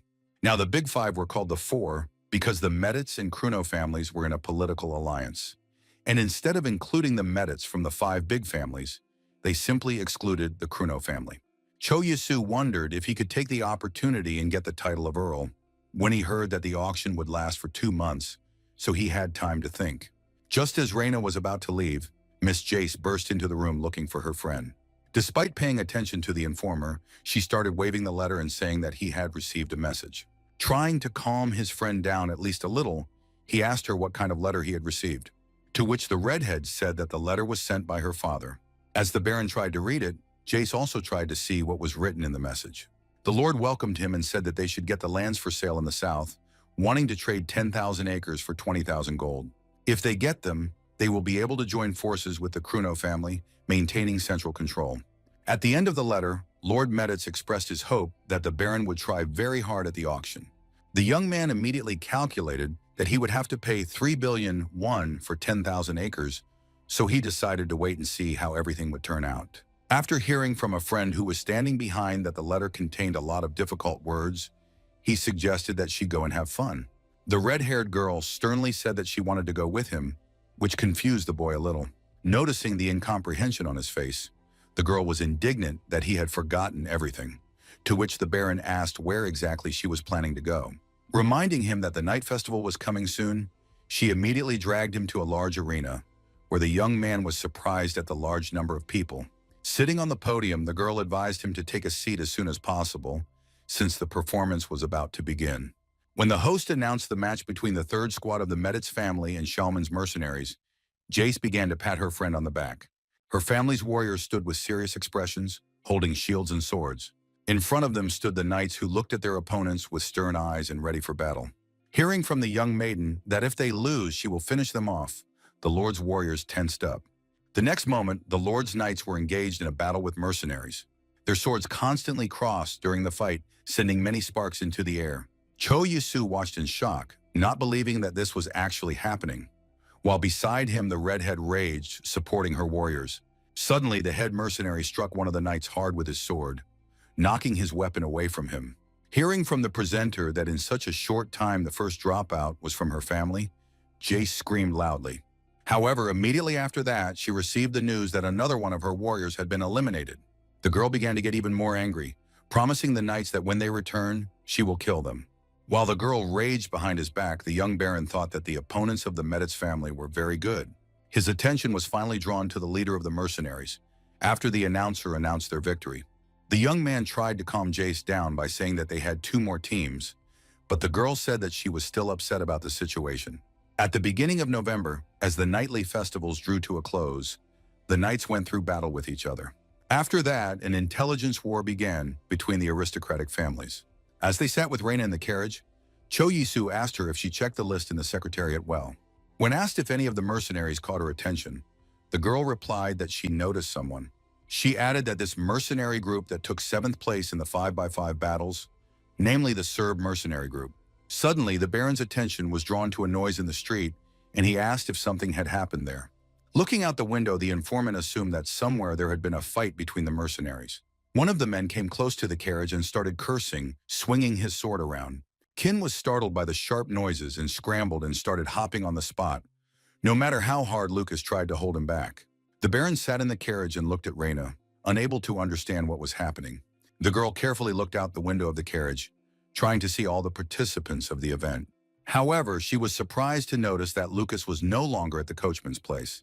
To the frightened question of the Baron, she answered that he simply disappeared and ordered the gentleman to sit in the carriage. Immediately after that, the girl jumped into the driver's place and took the bridle in her hands, trying to lead the carriage to a safe place. Finally, after a few minutes, they stopped on one of the big streets. Cho Yisu wanted to know what happened at that moment, to which Reina said that people suddenly appeared and drew their swords and the mare got scared. In addition, she assumed that Lucas simply fell out of the carriage in a panic. The Baron asked how she could go with them if she knew he was missing, but the guards replied that his safety was their priority. In desperation, slapping his forehead with the palm of his hand, the Baron ordered them to go immediately and look for him. Reina offered to take him home and go to the secretariat another time, which Cho Yisu agreed to. Clenching his teeth, the boy asked her if she could also go look for Lucas, to which the girl said they still had people. Arriving at his estate, the young man stood in front of the window and awaited the results of the search operation. He thought about the fact that the sun had already set over the horizon, and Reina and the guards and Lucas still hadn't returned. Thinking and putting a finger to his chin, he tried to understand where his valet had gone. Corky said he understood his concerns, but rest was also necessary. Trying to keep his voice confident, the man said that Lucas would be fine, and they would let them know as soon as he got back. Hans was not left out either, assuring him that he would keep watch at the main entrance. Looking at the devotees, Cho Yisu said that he would go to sleep, but he would wait a little longer. The next morning, a loud voice woke him up in his office behind his desk. The young man immediately jumped up and began to ask the butler to Lucas. He did not know what to answer, but he said that he did return.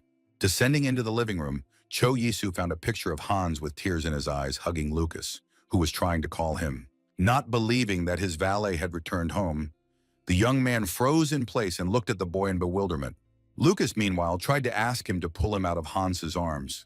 Approaching his friend, Cho Yisu patted him on the shoulders and asked him to calm down, while the big man wiped away his tears. Looking carefully at his valet, he asked him if it was really all right. When the boy noticed a bandage on his arm, he asked what happened to the arm, to which Lucas said it was just a scratch.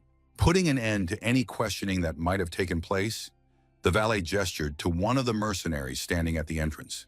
He calmly replied that it was the person who saved his life. The unknown mercenary greeted and introduced himself as Shalman, who was the leader of the mercenary group.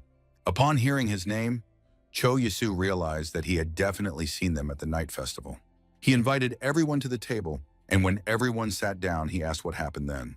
The valet, with a smile, said that he fell from the carriage like a fool, and then got into the middle of a fight, where he was wounded and lost consciousness. From all his history, the young baron only gleaned for himself the words that he was wounded. However, after that, he turned his attention to Shalman again and asked if he had taken care of him. Hearing an affirmative answer, he thanked and assured that he would pay him for rescuing his valet. However, when he replied that no reward was needed, the young man only looked at him in surprise. Looking at his puzzled face, the leader of the mercenary group explained that he had actually come to apologize. Cho Yisu was very surprised by these words, so he asked the man if he had heard him correctly. Scratching his head, the mercenary leader said that the fight was actually his fault. And while he was choosing the words, Lucas challenged himself to explain everything to the Baron himself. He said that a group of mercenaries led by Knight Shalman had come to the 5x5 battle stage, and they were able to win it at the stage when it was 3 against 3. It was Shalman who raised his sword in victory, sitting on his horse after the battle. The man remembered that the opponent who lost in the tournament could not accept his defeat and decided to continue it on the street. From these words, Cho Yisu concluded that Shalman and his men were not responsible for the fight. The valet added that his mercenaries actually helped the citizens get to safety away from the battle. Suddenly, the young baron realized that Shalman was the one who defeated the third team of the Meditz family. So I concluded that not only do they have great skills, but they refused the award and apologized instead. Hearing from the young gentleman that he would be happy to pay for the rescue of such an important person in the house of Lucas. Suddenly, Cho Yisu returned to Corky and asked him where Rain was, only to hear that she had not yet returned. However, just as he was about to send someone for her or call her here, the girl's figure appeared in the doorway. He called her cheerfully, but noticed that Raina's face remained very sad. Entering the room and seeing that there were visitors, the informant looked at the Baron in surprise. Lucas also did not take his eyes off the girl, realizing that she was looking at him. Realizing that the valet was sitting in front of her, Raina immediately flew into the office, holding the hem of the dress in front of her. As soon as he jumped up to explain something, the girl put her hands on her sides and hovered over him. The informant grabbed his shoulder with one hand and tried to hit him with the other, saying that she was very worried. However, when the emotions were released, she exhaled and said that she was glad that they were all right. The Baron also praised her for her good work and offered to sit at the table with them. Suddenly, Shalman looked at her carefully and quietly repeated her name, causing the informant to freeze. In the next moment, a familiar voice was heard, and she turned to the knight who had saved Lucas and looked at him in surprise. He said that he wasn't sure when he heard her name, but now I see that it really is Water. When he called one of her nicknames, which sounded like Protry, she clenched her teeth fiercely. To the Baron's surprised question if they knew each other, the girl answered that they once trained together. However, when the young gentleman was interested in her nickname, the girl hit her forehead with her fist, exhaling noisily and trying to find words to explain. However, it was at this point that Shalman stepped in, saying that Protry is short for the obnoxiously characteristic Raina. And when he added that she was crazy, as yesterday and today, he came up with another nickname. But the girl stopped him in his tracks. After that, the man smiled and rose to his feet, saying that it was time for him to go, as several of his charges were also injured and were being treated. Cho Yisu ordered Corky to bring a bag of gold and held it out as a thank you for saving Lucas.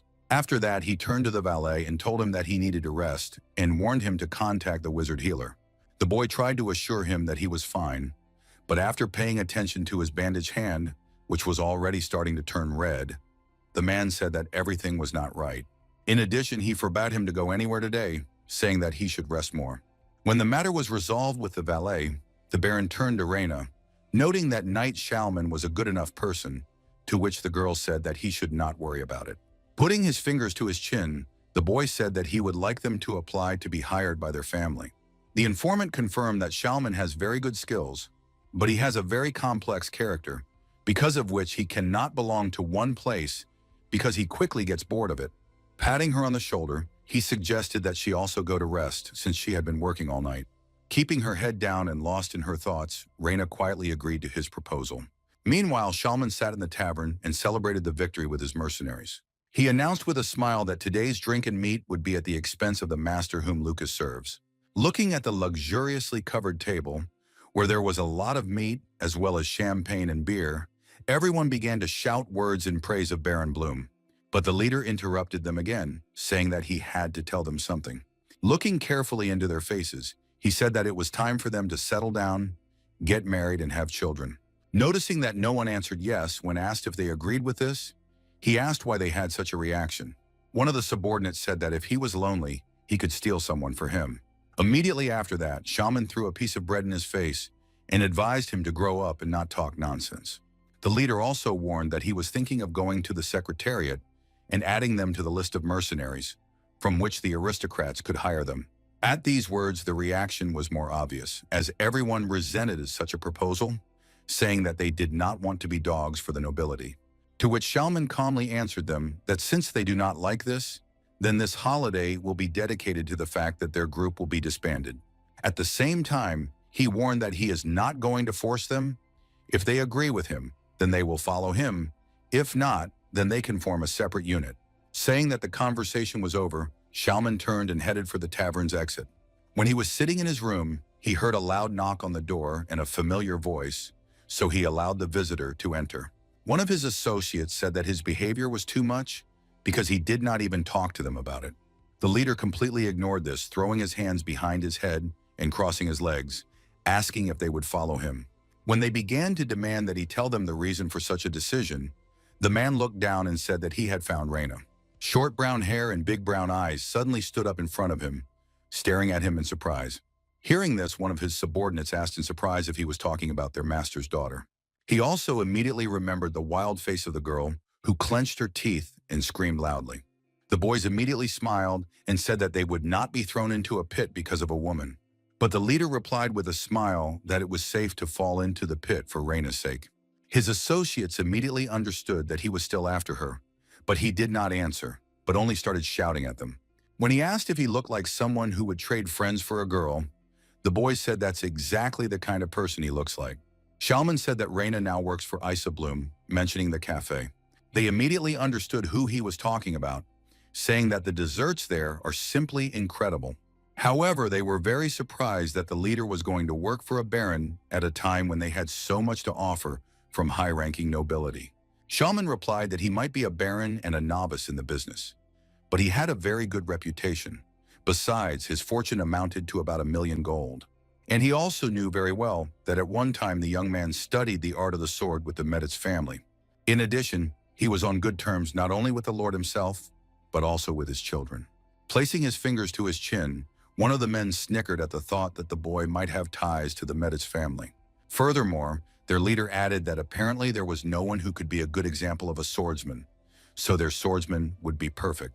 Shalman recalled how they returned to Tolman's family, who looked down on them for wielding a sword without any history.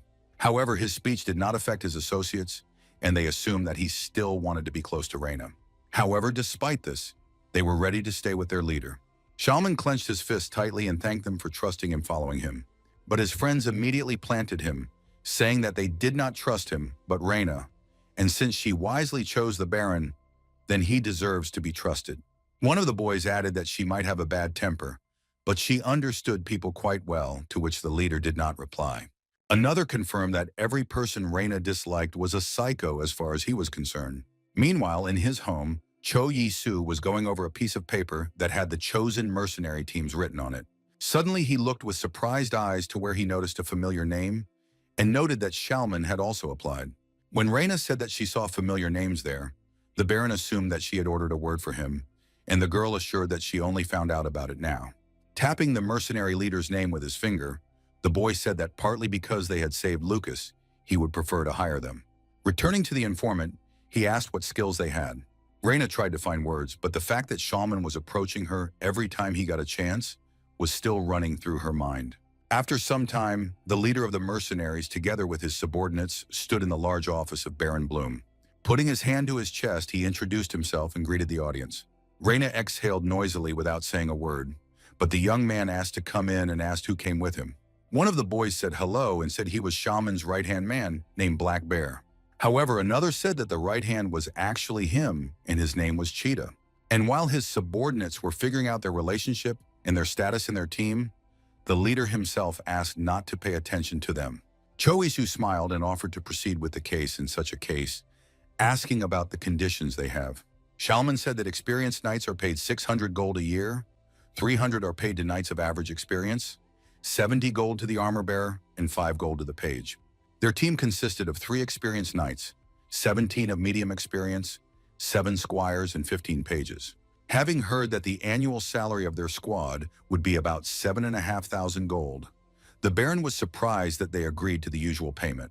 Shalman said that they agreed on one condition, adding that the stated amount does not include housing costs. When Choyisu agreed, he raised his finger and told him to pay them 15,000 gold. That way, they would have enough for everything. When asked by the Baron if this would really be enough, the leader of the mercenaries said that there is no war now, so to demand 3 or 4 times more would be simply not fair. Extending his hand to the man to shake, the Baron thought that he had suitable skills and a clear conscience. When he began to demand someone who would manage their accounting, his interlocutor warned that the contract was for at least 2 years. After that, he held out a letter written in small letters, which he called a contract. When the mercenaries left his office, Choisu turned to Corky, asking him to send someone for Hyun. Alone, the boy exhaled noisily, thinking that he had finally completed this great task. But suddenly it occurred to him that he still had one important problem. Hearing that a favor was required of her, the elf was very surprised. The Baron said that his request would apply to Lucas, who in his opinion should have been treated well. To her words that he should just call the wizard healer, the boy said that he would have to wait as long as 2 months. Hyun huffed as she said she was a bit worried as she smelled a strange smell from the valet's wound. Cho Yisu remembered that he had heard that he could receive immediate treatment if a doctor was summoned by a wizard. The elf thought and promised to try to do something about it. Putting his hands on his sides, the young man said that it was their Hyun, which again satisfied his friend. However, he immediately began to worry about the question of whether everything would be fine with her in the secretariat, remembering her words that she did not like to stand out.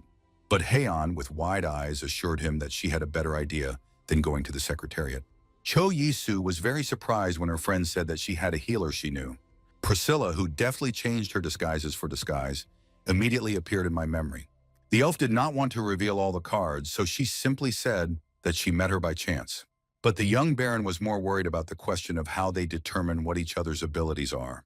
Hyan explained that according to rumors, an elf is born with the ability that best suits them, to which the boy noticed that she would be more suited to fire. After some time, the baron knocked on the door of the room where his valet lived. Hearing the young gentleman's voice, Lucas asked him to wait a moment. Opening the door, he asked him what had happened, not expecting such a visit. Cho Yisu frowned as he carefully studied the boy's appearance and smelled something strange. All attention was focused on the wrapped hand of the valet, suspecting that the smell was coming from her. He tried to say he was going back to bed, but Lucas assured him that he was fine. When after some effort, the boy's face contorted in pain, the young man assumed that he might have torn the ligaments. He suggested that he wait a little longer and advised him not to overexert himself despite his convictions. And suddenly Cho Isu ordered him to stop lying to him about his well-being, warning that he might die. He perfectly understood that death due to sepsis due to neglect of a large wound is common even in the modern world. And while Lucas was afraid of such a prospect for himself, the young man thought that the conditions of the Airman Empire were much stricter. He began convinced that he said this because this could happen if they were suddenly unlucky. Corky suddenly entered the room and told Lucas that it was time to change the bandage on his arm. Hearing the surprise in his butler's voice, Cho Isu told him to take good care of Lucas as soon as possible. Without wasting time, the man began to carry out the order and untie the valet's wrapped hand. The young baron stared intently at how the hand had turned blue where the wound had been. Stepping out into the corridor, he thought about the fact that it would be good to bring a doctor here from Korea. However, they were lucky because Hyan knew the healer personally, so he mentally advised Lucas to hold on a little longer. After that, he met Reina, who with a smile announced that the results of the auction had arrived. Looking at the document brought by the informant, the young baron realized that he would pay 24 billion for the total cost of 70,000 acres. Looking up at Reina, he asked what would happen to the rest of the lands, but there was no information about it. After these words, he decided that he would wait until the Lord contacted him himself. There was a loud knock at the door, and Corky's voice was heard behind it. The butler went inside and calmly informed the young gentleman that a guest was waiting for him downstairs. The guest was a young elf with pastel green hair, a yellow dress, and a hat. Not knowing her name, Cho Yisu thanked her for coming while introducing himself. After removing the hat, the guest was asked to turn to her healer, explaining that he wanted to lead a quiet life as much as possible. Looking at him attentively with bright green eyes, the girl asked him if he understood what was being said. Opening his arms, Cho Yisu replied that he understood everything, offering her tea, but she refused, arguing that she would drink tea after work. Immediately after that, the elf went to the patient whom she had come to treat and asked to remove his bandages. When he did, a picture of a hand with calloused skin opened up to her and everyone present. The girl immediately turned to Corky and asked him to hold her hat. Immediately after that, she began to remove her gloves to begin the treatment. Keeping her gaze fixed on her wounded hand, she used magic, causing green energy to form around her. Looking at the bright light from under her hand, Cho Yisu let out a surprised breath. Lucas was smiling widely as he saw his hand completely healthy and unharmed within a minute. Bowing, he thanked for the treatment and heard a warning not to get injured again. Wasting no time, Hans hugged him tightly again. Watching him beg to be let go, Cho Yisu thought with a smile that both of them were very energetic. After that, he turned to the healer with a big smile, saying that he had prepared snacks, so he offered to sit at the table. There was already a kettle with tea on the table and fresh chocolates on a saucer. The green-haired elf silently enjoyed a hot drink mixed with dessert. Stretching his lips in a sincere wide smile, the young baron assumed that she liked him. She also smiled and agreed, saying that she especially likes chocolate. Watching as she reached for another candy, the boy said that he was very glad to know that she liked it. The next moment, he was interested in the question of whether she still had even a little magical power left. To her surprise, the baron explained that if there was still some left, he would like to take it and use it again. Priscilla smiled and assured him that she agreed, as it was not difficult at all. Hearing these words, Cho Yisu immediately turned to Reina, who was standing next to him. He remembered that Shalman had talked about several of his men being injured, so he offered to take care of them once they summoned a healer. The informant smiled widely and said that in that case she would bring them now. When the treatment was complete, the leader of the mercenary group bowed low and thanked the healer. However, she assured that there is nothing to be thankful for, as she is just glad that everyone recovered quickly. After asking her how much he owed her for treating his people, the baron heard that she was only proud of the fact that Haeon had done a good deed. Covering her mouth and laughing, the girl added that if he insisted on a reward, then chocolate would be very appropriate. In a few minutes, the baron brought her a large package, in which lay a red box with candies. Taking the gift, the girl thanked her, to which she heard that the baron was also grateful for everything she had done today. The healer said that she would meet them again someday, adding to the Duchess that she knew too. She only smiled and wished her a safe journey home. Watching the white carriage with the elf drive away, the girl thought that one more problem had been solved. Hearing his friend's voice calling him, the young man turned his head in surprise and looked at her. The leader of the mercenaries bowed once more to the baron, thanking him for his concern for them, to which he replied that they are now also part of the family, so this is a normal thing. As the girls left for the estate, the young man asked him how he decided who to name captain, as he had heard that they had been close friends since they were young. The bear replied that the title of captain was quite burdensome, so they pushed him on Shalman. After hearing that he was much better than him in terms of skills, the leader only replied that he only knows how to clean cones. Hearing such an allegory for the first time, Cho Yisu smiled tightly and asked what it meant. Shalman explained that sometimes they go to the mountains to train exclusively with swords. It is during such training that they always force the beginners, who are weaker than everyone else, to clean the cones. Well, they used this phrase when someone interfered. However, the bear came forward and proudly declared that he had never cleaned the cones. Suddenly, Cho Yisu froze and said that he needed to discuss how they would cross the Knots Mountains, as it would be a large group trip. Sitting down at his desk, the boy declared that the price didn't matter, so everyone should think about what they would need for the trip. Cheetah turned to the Baron and said that he recommends buying items that are made by magical engineers. He explained that they can prepare items that will then contain the magic of a wizard. For example, the magic of a fire wizard can be moved into a box, and during battle it will turn into a weapon. Hearing this, the young man thought that Heian's magic could be used like a water bottle, and with the help of Etro's power, he was able to grow a bamboo forest. Cho Yi-su put a finger to his chin and thought about what else they could take with them. The leader warned that since his name became famous with the help of jewels, many people could be interested in them. After hearing him, the young man thought about the fact that at the moment he had 5 kilograms of precious stones left. That is, it was worth about 15 million won. He perfectly understood that everyone expected that they would take money and jewels with them. Noticing his deep thoughts, Shaman advised him not to tell anyone about the upcoming trips. When he advised them to set up camp before going into the mountains, the Baron was very surprised, to which the man explained that if they were really going to be attacked, they would most likely do it in the mountains. And if they spend several days in the camp, then the patience of those who were going to attack will simply run out and they will disperse. The Baron agreed to his offer and assured them that you would give them money somewhere and that they would buy everything they needed. Shaman rose to his feet and bowed again, thanking him for the treatment of his men, to which the Baron again assured him that there was no need to thank him. While Baron Cheetah headed for the exit from the office, their leader froze for a second. His attention was drawn to a single piece of candy, which was on a plate on the table, and from which he was now staring. Left alone, Cho Yisu walked over to the window and looked out at the surrounding landscape, exhaling noisily as they were finally on their way. Meanwhile, Hyen was dressing with the help of her 2 maids when at last she heard that everything was ready. Seth's wife smiled, saying that the Duchess has very fair skin. She still wanted to say that it might be because she takes a bath with rosewater every day. But when she remembered the smell of the Duchess's body, she fell silent and stared straight ahead. Immediately after that, she turned her back to the elf and covered her mouth and nose with a loud yelp.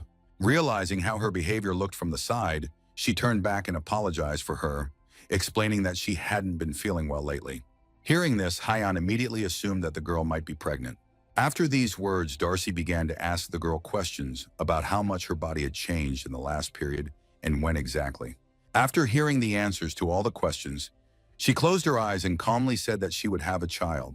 Hyen immediately said that Seth would be happy with such news, to which the girl confirmed with a smile. When the young couple stood before the Baron, he asked them if everything had happened too quickly, but he sincerely congratulated them. But hearing that they had never crossed the Knots Mountains before, he asked if it would be normal for a girl to cross mountains in such a condition, as it would be quite difficult physically and psychologically. In addition, there was little oxygen in the mountains, which could harm the child, but the girl assured him that everything was fine. Covering her stomach with her hands, she said that the baby would have good protection. Having agreed that they should go with him, however, he warned that she would get into a good carriage, and not one where all the luggage would be lying around.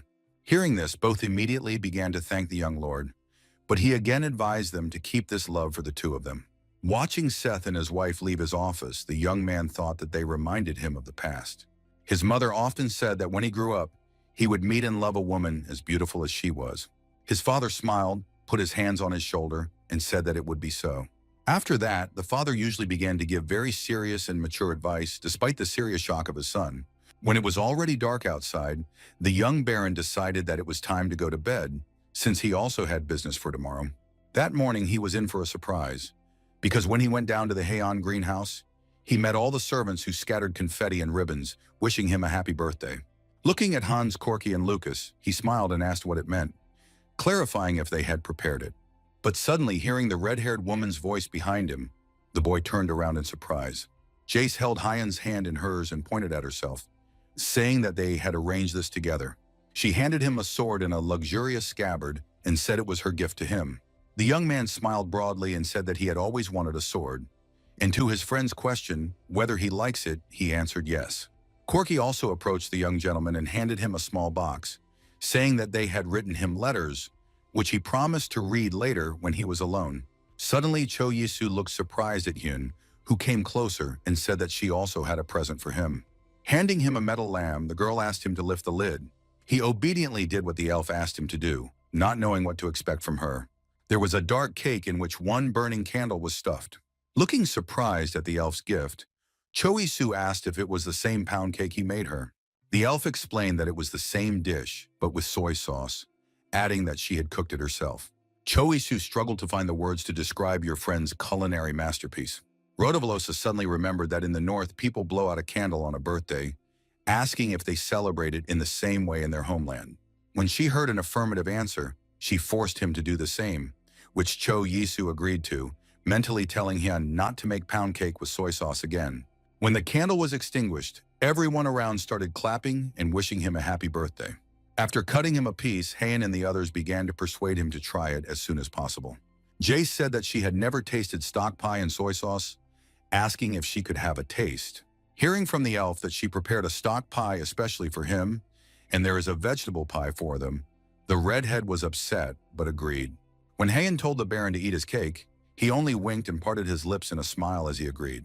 Hayan looked very pleased that she was able to give her friend such a gift with her own hands. While everyone was happily celebrating his birthday, Choi-Soo stood with a piece of soy cake and looked at him sullenly. He frowned, and a big drop of sweat rolled down his face because the boy could not force himself to eat this piece. It seemed to him that a piece of pie was also looking at him, while smiling, understanding what awaits him in the future. Exhaling, the Baron still stuffed a piece of cake into his mouth, deciding that what will be, will be. But he did not feel any incredible taste, because everything just resembled bread with the taste of soy sauce. He turned and looked around for Lucas, then called him over. Pointing to the cake the elf had prepared, he asked him to try some, saying there was too much for him. Lucas began to refuse, reminding the Duchess of what she had prepared especially for the Baron, but he insisted on his point. The young man watched intently as the valet carefully chewed a piece of soy cake, but the reaction wasn't quite what he expected, as Lucas smiled and said that it was really delicious. To his master's surprise, he added that the best cook in the Empire, which Seth was now, had improved the recipe, so there was nothing interesting here. The face of the cook suddenly appeared before the Baron's eyes, thinking about how he could approve of him. The valet noticed the expression on the Baron's face and asked if something was wrong, but he simply said that everything was fine and he could go. Grabbing his fork again, Choi-Soo decided to eat as much cake as he could fit so that Yeon wouldn't be offended. Therefore, after a certain time, he put an empty plate from under the cake on the table. Patting his stomach, he thought about the fact that he had eaten too much. Besides, he thought that he could still smell the soy sauce. For a moment, the boy closed his eyes and tried to gather his thoughts somehow to announce what he wanted to say. After that, he loudly called Seth to him and asked if the food was finally ready. Having received an affirmative answer in approaching his butler, the young man asked him if he had invited guests. When they were already at the table, the boy announced that today was his birthday, as everyone could already hear. Therefore, he said that starting from today on this date, a festival will be held for their family. He would like them to eat delicious food and become closer to each other on it, adding that he has prepared many dishes. With his arms out to his sides, the boy pointed to a table full of various foods and drinks and said that they could begin the celebration. Jace and Hayan smiled contentedly at their friend. Corky, Lucas, and Hans had a similar expression on their faces, as well as the others. Even the newly recruited mercenaries for security were present at the table. Watching the redhead grab the breaded chicken calf, Choi-Soo thought that she still lacked any elegance despite being a lord's daughter. After biting into a decent piece of chicken, the girl froze for a moment, staring in front of her in surprise. She swallowed the meat, and the maid came to her, asking if something was wrong and suspecting that she did not like it. But the Baron smiled slyly and, pointing at his friend with his finger, asked if she was going to ask why her cook couldn't cook the chicken like that. Jajier was surprised at how he guessed, but then she was interested in the question of why she did not know that fried chicken could be so tasty. Biting into a new piece, the girl even thought that the recipe looked quite simple, so she couldn't understand why their cook wasn't trying at all. The taste of the chicken fried in breading and a lot of oil was wonderful, and the aroma was absolutely incredible. Glancing at the rest of his servants, Choi-Soo heard them tell him that they would work for him until they died.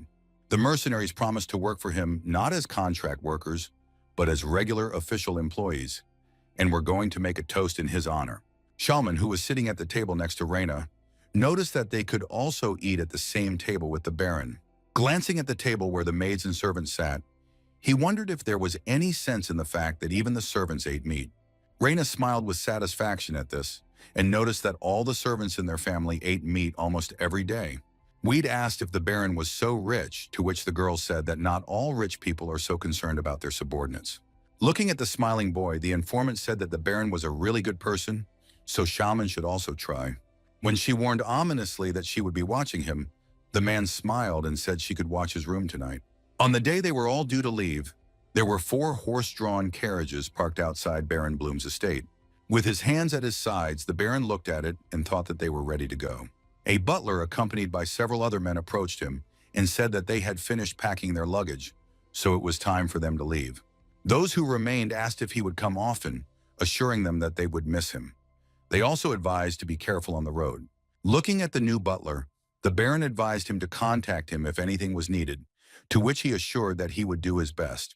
Looking at the man he was leaving his estate to, Cho Isu thought that Corky had introduced him, so the man was trustworthy. Suddenly, his attention was drawn to Jace, who was rushing into the carriage with Heian and saying that they would go first. Lucas reported that Mino and Yorka had left as well, while the Baron had meanwhile called Reyna to go with him. When they got into the carriage, he stretched tiredly and said he would get some sleep, advising the informant to rest as well. With these words, he handed her a blanket folded several times. Reyna accepted it and thanked her, looking at her Baron in surprise. A minute later, the girl froze, continuing to stare at the young gentleman with a dazed look in her brown eyes. He turned off almost immediately, resting his head on the window jamb and crossing his arms over his chest. The girl thought about finally seeing what the Baron looked like when he slept, thinking about how good it felt to be his wife. When they stopped, the Baron awoke and looked out the window, where one of the servants came and warned them that they would not be here long. Jace, having put on a warm cape, also went outside and said that compared to the city, the air here is incredible, but Heian did not want to go out. Turning around, the redhead said she was a bit worried, asking if they would be able to make it to the city alive. The young man himself thought about it for a long time, but tried to calm his girlfriend down. Suddenly, their attention was drawn by a white carriage that arrived almost immediately after them. The guards immediately came forward, took a fighting position, asking who they were. The horse, which was harnessed, faltered and stood on its hind legs, but the coachman tried with all his might to stop it. Baron Bloom wondered why the high-class carriage was alone in the mountains. Suddenly, a blonde head appeared from the window, and a familiar voice asked why they were so angry, assuming they were thinking of leaving without him. Addressing the newcomer, Cho Isu thought that he knew who this voice belonged to. Reyna stepped forward and ordered the mercenaries to retreat and hide their weapons. Looking at Edro, who was smiling lightly, she said that this wizard was a friend of the Duchess. The elf, meanwhile, was approaching the Baron, who was wondering how he knew they were going right now, to which he smiled wider and said that he would go with them, surprised that Heian did not say anything to him. When the elf's head appeared in the window of the carriage, the young man asked her if she knew Edro would be going with them, but she didn't answer, keeping her eyes on her elven friend.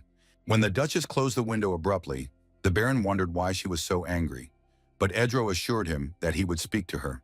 Jace suddenly approached him and asked what kind of relationship Heian had with this elf, adding that he was the most handsome she had ever seen. Immediately after that, without wasting time, she ran to the carriage where the 2 elves were sitting and said that she had to say hello to him. Cho Yisu thought about the fact that he didn't expect Edro to agree to go with them, but he thought that in some situations he could help him. Suddenly, he was called by Hans, who said that the Baron could go to his tent. The boys noticed his pensive face and began to ask him if something was bothering him, but the Baron replied that he was just worried that they might meet bandits. However, raising his finger up, Hans assured that he would protect him and Lucas at any cost. Suddenly, everyone recoiled in fear as they saw an arrow land in the middle of the camp. The mercenaries drew their swords again, shouting that they were ambushed and that there were enemies nearby. Noticing the hail of arrows flying towards the camp, Reyna turned and looked at the Baron worriedly. Meanwhile, the boy reached into the back pocket of his coat to get the protection capsule he had prepared. But in the next moment, he noticed in front of him a large hand of Hans, which was stretched out in front of his face. Strovan stood in front of him and Lucas, covering them both with his body. Not understanding what was happening, Cho Yisu looked at his friend in surprise and shouted. In the next moment, he noticed how an arrow flew into the big man's powerful shoulder, spraying blood. Clutching the golden orb in his hand, he thought about the fact that he was about to use the protection capsule. After that, a large transparent dome formed around him, Lucas and the injured Hans. Approaching his friend, Cho Yisu asked him if he was okay. He came back, gritting his teeth in pain and growling that they were fine. Meanwhile, Lucas looked at the Baron in a panic and asked him not to get up. Guards appeared around and raised shields around the place where the Baron was sitting. He looked into the gap between them and ordered all his men to go to where he was sitting. Suddenly, Lucas' attention was drawn to a girl sitting right in front of him. Kana looked very scared, and in a panic she didn't know what to do as she looked at the advancing enemies. For a moment she froze, unable to move for fear of the arrow that flew straight to her head. However, at the last second, she heard a loud thump of an arrow against something solid. A fresh tree branch suddenly blew in the wind in front of the dazed and scared-to-death girl. Edro, surrounded by leaves and various branches, looked sternly in the direction from which the arrow flew. The next moment, with tears in her eyes, Kana felt Shellman take her by the shoulder, looking sternly ahead. The mercenary leader picked up the girl in his arms and started running towards the elf who was leading the way. In addition to the shields that the guards held to protect the maid, along with the leader of the guard and the elf, they were covered by thick branches. Cho Yisu watched in amazement as the branches and water fought against their opponents. Hyon, meanwhile, stood in the middle of the clearing, surrounded by a thin wall of blue water. The elf was intently trying to gather water into a pile to attack their enemies. Noticing this, Cho Yisu was afraid for his friend who might be hurt, so he called her name. Approaching the Baron, the girl said that they created a magical barrier, so the guards could lower their shields. In the meantime, Shalman's attention was drawn by the arrows, which managed to stop at their feet before creating a barrier. Turning his head, he saw that many more arrows had bounced off the barrier and were now disappearing from the ground on the other side. He gritted his teeth, thinking that there were at least 50 archers out of the number of arrows. And that meant that the gang itself numbered around 100 people, which was surprising since he had never seen bandits moving in such a large group. Looking at the elves, the man asked how long they would be able to hold the barrier, to which he heard the answer that the barrier would be valid for an hour, which he thought was enough to regroup, but Shalman also noticed that their luggage was left outside, and this meant that robbers could happily take their things that were lying in the skin.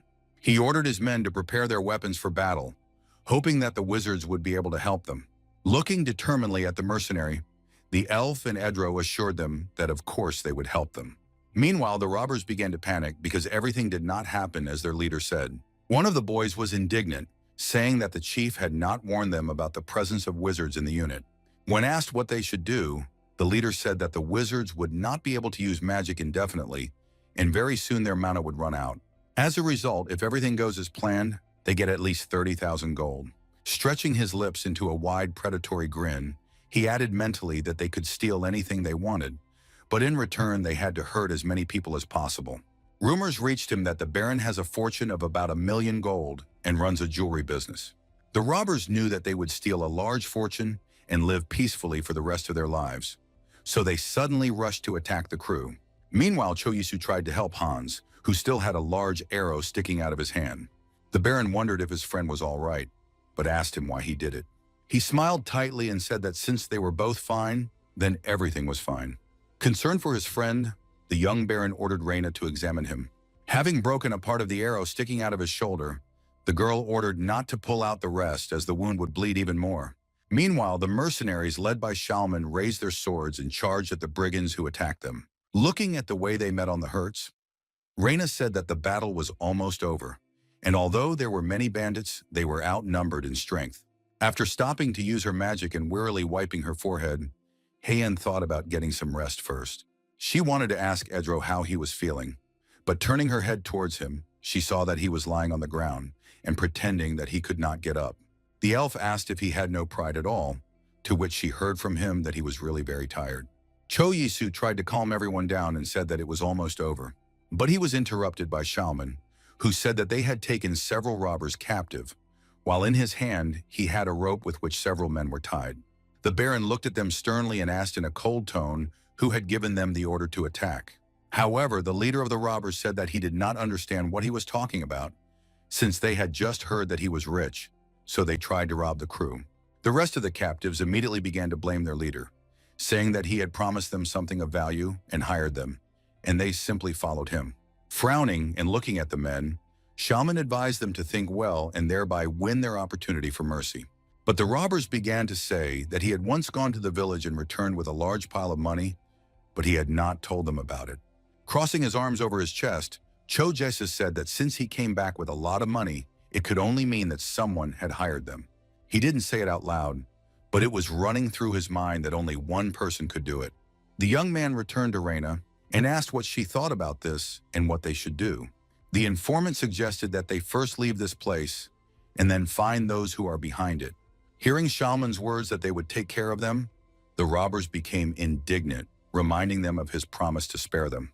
After some time, the leader of the mercenaries came and said that he knew the house and the street where the robbers were supposed to go if something happened. When asked by the Baron how he learned this information, the man said that he was told when he politely asked. Shalman added that he would take 10 men and send them there. Besides, they had to find a mare that had run away in that direction. Trying to bring order to the camp, Cho Isu returned to his subordinates and asked how many were wounded, saying that it was necessary to regroup. Then his attention was drawn to the figure of Hans, who collapsed tiredly on the ground. The young man's eyes immediately went wide with fear as he realized what might have happened.